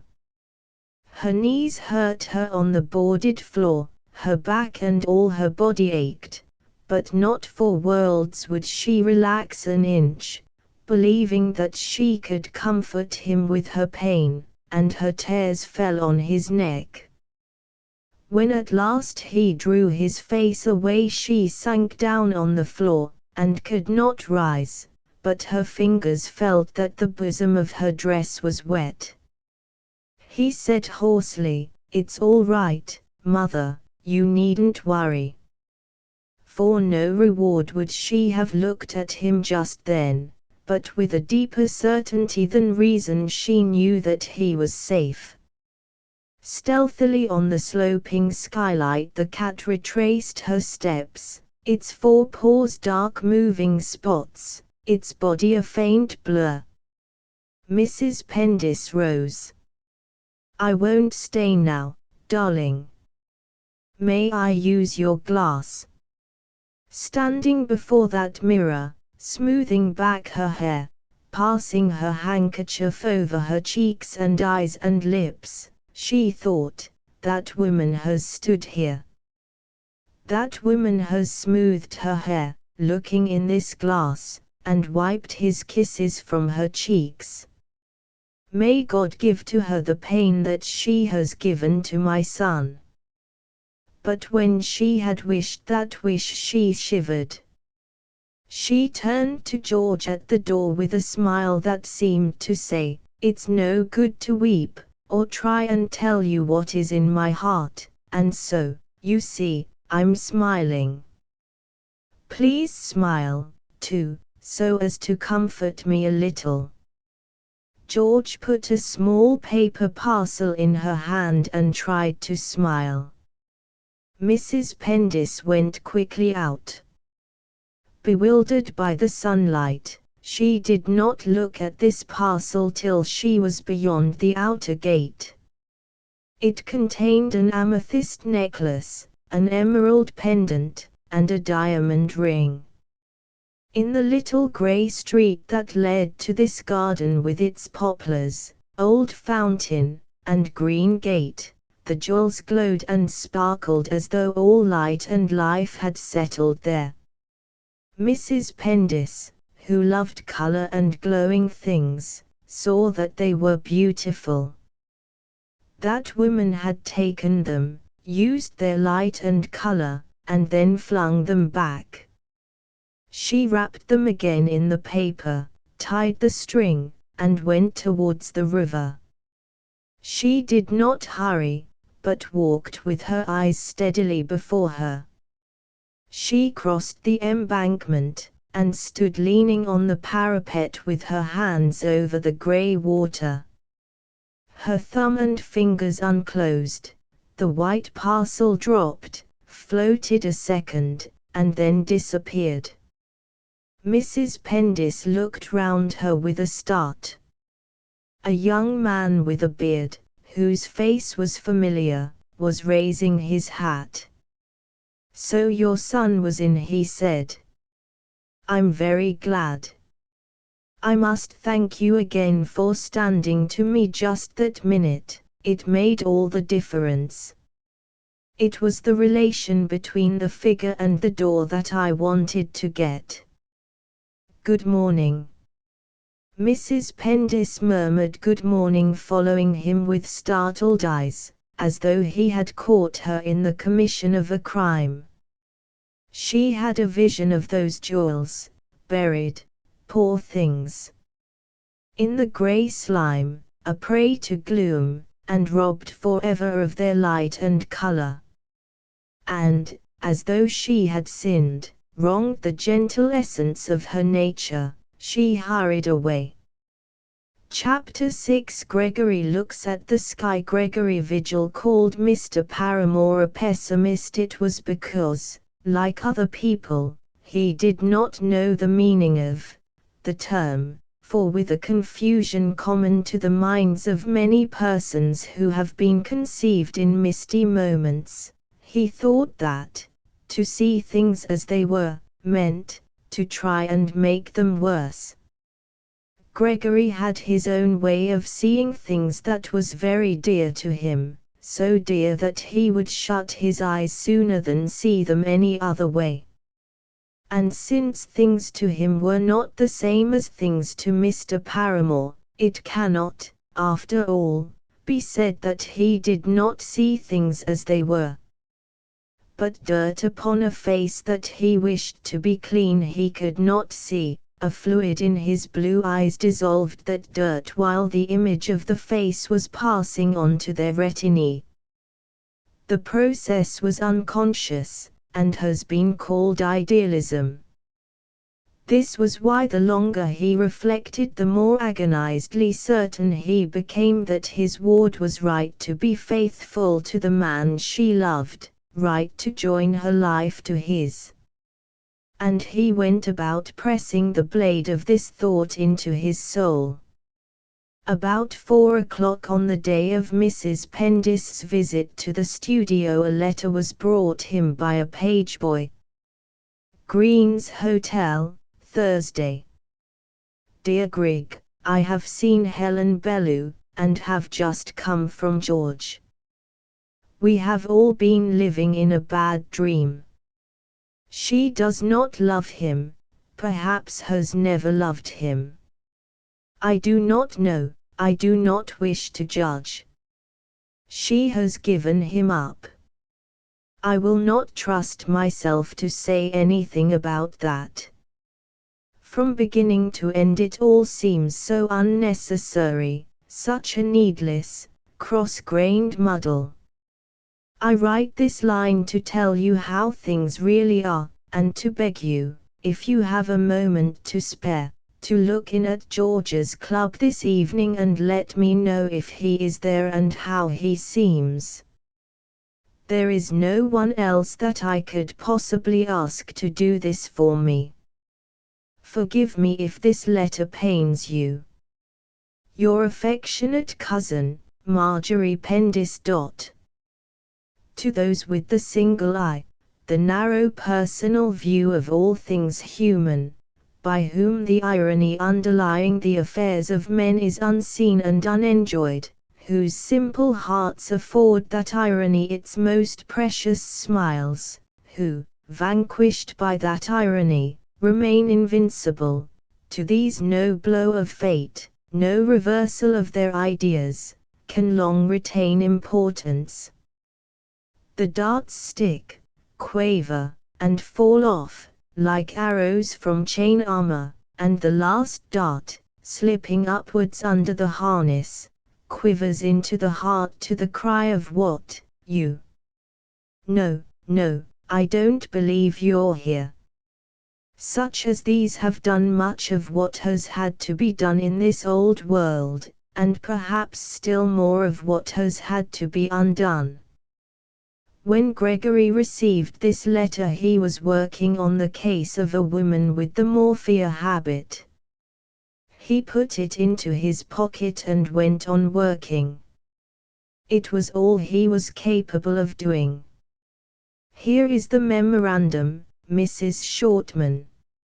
Let them take her for 6 weeks. She will come out a different woman. Mrs. Shortman, supporting her thin face in her thin hand, rested her glowing eyes on Gregory. I'm afraid she has lost all moral sense, she said. Do you know, Mr. Vigil, I'm almost afraid she never had any. What do you mean? Mrs. Shortman turned her eyes away. I'm sometimes tempted to think, she said, that there are such people. I wonder whether we allow enough for that. When I was a girl in the country I remember the daughter of our vicar, a very pretty creature. There were dreadful stories about her, even before she was married, and then we heard she was divorced. She came up to London and earned her own living by playing the piano until she married again. I won't tell you her name, but she is very well known, and nobody has ever seen her show the slightest signs of being ashamed. If there is one woman like that there may be dozens, and I sometimes think we waste, Gregory said dryly. I have heard you say that before. Mrs. Shortman bit her lips. I don't think, she said, that I grudge my efforts or my time. Gregory went quickly up, and took her hand. I know that, oh, I know that, he said with feeling. The sound of Miss Mallow furiously typing rose suddenly from the corner. Gregory removed his hat from the peg on which it hung.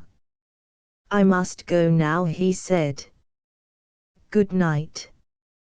Without warning, as is the way with hearts, his heart had begun to bleed, and he felt that he must be in the open air. He took no omnibus or cab, but strode along with all his might, trying to think, trying to understand. But he could only feel confused and battered feelings, with now and then odd throbs of pleasure of which he was ashamed.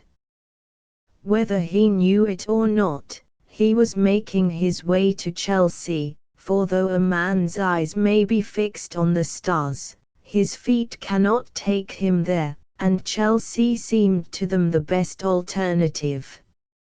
He was not alone upon this journey, for many another man was going there, and many a man had been and was coming now away, and the streets were the one long streaming crowd of the summer afternoon. And the men he met looked at Gregory, and Gregory looked at them, and neither saw the other, for so it is written of men, lest they pay attention to cares that are not their own. The sun that scorched his face fell on their backs, the breeze that cooled his back blew on their cheeks. For the careless world, too, was on its way, along the pavement of the universe, one of millions going to Chelsea, meeting millions coming away. Mrs. Bellew at home. He went into a room 15 feet square and perhaps 10 high, with a sulky canary in a small gilt cage, an upright piano with an open operatic score, a sofa with piled-up cushions, and on it a woman with a flushed and sullen face, whose elbows were resting on her knees, whose chin was resting on her hand, whose gaze was fixed on nothing.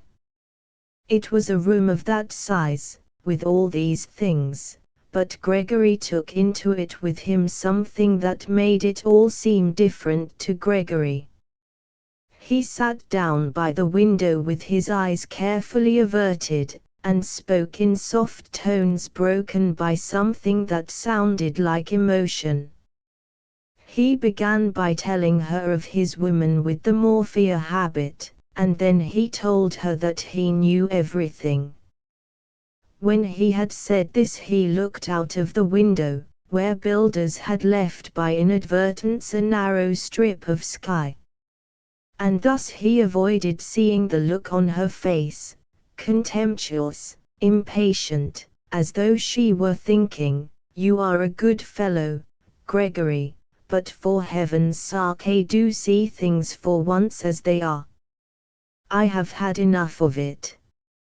And he avoided seeing her stretch her arms out and spread the fingers, as an angry cat will stretch and spread its toes. He told her that he did not want to worry her, but that when she wanted him for anything she must send for him. He was always there, and he looked at her feet, so that he did not see her lip curl. He told her that she would always be the same to him, and he asked her to believe that. He did not see the smile which never left her lips again while he was there, the smile he could not read, because it was the smile of life, and of a woman that he did not understand. But he did see on that sofa a beautiful creature for whom he had longed for years, and so he went away, and left her standing at the door with her teeth fastened on her lip. And since with him Gregory took his eyes, he did not see her reseated on the sofa, just as she had been before he came in, her elbows on her knees, her chin in her hand, her moody eyes like those of a gambler staring into the distance. In the streets of tall houses leading away from Chelsea were many men, some, like Gregory, hungry for love, and some hungry for bread, men in twos and threes, in crowds, or by themselves, some with their eyes on the ground, some with their eyes level, some with their eyes on the sky, but all with courage and loyalty of one poor kind or another in their hearts. For by courage and loyalty alone it is written that man shall live, whether he goes to Chelsea or whether he comes away.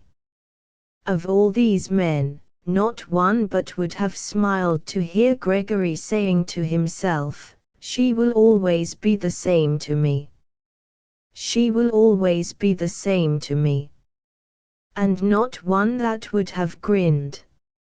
It was getting on for the Stoics' dinner hour when Gregory found himself in Piccadilly, and, Stoic after Stoic, they were getting out of cabs and passing the club doors. The poor fellows had been working hard all day on the racecourse, the cricket ground, at Hurlingham, or in the park. Some had been to the Royal Academy, and on their faces was a pleasant look. "Ah, God is good, we can rest at last."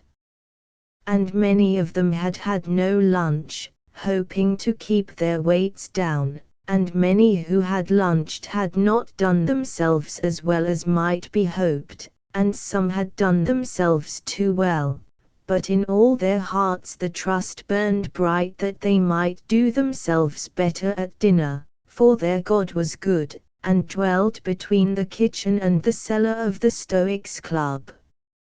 And all, for all had poetry in their souls, looked forward to those hours in paradise when, with cigars between their lips, good wine below, they might dream the daily dream that comes to all true Stoics for about 15 shillings or even less, all told. From a little back slum, within 2 stones' throw of the god of the Stoics Club, there had come out 2 seamstresses to take the air. One was in consumption, having neglected to earn enough to feed herself properly for some years past, and the other looked as if she would be in consumption shortly, for the same reason. They stood on the pavement, watching the cabs drive up. Some of the Stoics saw them and thought, poor girls.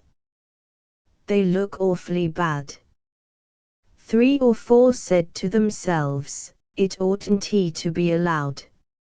I mean, it's so painful to see, and it's not as if one could do anything.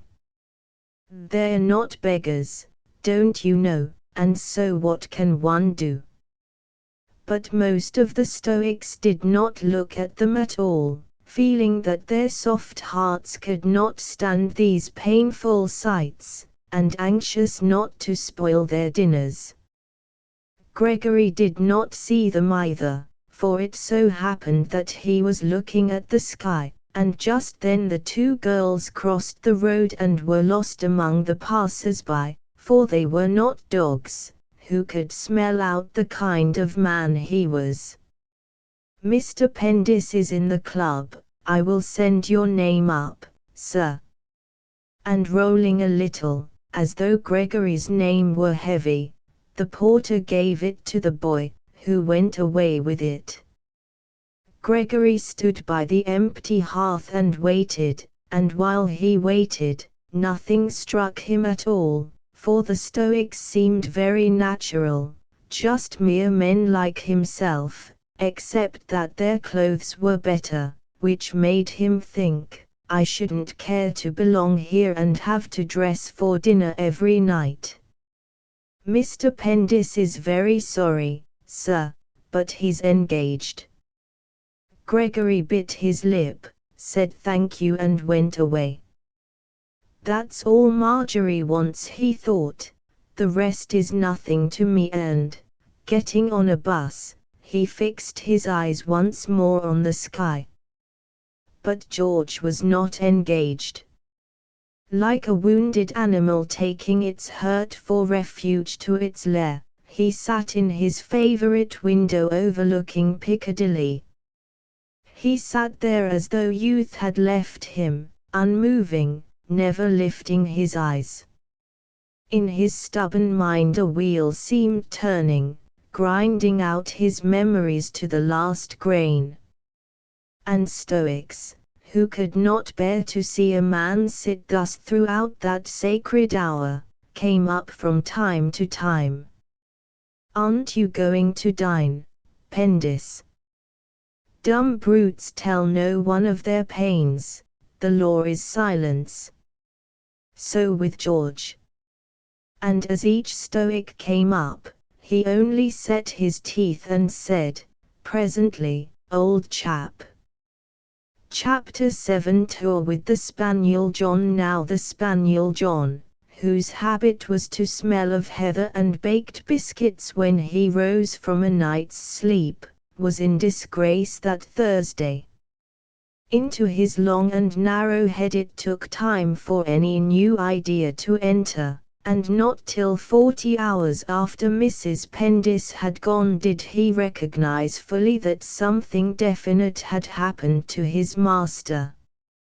During the agitated minutes that this conviction took in forming, he worked hard.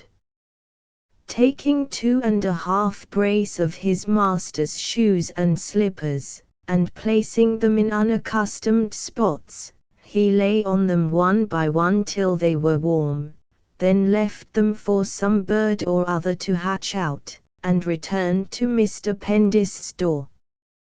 It was for all this that the squire said, John, several times, and threatened him with a razor strap. And partly because he could not bear to leave his master for a single second, the scolding had made him love him so, and partly because of that new idea, which let him have no peace, he lay in the hall waiting. Having once in his hot youth inadvertently followed the squire's horse, he could never be induced to follow it again. He both personally disliked this needlessly large and swift form of animal, and suspected it of designs upon his master, for when the creature had taken his master up, there was not a smell of him left anywhere, not a whiff of that pleasant scent that so ended him to the heart. As soon, therefore, as the horse appeared, the spaniel John would lie down on his stomach with his forepaws close to his nose, and his nose close to the ground, nor until the animal vanished could he be induced to abandon an attitude in which he resembled a couching sphinx. But this afternoon, with his tail down, his lips pouting, his shoulders making heavy work of it, his nose lifted in deprecation of that ridiculous and unnecessary plane on which his master sat, he followed at a measured distance. In such wise, aforetime, the village had followed the squire and Mr. Barter when they introduced into it its one and only drain. Mr. Pendis rode slowly, his feet, in their well-blacked boots, his nervous legs in Bedford cord and mahogany-colored leggings, moved in rhyme to the horse's trot. A long-tailed coat fell clean and full over his thighs. His back and shoulders were a wee bit bent to lessen motion, and above his neat white stock under a grey bowler hat his lean, grey-whiskered and mustachioed face, with harassed eyes, was preoccupied and sad. His horse, a brown blood mare, ambled lazily, head raking forward, and bang-tail floating outward from her hocks. And so, in the June sunshine, they went, all three, along the leafy lane to Worsted Scotton. On Tuesday, the day that Mrs. Pendis had left, the squire had come in later than usual, for he felt that after their difference of the night before, a little coolness would do her no harm. The first hour of discovery had been as one confused and angry minute, ending in a burst of nerves and the telegram to General Pendis. He took the telegram himself, returning from the village with his head down, a sudden prey to a feeling of shame, an odd and terrible feeling that he never remembered to have felt before, a sort of fear of his fellow creatures. He would have chosen a secret way, but there was none, only the high road, or the path across the village green, and through the churchyard to his paddocks. An old cottager was standing at the turnstile, and the squire made for him with his head down, as a bull makes for a fence. He had meant to pass in silence, but between him and this old broken husbandman there was a bond forged by the ages. Had it meant death, Mr. Pendis could not have passed one whose fathers had toiled for his fathers, eaten his father's bread, died with his fathers, without a word and a movement of his hand. Evening, squire, nice evening. Fain weather 30h hay. The voice was warped and wavery. This is my squire, it seemed to say, whatever there be agin him. Mr. Pendis's hand went up to his hat. Evening, Herman.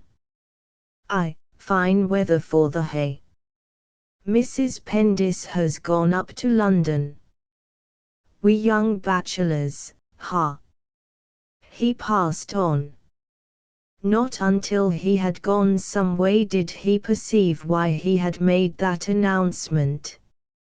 It was simply because he must tell everyone, then no one could be astonished. He hurried on to the house to dress in time for dinner, and show all that nothing was amiss.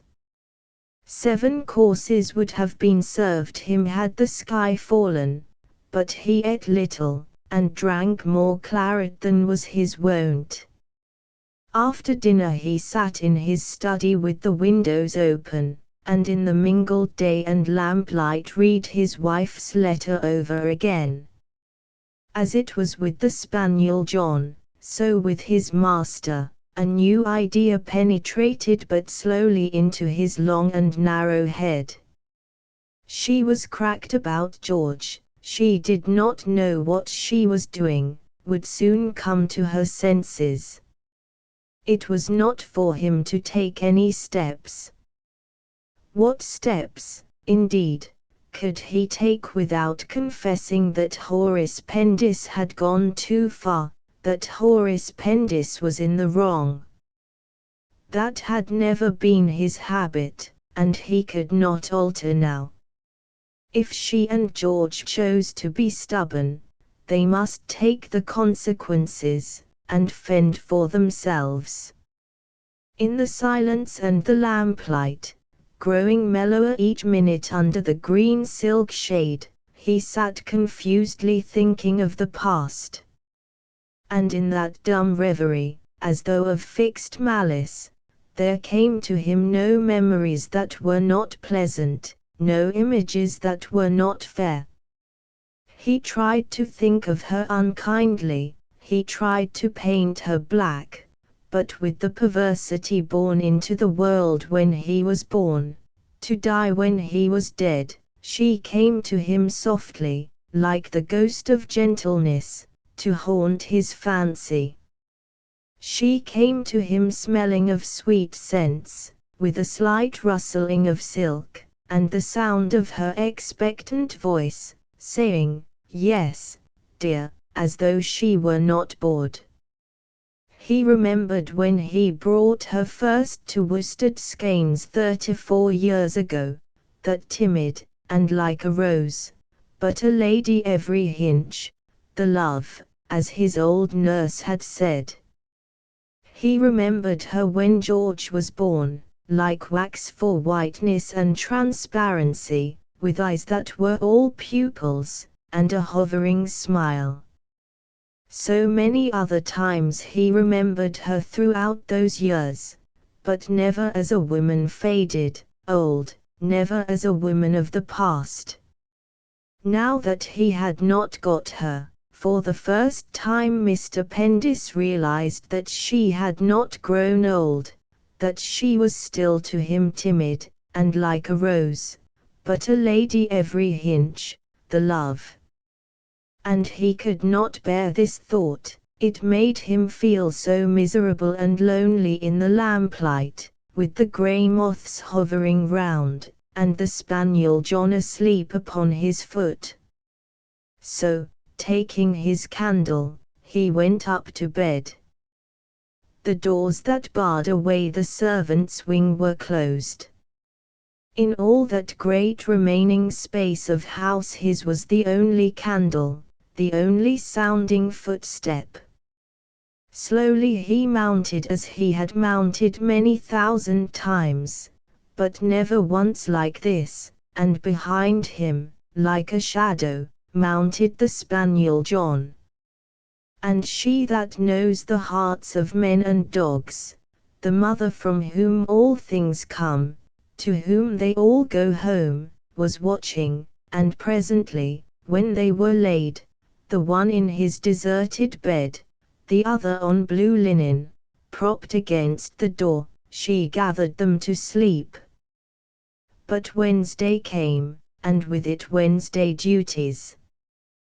They who have passed the windows of the Stoics' Club and seen the Stoics sitting there have haunting visions of the idle landed classes. These visions will not let them sleep, will not let their tongues to cease from bitterness, for they so long to lead that idle life themselves. But though in a misty land illusions be our cherished lot, that we may all think falsely of our neighbors and enjoy ourselves, the word idle is not at all the word. Many and heavy tasks weighed on the squire at Worsted Skeins. There was the visit to the stables to decide as to firing Beldame's hock, or selling the new bay horse because he did not draw men fast enough, and the vexed question of Bruggan's oats or Beals, talked out with Benson, in a leather belt and flannel shirt sleeves, like a corpulent, white-whiskered boy. Then the long sitting in the study with memorandums and accounts, all needing care, lest so-and-so should give too little for too little, or too little for too much, and the smart walk across to Jarvis, the head keeper, to ask after the health of the new Hungarian bird, or discuss a scheme whereby in the last drive so many of those creatures he had nurtured from their youth up might be deterred from flying over to his friend Lord Quarryman. And this took long, for Jarvis's feelings forced him to say 6 times, "Well, Mr. Pendis, sir, what I say is we didn't ought to lose as many birds in that last drive," and Mr. Pendis to answer, "No, Jarvis, certainly not." "Well, what do you suggest?" And that other grievous question, how to get plenty of pheasants and plenty of foxes to dwell together in perfect harmony, discussed with endless sympathy, for, as the squire would say, Jarvis is quite safe with foxes. He could not bear his covers to be drawn blank. Then back to a sparing lunch, or perhaps no lunch at all, that he might keep fit and hard, and out again at once on horseback or on foot to the home farm or further, as need might take him, and a long afternoon, with eyes fixed on the ribs of bullocks, the color of swedes, the surfaces of walls or gates or fences.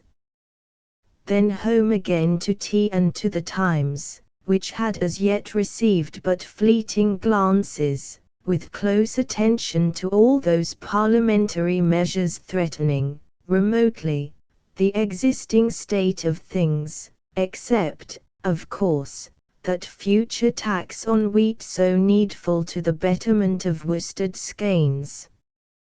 There were occasions, too, when they brought him tramps to deal with, to whom his one remark would be, "Hold out your hands, my man," which, being found unwarped by honest toil, were promptly sent to gaol.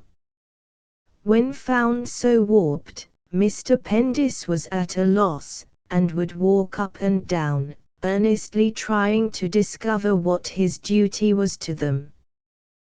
There were days, too, almost entirely occupied by sessions, when many classes of offenders came before him, to whom he meted justice according to the heinousness of the offense, from poaching at the top down and down to wife-beating at the bottom, for, though a humane man, tradition did not suffer him to look on this form of sport as really criminal, at any rate, not in the country.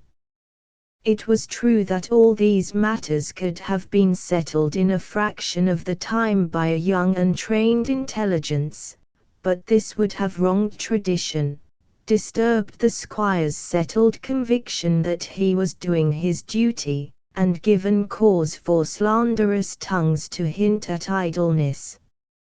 And though, further, it was true that all this daily labor was devoted directly or indirectly to interests of his own, what was that but doing his duty to the country and asserting the prerogative of every Englishman at all costs to be provincial? but on this Wednesday the flavour of the dish was gone. To be alone amongst his acres, quite alone, to have no one to care whether he did anything at all, no one to whom he might confide that Beldame's hock was to be fired, that Peacock was asking for more gates, was almost more than he could bear. He would have wired to the girls to come home, but he could not bring himself to face their questions. Gerald was at Gib. George was no son of his, and his pride forbade him to write to her who had left him thus to solitude and shame. For deep down below his stubborn anger it was shame that the squire felt, shame that he should have to shun his neighbours, lest they should ask him questions which, for his own good name and his own pride, he must answer with a lie, shame that he should not be master in his own house, still more, shame that anyone should see that he was not. To be sure, he did not know that he felt shame, being unused to introspection, having always kept it at arm's length. For he always meditated concretely, as, for instance, when he looked up and did not see his wife at breakfast, but saw Bester making coffee, he thought, "That fellow knows all about it, I shouldn't wonder," and he felt angry for thinking that. When he saw Mr. Barter coming down the drive he thought, "Confound it, I can't meet him," and slipped out, and felt angry that he had thus avoided him. When in the Scotch garden he came on Jackman syringing the rose trees, he said to him, "Your mistress has gone to London," and abruptly turned away, angry that he had been obliged by a mysterious impulse to tell him that, so it was, all through that long, sad day, and the only thing that gave him comfort was to score through, in the draft of his will, bequests to his eldest son, and busy himself over drafting a clause to take their place, "forasmuch as my eldest son, George Hubert, has by conduct unbecoming to a gentleman and appendice, proved himself unworthy of my confidence, and forasmuch as to my regret I am unable to cut the entail of my estate, I hereby declare that he shall in no way participate in any division of my other property or of my personal effects, conscientiously believing that it is my duty so to do in the interests of my family and of the country, and I make this declaration without anger." For all the anger that he was balked of feeling against his wife, because he missed her so, was added to that already felt against his son. By the last post came a letter from General Pendis. He opened it with fingers as shaky as his brother's writing. Army and Navy Club. Dear Horace, what the deuce and all made you send that telegram? It spoiled my breakfast, and sent me off in a tearing hurry, to find Marjorie perfectly well. If she'd been seedy or anything I should have been delighted, but there she was, busy about her dresses and what not, and I dare say she thought me a lunatic for coming at that time in the morning. You shouldn't get into the habit of sending telegrams. A telegram is a thing that means something, at least, I've always thought so. I met George coming away from her in a deuce of a hurry. I can't write any more now. I'm just going to have my lunch. Your affectionate brother, Charles Pendis. She was well. She had been seeing George. With a hardened heart the squire went up to bed. and Wednesday came to an end. And so on the Thursday afternoon the brown blood mare carried Mr. Pendis along the lane, followed by the spaniel John.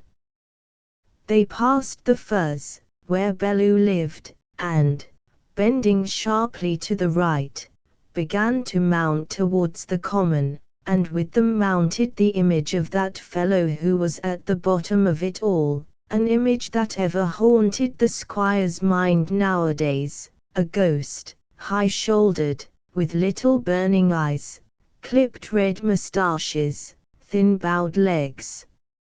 A plague spot on that system which he loved, a whipping post to heredity, a scourge like Attila the Hun, a sort of damnable caricature of all that a country gentleman should be, of his love of sport and open air, of his hardness and his pluck, of his powers of knowing his own mind, and taking his liquor like a man, of his creed, now out of date, of gallantry.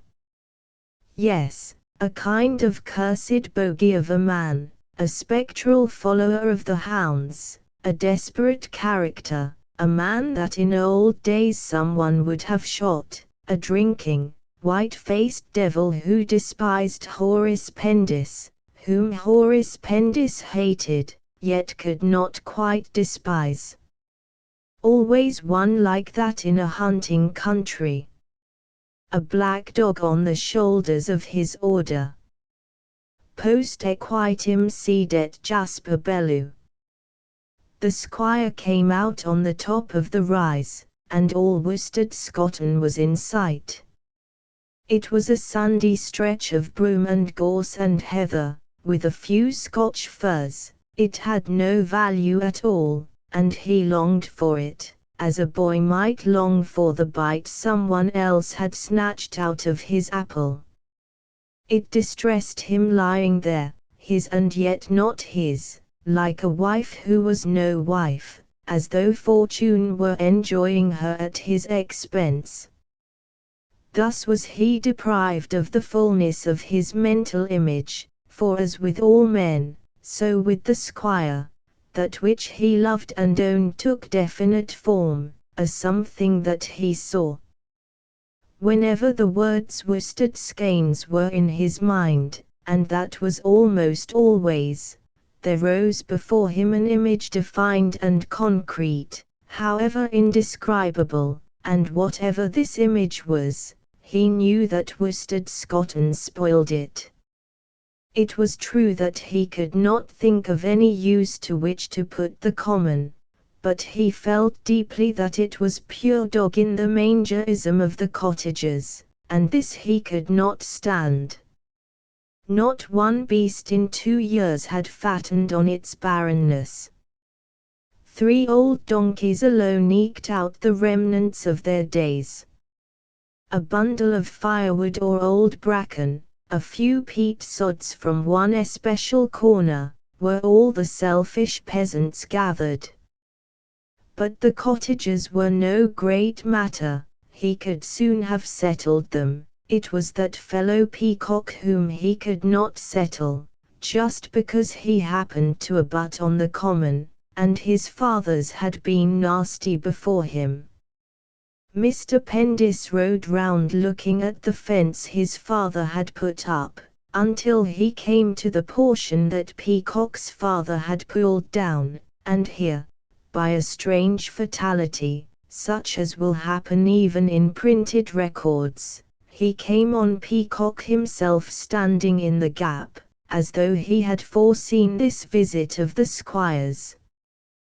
The mare stopped of her own accord, the spaniel John at a measured distance lay down to think, and all those yards away he could be heard doing it, and now and then swallowing his tongue. Peacock stood with his hands in his breeches pockets. An old straw hat was on his head, his little eyes were turned towards the ground, and his cob, which he had tied to what his father had left standing of the fence, had his eyes, too, turned towards the ground, for he was eating grass. Mr. Pendis's fight with his burning stable had stuck in the farmer's gizzard ever since. He felt that he was forgetting it day by day, would soon forget it altogether. He felt the old sacred doubts inherited from his fathers rising every hour within him. And so he had come up to see what looking at the gap would do for his sense of gratitude. At sight of the squire his little eyes turned here and there, as a pig's eyes turn when it receives a blow behind. That Mr. Pendis should have chosen this moment to come up was as though Providence, that knoweth all things, knew the natural thing for Mr. Pendis to do. Afternoon, squire. Dry weather, rain's badly wanted. I'll get no feed if this goes on. Mr. Pendis answered, Afternoon, peacock. Why, your fields are first-rate for grass. They hastily turned their eyes away, for at that moment they could not bear to see each other. There was a silence, then Peacock said, What about those gates of mine, squire? And his voice quavered, as though gratitude might yet get the better of him. The squire's irritable glance swept over the unfenced space to right and left, and the thought flashed through his mind, suppose I were to give the beggar those gates, would he let me enclose the Scotten again? He looked at that square, bearded man, and the infallible instinct, christened so wickedly by Mr. Paramore, guided him. What's wrong with your gates, man, I should like to know? Peacock looked at him full this time. There was no longer any quaver in his voice, but a sort of rough good humor. Why, the half o' them's as rotten as matchwood, he said, and he took a breath of relief, for he knew that gratitude was dead within his soul. Well, I wish mine at the home farm were half as good. Come, John, and, touching the mare with his heel, Mr. Pendis turned, but before he had gone a dozen paces he was back. Mrs. Peacock well, I hope. Mrs. Pendis has gone up to London. And touching his hat, without waiting for Peacock's answer, he rode away. He took the lane past Peacock's farm across the home paddocks, emerging on the cricket ground, a field of his own which he had caused to be converted. The return match with Coldingham was going on, and, motionless on his horse, the squire stopped to watch. A tall figure in the long field came leisurely towards him. It was the Honourable Geoffrey Winlow.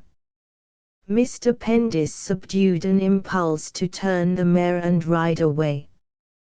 We're going to give you a licking, squire.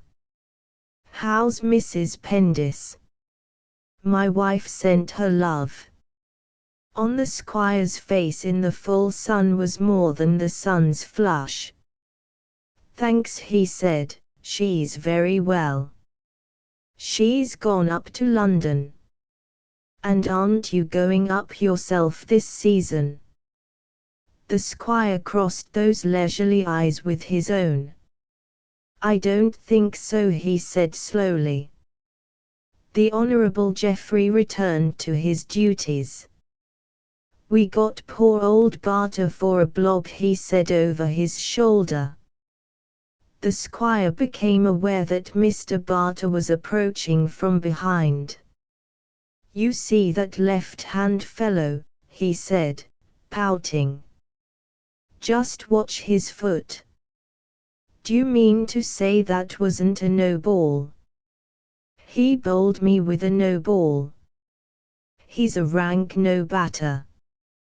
That fellow Locke's no more an umpire than, He stopped and looked earnestly at the bowler. The squire did not answer, sitting on his mare as though carved in stone. Suddenly his throat clicked. "How's your wife?" he said. "Marjorie would have come to see her, but she's gone up to London." The rector did not turn his head. "My wife? Oh, going on first rate. There's another. I say, Winlow, this is too bad." The Honourable Geoffrey's pleasant voice was heard. "Please not to speak to the man at the wheel." The squire turned the mare and rode away, and the spaniel John, who had been watching from a measured distance, followed after, his tongue lolling from his mouth.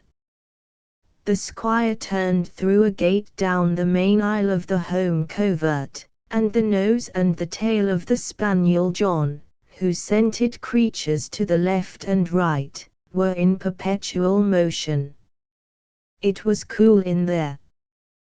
The June foliage made one long colonnade, broken by a winding river of sky.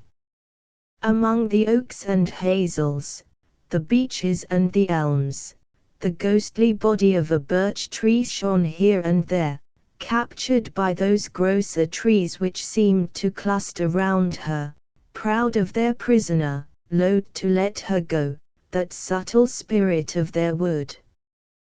They knew that, were she gone, their forest lady, wilder and yet gentler than themselves, they would lose credit, lose the grace and essence of their corporate being.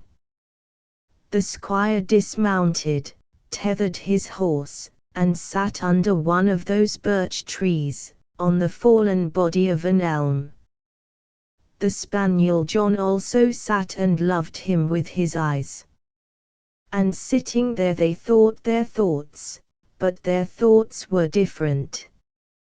For under this birch tree Horace Pendis had stood and kissed his wife the very day he brought her home to Worsted Skeins, and though he did not see the parallel between her and the birch tree that some poor imaginative creature might have drawn, yet was he thinking of that long past afternoon.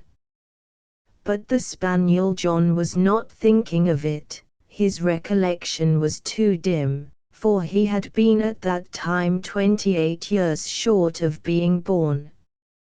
Mr. Pendis sat there long with his horse and with his dog, and from out the blackness of the spaniel John, who was more than less asleep, there shone at times an eye turned on his master like some devoted star.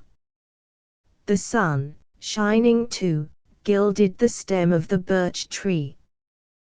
The birds and beasts began their evening stir all through the undergrowth, and rabbits, popping out into the ride, looked with surprise at the spaniel John, and popped in back again. They knew that men with horses had no guns, but could not bring themselves to trust that black and hairy thing whose nose so twitched whenever they appeared. The gnats came out to dance, and at their dancing, every sound and scent and shape became the sounds and scents and shapes of evening, and there was evening in the squire's heart. Slowly and stiffly he got up from the log and mounted to ride home. It would be just as lonely when he got there, but a house is better than a wood, where the gnats dance, the birds and creatures stir, and shadows lengthen, where the sun steals upwards on the tree stems, and all is careless of its owner, man. It was past 7 o'clock when he went to his study. There was a lady standing at the window, and Mr. Pendis said, "I beg your pardon." The lady turned, it was his wife. The squire stopped with a hoarse sound, and stood silent, covering his eyes with his hand.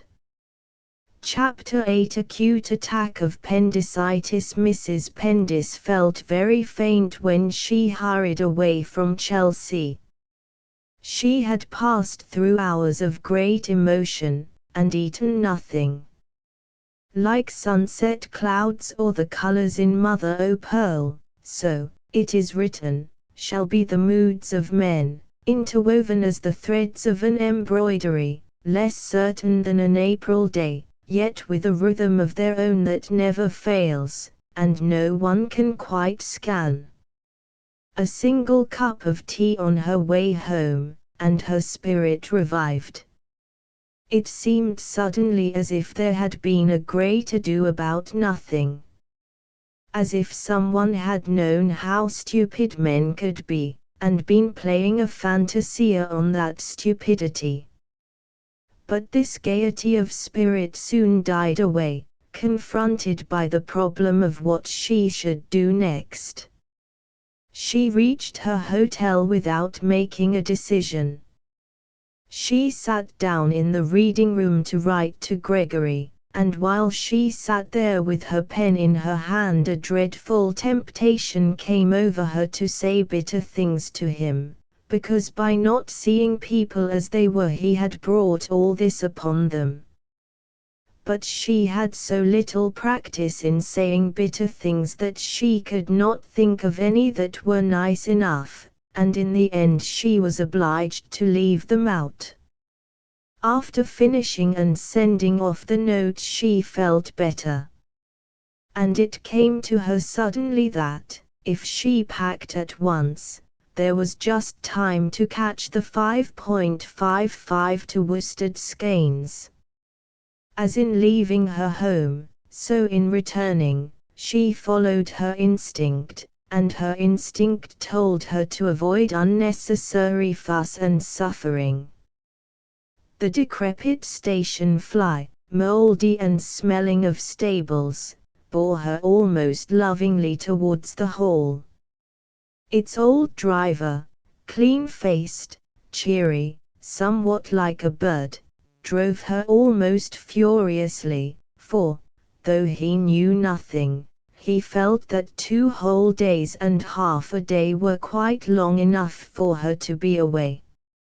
At the lodge gate old Roy, the Sky, was seated on his haunches, and the sight of him set Mrs. Pendis trembling as though till then she had not realized that she was coming home. Home. The long narrow lane without a turning, the mists and stillness, the driving rain and hot bright afternoons, the scents of wood smoke and hay and the scent of her flowers, the squire's voice, the dry rattle of grass cutters, the barking of dogs, and distant hum of threshing, and Sunday sounds, church bells and rooks, and Mr. Barter's preaching, the tastes, too, of the very dishes. And all these scents and sounds and tastes, and the feel of the air to her cheeks, seemed to have been forever in the past, and to be going on forever in the time to come. She turned red and white by turns, and felt neither joy nor sadness, for in a wave the old life came over her. She went at once to the study to wait for her husband to come in. At the hoarse sound he made, her heart beat fast, while old Roy and the spaniel John growled gently at each other. "John," she murmured, "aren't you glad to see me, dear?" The spaniel John, without moving, beat his tail against his master's foot. The squire raised his head at last.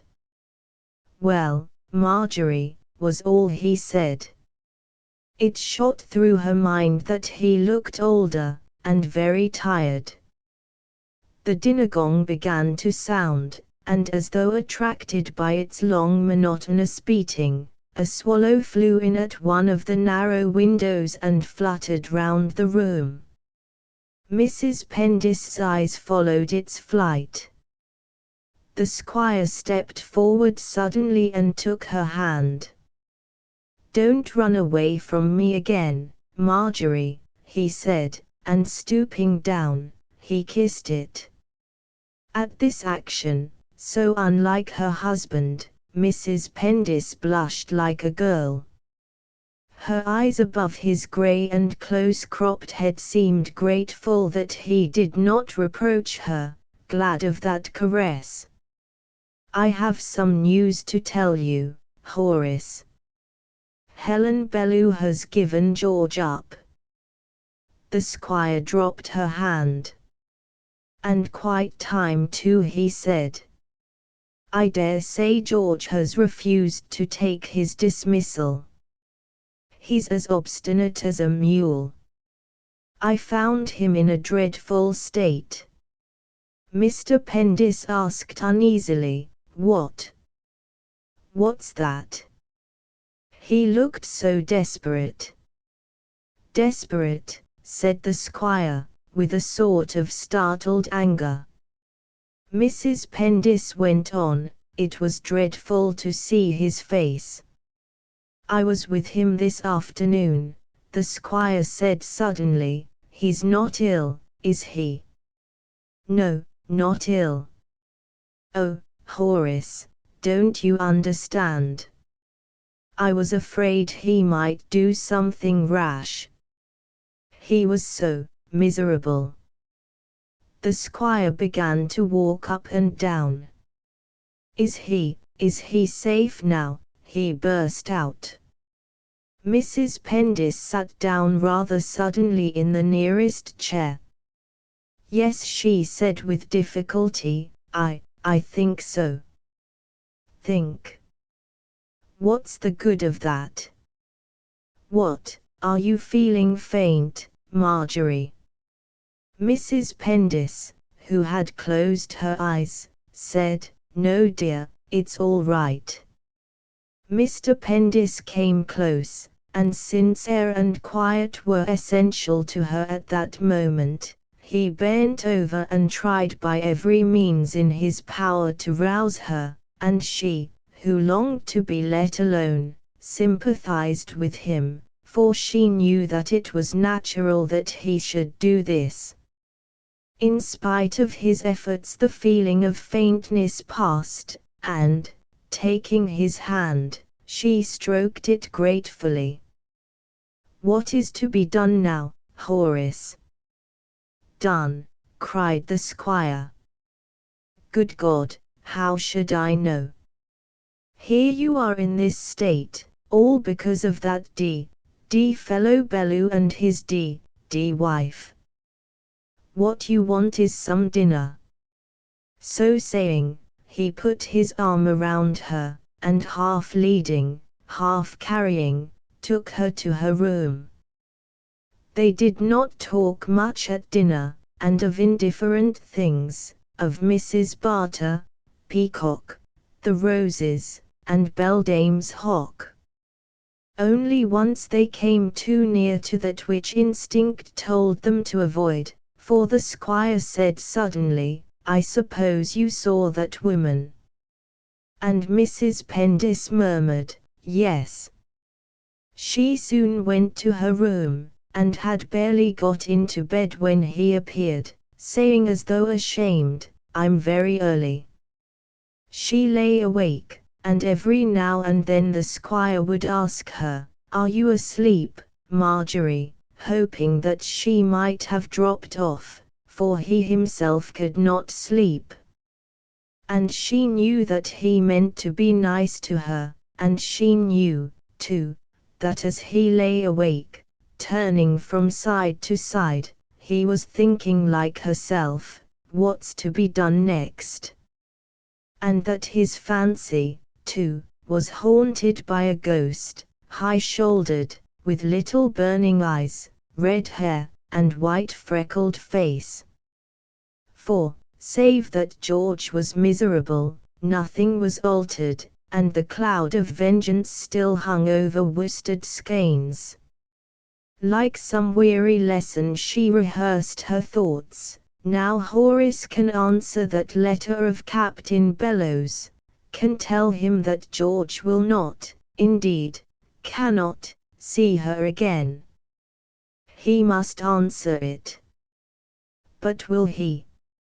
She groped after the secret springs of her husband's character, turning and trying to understand, that she might know the best way of approaching him.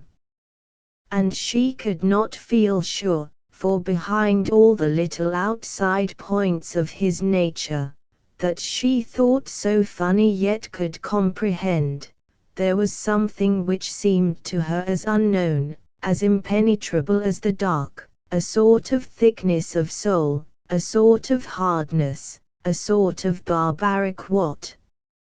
And as when in working at her embroidery the point of her needle would often come to a stop against stiff buckram, so now was the point of her soul brought to a stop against the soul of her husband. Perhaps she thought, Horace feels like that with me. She need not so have thought, for the squire never worked embroideries, nor did the needle of his soul make voyages of discovery. By lunch-time the next day she had not dared to say a word. If I say nothing, she thought, he may write it of his own accord. Without attracting his attention, therefore, she watched every movement of his morning. She saw him sitting at his bureau with a creased and crumpled letter, and knew it was Bellows, and she hovered about, coming softly in and out, doing little things here and there and in the hall, outside. But the squire gave no sign, motionless as the spaniel John couched along the ground with his nose between his paws. After lunch she could bear it no longer. "What do you think ought to be done now, Horace?" The squire looked at her fixedly. "If you imagine," he said at last, "that I'll have anything to do with that fellow Bellew, you're very much mistaken." Mrs. Pendis was arranging a vase of flowers, and her hand shook so that some of the water was spilled over the cloth. She took out her handkerchief and dabbed it up. "You never answered his letter, dear," she said. The squire put his back against the sideboard, his stiff figure, with lean neck and angry eyes, whose pupils were mere pinpoints, had a certain dignity. "Nothing shall induce me," he said, and his voice was harsh and strong, as though he spoke for something bigger than himself. "I've thought it over all the morning, and I'm d if I do. The man is a ruffian. I won't knuckle under to him." Mrs. Pendis clasped her hands. "Oh, Horace," she said, "but for the sake of us all. Only just give him that assurance." "And let him crow over me," cried the squire. "By Jove, no." "But, Horace, I thought that was what you wanted George to do. You wrote to him and asked him to promise." The squire answered, "You know nothing about it, Marjorie, you know nothing about me. Do you think I'm going to tell him that his wife has thrown my son over, let him keep me gasping like a fish all this time, and then get the best of it in the end? Not if I have to leave the county, not if I—" But, as though he had imagined the most bitter fate of all, he stopped. Mrs. Pendis, putting her hands on the lapels of his coat, stood with her head bent. The color had gushed into her cheeks, her eyes were bright with tears. And there came from her in her emotion a warmth and fragrance, a charm, as though she were again young, like the portrait under which they stood. "Not if I ask you, Horace." The squire's face was suffused with dusky color. He clenched his hands and seemed to sway and hesitate. "No, Marjorie," he said hoarsely, I can't." And, breaking away from her, he left the room. Mrs. Pendis looked after him. Her fingers, from which he had torn his coat, began twining the one with the other. Chapter 9. Bellew bows to a lady. There was silence at the Firs, and in that silent house, where only 5 rooms were used, an old manservant sat in his pantry on a wooden chair, reading from an article out of Rural Life. There was no one to disturb him, for the master was asleep, and the housekeeper had not yet come to cook the dinner. He read slowly, through spectacles, engraving the words forever on the tablets of his mind. He read about the construction and habits of the owl. In the tawny, or brown, owl there is a manubrial process. The furcula, far from being joined to the keel of the sternum, consists of 2 stylets, which do not even meet, while the posterior margin of the sternum presents 2 pairs of projections, with corresponding fissures between. The old manservant paused, resting his blinking eyes on the pale sunlight through the bars of his narrow window, so that a little bird on the window-sill looked at him and instantly flew away. The old manservant read on again. The pterylological characters of Photodilus seem not to have been investigated, but it has been found to want the tarsal loop, as well as the manubrial process, while its clavicles are not joined in a furcula, nor do they meet the keel, and the posterior margin of the sternum has processes and fissures like the tawny section. Again he paused, and his gaze was satisfied and bland. Up in the little smoking room in a leather chair his master sat asleep. In front of him were stretched his legs in dusty riding boots. His lips were closed, but through a little hole at one corner came a tiny puffing sound. On the floor by his side was an empty glass, between his feet a Spanish bulldog. On a shelf above his head reposed some frayed and yellow novels with sporting titles, written by persons in their inattentive moments. Over the chimneypiece presided the portrait of Mr. Jorrocks persuading his horse to cross a stream. And the face of Jasper Bellew asleep was the face of a man who has ridden far, to get away from himself, and tomorrow will have to ride far again. His Sunday eyebrows twitched with his dreams against the dead white, freckled skin above high cheekbones, and 2 hard ridges were fixed between his brows. Now and then over the sleeping face came the look of one riding at a gate. In the stables behind the house she who had carried him on his ride, having rummaged out her last grains of corn, lifted her nose and poked it through the bars of her loose box to see what he was doing who had not carried her master that sweltering afternoon, and seeing that he was awake, she snorted lightly, to tell him there was thunder in the air. All else in the stables was deadly quiet. The shrubberies around were still, and in the hushed house the master slept. But on the edge of his wooden chair in the silence of his pantry the old manservant read, "This bird is a voracious feeder," and he paused, blinking his eyes and nervously puckering his lips, for he had partially understood. Mrs. Pendis was crossing the fields.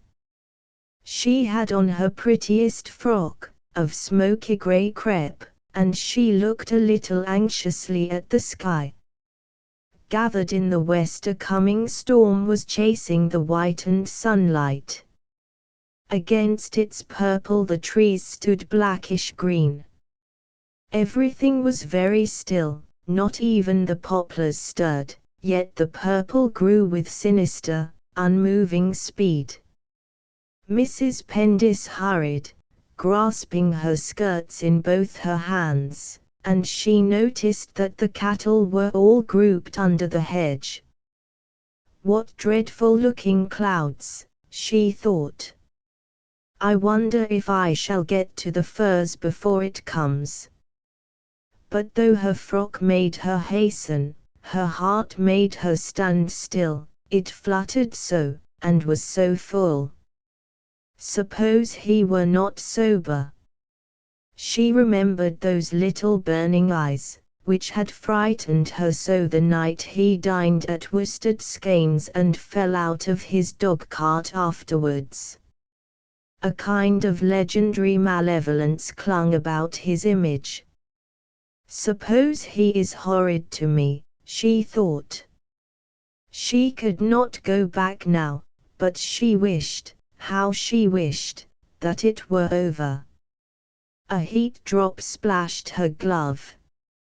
She crossed the lane and opened the furze gate. Throwing frightened glances at the sky, she hastened down the drive. The purple was couched like a pall on the treetops, and these had begun to sway and moan as though struggling and weeping at their fate. Some splashes of warm rain were falling. A streak of lightning tore the firmament. Mrs. Pendis rushed into the porch, covering her ears with her hands. "How long will it last?" she thought. "I'm so frightened." A very old man-servant, whose face was all puckers, opened the door suddenly to peer out at the storm, but seeing Mrs. Pendis, he peered at her instead. "Is Captain Bellew at home?" "Yes, m. The captain's in the study. We don't use the drawing room now. Nasty storm coming on, m. Nasty storm. Will you please to sit down a minute, while I let the captain know?" The hall was low and dark. The whole house was low and dark, and smelled a little of wood rot. Mrs. Pendis did not sit down, but stood under an arrangement of 3 foxes' heads, supporting 2 hunting crops, with their lashes hanging down. And the heads of those animals suggested to her the thought, "Poor man. He must be very lonely here." She started. Something was rubbing against her knees. It was only an enormous bulldog. She stooped down to pat it, and having once begun, found it impossible to leave off, for when she took her hand away the creature pressed against her, and she was afraid for her frock. "Poor old boy, poor old boy," she kept on murmuring. Did he want a little attention? A voice behind her said, "Get out, Sam. Sorry to have kept you waiting. Won't you come in here?" Mrs. Pendis, blushing and turning pale by turns, passed into a low, small, panelled room, smelling of cigars and spirits. Through the window, which was cut up into little panes, she could see the rain driving past, the shrubs bent and dripping from the downpour. "Won't you sit down?" Mrs. Pendis sat down. She had clasped her hands together. She now raised her eyes and looked timidly at her host. She saw a thin, high-shouldered figure, with bowed legs a little apart, rumpled sandy hair, a pale, freckled face, and little dark blinking eyes. "Sorry the room's in such a mess. Don't often have the pleasure of seeing a lady. I was asleep, generally am at this time of year." The bristly red moustache was contorted as though his lips were smiling. Mrs. Pendis murmured vaguely. It seemed to her that nothing of this was real, but all some horrid dream. A clap of thunder made her cover her ears. Bellew walked to the window, glanced at the sky, and came back to the hearth. His little burning eyes seemed to look her through and through. "If I don't speak at once," she thought, "I never shall speak at all. I've come," she began, and with those words she lost her fright. Her voice, that had been so uncertain hitherto, regained its trick of speech. Her eyes, all pupil, stared dark and gentle at this man who had them all in his power. "I've come to tell you something, Captain Bellew." The figure by the hearth bowed, and her fright, like some evil bird, came guttering down on her again. It was dreadful, it was barbarous that anyone, should have to speak of such things. It was barbarous that men and women should so misunderstand each other, and have so little sympathy and consideration. It was barbarous that she, Marjorie Pendis, should have to talk on this subject that must give them both such pain. It was all so mean and gross and common. She took out her handkerchief and passed it over her lips. "Please forgive me for speaking. Your wife has given my son up, Captain Bellew." Bellew did not move. "She does not love him, she told me so herself. He will never see her again." How hateful, how horrible, how odious! And still Bellew did not speak, but stood devouring her with his little eyes, and how long this went on she could not tell. He turned his back suddenly, and leaned against the mantelpiece. Mrs. Pendis passed her hand over her brow to get rid of a feeling of unreality. "That is all," she said. Her voice sounded to herself unlike her own. "If that is really all," she thought, "I suppose I must get up and go." And it flashed through her mind, "My poor dress will be ruined." Bellew turned round. "Will you have some tea?" Mrs. Pendis smiled a pale little smile.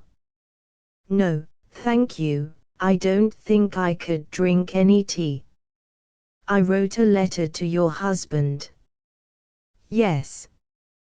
"He didn't answer it."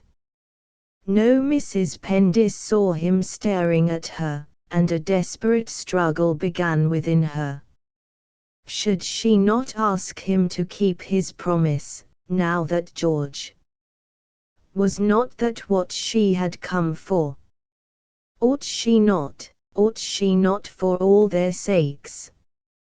Bellew went up to the table, poured out some whiskey, and drank it off. "You don't ask me to stop the proceedings," he said.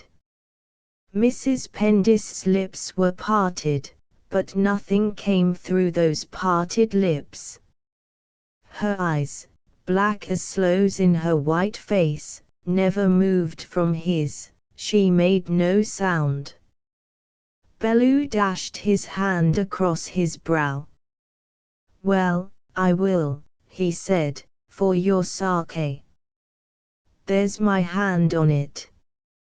You're the only lady I know." He gripped her gloved fingers, brushed past her, and she saw that she was alone. She found her own way out, with the tears running down her face. Very gently she shut the hall door. My poor dress, she thought. I wonder if I might stand here a little. The rain looks nearly over. The purple cloud had passed, and sunk behind the house, and a bright white sky was pouring down a sparkling rain. A patch of deep blue showed behind the fir trees in the drive. The thrushes were out already after worms. A squirrel scampering along a branch stopped and looked at Mrs. Pendis, and Mrs. Pendis looked absently at the squirrel from behind the little handkerchief with which she was drying her eyes. That poor man, she thought, poor solitary creature. There's the sun. And it seemed to her that it was the first time the sun had shone all this fine hot year. Gathering her dress in both hands, she stepped into the drive, and soon was back again in the fields. Every green thing glittered, and the air was so rain-sweet that all the summer scents were gone, before the crystal scent of nothing. Mrs. Pendis's shoes were soon wet through. How happy I am, she thought, how glad and happy I am. And the feeling, which was not as definite as this, possessed her to the exclusion of all other feelings in the rain-soaked fields. The cloud that had hung over Worsted Skeynes so long had spent itself and gone. Every sound seemed to be music, every moving thing danced. She longed to get to her early roses, and see how the rain had treated them. She had a stile to cross, and when she was safely over she paused a minute to gather her skirts more firmly. It was a home field she was in now, and right before her lay the country house. Long and low and white it stood in the glamorous evening haze, with two bright panes, where the sunlight fell, watching, like eyes, the confines of its acres, and behind it, to the left, broad, square, and grey among its elms, the village church. Around, above, beyond, was peace, the sleepy, misty peace of the English afternoon. Mrs. Pendis walked towards her garden. When she was near it, away to the right, she saw the squire and Mr. Barter. They were standing together looking at a tree and, symbol of a subservient underworld, the spaniel John was seated on his tail, and he, too, was looking at the tree. The faces of the rector and Mr. Pendis were turned up at the same angle, and different as those faces and figures were in their eternal rivalry of type, a sort of essential likeness struck her with a feeling of surprise. It was as though a single spirit seeking for a body had met with these two shapes, and becoming confused, decided to inhabit both. Mrs. Pendis did not wave to them, but passed quickly, between the yew trees, through the wicket gate. In her garden bright drops were falling one by one from every rose leaf, and in the petals of each rose were jewels of water. A little down the path a weed caught her eye. She looked closer, and saw that there were several. Oh, she thought, how dreadfully they've let the weeds. I must really speak to Jackman. A rose tree, that she herself had planted, rustled close by, letting fall a shower of drops. Mrs. Pendis bent down, and took a white rose in her fingers. With her smiling lips she kissed its face. 1907. ****** End of the Project Gutenberg ebook. The Country House ***** Updated editions will replace the previous one, the old editions will be renamed. Creating the works from print editions not protected by U.S. copyright law means that no one owns a United States copyright in these works, so the Foundation, and you, can copy and distribute it in the United States without permission and without paying copyright royalties.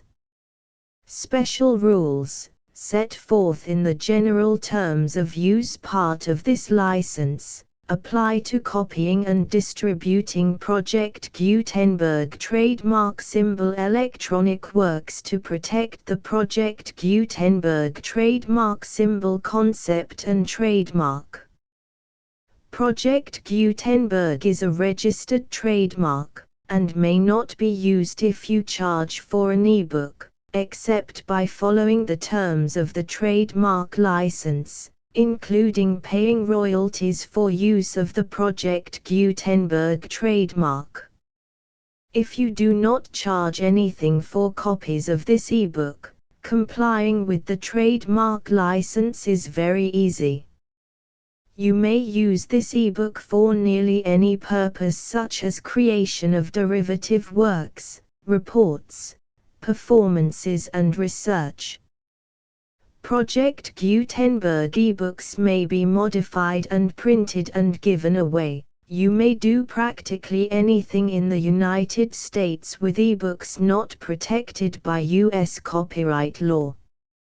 Redistribution is subject to the trademark license, especially commercial redistribution. Start. Full license. The full Project Gutenberg license. Please read this before you distribute or use this work to protect the Project Gutenberg trademark symbol mission of promoting the free distribution of electronic works. By using or distributing this work, or any other work associated in any way with the phrase Project Gutenberg, you agree to comply with all the terms of the full Project Gutenberg trademark symbol license available with this file or online at www.gutenberg.org/license. Section 1. General Terms of Use and Redistributing Project Gutenberg Trademark Symbol Electronic Works 1.0. By reading or using any part of this Project Gutenberg trademark symbol electronic work, you indicate that you have read, understand, agree to and accept all the terms of this license and intellectual property, trademark/copyright, agreement. If you do not agree to abide by all the terms of this agreement, you must cease using and return or destroy all copies of Project Gutenberg trademark symbol electronic works in your possession. If you paid a fee for obtaining a copy of or access to a Project Gutenberg trademark symbol electronic work and you do not agree to be bound by the terms of this agreement, you may obtain a refund from the person or entity to whom you paid the fee as set forth in paragraph 1.e.8. 1.b. Project Gutenberg is a registered trademark. It may only be used on or associated in any way with an electronic work by people who agree to be bound by the terms of this agreement. There are a few things that you can do with most Project Gutenberg trademark symbol electronic works even without complying with the full terms of this agreement. See paragraph 1.c below. There are a lot of things you can do with Project Gutenberg trademark symbol electronic works if you follow the terms of this agreement and help preserve free future access to Project Gutenberg trademark symbol electronic works. See paragraph 1.e below. 1.c. The Project Gutenberg Literary Archive Foundation, the foundation or PGLAF, owns a compilation copyright in the collection of Project Gutenberg trademark symbol electronic works. Nearly all the individual works in the collection are in the public domain in the United States. If an individual work is unprotected by copyright law in the United States and you are located in the United States, we do not claim a right to prevent you from copying, distributing, performing, displaying or creating derivative works based on the work as long as all references to Project Gutenberg are removed. Of course, we hope that you will support the Project Gutenberg trademark symbol mission of promoting free access to electronic works by freely sharing Project Gutenberg trademark symbol works in compliance with the terms of this agreement for keeping the Project Gutenberg trademark symbol name associated with the work. You can easily comply with the terms of this agreement by keeping this work in the same format with its attached full Project Gutenberg trademark symbol license when you share it without charge with others. 1.d. The copyright laws of the place where you are located also govern what you can do with this work. Copyright laws in most countries are in a constant state of change. If you are outside the United States, check the laws of your country in addition to the terms of this agreement before downloading, copying, displaying, performing, distributing or creating derivative works based on this work or any other Project Gutenberg trademark symbol work. The Foundation makes no representations concerning the copyright status of any work in any country other than the United States. 1.e Unless you have removed all references to Project Gutenberg, 1.e.1. The following sentence, with active links to, or other immediate access to, the full Project Gutenberg trademark symbol license must appear prominently whenever any copy of a Project Gutenberg trademark symbol work, any work on which the phrase Project Gutenberg appears, or with which the phrase Project Gutenberg is associated, is accessed, displayed, performed, viewed, copied or distributed. This ebook is for the use of anyone anywhere in the United States and most other parts of the world at no cost and with almost no restrictions whatsoever. You may copy it, give it away or reuse it under the terms of the Project Gutenberg license included with this ebook or online at www.gutenberg.org. If you are not located in the United States, you will have to check the laws of the country where you are located before using this ebook. 1.e.2. If an individual Project Gutenberg trademark symbol electronic work is derived from texts not protected by U.S. copyright law, does not contain a notice indicating that it is posted with permission of the copyright holder, the work can be copied and distributed to anyone in the United States without paying any fees or charges. If you are redistributing or providing access to a work with the phrase Project Gutenberg associated with or appearing on the work, You must comply either with the requirements of paragraphs 1.e.1 through 1.e.7 or obtain permission for the use of the work and the Project Gutenberg trademark symbol trademark as set forth in paragraphs 1.e.8 or 1.e.9. 1.e.3. If an individual Project Gutenberg trademark symbol electronic work is posted with the permission of the copyright holder, your use and distribution must comply with both paragraphs 1.e.1 through 1.e.7 and any additional terms imposed by the copyright holder. Additional terms will be linked to the Project Gutenberg trademark symbol license for all works posted with the permission of the copyright holder found at the beginning of this work. 1.e.4. Do not unlink or detach or remove the full Project Gutenberg trademark symbol license terms from this work, or any files containing a part of this work or any other work associated with Project Gutenberg trademark symbol. 1.e.5. Do not copy, display, perform, distribute or redistribute this electronic work, or any part of this electronic work, without prominently displaying the sentence set forth in paragraph 1.e.1 with active links or immediate access to the full terms of the Project Gutenberg trademark symbol license.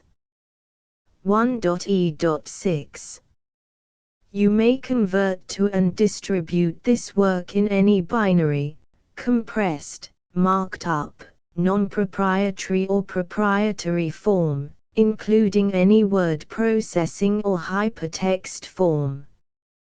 However, if you provide access to or distribute copies of a Project Gutenberg trademark symbol work in a format other than plain vanilla ASCII or other format used in the official version posted on the official Project Gutenberg trademark symbol website, www.gutenberg.org, you must, at no additional cost, fee or expense to the user, provide a copy, a means of exporting a copy, or a means of obtaining a copy upon request, of the work in its original plain vanilla ASCII or other form. Any alternate format must include the full Project Gutenberg trademark symbol license as specified in paragraph 1.e.1. 1.e.7. Do not charge a fee for access to, viewing, displaying, performing, copying or distributing any Project Gutenberg trademark symbol works unless you comply with paragraph 1.e.8 or 1.e.9. 1.e.8. You may charge a reasonable fee for copies of or providing access to or distributing Project Gutenberg trademark symbol electronic works provided that you pay a royalty fee of 20% of the gross profits you derive from the use of Project Gutenberg trademark symbol works calculated using the method you already use to calculate your applicable taxes. The fee is owed to the owner of the Project Gutenberg trademark symbol trademark, but he has agreed to donate royalties under this paragraph to the Project Gutenberg Literary Archive Foundation. Royalty payments must be paid within 60 days following each date on which you prepare, or are legally required to prepare, your periodic tax returns. Royalty payments should be clearly marked as such and sent to the Project Gutenberg Literary Archive Foundation at the address specified in Section 4, Information about donations to the Project Gutenberg Literary Archive Foundation. You provide a full refund of any money paid by a user who notifies you in writing, or by email, within 30 days of receipt that he does not agree to the terms of the full Project Gutenberg trademark symbol license. You must require such a user to return or destroy all copies of the works possessed in a physical medium and discontinue all use of and all access to other copies of Project Gutenberg trademark symbol works. You provide, in accordance with paragraph 1.f.3, a full refund of any money paid for a work or a replacement copy, if a defect in the electronic work is discovered and reported to you within 90 days of receipt of the work. You comply with all other terms of this agreement for free distribution of Project Gutenberg trademark symbol works. 1.e.9. If you wish to charge a fee or distribute a Project Gutenberg trademark symbol electronic work or group of works on different terms than are set forth in this agreement, you must obtain permission in writing from the Project Gutenberg Literary Archive Foundation, the manager of the Project Gutenberg trademark symbol trademark. Contact the Foundation as set forth in Section 3 below. 1.f1.f.1 Project Gutenberg volunteers and employees expend considerable effort to identify, do copyright research on, transcribe and proofread works not protected by U.S. copyright law in creating the Project Gutenberg trademark symbol collection. Despite these efforts, Project Gutenberg trademark symbol electronic works, and the medium on which they may be stored, may contain defects such as, but not limited to, incomplete, inaccurate or corrupt data, transcription errors, a copyright or other intellectual property infringement, a defective or damaged disk or other medium, a computer virus, or computer codes that damage or cannot be read by your equipment. 1.f.2 Limited warranty, disclaimer of damages, except for the right of replacement or refund described in paragraph 1.f.3, the Project Gutenberg Literary Archive Foundation, the owner of the Project Gutenberg trademark symbol trademark, and any other party distributing a Project Gutenberg trademark symbol electronic work under this agreement, disclaim all liability to you for damages, costs and expenses, including legal fees. You agree that you have no remedies for negligence, strict liability, breach of warranty or breach of contract except those provided in paragraph 1.f.3. You agree that the Foundation, the trademark owner, and any distributor under this agreement will not be liable to you for actual, direct, indirect, consequential, punitive or incidental damages even if you give notice of the possibility of such damage. 1.f.3 Limited right of replacement or refund. If you discover a defect in this electronic work within 90 days of receiving it, you can receive a refund of the money, if any, you paid for it by sending a written explanation to the person you received the work from. If you received the work on a physical medium, you must return the medium with your written explanation. The person or entity that provided you with the defective work may elect to provide a replacement copy in lieu of a refund. If you received the work electronically, the person or entity providing it to you may choose to give you a second opportunity to receive the work electronically in lieu of a refund. If the second copy is also defective, you may demand a refund in writing without further opportunities to fix the problem.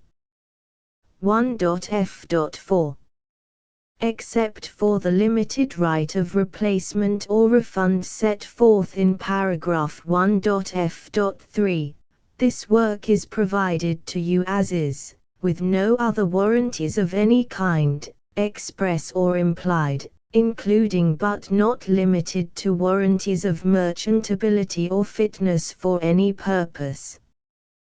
1.f.5 Some states do not allow disclaimers of certain implied warranties or the exclusion or limitation of certain types of damages. If any disclaimer or limitation set forth in this agreement violates the law of the state applicable to this agreement, the agreement shall be interpreted to make the maximum disclaimer or limitation permitted by the applicable state law. The invalidity or unenforceability of any provision of this agreement shall not void the remaining provisions.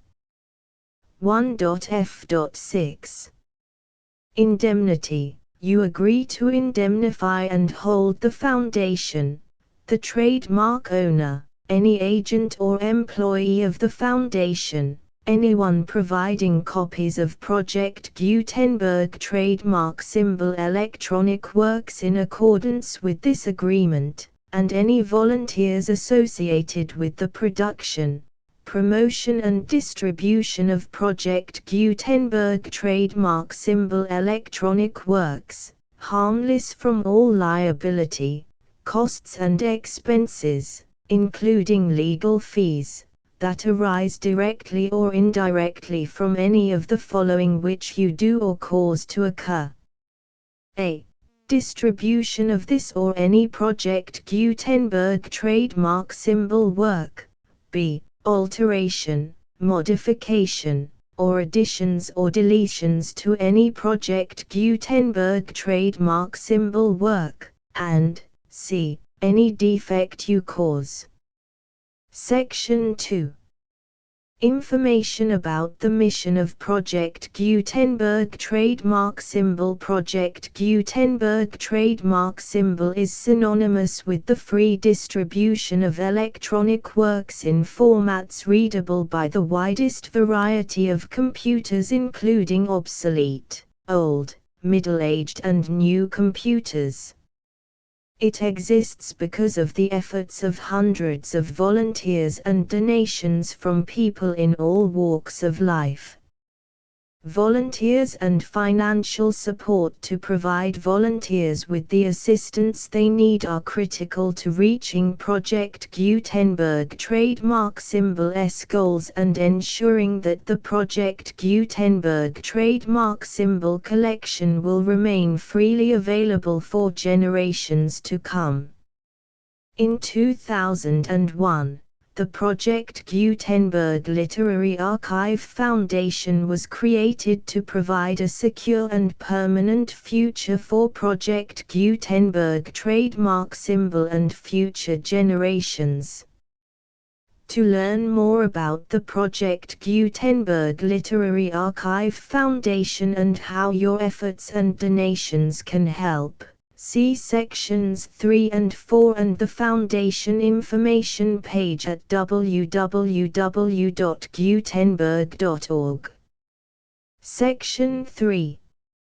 Information about the Project Gutenberg Literary Archive Foundation. The Project Gutenberg Literary Archive Foundation is a non-profit 501(c)(3) educational corporation organized under the laws of the state of Mississippi and granted tax-exempt status by the Internal Revenue Service.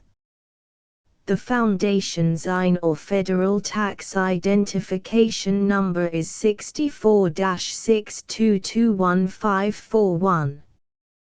Contributions to the Project Gutenberg Literary Archive Foundation are tax-deductible to the full extent permitted by U.S. federal laws and your state's laws. The Foundation's business office is located at 809 North 1500 West, Salt Lake City, UT 84116, 801, 596-1887. Email contact links and up-to-date contact information can be found at the Foundation's website and official page at www.gutenberg.org/contact section 4. Information about donations to the Project Gutenberg Literary Archive Foundation. Project Gutenberg trademark symbol depends upon and cannot survive without widespread public support and donations to carry out its mission of increasing the number of public domain and licensed works that can be freely distributed in machine-readable form accessible by the widest array of equipment including outdated equipment. Many small donations, $1 to $5,000, are particularly important to maintaining tax-exempt status with the IRS.